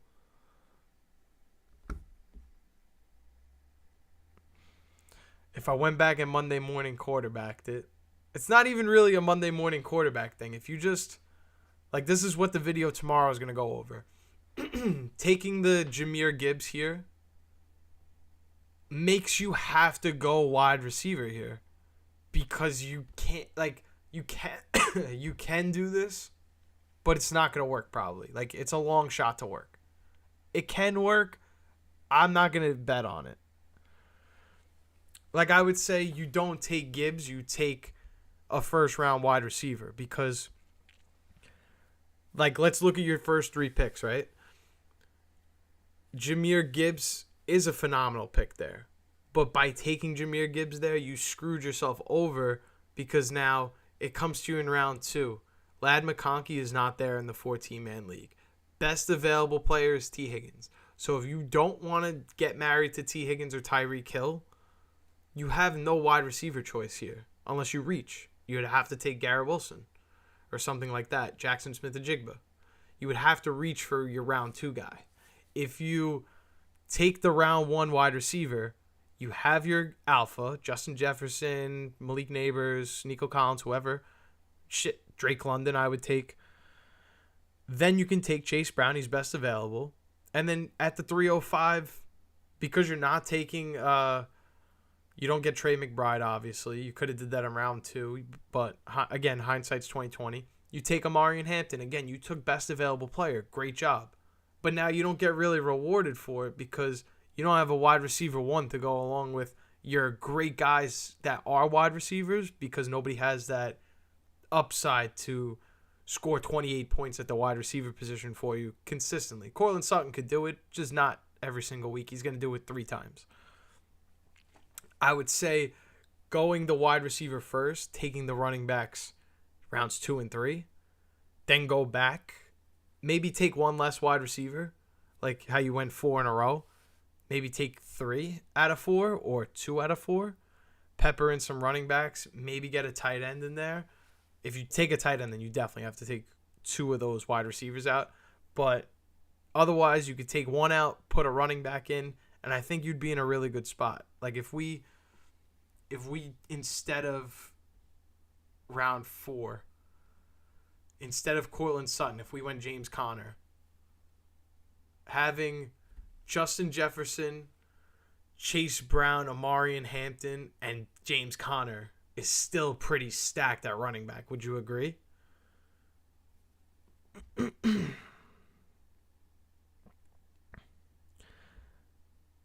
I don't really think Tet was the bad pick, though. I think, like, you had to do it. Again, I don't love Tet McMillan, but I think going wide receiver, not going wide receiver in the beginning, I'm saying, is putting you in that spot where you have to go Jahmyr Gibbs. I mean, you have to go Cortland Sutton, Tet, because Jahmyr Gibbs was your first round pick.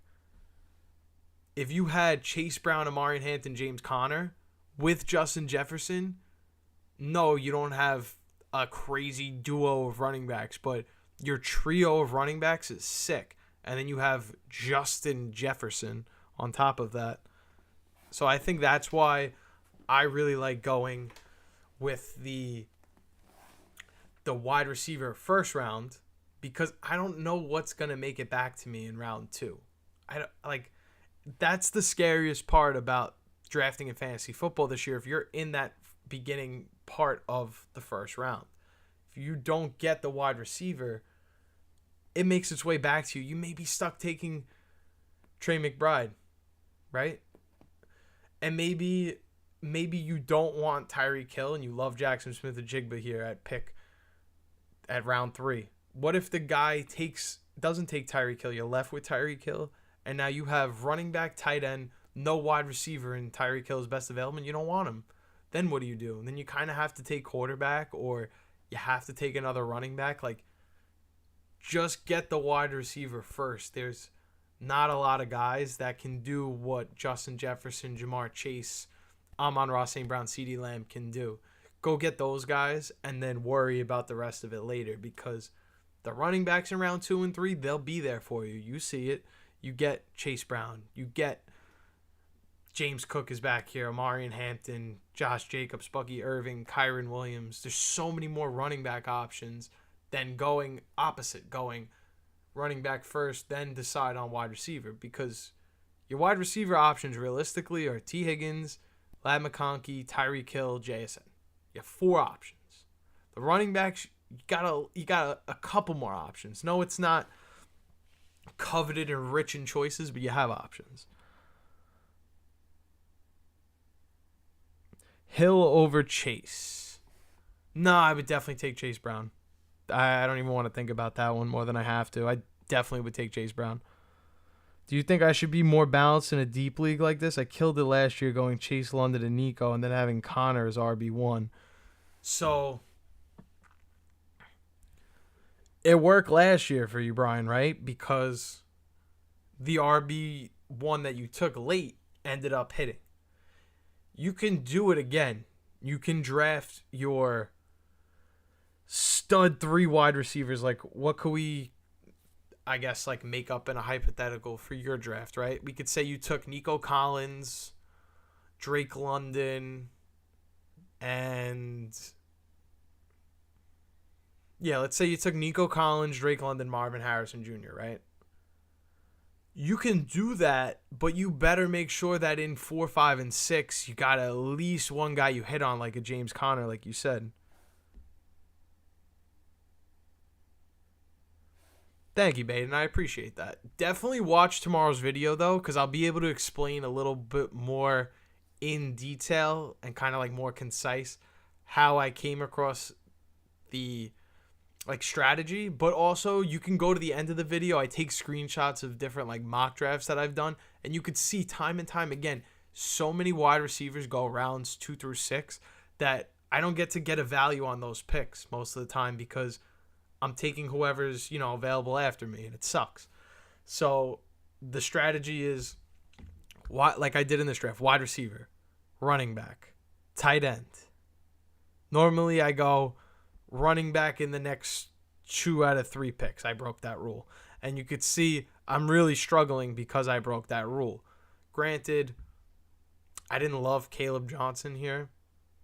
I had to go George Pickens because I knew for a fact that I wasn't gonna get like Jameson Williams or somebody on the way back, so I had to go George Pickens, get my second receiver. But I still ended up with 2 solid running backs. I should have been able to get more, but in a 14-man league, it's kind of hard to follow the same protocol and strategy that I made for like a 10 and 12-man league.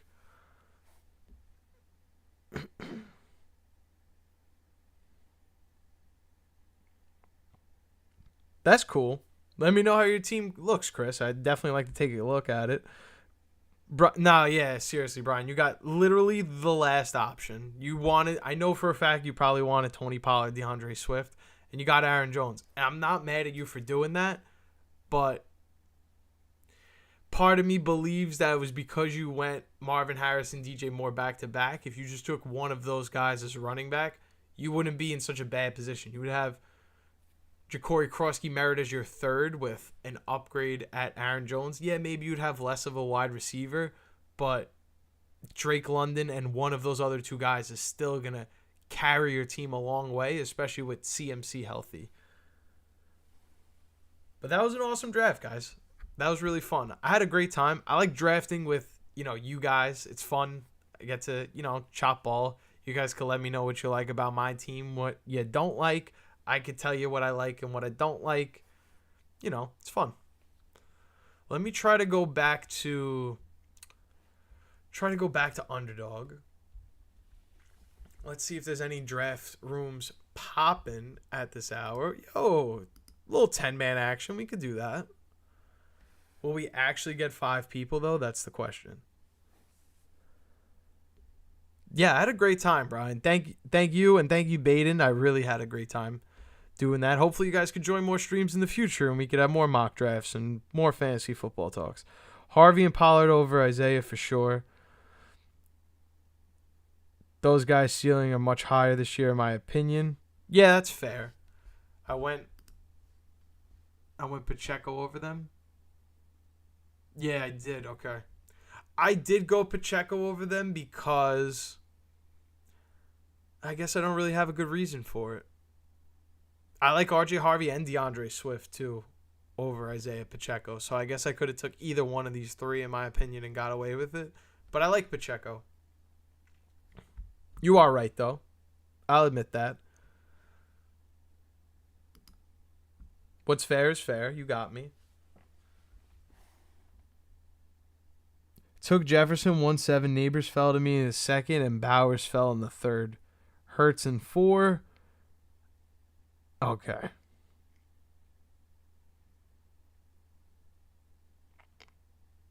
Yeah. You're going to have to hope one of them pans out because I don't think Caleb Johnson's going to be a guy you could rely on for at least consistent production. I was talking about it before, Chris. Arthur Smith is, a pain in the ass, and he's just going to make sure Jaylen Warren and Caleb Johnson have exactly a balanced split. Neither one of them is going to carry the ball really that much more than the other. There might be one game where this one has the hot hand. There might be another game where this one is better. But he's going to make it really hard to trust and want to put Caleb Johnson in your starting lineup. So you're either going to have to blindly trust Caleb Johnson to get the job done, no matter what you're seeing on the football screen and what you're seeing on the TV. It's probably going to end up being, a committee, unfortunately. I think there's potential, though. I'm not going to say that Caleb Johnson can't win out a starting job, but I am going to say that you're probably going to have a uphill battle to try to get Caleb Johnson or Jaylen Warren off the field, I should say, because Jaylen Warren is not good, but for some reason Arthur Smith loves him.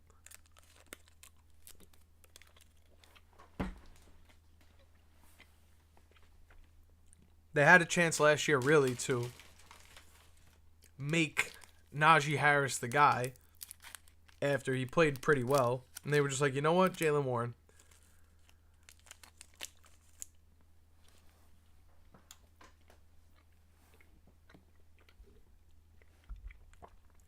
Sorry, I was eating a Reese's. But you're definitely set up with Jetta's neighbors, Bowers.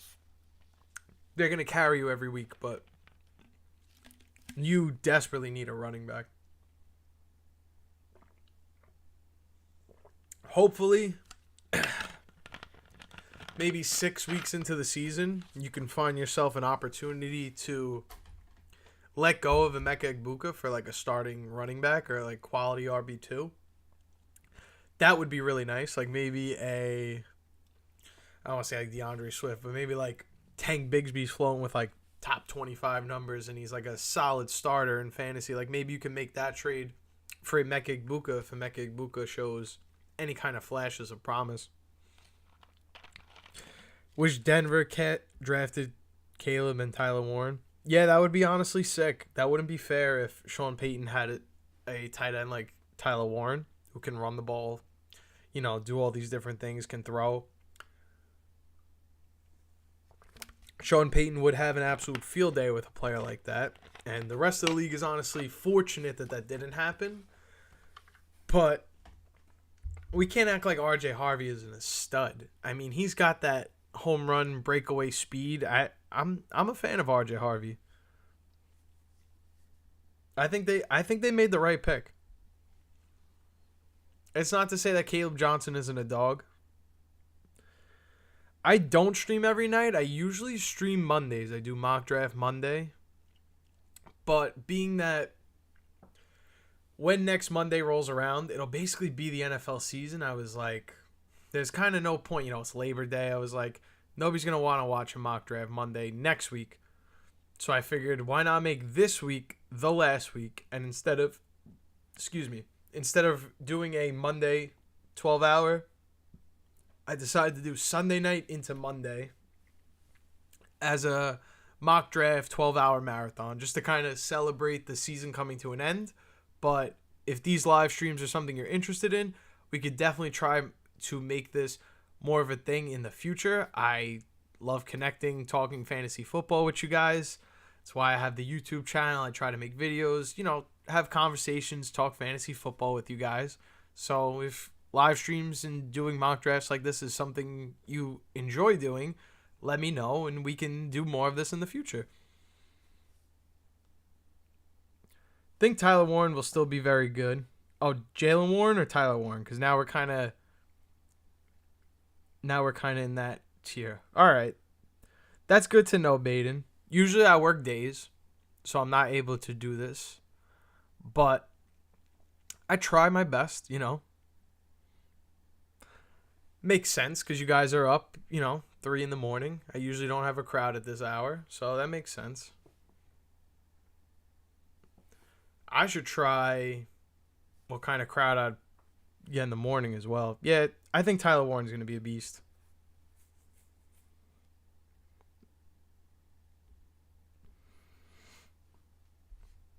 Well, thank you guys. Appreciate you joining in from the night shift. Much appreciated. I'm doing a little graveyard shift myself tonight. Usually I'm going to work, but I was like, you know what? I'm going to take the day off. I want to do something cool for the channel, so I was like, let me do a 12-hour streamy.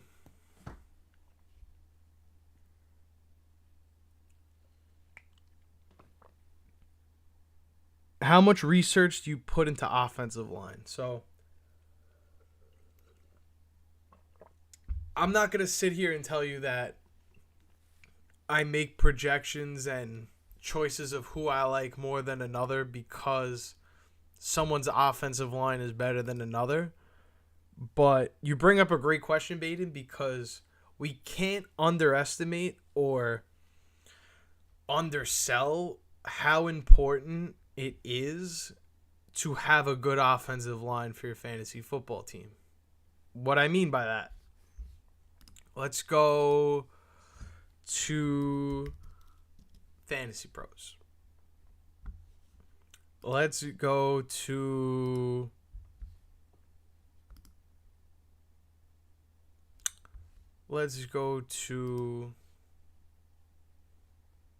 running backs. Right away, I'm looking at the first 5 teams. I know this isn't a great thing to do, but I see all of these teams are either well, 4 out of the 5 elite offensive lines, 1, 2, 3, 4, and they're all run first football teams.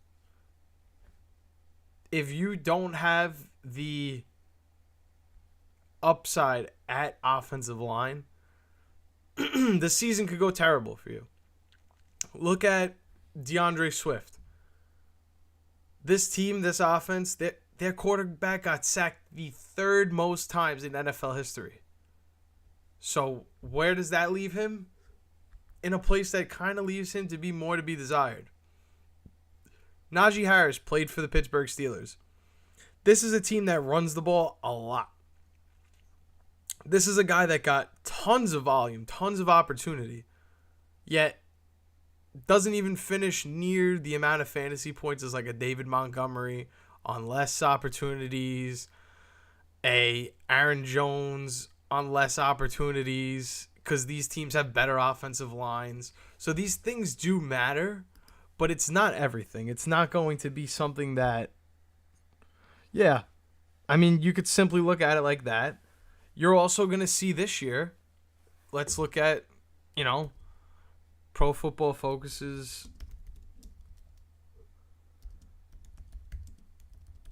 offensive line rankings, right?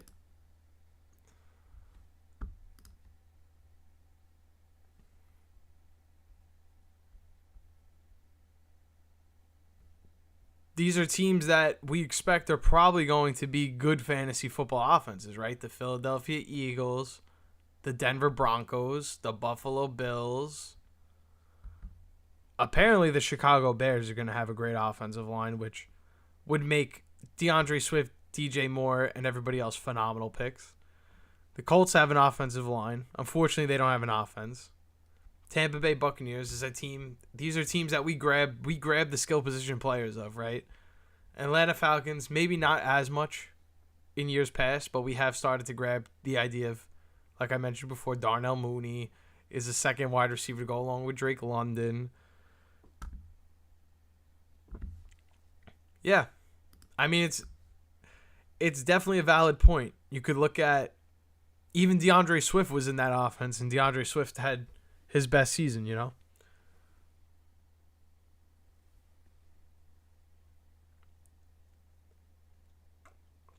know who else is a great example? Look at, I mean, we're not going to really be able to get to see it for sure, but it's actually maybe even the worst example I could give. But like we just mentioned, the Broncos' offensive line, one of the best in football. Let's even look at how good of a rushing offense they were last year. 13th in attempts, 16th in yards. All right, they were middle of the pack, right? This guy can't even run 4 yards a carry in the best offense. This guy sucks. Do not draft this guy. I'm telling you. Do not draft Javonte Williams. This guy sucks. It's one of the best offensive lines in the league, and he doesn't even run for 4 yards a carry in each of the last 2 seasons. He sucks. Absolutely sucks. It's one of the best offensive lines in the league. You can't even get 4 yards on a handoff. That is crazy. Do not draft that guy. If I see you draft that guy, I'm going to be very upset. I'm going back to sleeper because there's really nothing going on, to be honest. Oh, they're on the clock. Okay, so I'm beat on that. We got 3.5 hours left to go on the stream. We're still kicking. We're still doing strong. I would love to, that's crazy.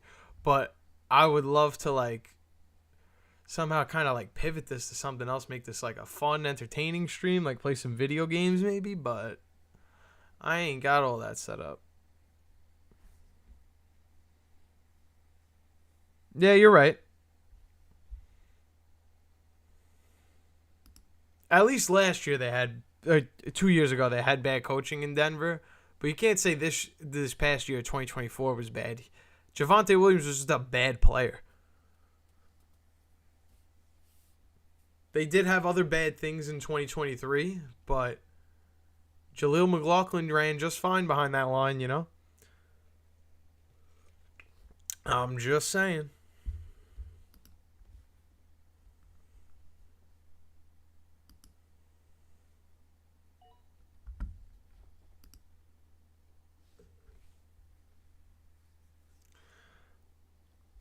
I wish there was some kind of not stream, to some kind of giraffe room we could join. Jeez.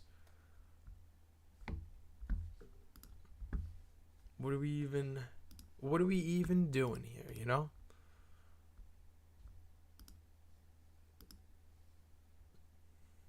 Waiting for set. How is that even possible? Waiting for 7 people. That's crazy.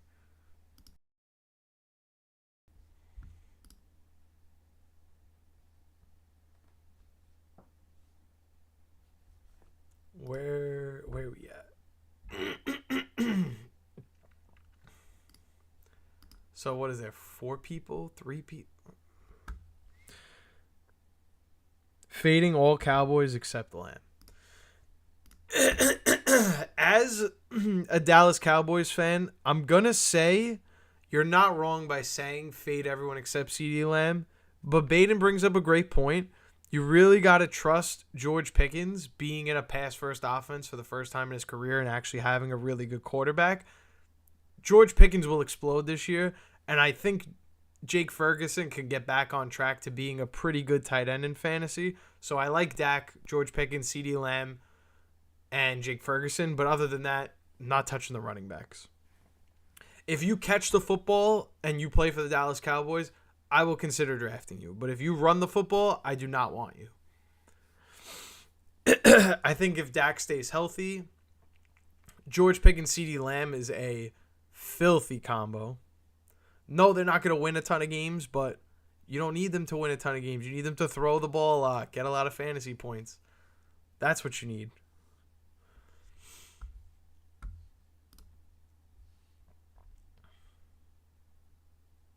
Such a bummer. I don't even know what to do. What to do.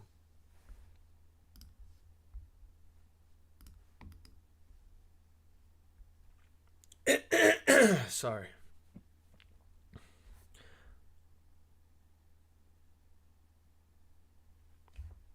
That's dope. I'm glad you get to watch your team be really good at football. I get to watch my team be really miserable.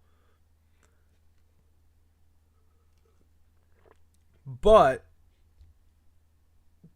both their offenses go crazy for fantasy football, so we love that. But yeah, there's honestly I'm sure you could relate to this as the other side of the. Yeah, I was just actually about to say the exact same things you were about to say. I was going to say, I don't remember if you, well, you remember, but I think it was like 2 years ago. They played that like late week 13 game in Dallas. The Eagles wore like all black uniforms in Dallas a couple years ago. Jalen Hurts didn't play. It was like an absolute shootout. The Cowboys won. I feel like similar score, similar things inside of the game could potentially happen. So, like you said, shootout is definitely in the cards for week 1. I think Cowboys fashion would be play the game really close and win and make everybody believe that they're actually contenders this year. But at the same time, it's really hard to convince anybody that the Eagles are going to lose in Philly week 1, Super Bowl opening night. Like, yeah, Gardner Minshew was the quarterback. That's a good memory. Good memory. I don't know why I couldn't remember that. But yeah, that was a shootout game. The Cowboys obviously won. It wasn't a game where Jalen Hurts started, so of course, not very fair. But I think in the first game, they didn't have Cooper Rush either. So I guess it all ended up being like a wash at the end of the year. But yeah, I just feel like it could potentially be another shootout like that. But the Eagles do have a sweltering defensive line that could make the Cowboys' life miserable on offense, and then maybe that offense doesn't really get to click. But I think if we see Dak get time in the pocket, you're going to see some kind of route clinic from George Pickens in that game. You're going to see like two routes where you're just like, that is exactly why they brought him to the Cowboys.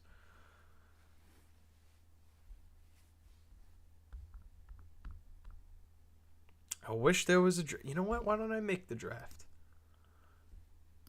Let's make it happen. Do a little 12-teamer. Seems to be the format they like on Sleeper.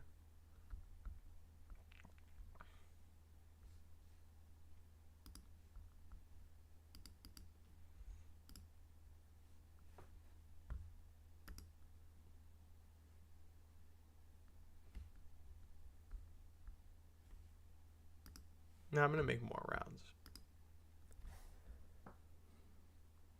Jalen Carter is a beast. Yeah, I mean, honestly, I hope for my sake they leave Javonte Williams out there if we're talking about pass blocking, because at least Javonte Williams is a stocky guy. He could stop somebody from getting to Dak Prescott potentially. No, he can't fall forward for 4 yards on a handoff, but yeah, he could run into somebody and stop Jalen Carter from getting there a half second sooner.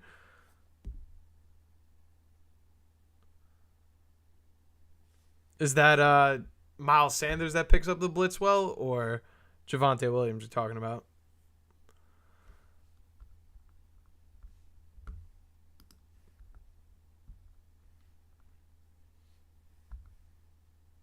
The only thing I really know about Miles Sanders is that I took him 1 year in fantasy when he wasn't fully healthy for the Eagles. It was like his second year in the NFL, and that really, really derailed my season. So I don't love Miles Sanders for that. I'm always going to have a negative connotation, but that 1 year the Eagles went to the Super Bowl, he was balling.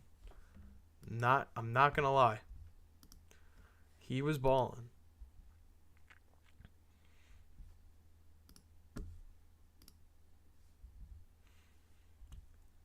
Let me put this in the thingy.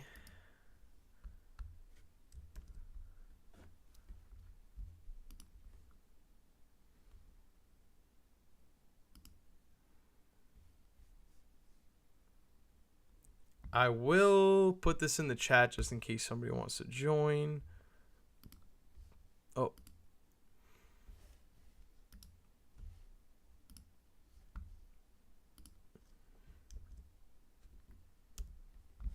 Just in case any of you want to join.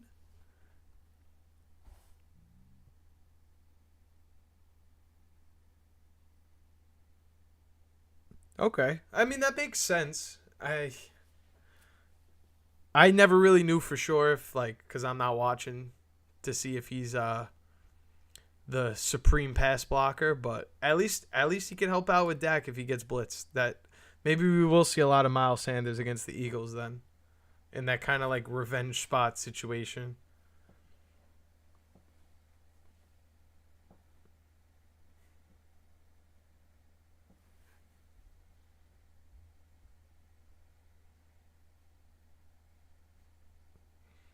Baden's in here. That's what's up. That is what's up. I see you, my dude. 4 more spots till it's full. Anybody in the chat would like to join, drop the link in the chat. Go crazy.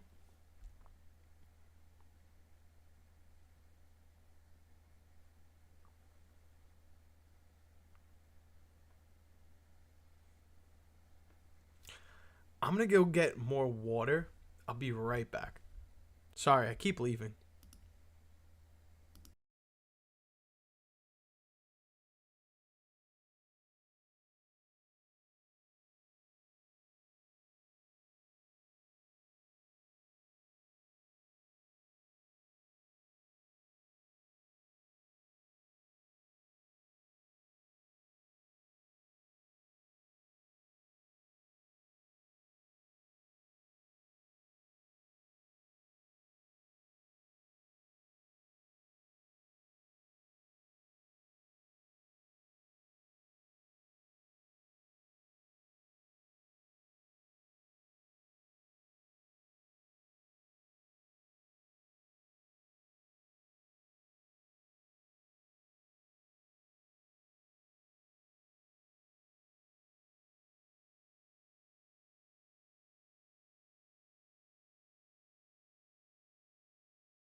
I am so sorry. I am back.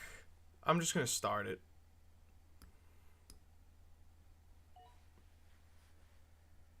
Whoever had 101, you can keep it. Is Brian Robinson still draftable? I'm going to say yes. He's still draftable. I would have loved CeeDee Lamb, like you mentioned. I'm going to do the big no-no. Nah, I'm not going to do the big no-no. I wanted to take Jahmyr Gibbs, but I know how bad that's going to screw myself over if I do that. Brian Robinson Jr. is still draftable, 100%. You have to view it as, if you don't think Christian McCaffrey is going to make it through an entire season, you're betting on Brian Robinson to take over in Jordan Mason fashion and win the job over and be the guy. If you believe that Brian Robinson Jr. is going to get a pathway because Christian McCaffrey goes down to injury, then you draft Brian Robinson Jr. If you don't believe that's the case, then I don't think you have a fair reason to assume drafting Brian Robinson Jr. is a good idea. I'm going to put my link in the stream just for fun.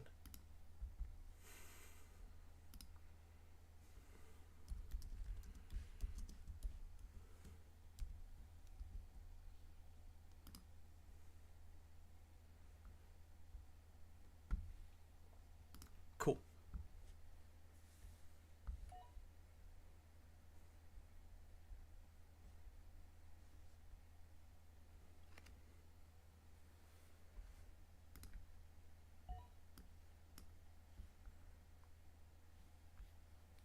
I see you went Malik Neighbors. Very, very wise of you, Baden, to go wide receiver first. I like it. It's a good idea. Whoever gave you that idea is a smart person. And you are a smart person for implementing said idea.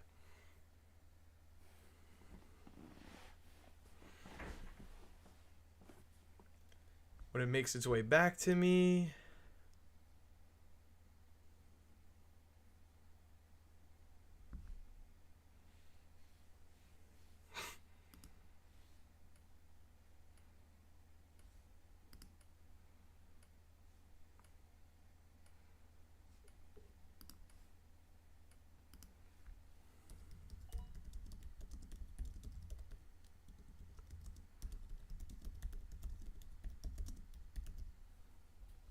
Am I on the clock? No. Okay, good.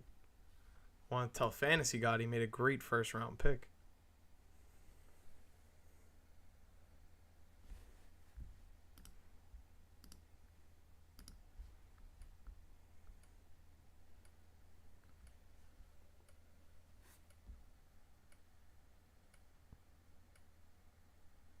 Cool.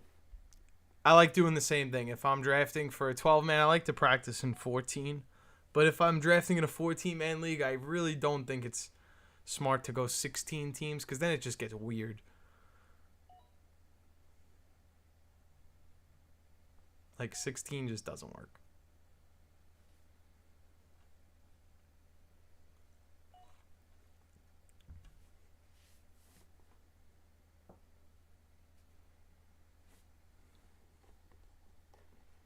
Let's see what round 2 running backs are you and I going to be lucky enough to draft, Baden. I'm basically picking from your scraps, so I'll follow your lead.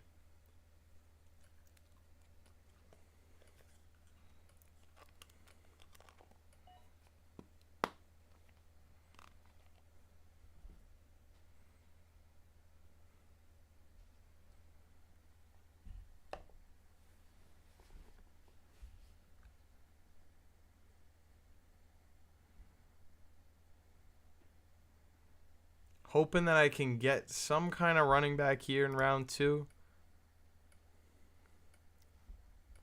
Take a guess. I'm going to take a guess you want Bucky Irving over Jonathan Taylor. Yeah, I was correct. You also know I don't like Jonathan Taylor, so that kind of helps you out. Brock Bowers being there is too good to pass up.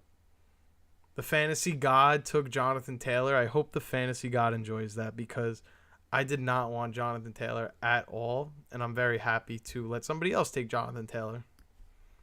I didn't love taking Brock Bowers, but I really hated the idea of taking Jonathan Taylor, so I stayed away. When it makes its way back to me, I need a running back. But unfortunately, James Cook is the only decent one available. I'm playing a dangerous game.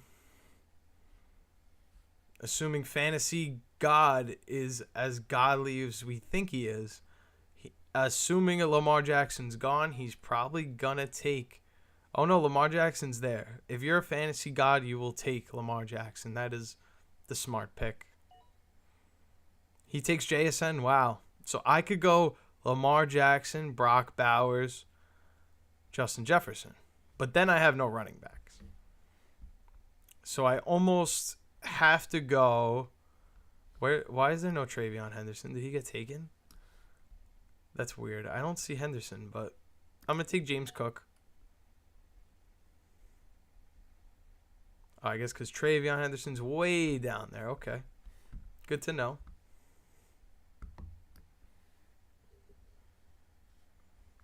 Did not want James Cook. But lucky for you, you knew that I had to take a running back, so you can get Lamar Jackson, you can get Trey McBride. You could even take Tyreek Hill. The choice is yours. Going Lamar Jackson, I think, was the smart decision. I really wanted to do it with my pick.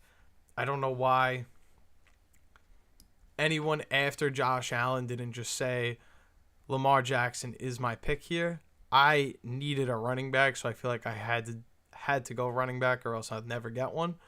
But for the other league mates that had one, I think taking Lamar Jackson was probably the best thing you could do.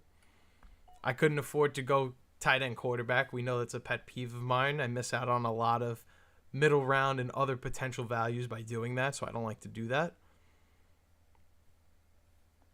But now somebody's going to get Trey McBride and even George Kittle late in this draft, and it shouldn't have to be that way. But Alvin Kamara goes very, very early. I would not recommend taking him that early, but hey, to each their own. I don't think that's smart. I think it's rather ill-advised. Yeah, if I could have got Amari and Hampton, no shot, I would have passed him up. But it was literally James Cook was my only option. When I knew that the pick was going to be Brock Bowers, I was like, okay, I can get Kyron, I could get Hampton, and I could settle for James Cook. And I got who I settled for.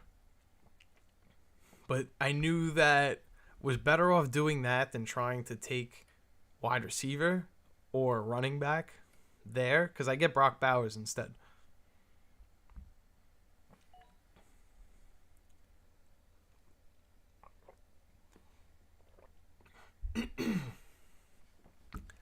Tyreek Hill at the back of round 3 is a good pick, though. If Jalen Hurts was like sitting here in round 4, that would be such an easy pick. But unfortunately not.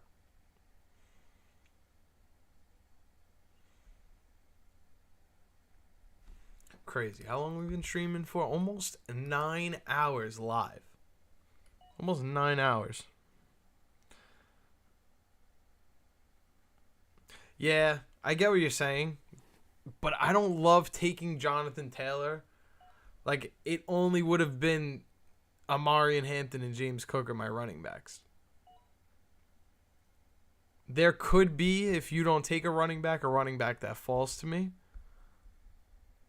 But if not, I can get the running back in round 5 and know that I still have 2 running backs.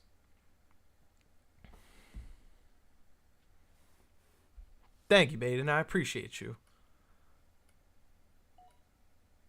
I'm having a great time on stream. I honestly thought this was going to be a disaster. Obviously, you could see the channel. I don't have many viewers. I don't have many subs. So I wasn't expecting much going into this. But I knew that if I did do this, people would find the channel and would subscribe. And that was the honest goal. So I'm glad that that was a success. But regardless of that fact, I've been having a great time on stream, subscribers or not. So thank you. I appreciate it.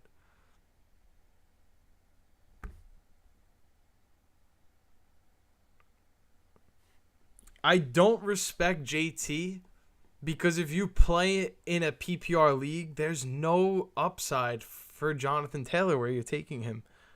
This guy got. I'll do the numbers after I pick. Or you know what? I'll just go on my phone and do it. I'm on the clock. I get Breece Hall, phenomenal. Let's go to Jonathan Taylor, Football Reference. Jonathan Taylor last year. 300 carries, great. Jonathan Taylor last year had 31 targets. You know, the guy who's been targeted 50, 40 times in a season before. His last 2 seasons, 31 targets in 14 games and 23 targets in 10 games.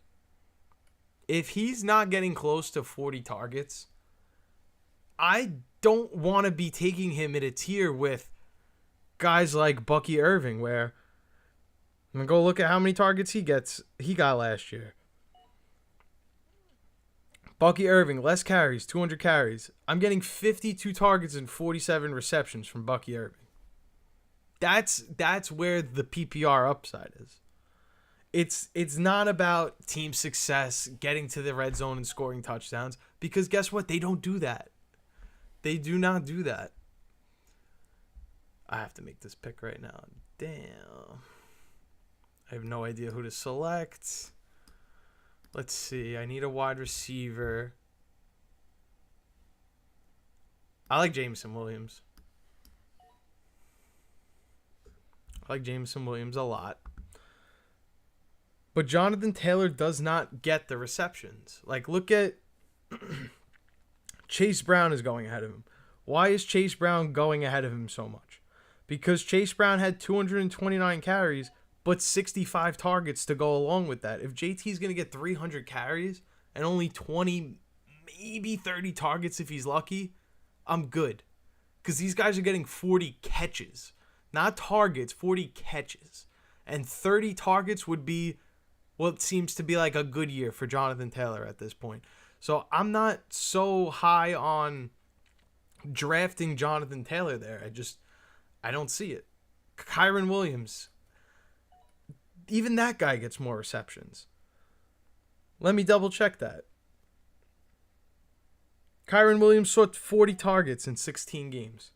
So I'm getting the 40 targets is like that borderline cusp. If I'm not seeing that from you and I'm taking you in the second round, you better have 17 rushing touchdowns on that 300 carries, or my pick wasn't worth it. Look at Jonathan Taylor's finish last year. He was basically a back-end top 20 run, like a back-end RB2. You're going to draft him this year at the 210. He might be better than back-end RB2, but guess what? He's going to be like legit RB2 territory. He's going to be like the 12th, 14th best guy. And guess what? You're taking him, like, you're drafting him at a point where he can only deliver less because he doesn't get receptions. I guess what you're saying. I get what you're saying, but Daniel Jones doesn't dump it to the flat. Daniel Jones never threw it off to a running back. Daniel Jones looks towards the middle of the field, throws it towards up the seams, likes the middle of the field. That's why I like Tyler Warren so much. I like Josh Downs, Michael Pittman Jr. for these reasons. I don't think Jonathan Taylor has much of an upside to deliver on his ADP. But I'm new to the PPR format. I want to know how valuable you think an early tight end like Trey McBride or Brock Bowers is. Enjoying the stream. Thank you, my friend. I really appreciate that.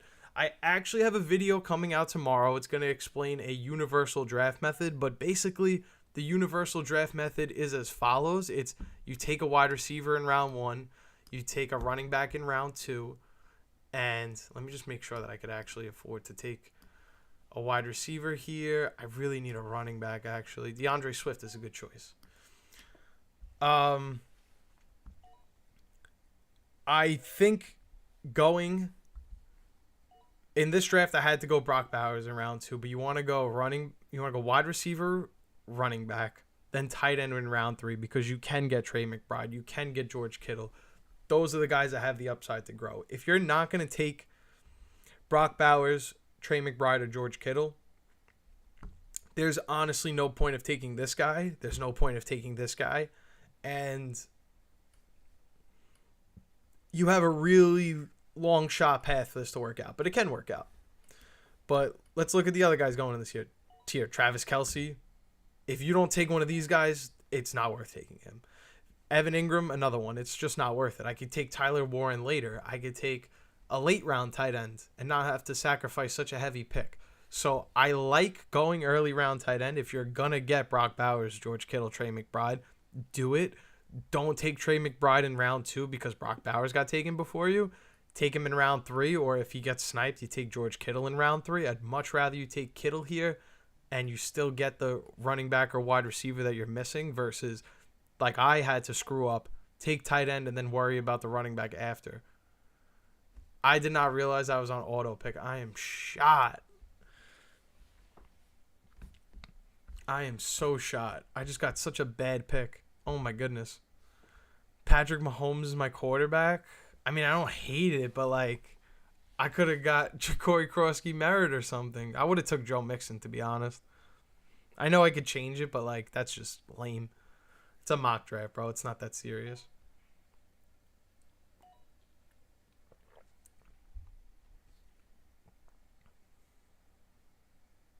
So I got my quarterback. Not the one I wanted, but hey, we'll take it. It's all good. So that was my little anti-Jonathan Taylor spiel. I actually made a video probably like a month ago. Let me see if I can find it. It was... Here, let's see. Shameless plugs. Shameless plug. Have to throw myself out. Let people know what's good. This one right over here.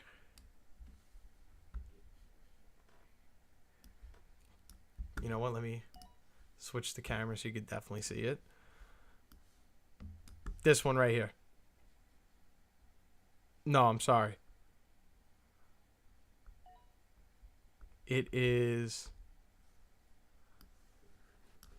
avoid these 3 mistakes on draft day. I got mixed up because 2 different guys in the mix, but okay, just want to make sure it wasn't my pick. I said no Amon-Ra St. Brown in round 1, no Jonathan Taylor in round 2, and I think the other one was don't take quarterback like I did Patrick Mahomes just now. But yeah, those are what I recommend doing. I like going those picks instead. But yeah.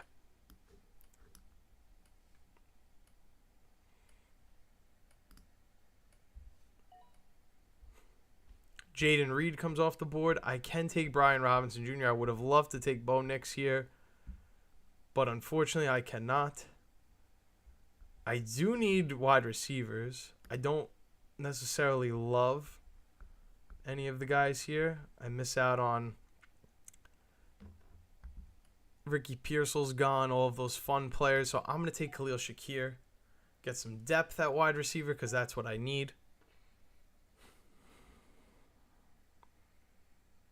1,200 yards, 3 more hours. I got this. 1,200 yards, 5 touchdowns. I think that's realistic. Let's look at what does Vegas have him at? Let's check.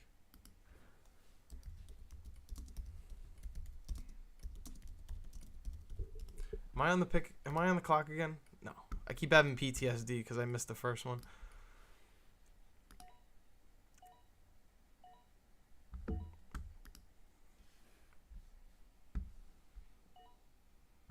Let me just make sure I don't miss my pick.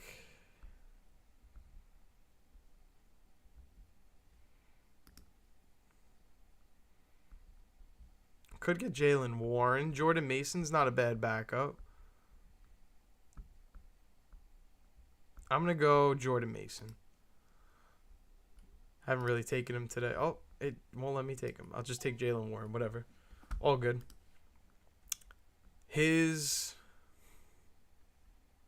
What's his season odds?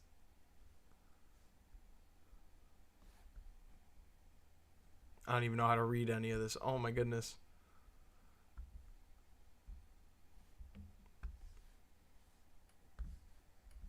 Well, I tried. We all tried, guys. You're all witnesses. We tried to figure out Marvin Harrison Jr.'s betting line. I think 1,200, 5 touchdowns is fair.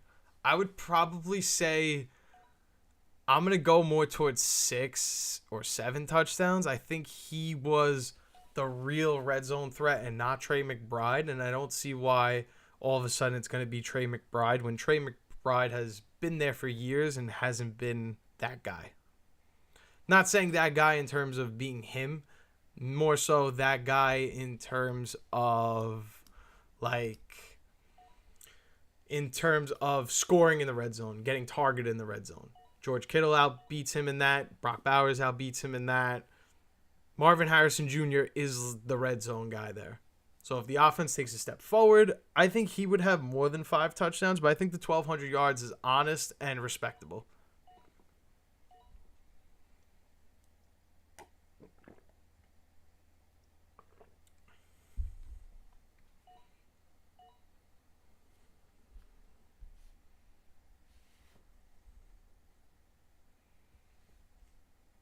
I do need another quarterback. Justin Herbert isn't a bad option.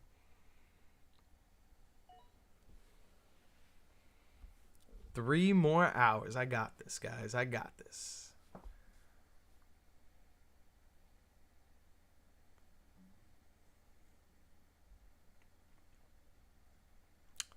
Three more hours. What are we going to do for 3 more hours, guys? We were sitting in an Underdog lobby for the longest, right? For the longest. And we weren't getting nobody to join. I'll still sit in it just in case.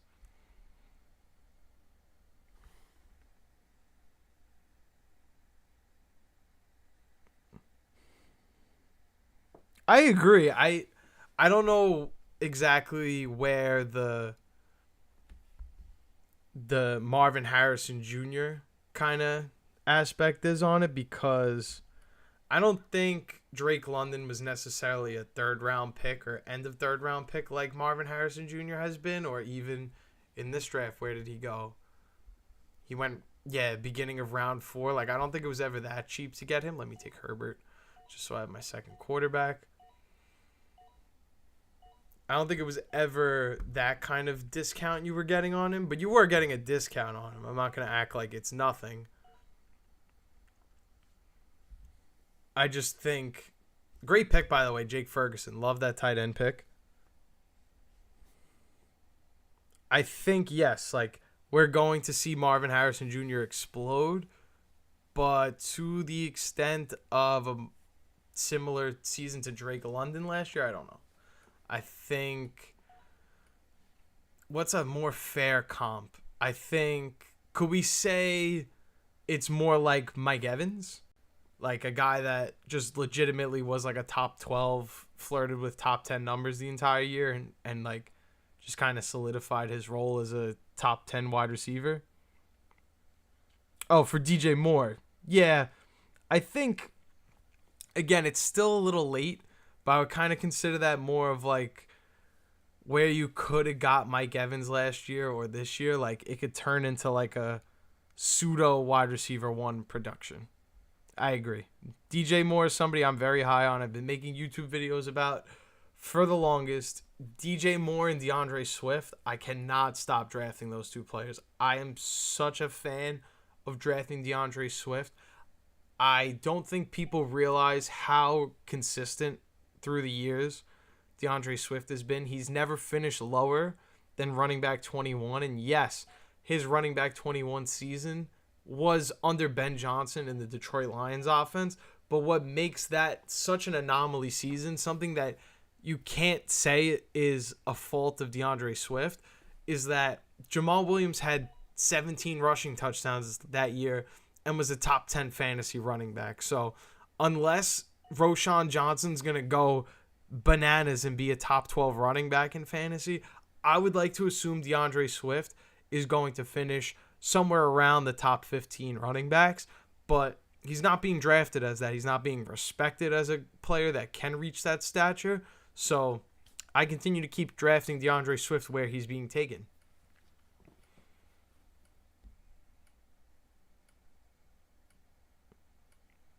Hey, Fantasy God. I see you. What's going on, my friend? Thanks for stopping by. I don't know if he sees Amon Ra in him, even though he says that, but you know what he does see? He sees a guy that he can play as wide receiver, he can play as running back. Like, he can do a lot of different things with DJ Moore, and I think that's where the value comes in. But, yeah, I think Ben Johnson knows that he has a legit wide receiver one in DJ Moore. I don't think the fantasy football community is ready to respect. And I think you know what DJ Moore is, Brian? Because I was so high on Terry McLaurin last year. He was going in this range. It was an easy 5th round pick. I didn't have to think about it. I think DJ Moore is this year's Terry McLaurin. I think that's a great comparison. I think that's spot on. For DeAndre Swift, I think he's a great running back. Maybe Aaron Jones is a great comparison for that. Somebody that could, crack top 15 numbers. Take Dante Thornton, my last pick. Yeah, why not?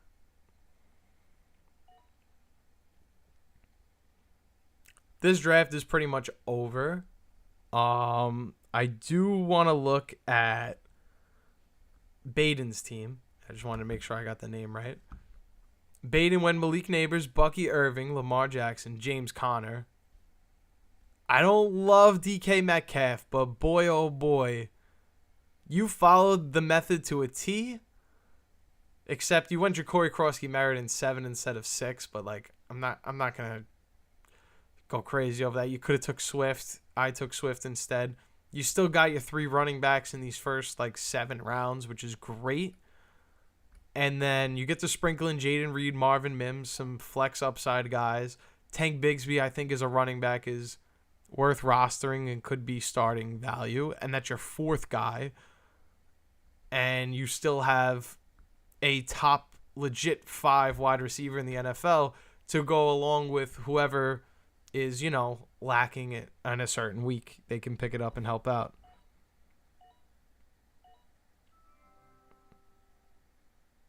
I honestly, Brian, at 6'2", I wouldn't take any one of them. If you're not taking Tyler Warren, I don't think it's worth taking any tight end in this range. This is the one guy, potential landmine. I'm not going to say it, but could be. But this is a potential landmine, and a potential landmine. And anything after this could also be a potential landmine. But when you're drafting Jake Ferguson in round 11, it doesn't feel as bad as when you use a 6th-round pick on Sam Laporta and it doesn't work out versus TJ Hawkinson. But let's get back to you, Baden. Afterwards, where could we have went a little bit better? So you had quarterback. Evan Ingram came off the board. Tyler Warren wasn't there, so you couldn't take tight end. You did the right thing by waiting on Jake Ferguson. I don't love Cooper Kupp, Khalil Shakir, so I guess you did the right thing going Jaden Reed. Marvin Mims, I don't love this pick either. Probably would have took Jaden Higgins or Chris Godwin with the expectation that they return back. Well, Chris Godwin returns back soon enough to help out your wide receiver room. I would have took Jalen Waddle over DK Metcalf or Rashee Rice. I think that's another one I would have considered. I would rather think about this for a second, Baden. Evan Ingram was sniped, but put this into perspective because I do this all the time with. This is why I took Jameson Williams. So I'm going to give you the same kind of concept. Would you rather take the wide receiver 1 who's going to lead the team in targets in an offense that runs first and doesn't want to pass, or would you rather take a wide receiver who's the second option in an offense, still going to get targeted a bunch, and the team actually throws a lot more and can accompany and stabilize 2 wide receivers getting the work share? You get what I'm saying? I take Jameson Williams over DK Metcalf every single time, and I don't even think about it twice, because I would rather take Jameson Williams in an offense where he's the sole number 2 receiver. Maybe it doesn't work out for me, but I have the sole number 2 receiver in an offense that passes way more than the Pittsburgh Steelers do, and now I get Jameson Williams over DK Metcalf. I take Jalen Waddle for that same reason. DK and Aaron Rodgers could be dangerous, but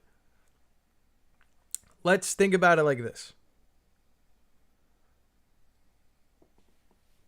Jameson Williams was my pick, so you wouldn't have been able to get him, but maybe in another league you would be able to get him. But in terms of Waddle, I get it. You don't want to take Tua, so that's all well and good.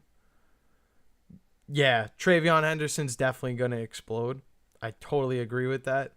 I think going back to DK and Aaron Rodgers, we just saw Aaron Rodgers do it his way, and it didn't work, right? So Mike Tomlin, Arthur Smith, they have this on a tight leash. They are not letting the BS fly. They are not letting Aaron Rodgers do whatever he wants. They are going to stick to the script. DK Metcalf, he got hurt last year, was on trajectory, came back, and JSN was all of a sudden the guy. And it didn't matter every single week. DK Metcalf from that point on was second fiddle to JSN. So it's not that I'm like negating what DK Metcalf could do, but we're talking about, yes, this is a number one wide receiver, but this is an offense that's going to limit their opportunities to let DK Metcalf and Aaron Rodgers unleash and do what they want to do. They're going to run the ball a lot. It's a run-first offense. They've been top 5 in rushing attempts each of the last 2 seasons. It's not going to change. It's not that I believe that Aaron Rodgers is going to have a bad season. One, Aaron Rodgers could get hurt. He's 41 years old. Very likely that happens. The offensive line sucks in Pittsburgh. But I had DK last year. He ate till he got hurt and then never ate again. He went anorexic for me in the playoffs, and I lost my fantasy championship. So I'm not going to say that I think DK Metcalf is this guy that is going to eat all the time. He's going to eat, but he's in a run-first offense with a 41-year-old quarterback that might get hurt. And there's a lot of limited opportunity for DK Metcalf in this offense. I think I would rather Xavier Worthy, again, a number 2 wide receiver, but at least this team throws the ball, maybe not top 10, but top 15 in the league at pass attempts. George Pickens is definitely about to cook. I don't think A-Rod's going to sling it. I really don't. I mean, what are Aaron Rodgers' numbers the last couple years when he slings it, right? Like, if we look at him slinging it, I don't think anybody wants him slinging it, if I'm going to be honest. If I'm going to be real with you, he threw the ball 350 times his last year as a Packer. Couldn't complete 65% of his passes. 26 touchdowns to 12 interceptions. Hold up. You guys can't even see this. I'm shot. Oh, yes, you can. Kind of, not really. Let me move it over a little bit. Okay. 350 pass attempts. So he's throwing the ball a lot. The Jets threw the ball a lot too last year, 368 times. Neither one of these years completes 65% of his passes. Aaron Rodgers in his prime completes 65% of his passes at least. I mean, look at these numbers, right? He's a 70% passer in his best seasons. Now, all of a sudden, we can't even reach the 65 benchmark, which is like above average in the NFL, like legit starter. Anyway, 26 touchdowns to 12 picks. 28 touchdowns, 11 picks. You mean to tell me they're going to let this guy cook? A guy who can't complete 65% of his passes is going to cook? You know who completes less than 65% of his passes? I really hate to do this. But if we're going to be honest, right? This is a guy that hits the 65% benchmark and it's just good enough. You get what I'm saying? This is a guy that just reaches that 65 number and lets it, quote unquote, sling. You know what I'm saying? Though that's really more like the production you're looking at when you talk about what Aaron Rodgers could provide at age 41. I think to dream about the ideas of how it was when he was with the Jets and had Garrett Wilson and was feeding him and was throwing the ball a ton, or having Devontae Adams, his buddy, traded there and helping him out a lot. There is a different Aaron Rodgers now, and he's not the same quarterback as before.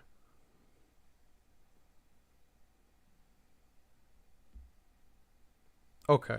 So if DK is good for 120 targets, do you want the 120 targets? Do you want the 120 targets in the run first offense? Or do you want to take a chance on the guy who could get 100 targets as the second option and know that they actually score touchdowns in this offense because they throw the ball a lot, they score a lot more points. It's a faster pace offense. They don't run the ball as much. So, just some food for thought.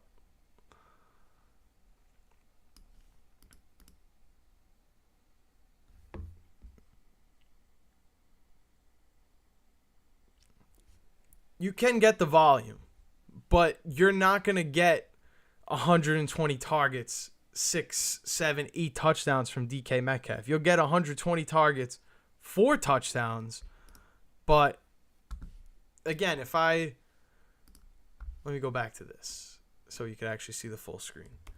If I go to Fantasy Pros, if I look for a wide receiver last year that finished with 120 targets in an offense that wasn't very good, I'm not going to find a guy that scored that many touchdowns. I'm going to go through, right? I'm going to look for somebody with 120 targets in a bad offense. Calvin Ridley. This is the perfect example. The guy had 4 touchdowns, right? Am I reading this correctly? Yes. 4 touchdowns on 120 targets. That's good enough for wide receiver 28. Are you sure you want to sign up for a team that doesn't throw the ball a lot, but you're going to get 120 targets guaranteed and not get any touchdowns because the team doesn't move the ball and isn't successful on offense? They run the football. That's how they gain their yards. They are a run-first team. We see Najee Harris and Jaylen Warren have solid fantasy seasons. Neither one of them is starting worthy alone, but unfortunately, they both split the work and they both get a lot of it. If we look at other players that maybe aren't in the best offenses that get 140, 120 targets, they're not going to have a lot of touchdowns. You can get a guy that maybe is the second option, like Jordan Addison, in an offense that throws the ball a lot, and you're going to have a better finish because the receiving touchdowns is the number that matters. I get what you're saying, but how can you say that Aaron Rodgers is not going to be horrible quarterback play? He was horrible his last 2 seasons when he was healthy. When you chase wide receivers, you don't want to chase opportunity. You chase opportunity in running backs. You don't want to chase opportunity in wide receivers because you really want the guy that's going to score and get a lot of touchdowns. Not everybody's going to get 170 targets. Malik Neighbors is not everybody. Not everybody's going to get this mold to finish as top 5. Terry McLaurin did it on 117 targets because he had 12 touchdowns. It's more valuable. It's not about if J-Mo ever flashes as a 1. J-Mo had 91 targets, was a boomer bust flex piece last year, and is continuing to get better as a route runner. And he finished as the wide receiver 22 as the second option in the Lions offense. Calvin Ridley, we don't even have to use Calvin Ridley if you don't want to. Zay Flowers is a great example, run first offense. Gets 116 targets, not 120, sorry. But 116 targets for him.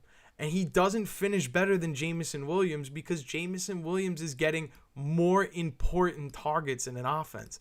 The team that actually scores points, that actually throws the ball through the air, that actually scores passing touchdowns.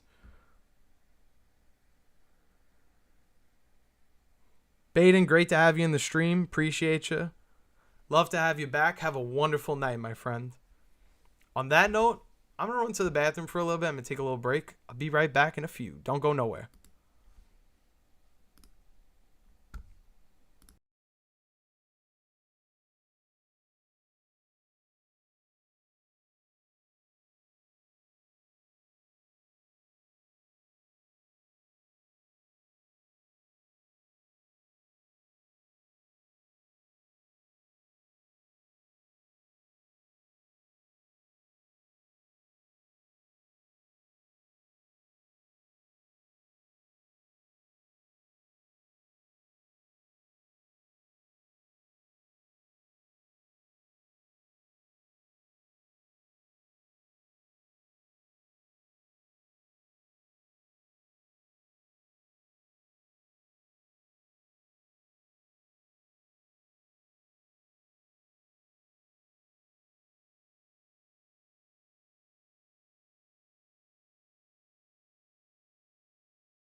I am muted. I'm so sorry about that.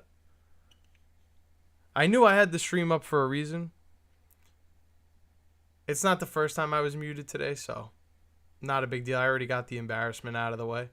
But yeah, sometimes we love DK Metcalf or love a wide receiver in a position and we don't get the production we want because the environment doesn't give them room to grow. So like I was saying while I was on mute, somebody I think is a great example of this. I don't know where he went in our last draft, but let me see if I could just slide it over. Like Garrett Wilson is another example of, you're taking this guy in like the top 15 range, and I don't think he, in a run-first offense, is going to be able to support that kind of production. That offense isn't going to be able to support Garrett to be top 15 because the team is going to run the ball so much. And I think that's kind of why I don't love DK Metcalf either, is the team's going to run the football a lot. Those teams tend to not have wide receivers we draft so early. Like, for example, we don't really take a Packers wide receiver that early. Matthew Golden, wide receiver 38. Jaden Reed doesn't go that high. The run-first offense is the teams that want to run the ball. They don't support a lot of production for the wide receiver. Only need 4 more on Underdog, but I'm going to try to maybe get a sleeper room going. Let's see. Let's see. Got 2 hours and 20 minutes left on the stream. We're doing pretty good. Was I muted a couple times here and there? Of course. But that just comes with being a rookie streamer, I'm going to make these mistakes and I'm going to learn from it. Wow, they already drafted. They fast with it.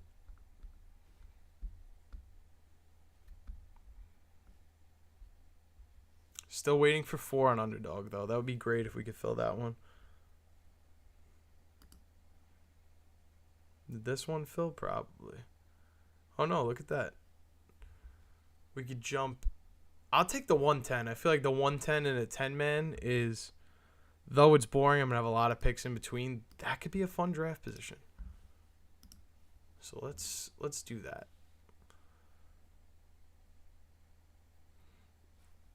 Let's go from the 110. We'll hang out here in this little sleeper room, and we'll see what happens. If anyone wants to join, why not? I'll throw the link in there. I'll throw the link in. Good old Linky. There you go.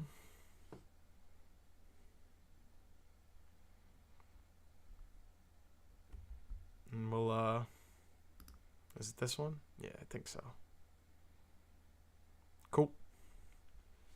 So, yeah, we'll wait. We got 5 more spots to fill. So far, it's looking pretty good.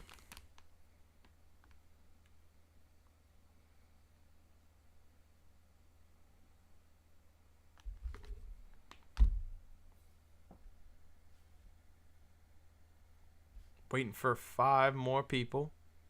That's all we need, just 5 more.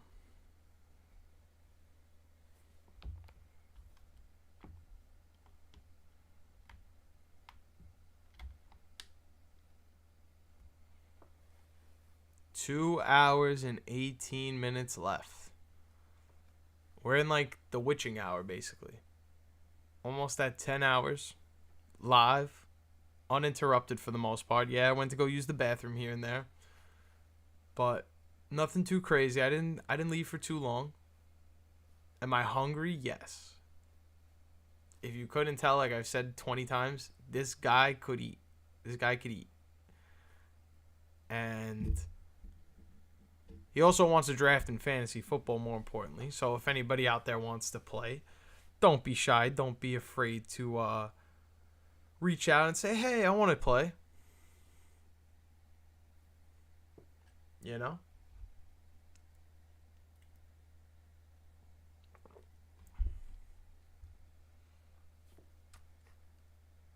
I would be really hype, honestly, if we did make it the full 12 hours. I feel like we're getting at a point now where it's starting to get harder to find draft rooms and draft lobbies.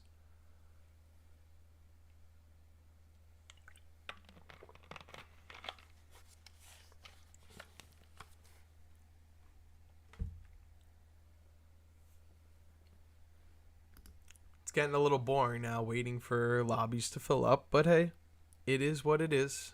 Beggars can't be choosers. We need 5 more slots to fill in a 10-man.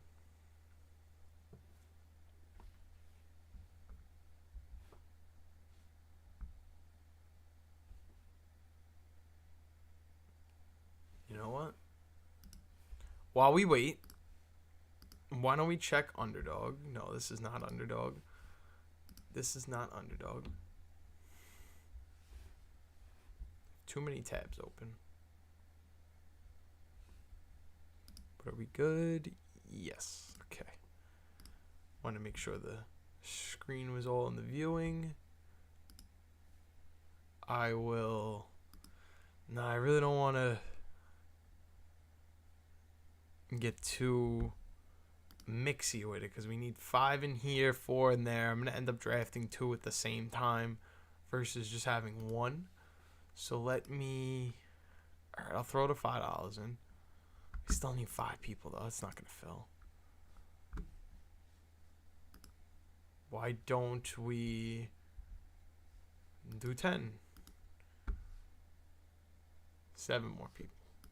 Because you actually are better off staying in the 12, my dude.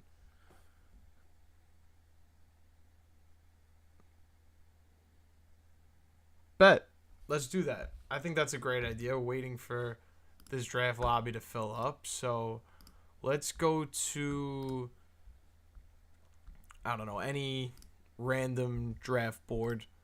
View full draft. I don't even know when I did this draft. Did I do this today? Hell no. I definitely didn't do this today.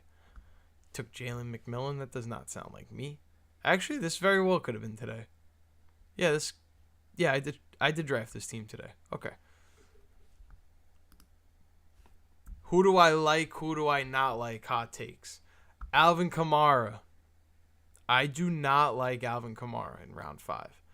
I think you're being fooled and believed into that is where the tier breaks off, or after this player is where this tier breaks off. And I think you're actually taking a player that's going to produce more like this than you are a player that's going to produce like this. I'm very high on Travion Henderson. I'm all for that pick. All for Ken Walker. I'm lately being a little more inclined to take less of Chuba Hubbard and sprinkle in a little more Rico Dowdle just to be safe. I think, I don't know if this is a hot take, but I honestly think you were dropped on your head if you don't think Jacoby Myers in the middle of round 7 isn't a value. I mean, yes, Matthew Golden is here. This team's probably going to throw the ball more than the Green Bay Packers are going to throw the ball. He's legit the second option behind Brock Bowers, and he's going to play exclusively out of the slot. I remember a guy last year being taken in this range in round 6 or 7. Chris Godwin was an amazing player, operated exclusively out of the slot, was phenomenal. I think you were honestly dropped on your head as a child if you don't think Jacoby Myers is a smash pick at round 7. I would take him in round 6 before any of these guys, honest to God. I think, like, show me 15 guys in front of Jacoby Myers that are, I shouldn't say 15. Show me 20 guys in front of Jacoby Myers in round 7 that are guaranteed to be better than him. Because I'll go through the list right now. Definitely. So we got 3. This is 4. The rest of round 1, that's 6. 11. I'll give you Tyreek Hill 12. No, I'm not going to say he's definitely going to finish above Jacoby Myers. I don't know if I could say he's definitely going to finish above Jacoby Myers. I don't know if I could say he's going to finish above Jacoby Myers. I'll give you this one. So I have I have 1, 2, 3, 4, 5, 6, 7, 8, 9, 10, 11, 12, 14, including the two guys on the end. I can't say that he's guaranteed to finish better than Jacoby Myers. This is the wide receiver one in an offense that's probably going to be trailing a lot, have opportunities to throw with Geno Smith and Pete Carroll. Again, I don't know if I could guarantee it over this. I definitely don't want to guarantee it over this. I think Jacoby Myers is literally the definition of consistency. He's been top 20 almost every single year since he got his, unlucky QB stretch out of the way. He's been legitimately a phenomenal, consistent wide receiver. I would take him over Stephon Diggs in a heartbeat. Take him over DK Metcalf. We're taking Rashee Rice, a guy that's probably not going to play 8 or 9 games this year, and you don't want Jacoby Myers. I think that's crazy. I think that's lunatic level of thinking to say I want these guys who are suspended before I want Jacoby Myers. And I get it. I did it. I took Ricky Pearsall. But when it came back to me, I had no chance of taking Jacoby Myers.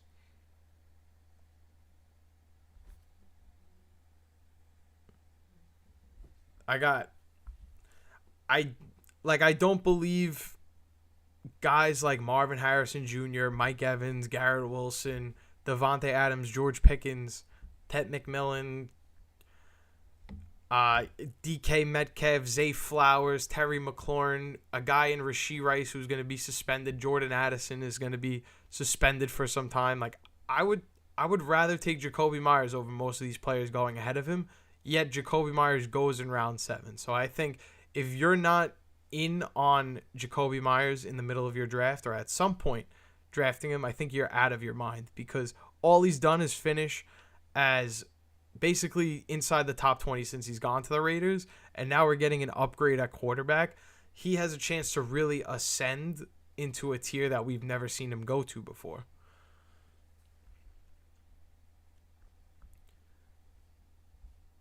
I really like DeAndre Swift in round 6. I think that's a great value.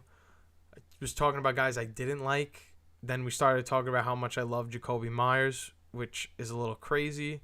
But I really love Ricky Pearsall a lot as well. I think there's a lot of opportunities with no Deebo Samuel, no Brandon Ayuk, and maybe no Jawan Jennings, potentially, depending on how that goes. So I really like Ricky Pearsall where he's being drafted. Rome Odunze is another one I really like drafting. He had a pretty good rookie season playing third fiddle, or arguably even fourth, to how much volume DeAndre Swift got. And you're taking Keenan Allen and his 100 and whatever targets out. I would like to believe Rome Odunze is going to take a step forward and emerge as a wide receiver. And there's a lot of guys going after him that I don't think are worth the pick that should be for Rome Odunze. I'm not taking Travis Hunter before I take Rome Odunze. If I want a number 2 in an offense, just give me Rome Odunze. I know the guy's not going to get off the field and play cornerback. Just give me Rome Odunze. Very simple. No disrespect to Travis Hunter. I'm not trying to, mitigate how great of a player he is. He's awesome. I'm just not a believer that he should be taken before Rome Odunze.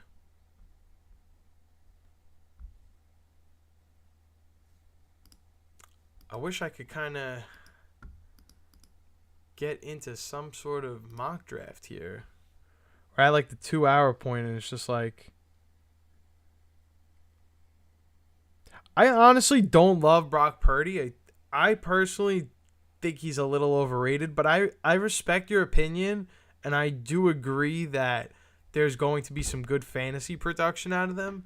I'm just not so high on Brock Purdy the individual in terms of ranking him amongst other quarterbacks in the league. But lucky for me, this is fantasy football, and all that matters is that total number of points you score at the end of the year, and if it's more or less than somebody else. Ricky is a great asset. I think Rome Odunze should also ascend into fantasy football stardom. I'm really excited for, and I know it's going to sound like I'm very biased, but my dynasty wide receivers this year should be ascending into different stratospheres, as the core that I have is Drake London, Jamison Williams, Jalen Waddle, Rome Odunze, and I can't remember the other one. But there are a lot of players that I have at wide receiver. Yeah, I said Drake London, George Pickens, Rome Odunze, Jalen Waddle, and Jamison Williams. That's the other one. So there's a lot of opportunity for my fantasy team to ascend this year in 2025. I will definitely look at it. You know what? I got time right now. How about that? Are you familiar, my friend, with Player Profiler? I usually like it for more of the positional players, but there are some really cool quarterback stats that we could look at. So let's look at Brock Purdy, and I'm going to be fair about this. I'm going to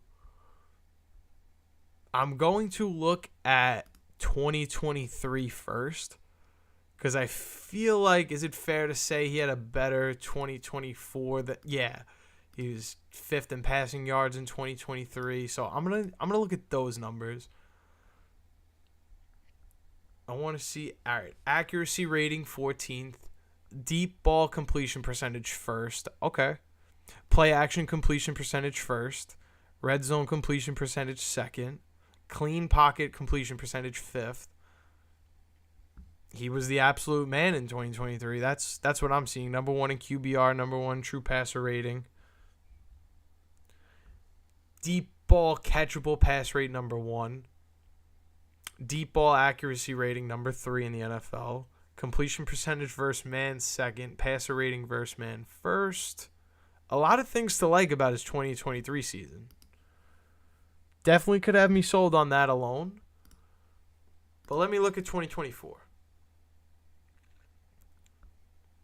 2024 accuracy rating 22nd, true completion percentage 20th, deep ball percentage, completion percentage 8th, pressured completion percentage 3rd, red zone completion percentage 10th, QBR 6th, true passer rating 15th, explosive rating 2nd,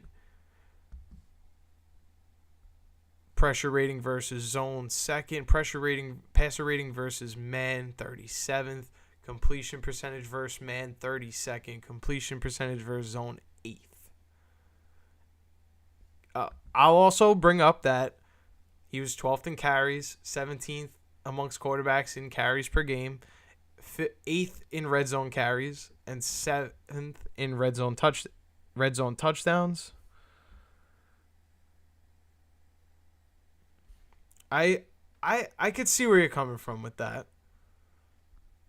Maybe I'll consider drafting Brock Purdy in fantasy. Usually I don't. Usually I stay far, far away. But I will keep in mind. But here's where I'm like,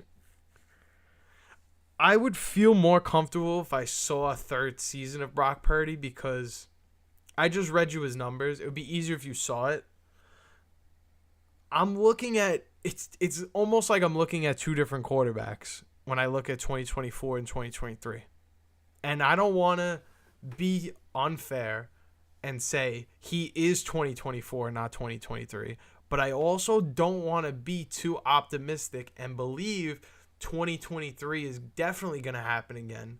So I kind of feel like this is the outlier, like not the outlier year. This is the determining year of whether Brock Purdy is actually like that or not. Fair to say. At his ADP in fantasy, I would say it's worth a shot.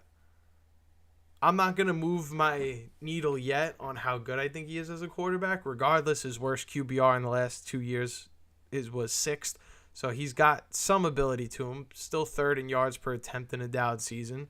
So there are good stats to support Brock Purdy. But at the same time, I'm seeing an accuracy rating go from number 1 to 22nd in the NFL. Like, maybe he's not really the elite guy. Maybe he's 8th. Like, maybe he's one of those guys that floats around being one of the 10 best throwers of the football, you know?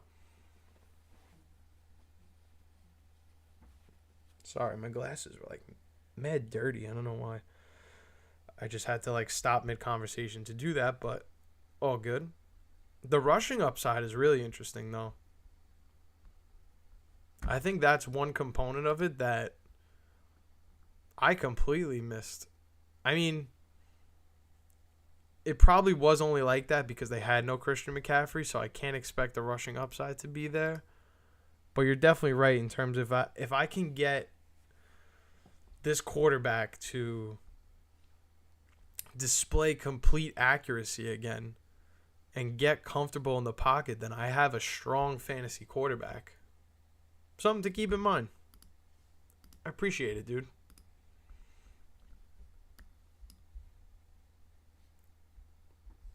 I would like to wait and see how it kind of unfolds with Brock Purdy in 2025, but a lot of these numbers have real validity to them. So I do got to give credit where credit's due. Beta knows ball. I've been sitting in this lobby for the longest time. You have no idea. You have no idea how long I've been sitting in this lobby for. It's crazy.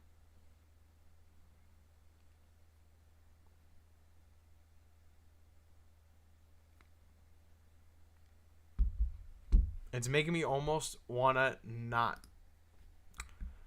mock draft anymore, you know? But how could I possibly leave you guys hanging? I may just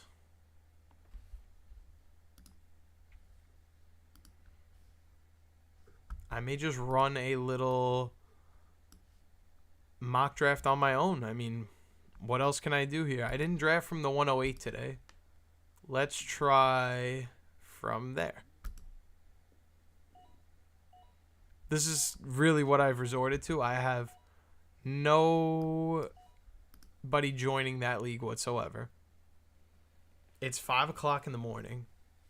I don't think anybody's looking to play fantasy football with me at this hour. I think that part has officially set sail. My night shift guys, they're working their night shift jobs. They don't care about me right now. They got bigger fish to fry, bigger things to worry about. Bucky Irving here feels like a reach, but I'm gonna do it anyway. No regrets. No regrets whatsoever. We have less than 2 hours left. Let's go. That is massive. That is absolutely massive. The fact that I have to do this for less than 2 more hours is amazing. Hopefully my friends start getting up. They start going to work, and they're like, oh my goodness, he's still alive. Let me go see what's up. And I have more friends, because more friends is a good thing. I still have gummy bears, which is a good thing. So many good things right now. I could take Joe Burrow. I'm not going to do that. DJ Moore. Nah, I'm going to take Marvin Harrison Jr. I like that. I don't love that I missed out on the running back position, so I'm just going to take wide receiver.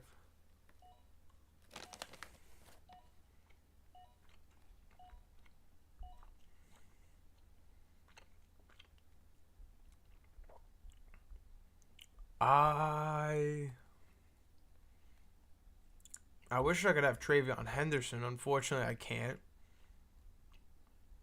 I will go RJ Harvey.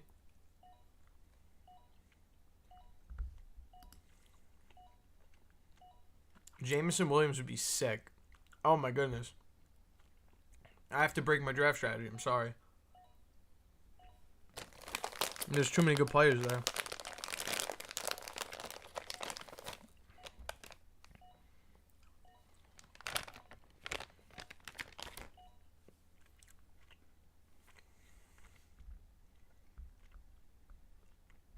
This is why you take the running back, because Rome Odunze's here. I have to take Rome Odunze, and now I'm SOL. Should have took Tony Pollard in round 6. You know that's how it's supposed to go, yet you don't do it anyway. I'm not going to take Tyler Warren, though I want to. I'll take Matthew Golden because, again, I am an idiot who does not take wide receiver and follow the step-by-step strategy he implemented and made and put on YouTube.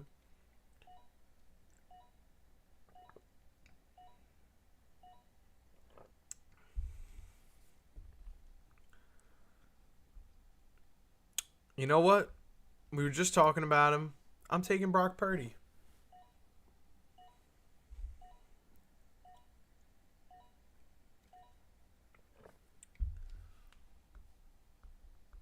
I really need a running back bad. So I'm going to go Nick Chubb. I don't love that. I think we can all agree I really messed up by not taking Tony Pollard because I would have had sick wide receivers regardless. But now I have no running back depth.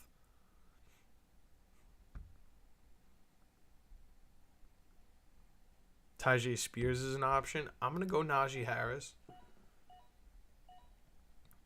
Just going to take lower tier guys. Nobody in this draft is taking Ja'Cory Krosky Merritt, so I will do that because I need a running back. I failed to take one, so I will get this one. It's kind of like the perk of playing with the CPU. Nobody wanted Ja'Cory Krosky Merritt, so I get to take him. And now I don't feel so bad about my running backs. It's like a cheat code. Look at that. Amazing. I cheat the system, so I win. My last pick. It's always good to have another quarterback, right? Let's go Trevor Lawrence. Cool. That's the draft. How are we looking over here? We need 4 more people to join. 4 more people. Are you one of those 4 people out there that want to join? I know you do. I know you do. Only need 4 more people to play on Underdog.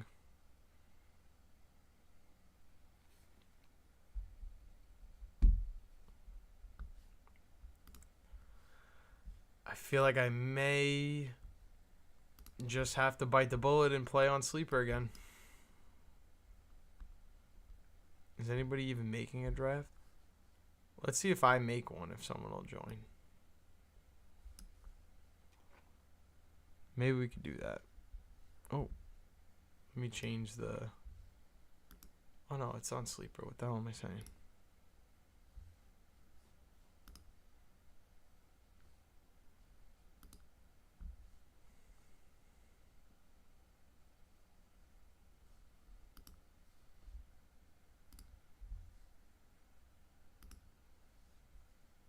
I'm going to put this in the little group. I'll see if anybody is down.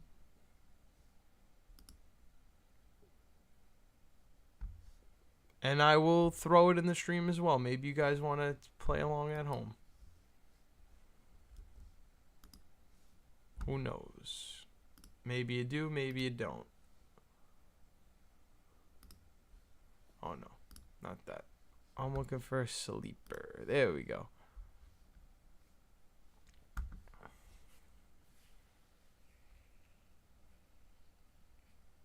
Maybe someone will join, maybe not.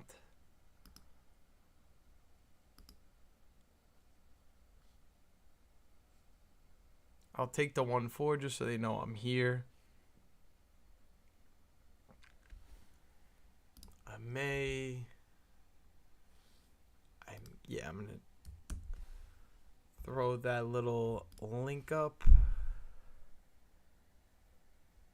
My hair is looking crazy again.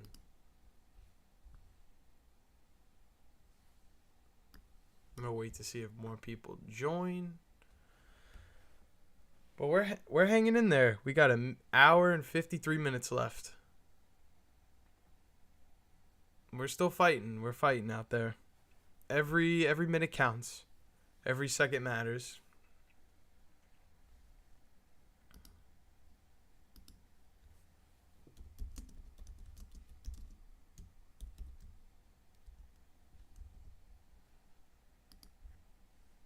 See if they want to join.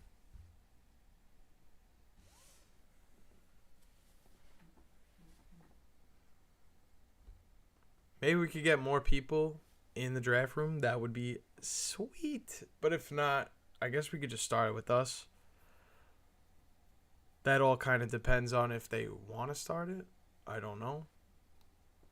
Maybe they do, maybe they don't. All I know is I started streaming 10 hours ago. I got 2 more hours to go. We're almost done with the 12-hour especial. And once I'm done with this 12-hour especial, I'm going to bed. I don't want to be bothered. I'm going to sleep like a baby, hopefully. But I need more people to join the lobby. It's in the chat. Don't be afraid to join. If anyone from Sleeper is in the chat and wants to start the draft, just let me know.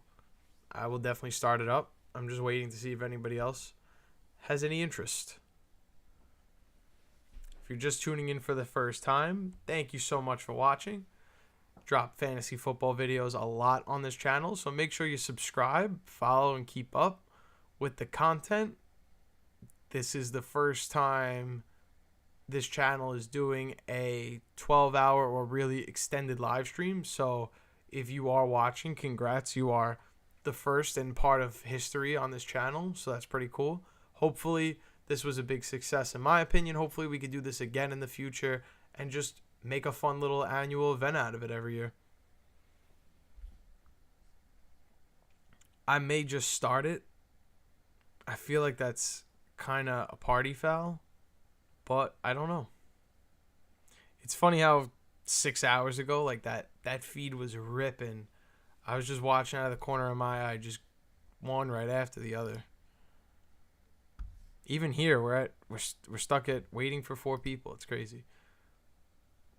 This one, I only have 2 other people in the lobby. Just been waiting on whatever fills first at this point. It's like the dog days of the stream. But I'm grateful. I'm grateful there even is a dog days of the stream. I'm glad we even got to the point where we went over 10 hours. That's crazy. Crazy in and of itself. But we're almost there. 2 more hours. That's all I got to keep telling myself. 2 more hours. And we're done. Damn. That's crazy.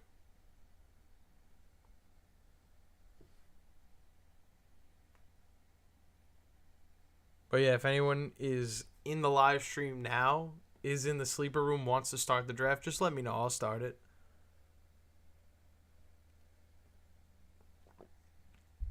I figured why not, wait, see if people join. If anybody wants to fill in, more than welcome to. The link is in the chat. And hopefully it fills up. If not, we could start it.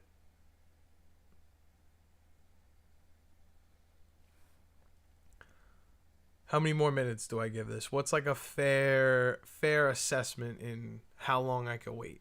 I'm honestly thinking the Underdog draft might fill before that. I just want to make sure this isn't it's 30-second pick. Okay. Just want to make sure. Because if I'm waiting in an Underdog lobby and it's long timer, I mean, I'll be here for a couple more hours, but probably not to do one of those drafts,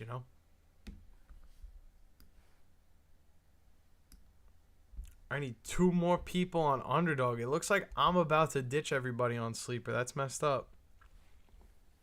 I don't want to do it, but hey, somebody's got to do it. Am I right?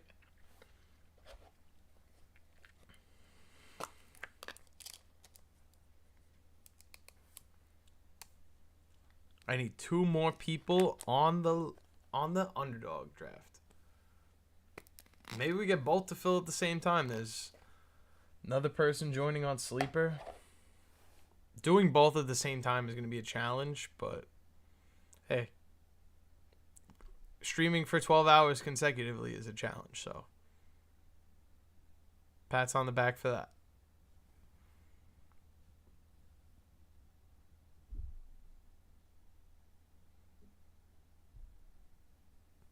It's honestly awesome how many subscribers we've gotten. Thank you guys so much for supporting the channel, liking the content, subscribing. You guys are the best. Hopefully somebody joins soon, hopefully.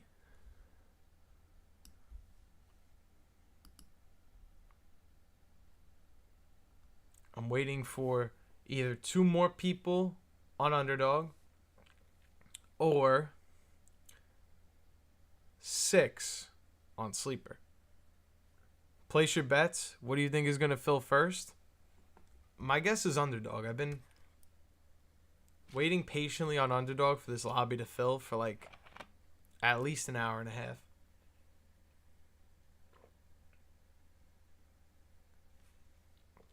I think it's finally time. Drinking Mountain Dew at 5 o'clock in the morning is crazy, but when you didn't sleep, it ain't really like 5 o'clock in the morning.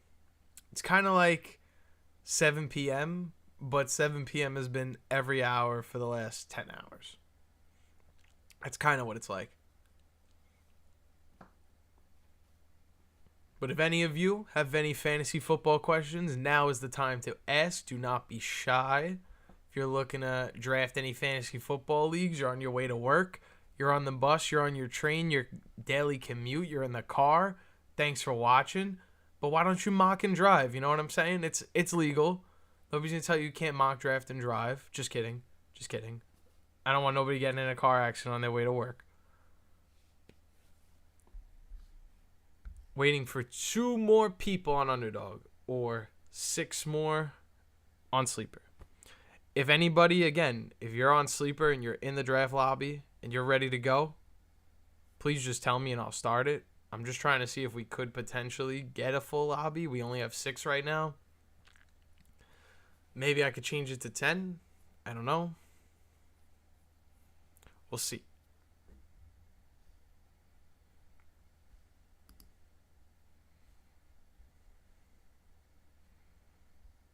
You think they'll leave if I change it to 10?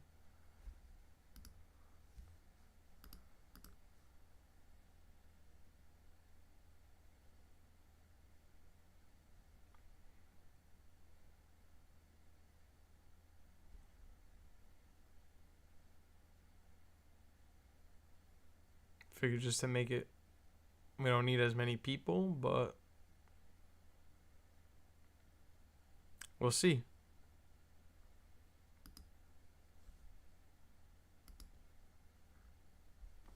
No, I'll just leave it. Because what if he really wants the 111, you know? What if that's his pick? Then I'm the bad guy. I don't want to be the bad guy. I just want to be the guy that streams fantasy football videos.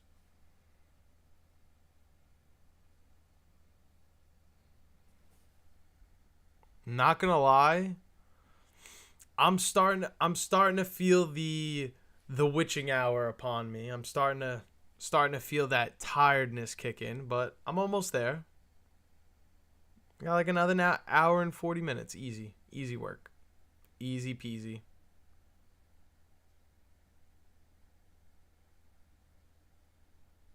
It would be nice if one of these lobbies would fill up, but hey, it is what it is.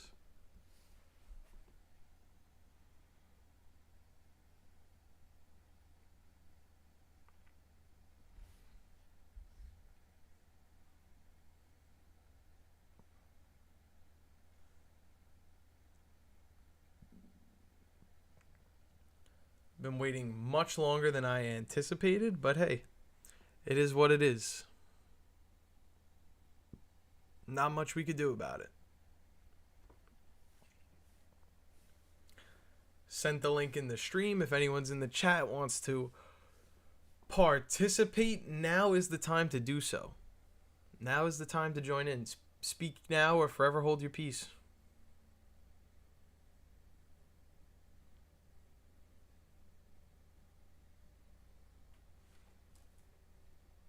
as someone's on their way to work on my block.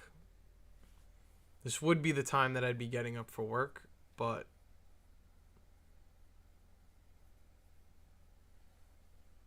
unfortunately it is not. Well, I shouldn't say unfortunately because I'm not going to work tomorrow. Ha ha ha. Fantastic. Or I should say today.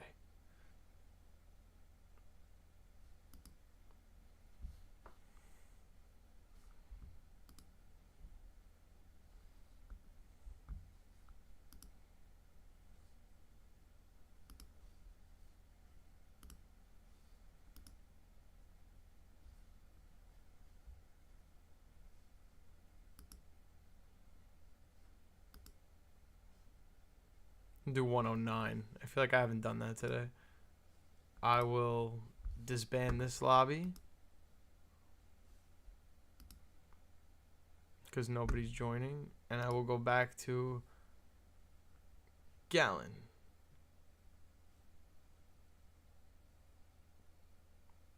We only need one more person. Just one more measly person. Can we make it happen? That is the question.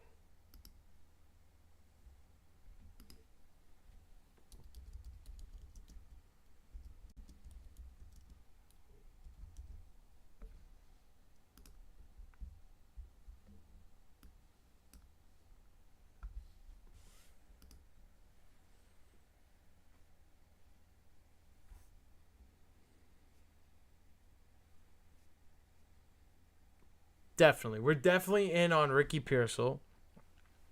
And I was pleasantly surprised with Brock Purdy's stats. I did not expect that. And again, I don't know if I want to say elite arm, elite ball placement. Yes. You know what? I'll give it to you. Elite arm. And he is going to be the wide receiver 1 behind George Kittle. I've always loved the pick. Not saying I don't love Ricky Pearsall. I just have been put on game to Brock Purdy now. Definitely buying in. But I've always been a draft Ricky Pearsall guy this year. Have the videos on the channel about it. That has been something I've been consistent on. But thank you, Baden. You did put me on game when it comes to Brock Purdy and his deep passing stats and his deep passing accuracy. Waiting for one more person to join in this sleeper lobby. Just one more person. Got some new faces in the chat. Welcome aboard. Welcome. If you're from the sleeper lobby, let me know. Say what's up. Been live for the last 10 and a half hours, I would say, because I started before 7 o'clock. So, yeah. I'm a little tired to the point that I'm going to make bad fantasy picks in this mock draft. Not a chance in hell. But am I tired? Yes.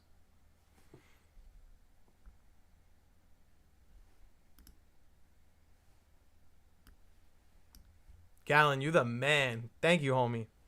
I appreciate you.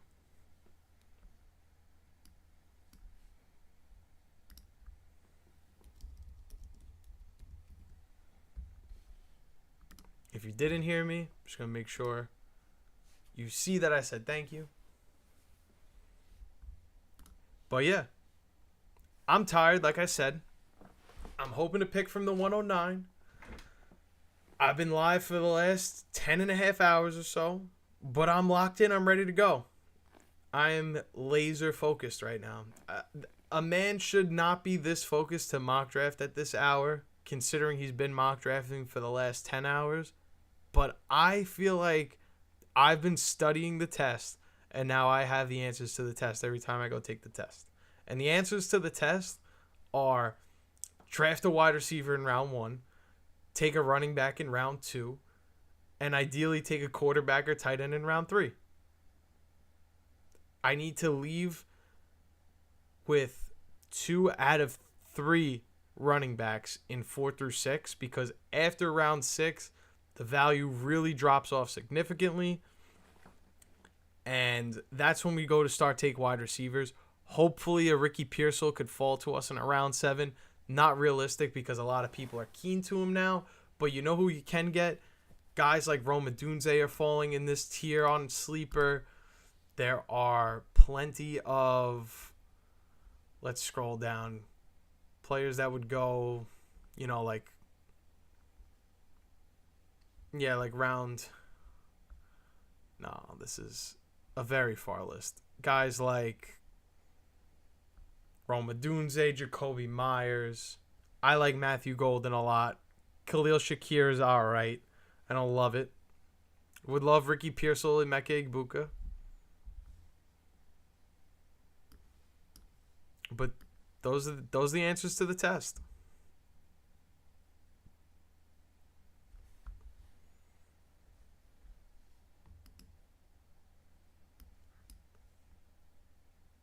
Surely there's one more person out there in the world that wants to draft from the 106. Surely somebody is out there, I'm telling you.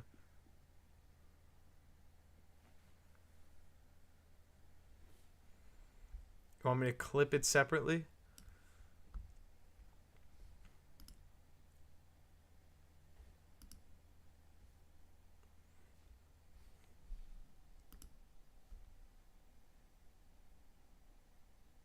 We only need one more spot to fill. We've unfortunately took massive steps backwards in terms of getting a draft on Underdog. We went from being 2 people away to now being 5 people away. So that is not ideal by any means. I'm going to... Let's see if we can leave sleeper and just find some kind of lobby we can get into. Yeah, no, this is the one we've been waiting on. The $5 12-person one. We've been sitting in that for a while. Oh, sick. We got a full lobby. Great, great. I'm just going to throw my $3 in that one just in case. We'll go back to the sleeper screen. Bada bing, bada boom. We got a full lobby.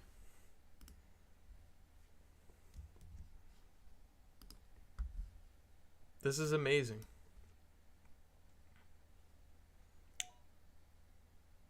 I'm hyped, dude. I'm hyped. We could finally get going. We could finally get off to the races.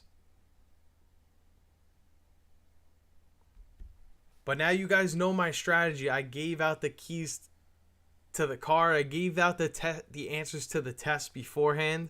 And now everybody knows that I want the wide receiver in round 1 and I want to take a running back in round 2. But what is this league going to do about it?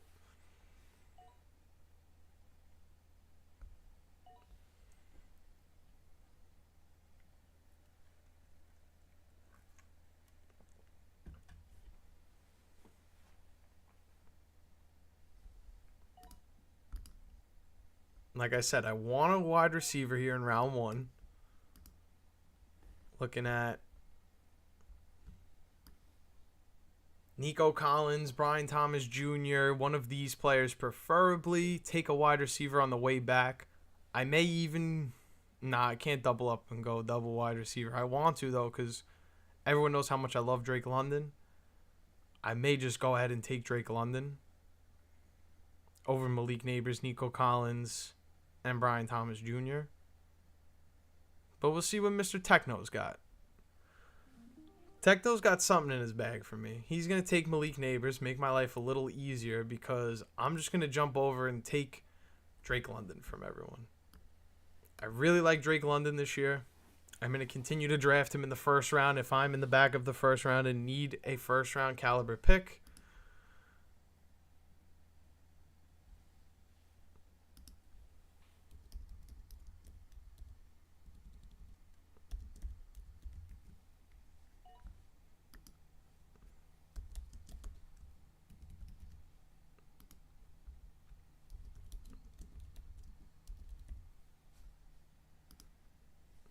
Get your guy. You guys know how I feel about that. It's always get your guy season. It's get your guy season 25/8 days of the year.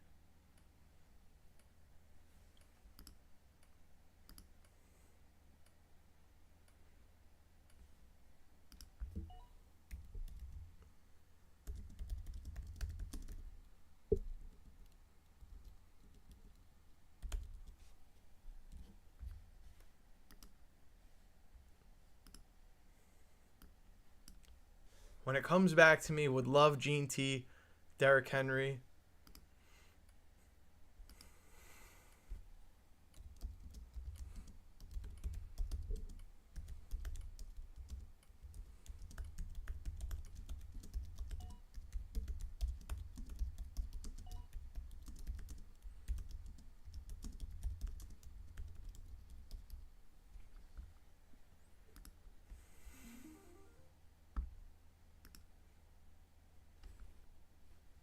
I need a running back. Not going to overthink it. Bucky Irving is the play.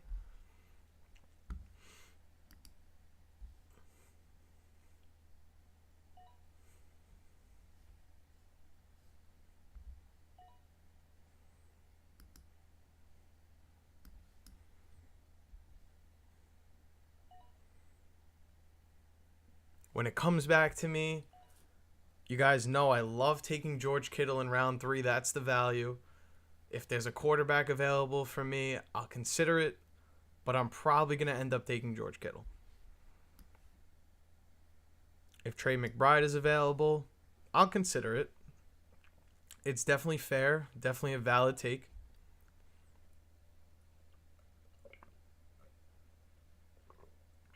I'm going to need more water soon. After this draft, I'll take a quick little break.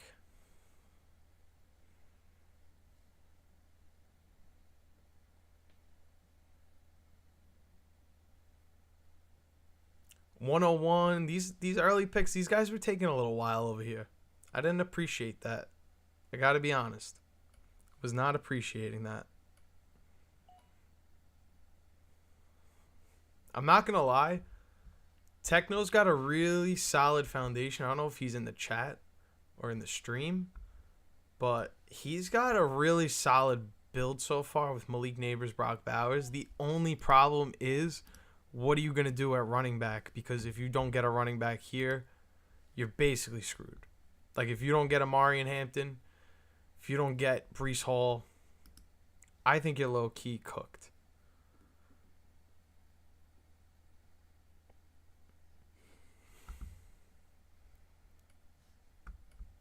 Should have gotten Nico. You're saying where I picked that 109? I should have gotten Nico. You could go Hampton, yeah. But it's Breece Hall or Hampton, and he's not going to get Hampton.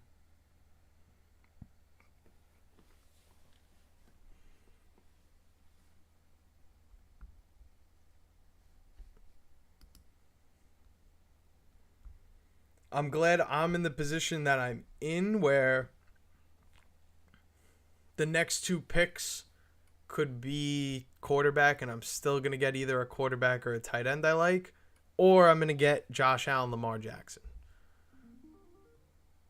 He takes Travion Henderson. I think realistically he did the right thing. He needed a running back and got exactly what he needed. Yeah, he reached for him, but I'm going to take Lamar Jackson here. That's an easy pick. He's not going to get Travion Henderson or even a competent running back on the way back, so he might as well just do that. Because if there is any playable running back, I'm just going to take them. Like if a Breece Hall, Ken Walker is there, I'm just going to take them.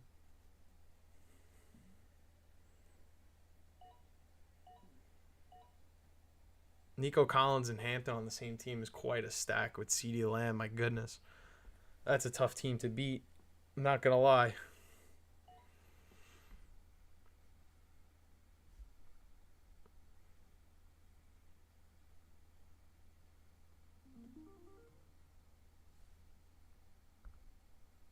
I can take Garrett Wilson. Ken Walker's best available running back. Yeah, I'm going to go Ken Walker. I don't love the pick, but we've talked about it. If I don't take the running backs now, it can get real ugly. So I need to make sure I leave with as many running backs as possible early. I have a legit wide receiver in Drake London, so I'm not worried about where I'm going to get my wide receiver production from. I have a guy that's legitimately him. Chuba Hubbard, Yeah, that's probably the next best available running back. I think Techno's got a really good build on his team. I just think going Brock Bowers in round 2 kind of screws you over because now you have to reach for Travion Henderson and then settle for Chuba Hubbard, and you can't take, Garrett Wilson, Marvin Harrison Jr., DJ Moore.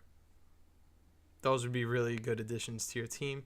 But the trade-off to that is you have Brock Bowers, so that's kind of a push. Or I should say advantage in your favor because you have Bowers.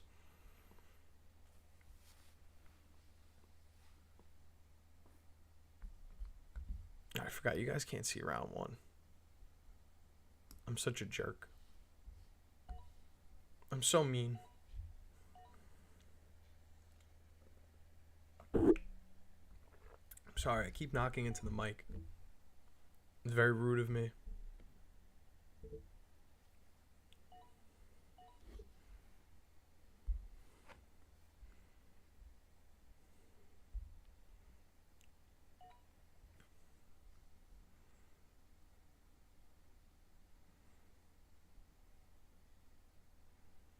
Got a long way to go before I pick. I would love to take a wide receiver.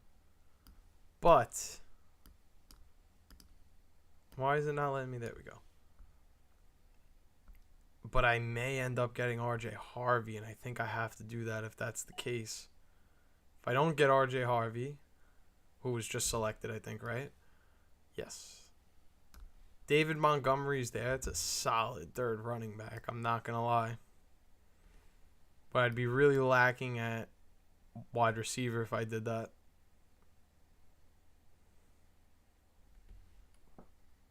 I think this is a tough choice.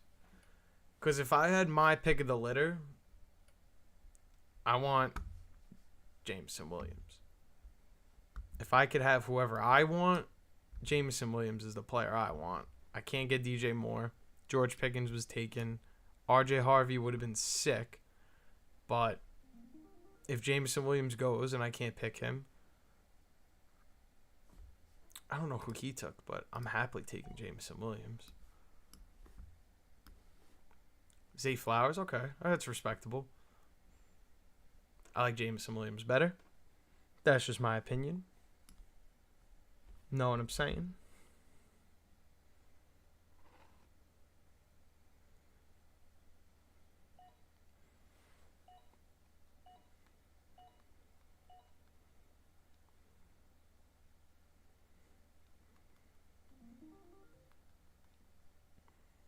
What can we draft here? We need a running back. We don't have DeAndre Swift. Tony Pollard is kind of like the next best available. I'm going to take Tony Pollard here. I don't love it.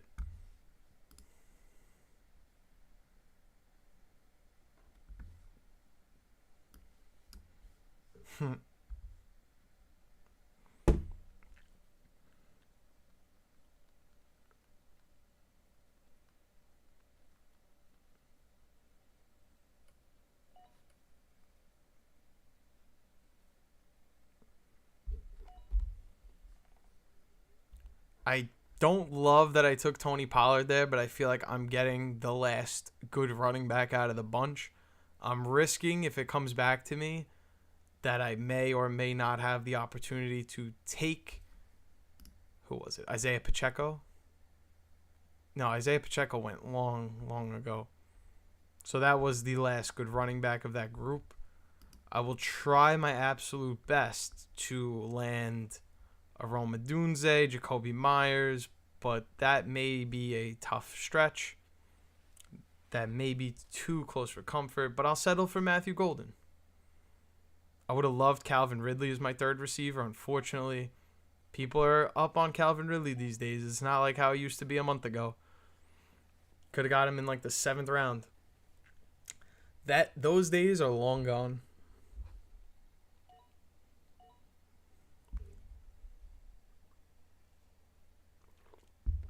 Those days are gone, unfortunately.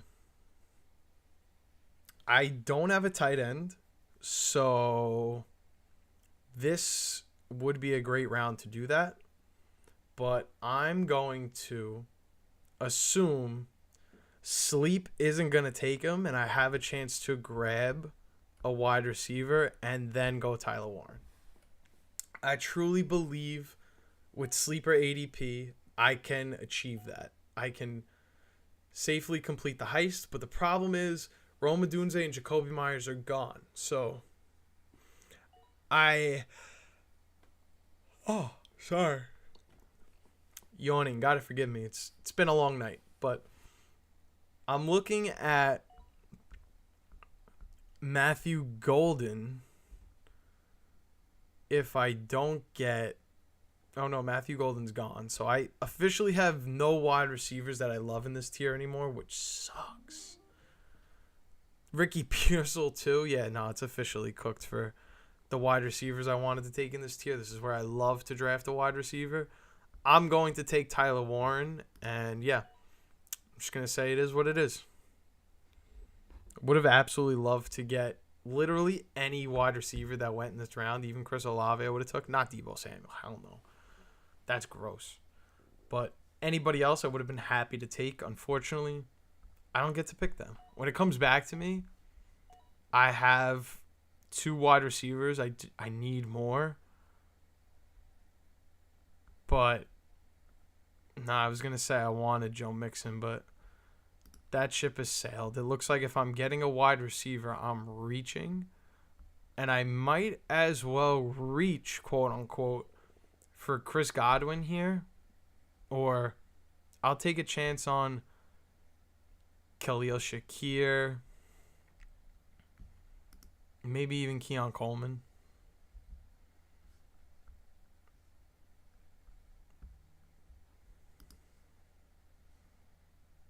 Maybe I'll take Keon Coleman here. Yeah. It's kind of thinking about Chris Godwin. I think it makes sense to go Keon Coleman. Shoot for a little upside here.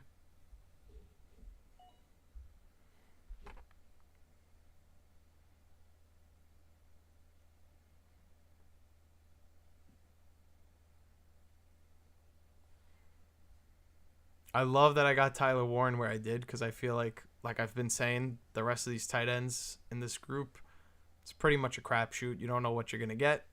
I don't love that I took Keon Coleman where I did, but I honestly didn't know where else to go with the wide receiver pick.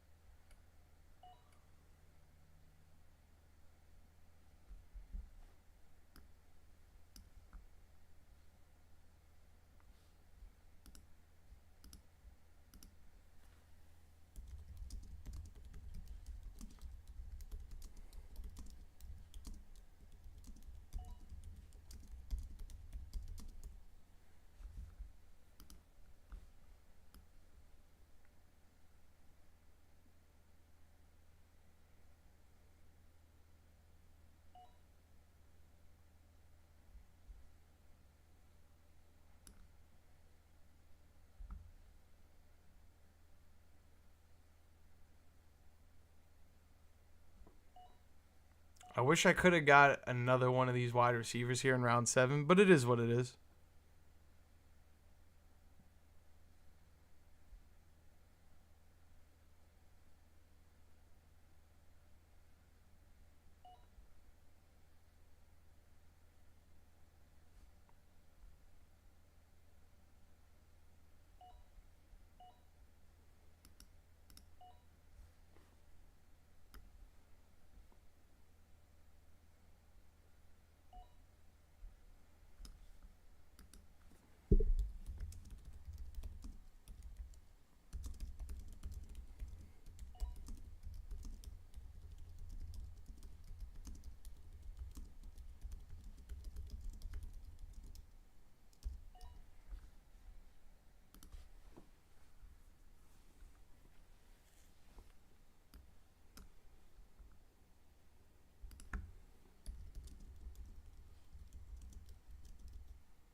Need wide receiver. Got to go Jaden Higgins there.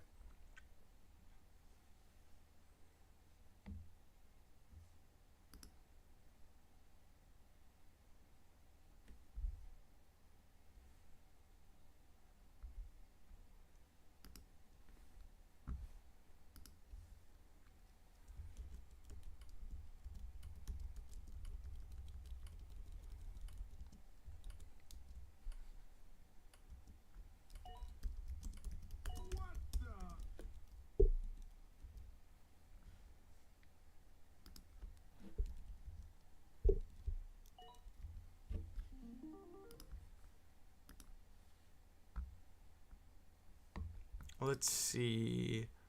What can we do here? Definitely need some running back help. I don't love my choices. Could go backup tight end. Again, don't love my choices. Backup quarterback. Not loving my choices. I'm just going to go Nick Chubb. Get some early security at the running back position till Joe Mixon gets back.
I do need another quarterback. Could use a tight end.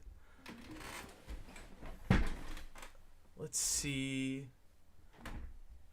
what we could do here. I'll take backup tight end just in case.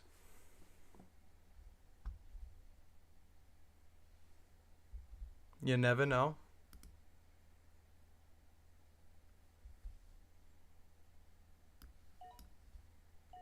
We still got a long way to go in this draft. Holy cow. Should take another quarterback. Or I could continue to hammer out the wide receivers.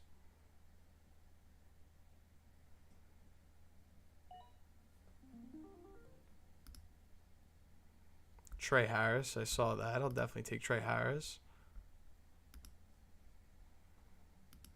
There we go.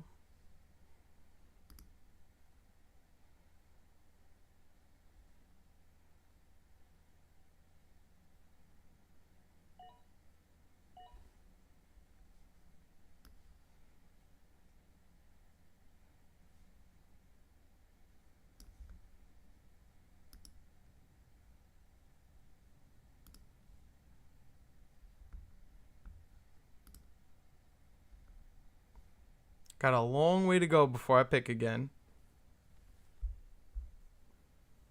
Trying to see, what we could do here.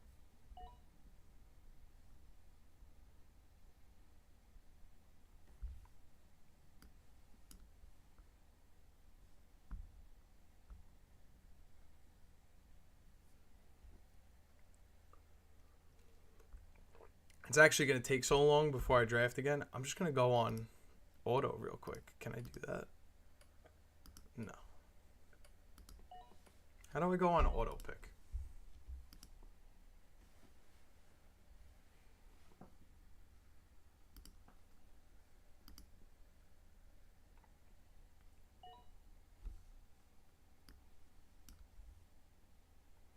I want to go on auto draft, but I honestly have no idea how to even do that. So I'm just going to hit leave draft. I'm going to go run to the bathroom. I will be right back. Do not go anywhere. Be right back.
I am back. We are so close to finishing up this 12-hour live stream. I cannot even believe that it's been almost 12 hours on live with you guys. It's kind of crazy. I don't want to get ahead of myself, though, because it's really only been 11 hours, but we're almost there. A win is a win, and a win is a win. You know what I'm saying? We're still grooving. I would love to get an underdog draft in, because why not? But the only thing is we're just not there. We're just not close to finishing. Not close to filling out any of these lobbies. Could we potentially get in on this action? Maybe. Pretty please.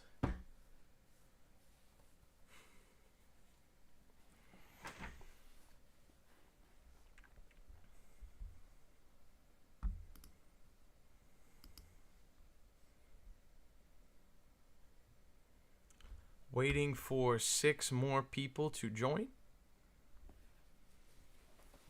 If you have any fantasy football questions of your own, now is the time to ask. Do not be shy whatsoever. I got an hour with you guys, but only an hour at this point because I've been up all night with you guys. So if you have any fantasy football questions, now is the time to ask. We've been doing mock drafts for the past, I don't know how many hours, 10 and a half hours, something like that. Let's go and take a look at where we started today and how many drafts we've done. Did we do this one today? No. We've done 4 on Underdog. So this was the first one. We went from the 110. Took Malik Neighbors and Drake London back to back. I don't love doing that. But we were able to take Travion Henderson and Breece Hall. I like that. Bo Nix at quarterback. That's cool. 3rd and 4th running backs are solid. No complaints there. Let's move on. We get the 101. We take Jamar Chase, obviously. Our running backs are slacking for sure. But Josh Allen is the quarterback. We have some tight ends. And the wide receiver room is stacked. At least at the top, it's very heavy. There's 4 absolute stud guys right there.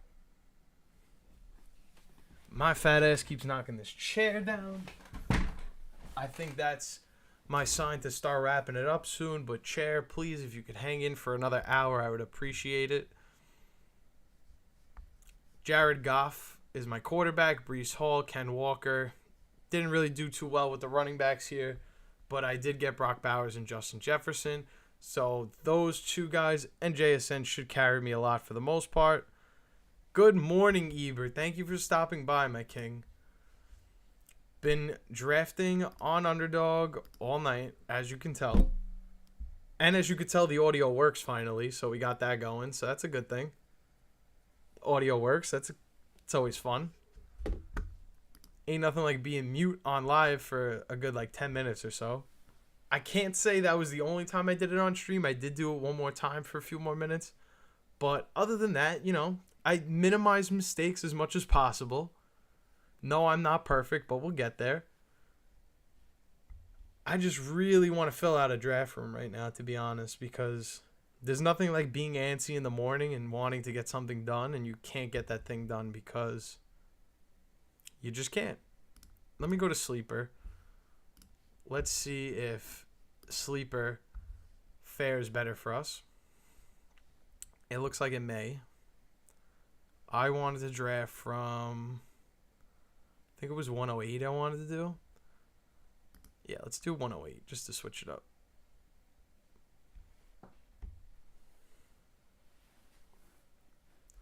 I really wish that we could get on Underdog somehow, but it is what it is. Let's look at players. How's this player doing? What's the player news on this guy lately, huh? Talk to me, Eber. What do we know about this guy as cautious approach continues and no setbacks are being faced? What does the doctor know that I don't know about this? What can he tell all the viewers at 6 o'clock in the morning about this Devon Achane situation? What does he know that I don't?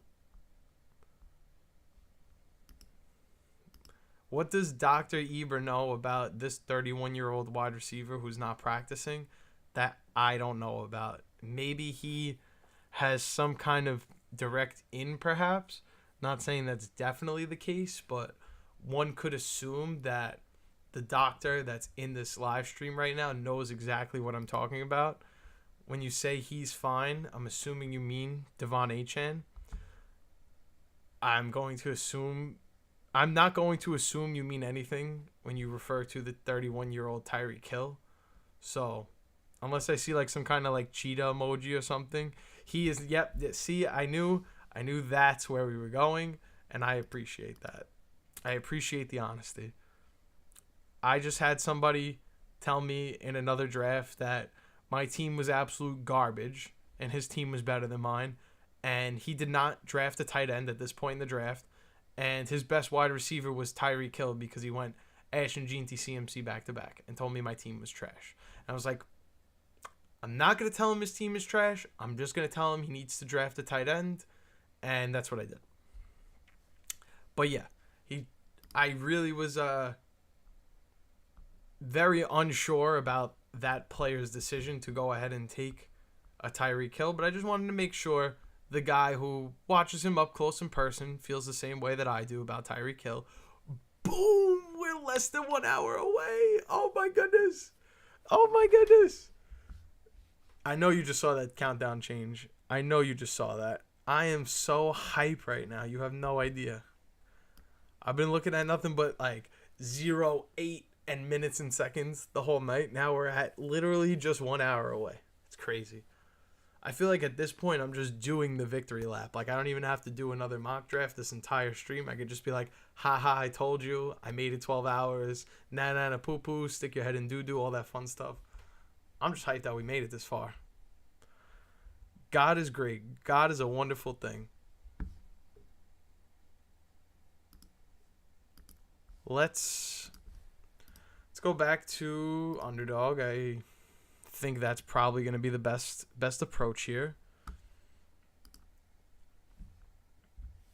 I'm still looking for the opportunity to play fantasy football on Underdog. I think it's cool that if I do one more draft and one more draft only, I will have just spent just enough money to where I don't need to deposit any more into Underdog and I can just happily go about my business.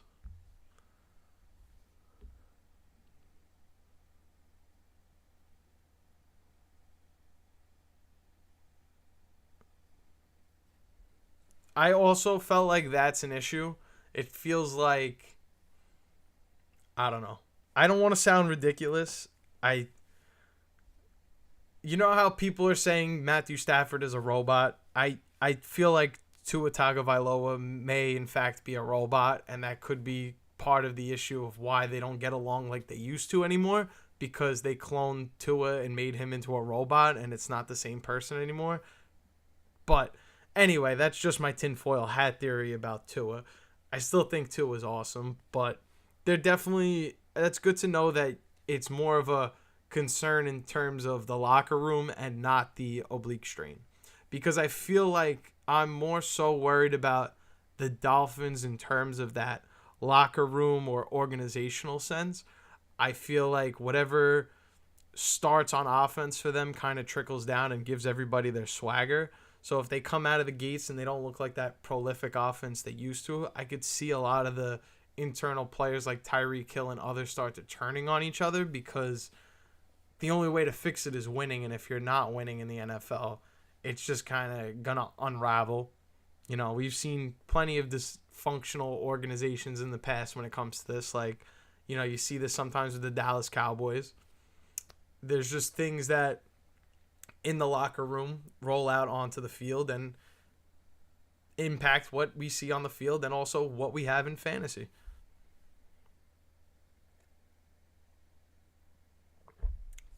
But I have 6 more people to go before I fill this Underdog lobby. Thank you, Eva, for stopping by before work. I know you're a very important man. You're a doctor and you're saving lives all day. So the fact that you even had 10 seconds of your day this morning to just drop in and say hello means the absolute world to me. And you know I appreciate you for that.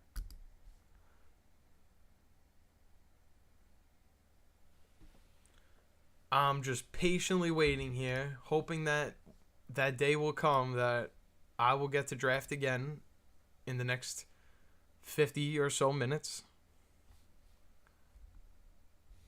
It's too bad that It is too bad that there is nobody that wants to draft at this point. There's really not much going on. Thank you, Eber. I appreciate the support. I love the support.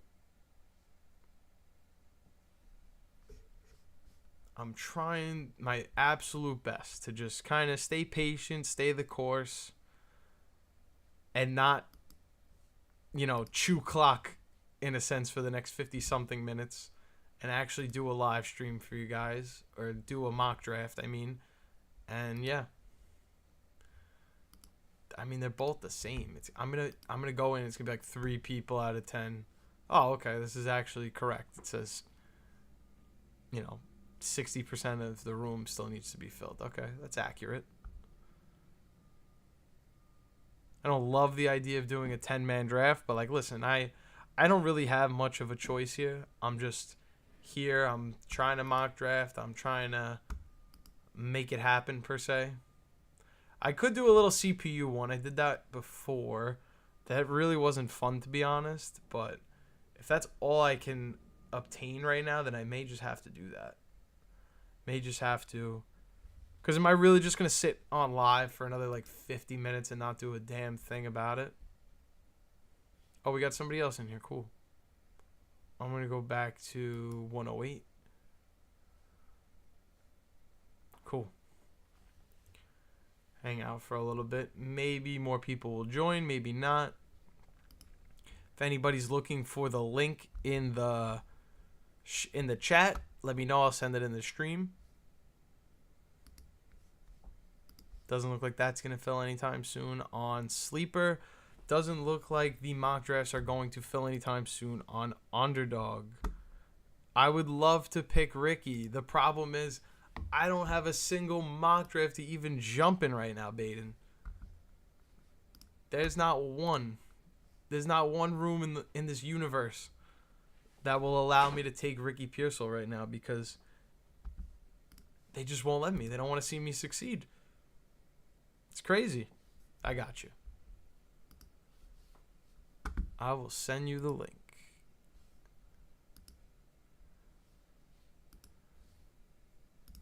Where are we at? Here we go. Bada bing, bada boom. And I will see you in the draft room. Let me switch over to my little sleeper cast. 53 more minutes. I really need less than that, but 50 minutes. That's cake. I've been live for the past 11 hours. And honestly, I've had so much fun. I've had a lot of good conversations with people. I met a lot of cool people online today. That was awesome. Got to talk a lot of fantasy football. I even had Sleep on the Sleeper app. This little guy here picking at 111. He was making fun of me and stuff. He told me my team sucks. Listen, it's all fun and good. I had a great time. Ain't no complaints. Kind of just sitting back and chilling right now. Sorry if I'm a little lackadaisical, not as energetic as I was the first 8 hours of the stream, but, I'm a little tired now. God forgive me. But I'm still here. I'm not going anywhere. I feel like, genuinely, I could do another 8 hours, but I don't think that's really necessary. I don't see a world where people keep hanging out inside the stream. I'd be open to it, but I doubt that's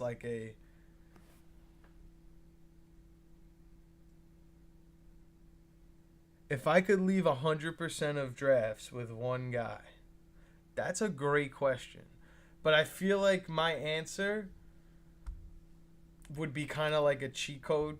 If you're going to tell me I can't take someone in round 1, I'm not going to pick, the first guy that goes in round 2. I'm not going to be like that. But something eerily similar to that, and my answer would be taking... Where is he? Where is he? Taking...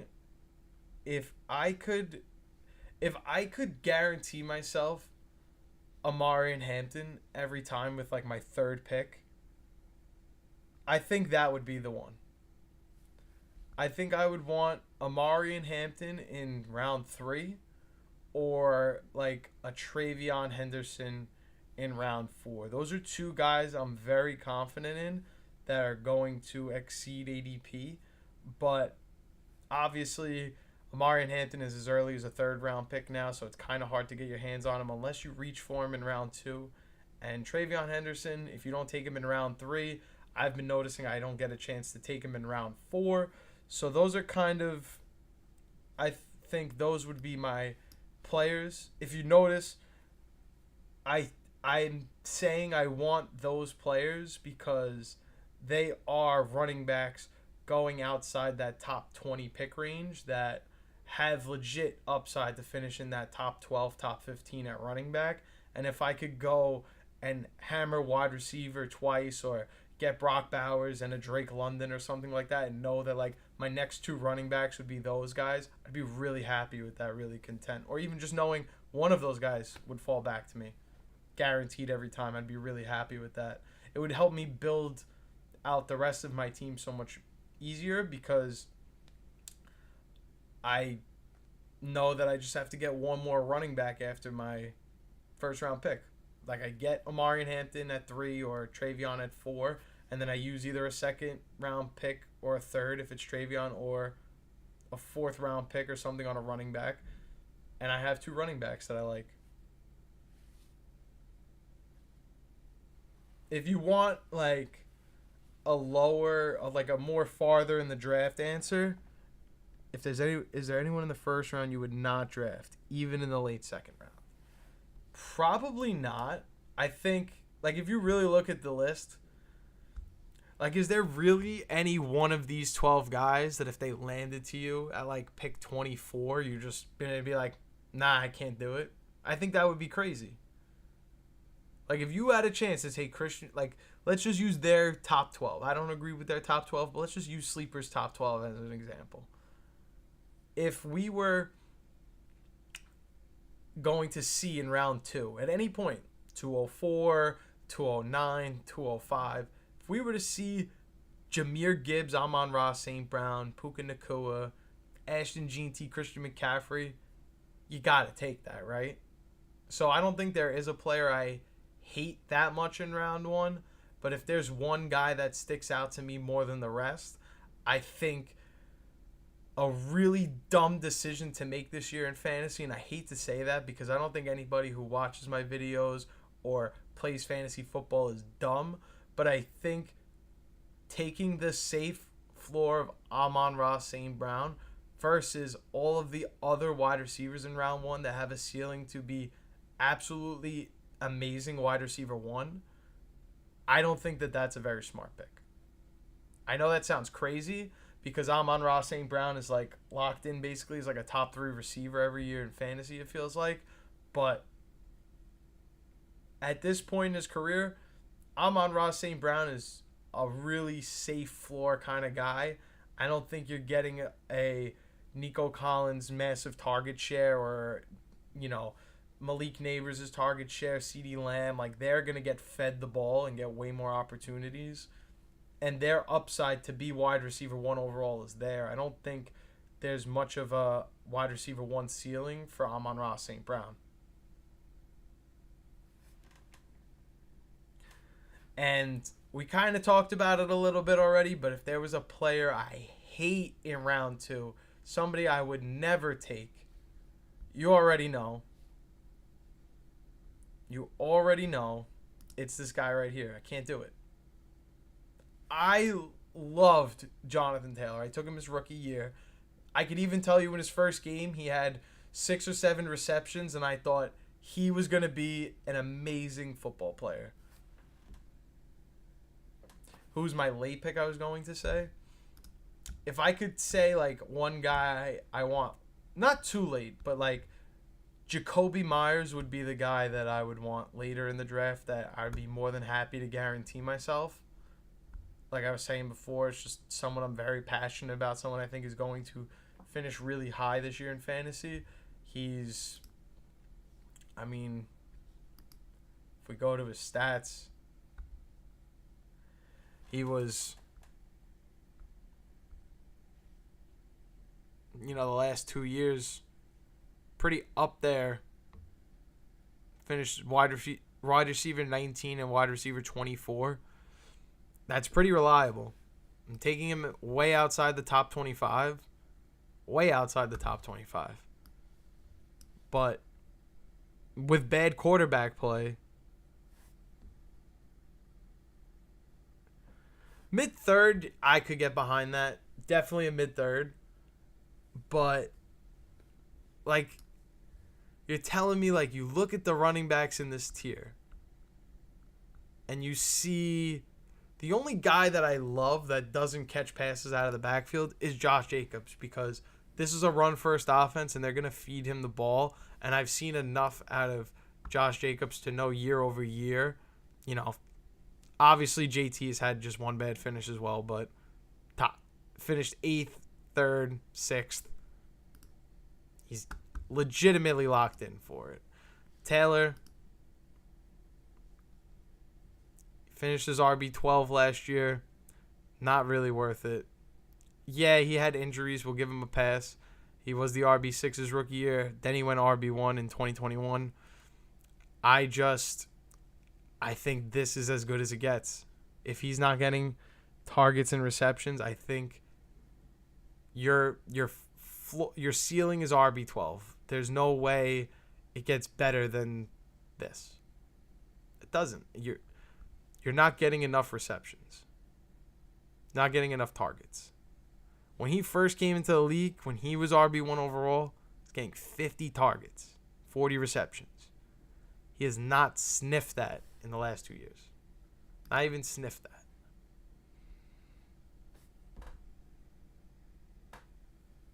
I respect it. I would rather Bucky Irving for pass catching upside. If you would rather not take Devon Achane for injury reasons, that's fine. I would still take Achane. Definitely Josh Jacobs. But they're also ranked before him. Going after him, I'm not going to say I definitively want Kyren Williams over Jonathan Taylor. So, Baden, I'm going to give you the nudge on that one. You got me there. Chase Brown, I think I win this one. I think Chase Brown with his passing upside, receiving upside, is a better pick than Taylor. James Cook, I'll give you that one, but I don't agree with it.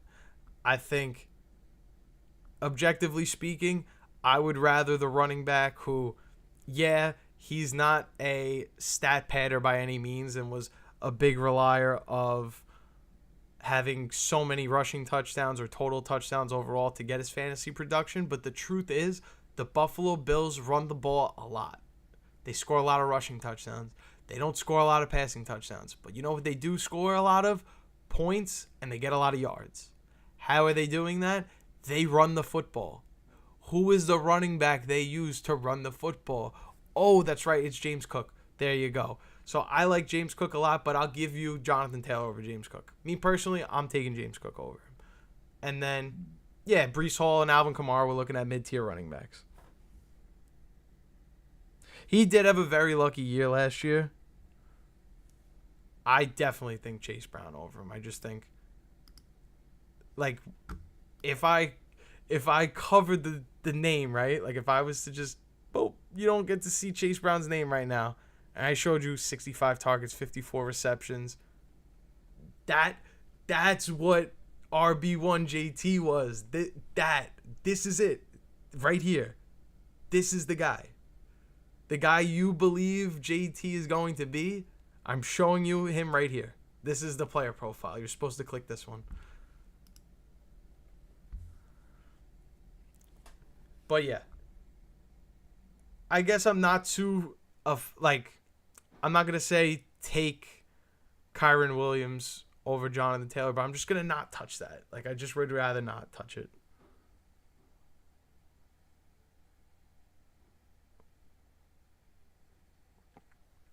I disagree. I think it's a yes to the situation because, yes, I understand Braylon Allen's going to be involved. He's not going to be the only running back. But Breece Hall is going to have a great season this year because they're going to run the football and they're not going to throw. It's going to make everything easier for Justin Fields if they can allow the running back Breece Hall to get going. This offensive line should be a lot improved since Breece Hall was running like a madman behind it in 2023. So with that, and the fact that they're changing the offensive play calling to fit Breece Hall, something they didn't do last year. I'm sorry, I lost my train of thought. We were talking about Breece Hall. He didn't do it last year. They ran the ball like the third. I think they were bottom 3 in the NFL in rushing attempts. That's why you got a bad Breece Hall season last year. I don't think it's the metrics, the next level stuff. He lost a bit of speed. Maybe they don't want him and they want to sprinkle in more Braylon Allen. But this offense is going to allow for tons of opportunity for the running backs. I'm not that high on Garrett Wilson this year. I'm not that high on Justin Fields this year. I think they're going to go back to old school Jets football. They're going to run the ball and they're going to play defense. They're going to win time of possession. And if there's anyone you want in fantasy, it's going to be the running back.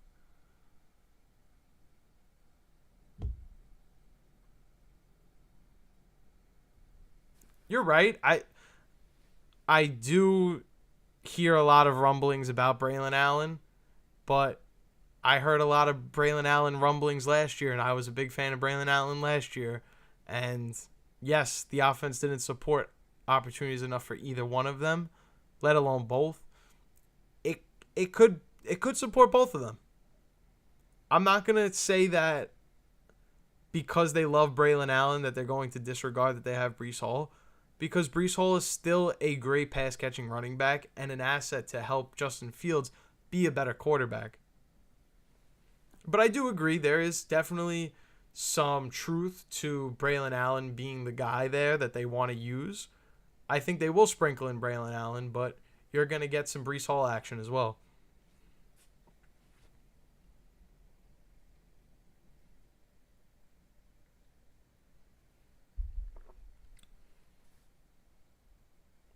I do like what the Jets are building, though, if I'm being honest.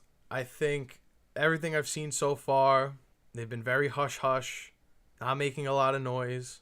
Nobody's made any wild claims like they're the 85 Bears defense or something. I think they have a good little situation going on right now.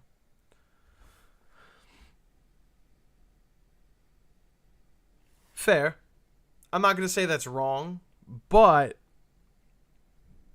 there is a reason why. Let's just acknowledge that Breece Hall goes in the 3rd or 4th and Pollard goes in the 6th or 7th, because even when all things break right, Breece Hall has a much higher ceiling. That's probably why you would use a 3rd round pick on him. But I can't fault you for saying you would rather take another position and grab your running back that you know is going to hit, like a Tony Pollard later. That I can't fault you for. That's just being a smart fantasy football player.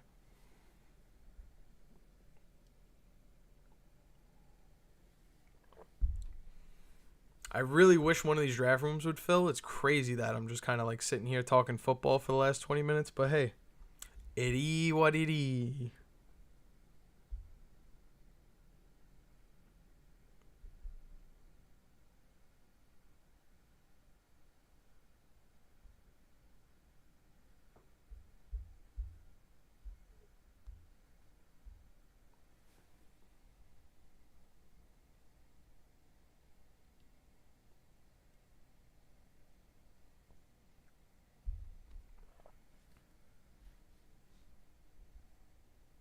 Still just waiting on the world to change, eh? What's going on in the world of Underdog? Are people like awake? Do people start drafting fantasy football at this hour? How does that work? Can we get in this draft? Is this one going to move a little faster? 6 more people? Whatever. We'll take it, I guess.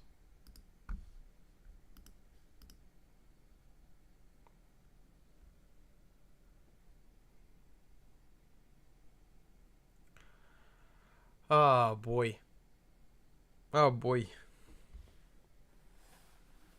Let me tell you, all I would love to do is just draft on a platform, preferably Underdog, but I'll take Sleeper.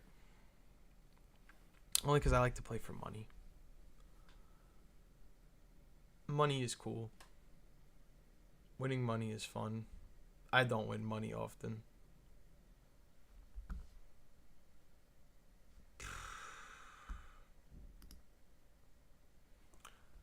Let me go through. Let's see. Who else could we talk about? At least let's make the best of this time. Devontae Smith, what are we questionable about, sir?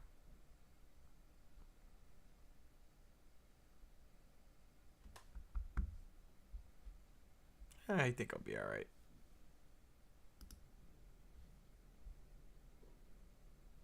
I think he'll be A-okay. Travis Hunter, that's interesting.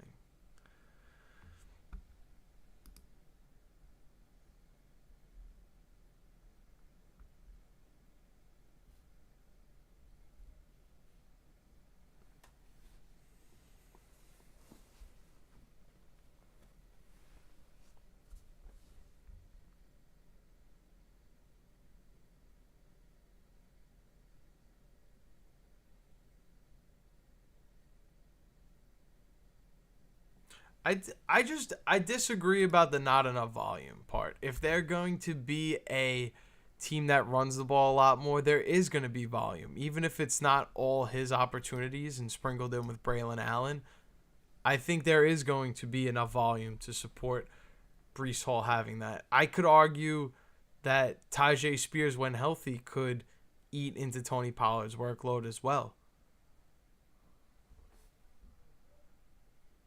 I'm not gonna say that's entirely wrong, but at the same time, if you have 3 running backs already on your team and Joe Mixon is available and you can afford to take him, I think it would be foolish not to take him, because if you get Joe Mixon for 4 games and you're in the playoffs in those 4 games, you've got a top 20 running back in those 4 games.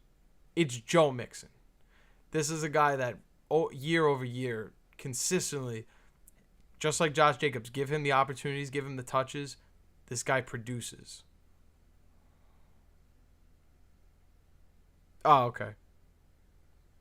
I agree with not enough volume for Devontae Smith. I was just kind of looking at what the injury report was looking like and stuff. It's tough because I was a Devontae Smith owner. I think it was year 2. I think, if I remember correctly, you'll know better because you're an Eagles fan. The year Kirk Cousins tore his ACL on Monday Night Football. I think that was 2023. If I remember correctly. That year, I had Devontae Smith, and it was awesome. I loved it, but like you said, there's no volume. He needs to go 5 for 135 and a touchdown for me to be like, hell yeah, I got this to pan out. Or you get 4 catches for 34 yards and you're like, why couldn't they just give him another reception? Like, why couldn't he get that big playability? He is an elite talent, no doubt about it. It's just like you said, the volume and the situation. Like, when you have an A.J. Brown there, you have a run game that you would implement. He only gets like 5-6 opportunities on a good day in the offense, and he can go 100 plus yards in those 6 catches, or he could go 34 yards, and it's like, it sucks. He makes one big play. That one catch could be 17 points, and then he might catch 1 or 2 more passes for the rest of the game. Yeah, you're right. I think that's the best way to explain it.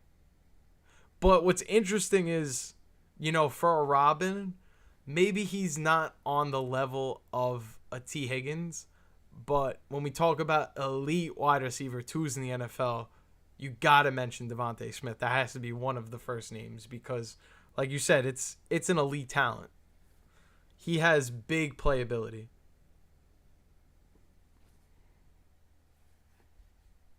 Quite the fan. But like you said, it's just when you have him in fantasy, you're hoping that one catch that he makes is a touchdown. Otherwise, it could get ugly. But Smitty's a beast. this one. Where'd he go? I saw Stephon Diggs. Yeah, I don't know. I don't know. He's ahead of schedule from his ACL tear. He's 31. Sorry.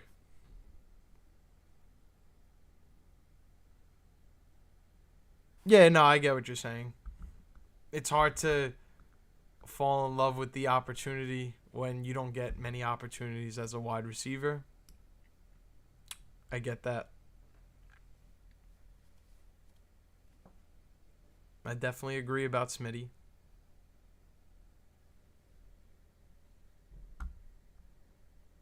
Crazy. I just looked outside and saw it was daylight. I was like, oh my God. That spooked me.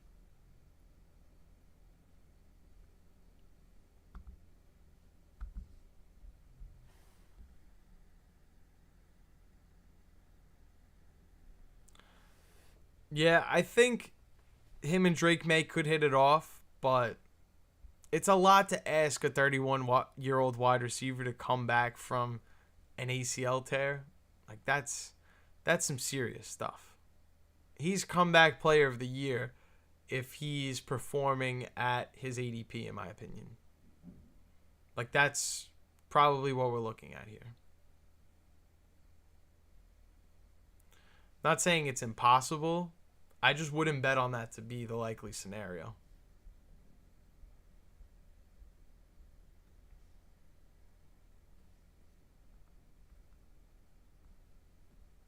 Like it would be some kind of like crazy documentary type of story.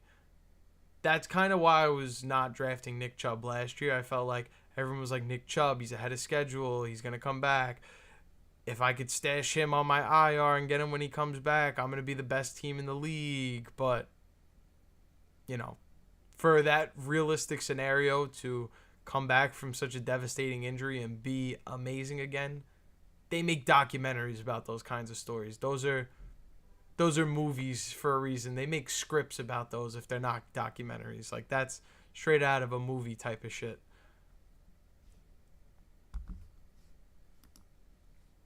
I got 5 more people waiting on Underdog. I got 6 more people. I forgot even how to count now waiting on Sleeper. I got 28 more minutes. I really could wrap it up in like the next 25 minutes, knowing that I started ahead of 7 o'clock. And I could actually probably check right now how long it's been. It has been 11 hours and 34 minutes, according to YouTube. So that's huge. So that means I went 2 minutes ahead, so I can really just stop at like the 2-minute mark. But that's when I'll do my victory lap.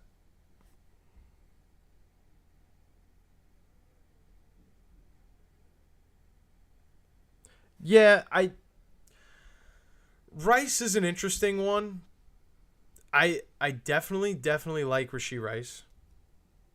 I think he is an elite wide receiver in the NFL. But we hear inklings that the NFL proposed the double-digit game suspension. Let's say it's 8 games because it's probably not going to be 6 at this point. He's going to get suspended 8 games. If he plays the first 4 games and gets suspended the next 8 games and they have a bye week 10, you will not see Rashee Rice to your championship round. Is that worth the investment for literally 1 game to use a 4th, 5th round pick on Rashee Rice? I think that's crazy. Think about it. He's going to play 4 games.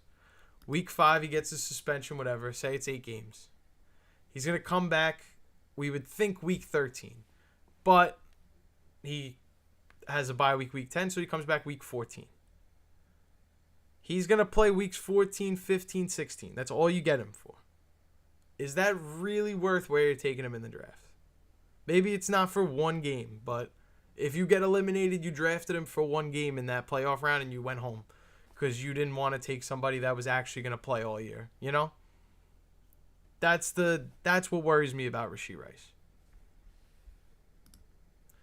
But I'm going to go run to the bathroom. I'll be right back.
I am back. But yeah, Baden, I I feel like, I mean, maybe I'm being a little too crazy about the whole 8 game suspension, but if it's 8 games, you get him for 3 rounds. If it's 6 games, you get him for a little more. But let's be honest, a 6 game suspension with a week 10 bye in there, that's 7 weeks of not playing football with the team. The odds of him coming back and performing at an extremely high level right away for your fantasy team would be a long shot. Though I love Rashee Rice. If you could get him in Dynasty, go grab him. Go have at it. Have at it.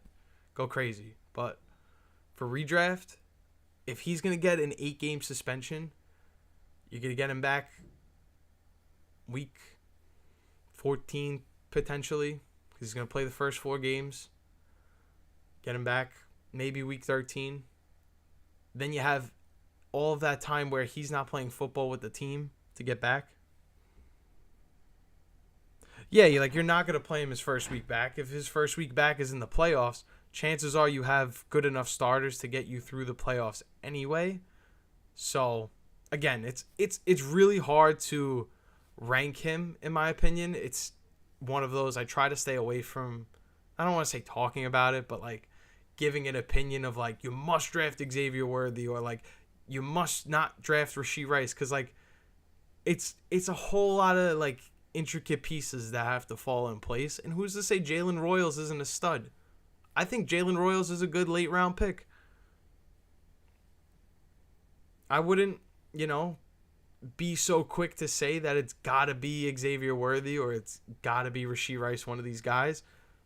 I could see it not being either one of them. Would suck if that was the case, but, Rashee Rice has an uphill battle to be elite, but when he's on the field, I totally get it. You want to draft him. He's sick. He's Tyreek Hill like after the catch. Being serious. You could check his yards after catch his rookie year. Basically on par with Tyreek Hill, who was the best wide receiver in the league that year. Do what you want with that information. I'm going to say Pearsall, because at least I know the guy's going to play. I think availability is your best ability in fantasy football.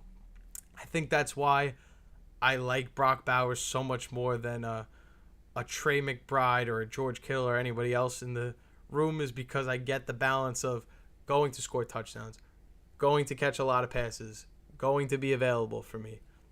Brock checks all of those boxes for me. So give me the guy that's going to play, going to be consistent, going to score touchdowns. I want that. Then this one could win me my league if I hang on to it. Like I don't want to take the gamble. I don't want to take the chance of, like, I would do it for a Joe Mixon because running backs like that don't grow on trees. You get what I'm saying? A running back as good as Joe Mixon is not just going to fall to you somewhere in the draft. And that's why I have a problem with saying don't take Rashee Rice, because you can't take a guy as good as Rashee Rice anywhere else in the draft, and it's because of his suspension, but you may never get to use him. Just something to think about. I mean, you'll use him the first 4 weeks, but after that, you ride off in the sunset. You've seen it plenty of times as well. You don't want to be the team that's really good in the first... Sorry. You don't want to be the team that's really good in the first 4 weeks and hits the wall and starts to descend. You want to be the sneaky team that just makes it into the playoffs and gets hot at the right time. Those are the teams that usually win the fantasy championships. So you don't want to put all your eggs in the basket of going out to make sure you get Rashee Rice. That's just me, though.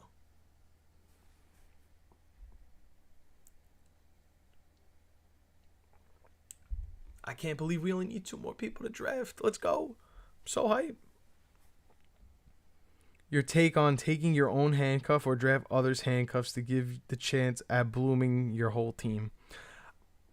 I'm going to be honest. I like taking my handcuff if I feel like my running back is not going to stay healthy and I don't have another option of drafting another running back in the draft. I don't plan on necessarily doing it. It kind of just happens. I did last year take a chance on a rookie that I felt like was a good handcuff in case somebody got injured. And I'm going to be honest, I kept Blake Corum on my roster the entire season. I lost in the championship round, and I never, ever, ever used Blake Corum. So they can be a dead roster spot. They can be the best thing that's ever happened to you. That pick that I made could have been Jordan Mason, but it wasn't. Told people to get Jordan Mason, but I didn't take Jordan Mason. I took Blake Corum, and it didn't work for me. But it can work for you. So I'm not going to say don't take that chance, but know that ultimately you're shooting for league-winning talent or a hole in your roster. And what's even worse is that if you drop that guy and he ends up being the guy, you're even more screwed than if you just kept the guy who was bad like I did on your team all season.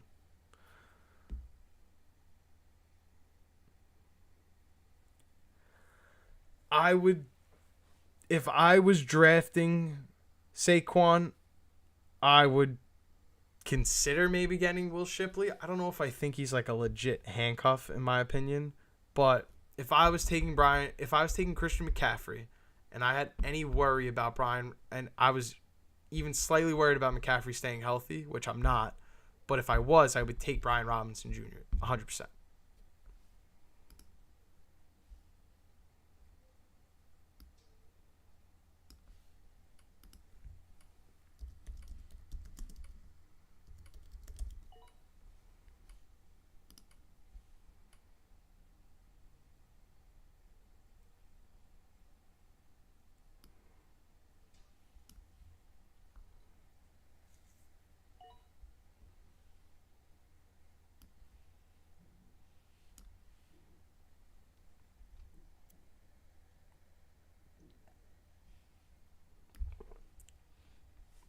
I thought that was funny. I'm not going to lie. But yeah, I probably wouldn't take either one of those handcuffs in the situation, but I would take Brian Robinson if I took CMC and I was worried there may be an injury along the way.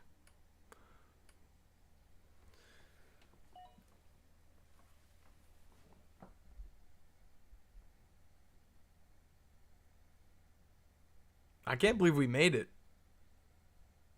I'm a little annoyed that we're pausing the draft. We're not taking the draft serious. At least Gallen is a hero and he made it right. He did right by us. We appreciate you.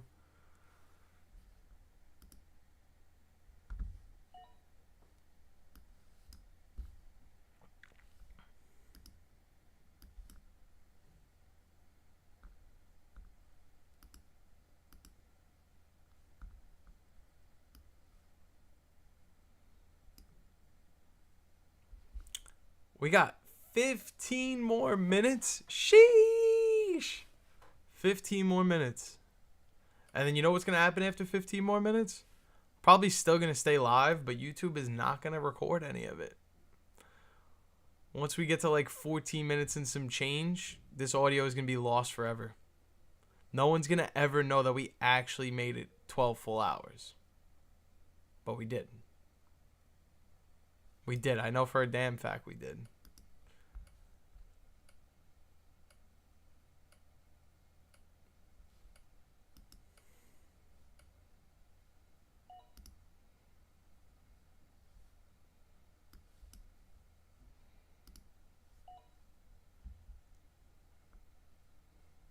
I'm going to take Malik Neighbors.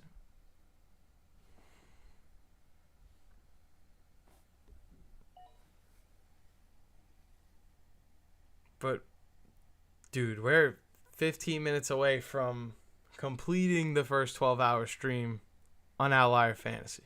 It's kind of wild. It's kind of wild to think about. I wish there was some kind of like champagne for me to pop at the end of this.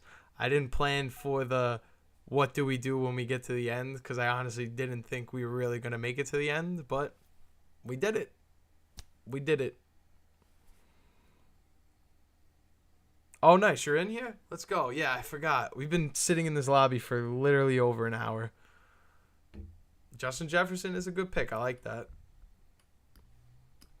It's a good strategy to take the wide receiver early.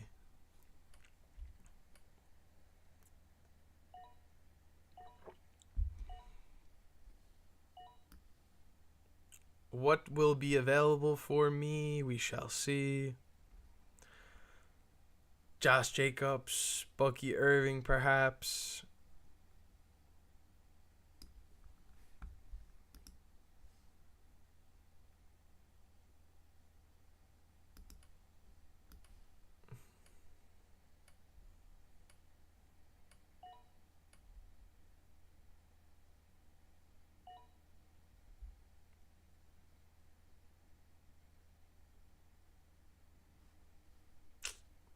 I really don't want to draft a wide receiver, man. I really don't.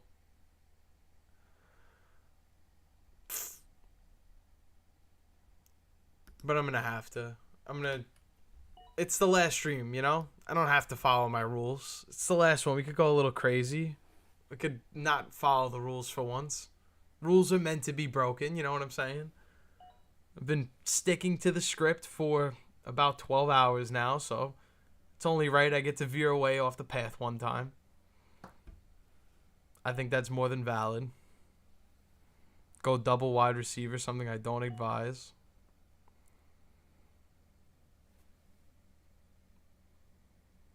I just didn't want to take Bucky Irving again. I feel like I take him in every single mock draft. Not that I don't love Bucky Irving. We love Bucky Irving. But, like, I couldn't get Chase Brown. It's a bummer. Chase Brown's flying up the draft board. Or at least on Sleeper, he's, like, the cream of the crop. Nobody's better than Chase Brown, apparently. On Sleeper. He is a god. According to ADP.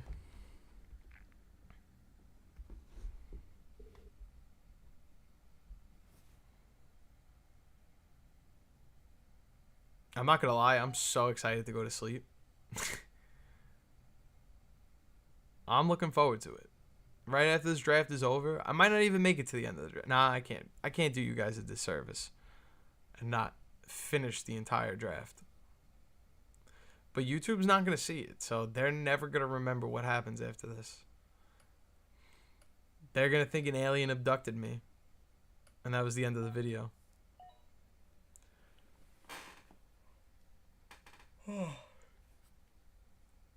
Sorry.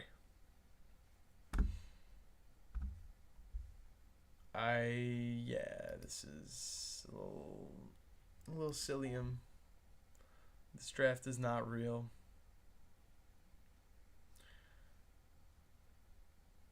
Bijan Robinson went 107. It's not real.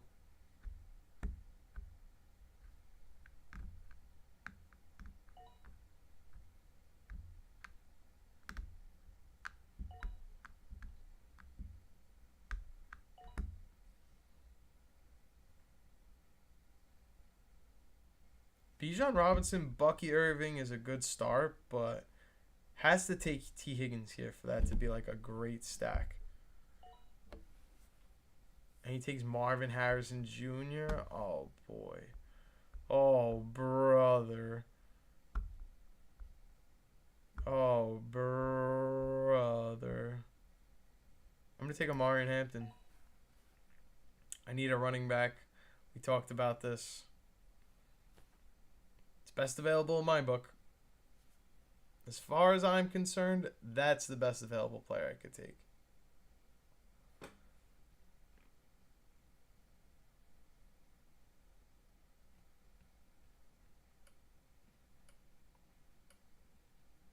We're less than 10 minutes away. Sheesh. 12 hours. I almost said 24 hours. I don't wish I stayed up for 24 hours, but you guys probably wish I stayed up for 24 hours. That'd be cool. 12 is good enough. I like 12. I had a lot of fun. I definitely want to do this again. Maybe in the summer I could do it more often. That'd be potentially fun.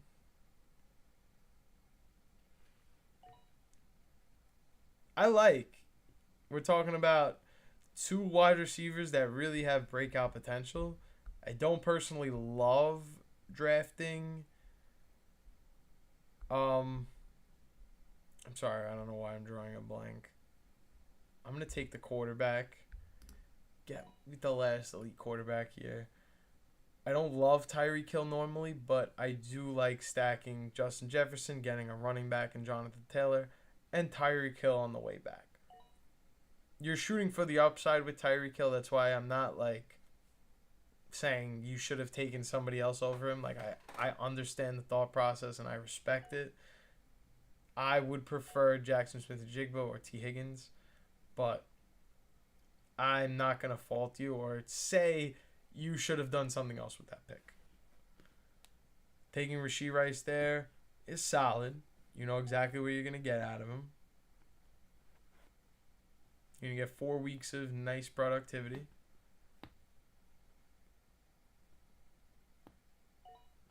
Kamish keeps pausing.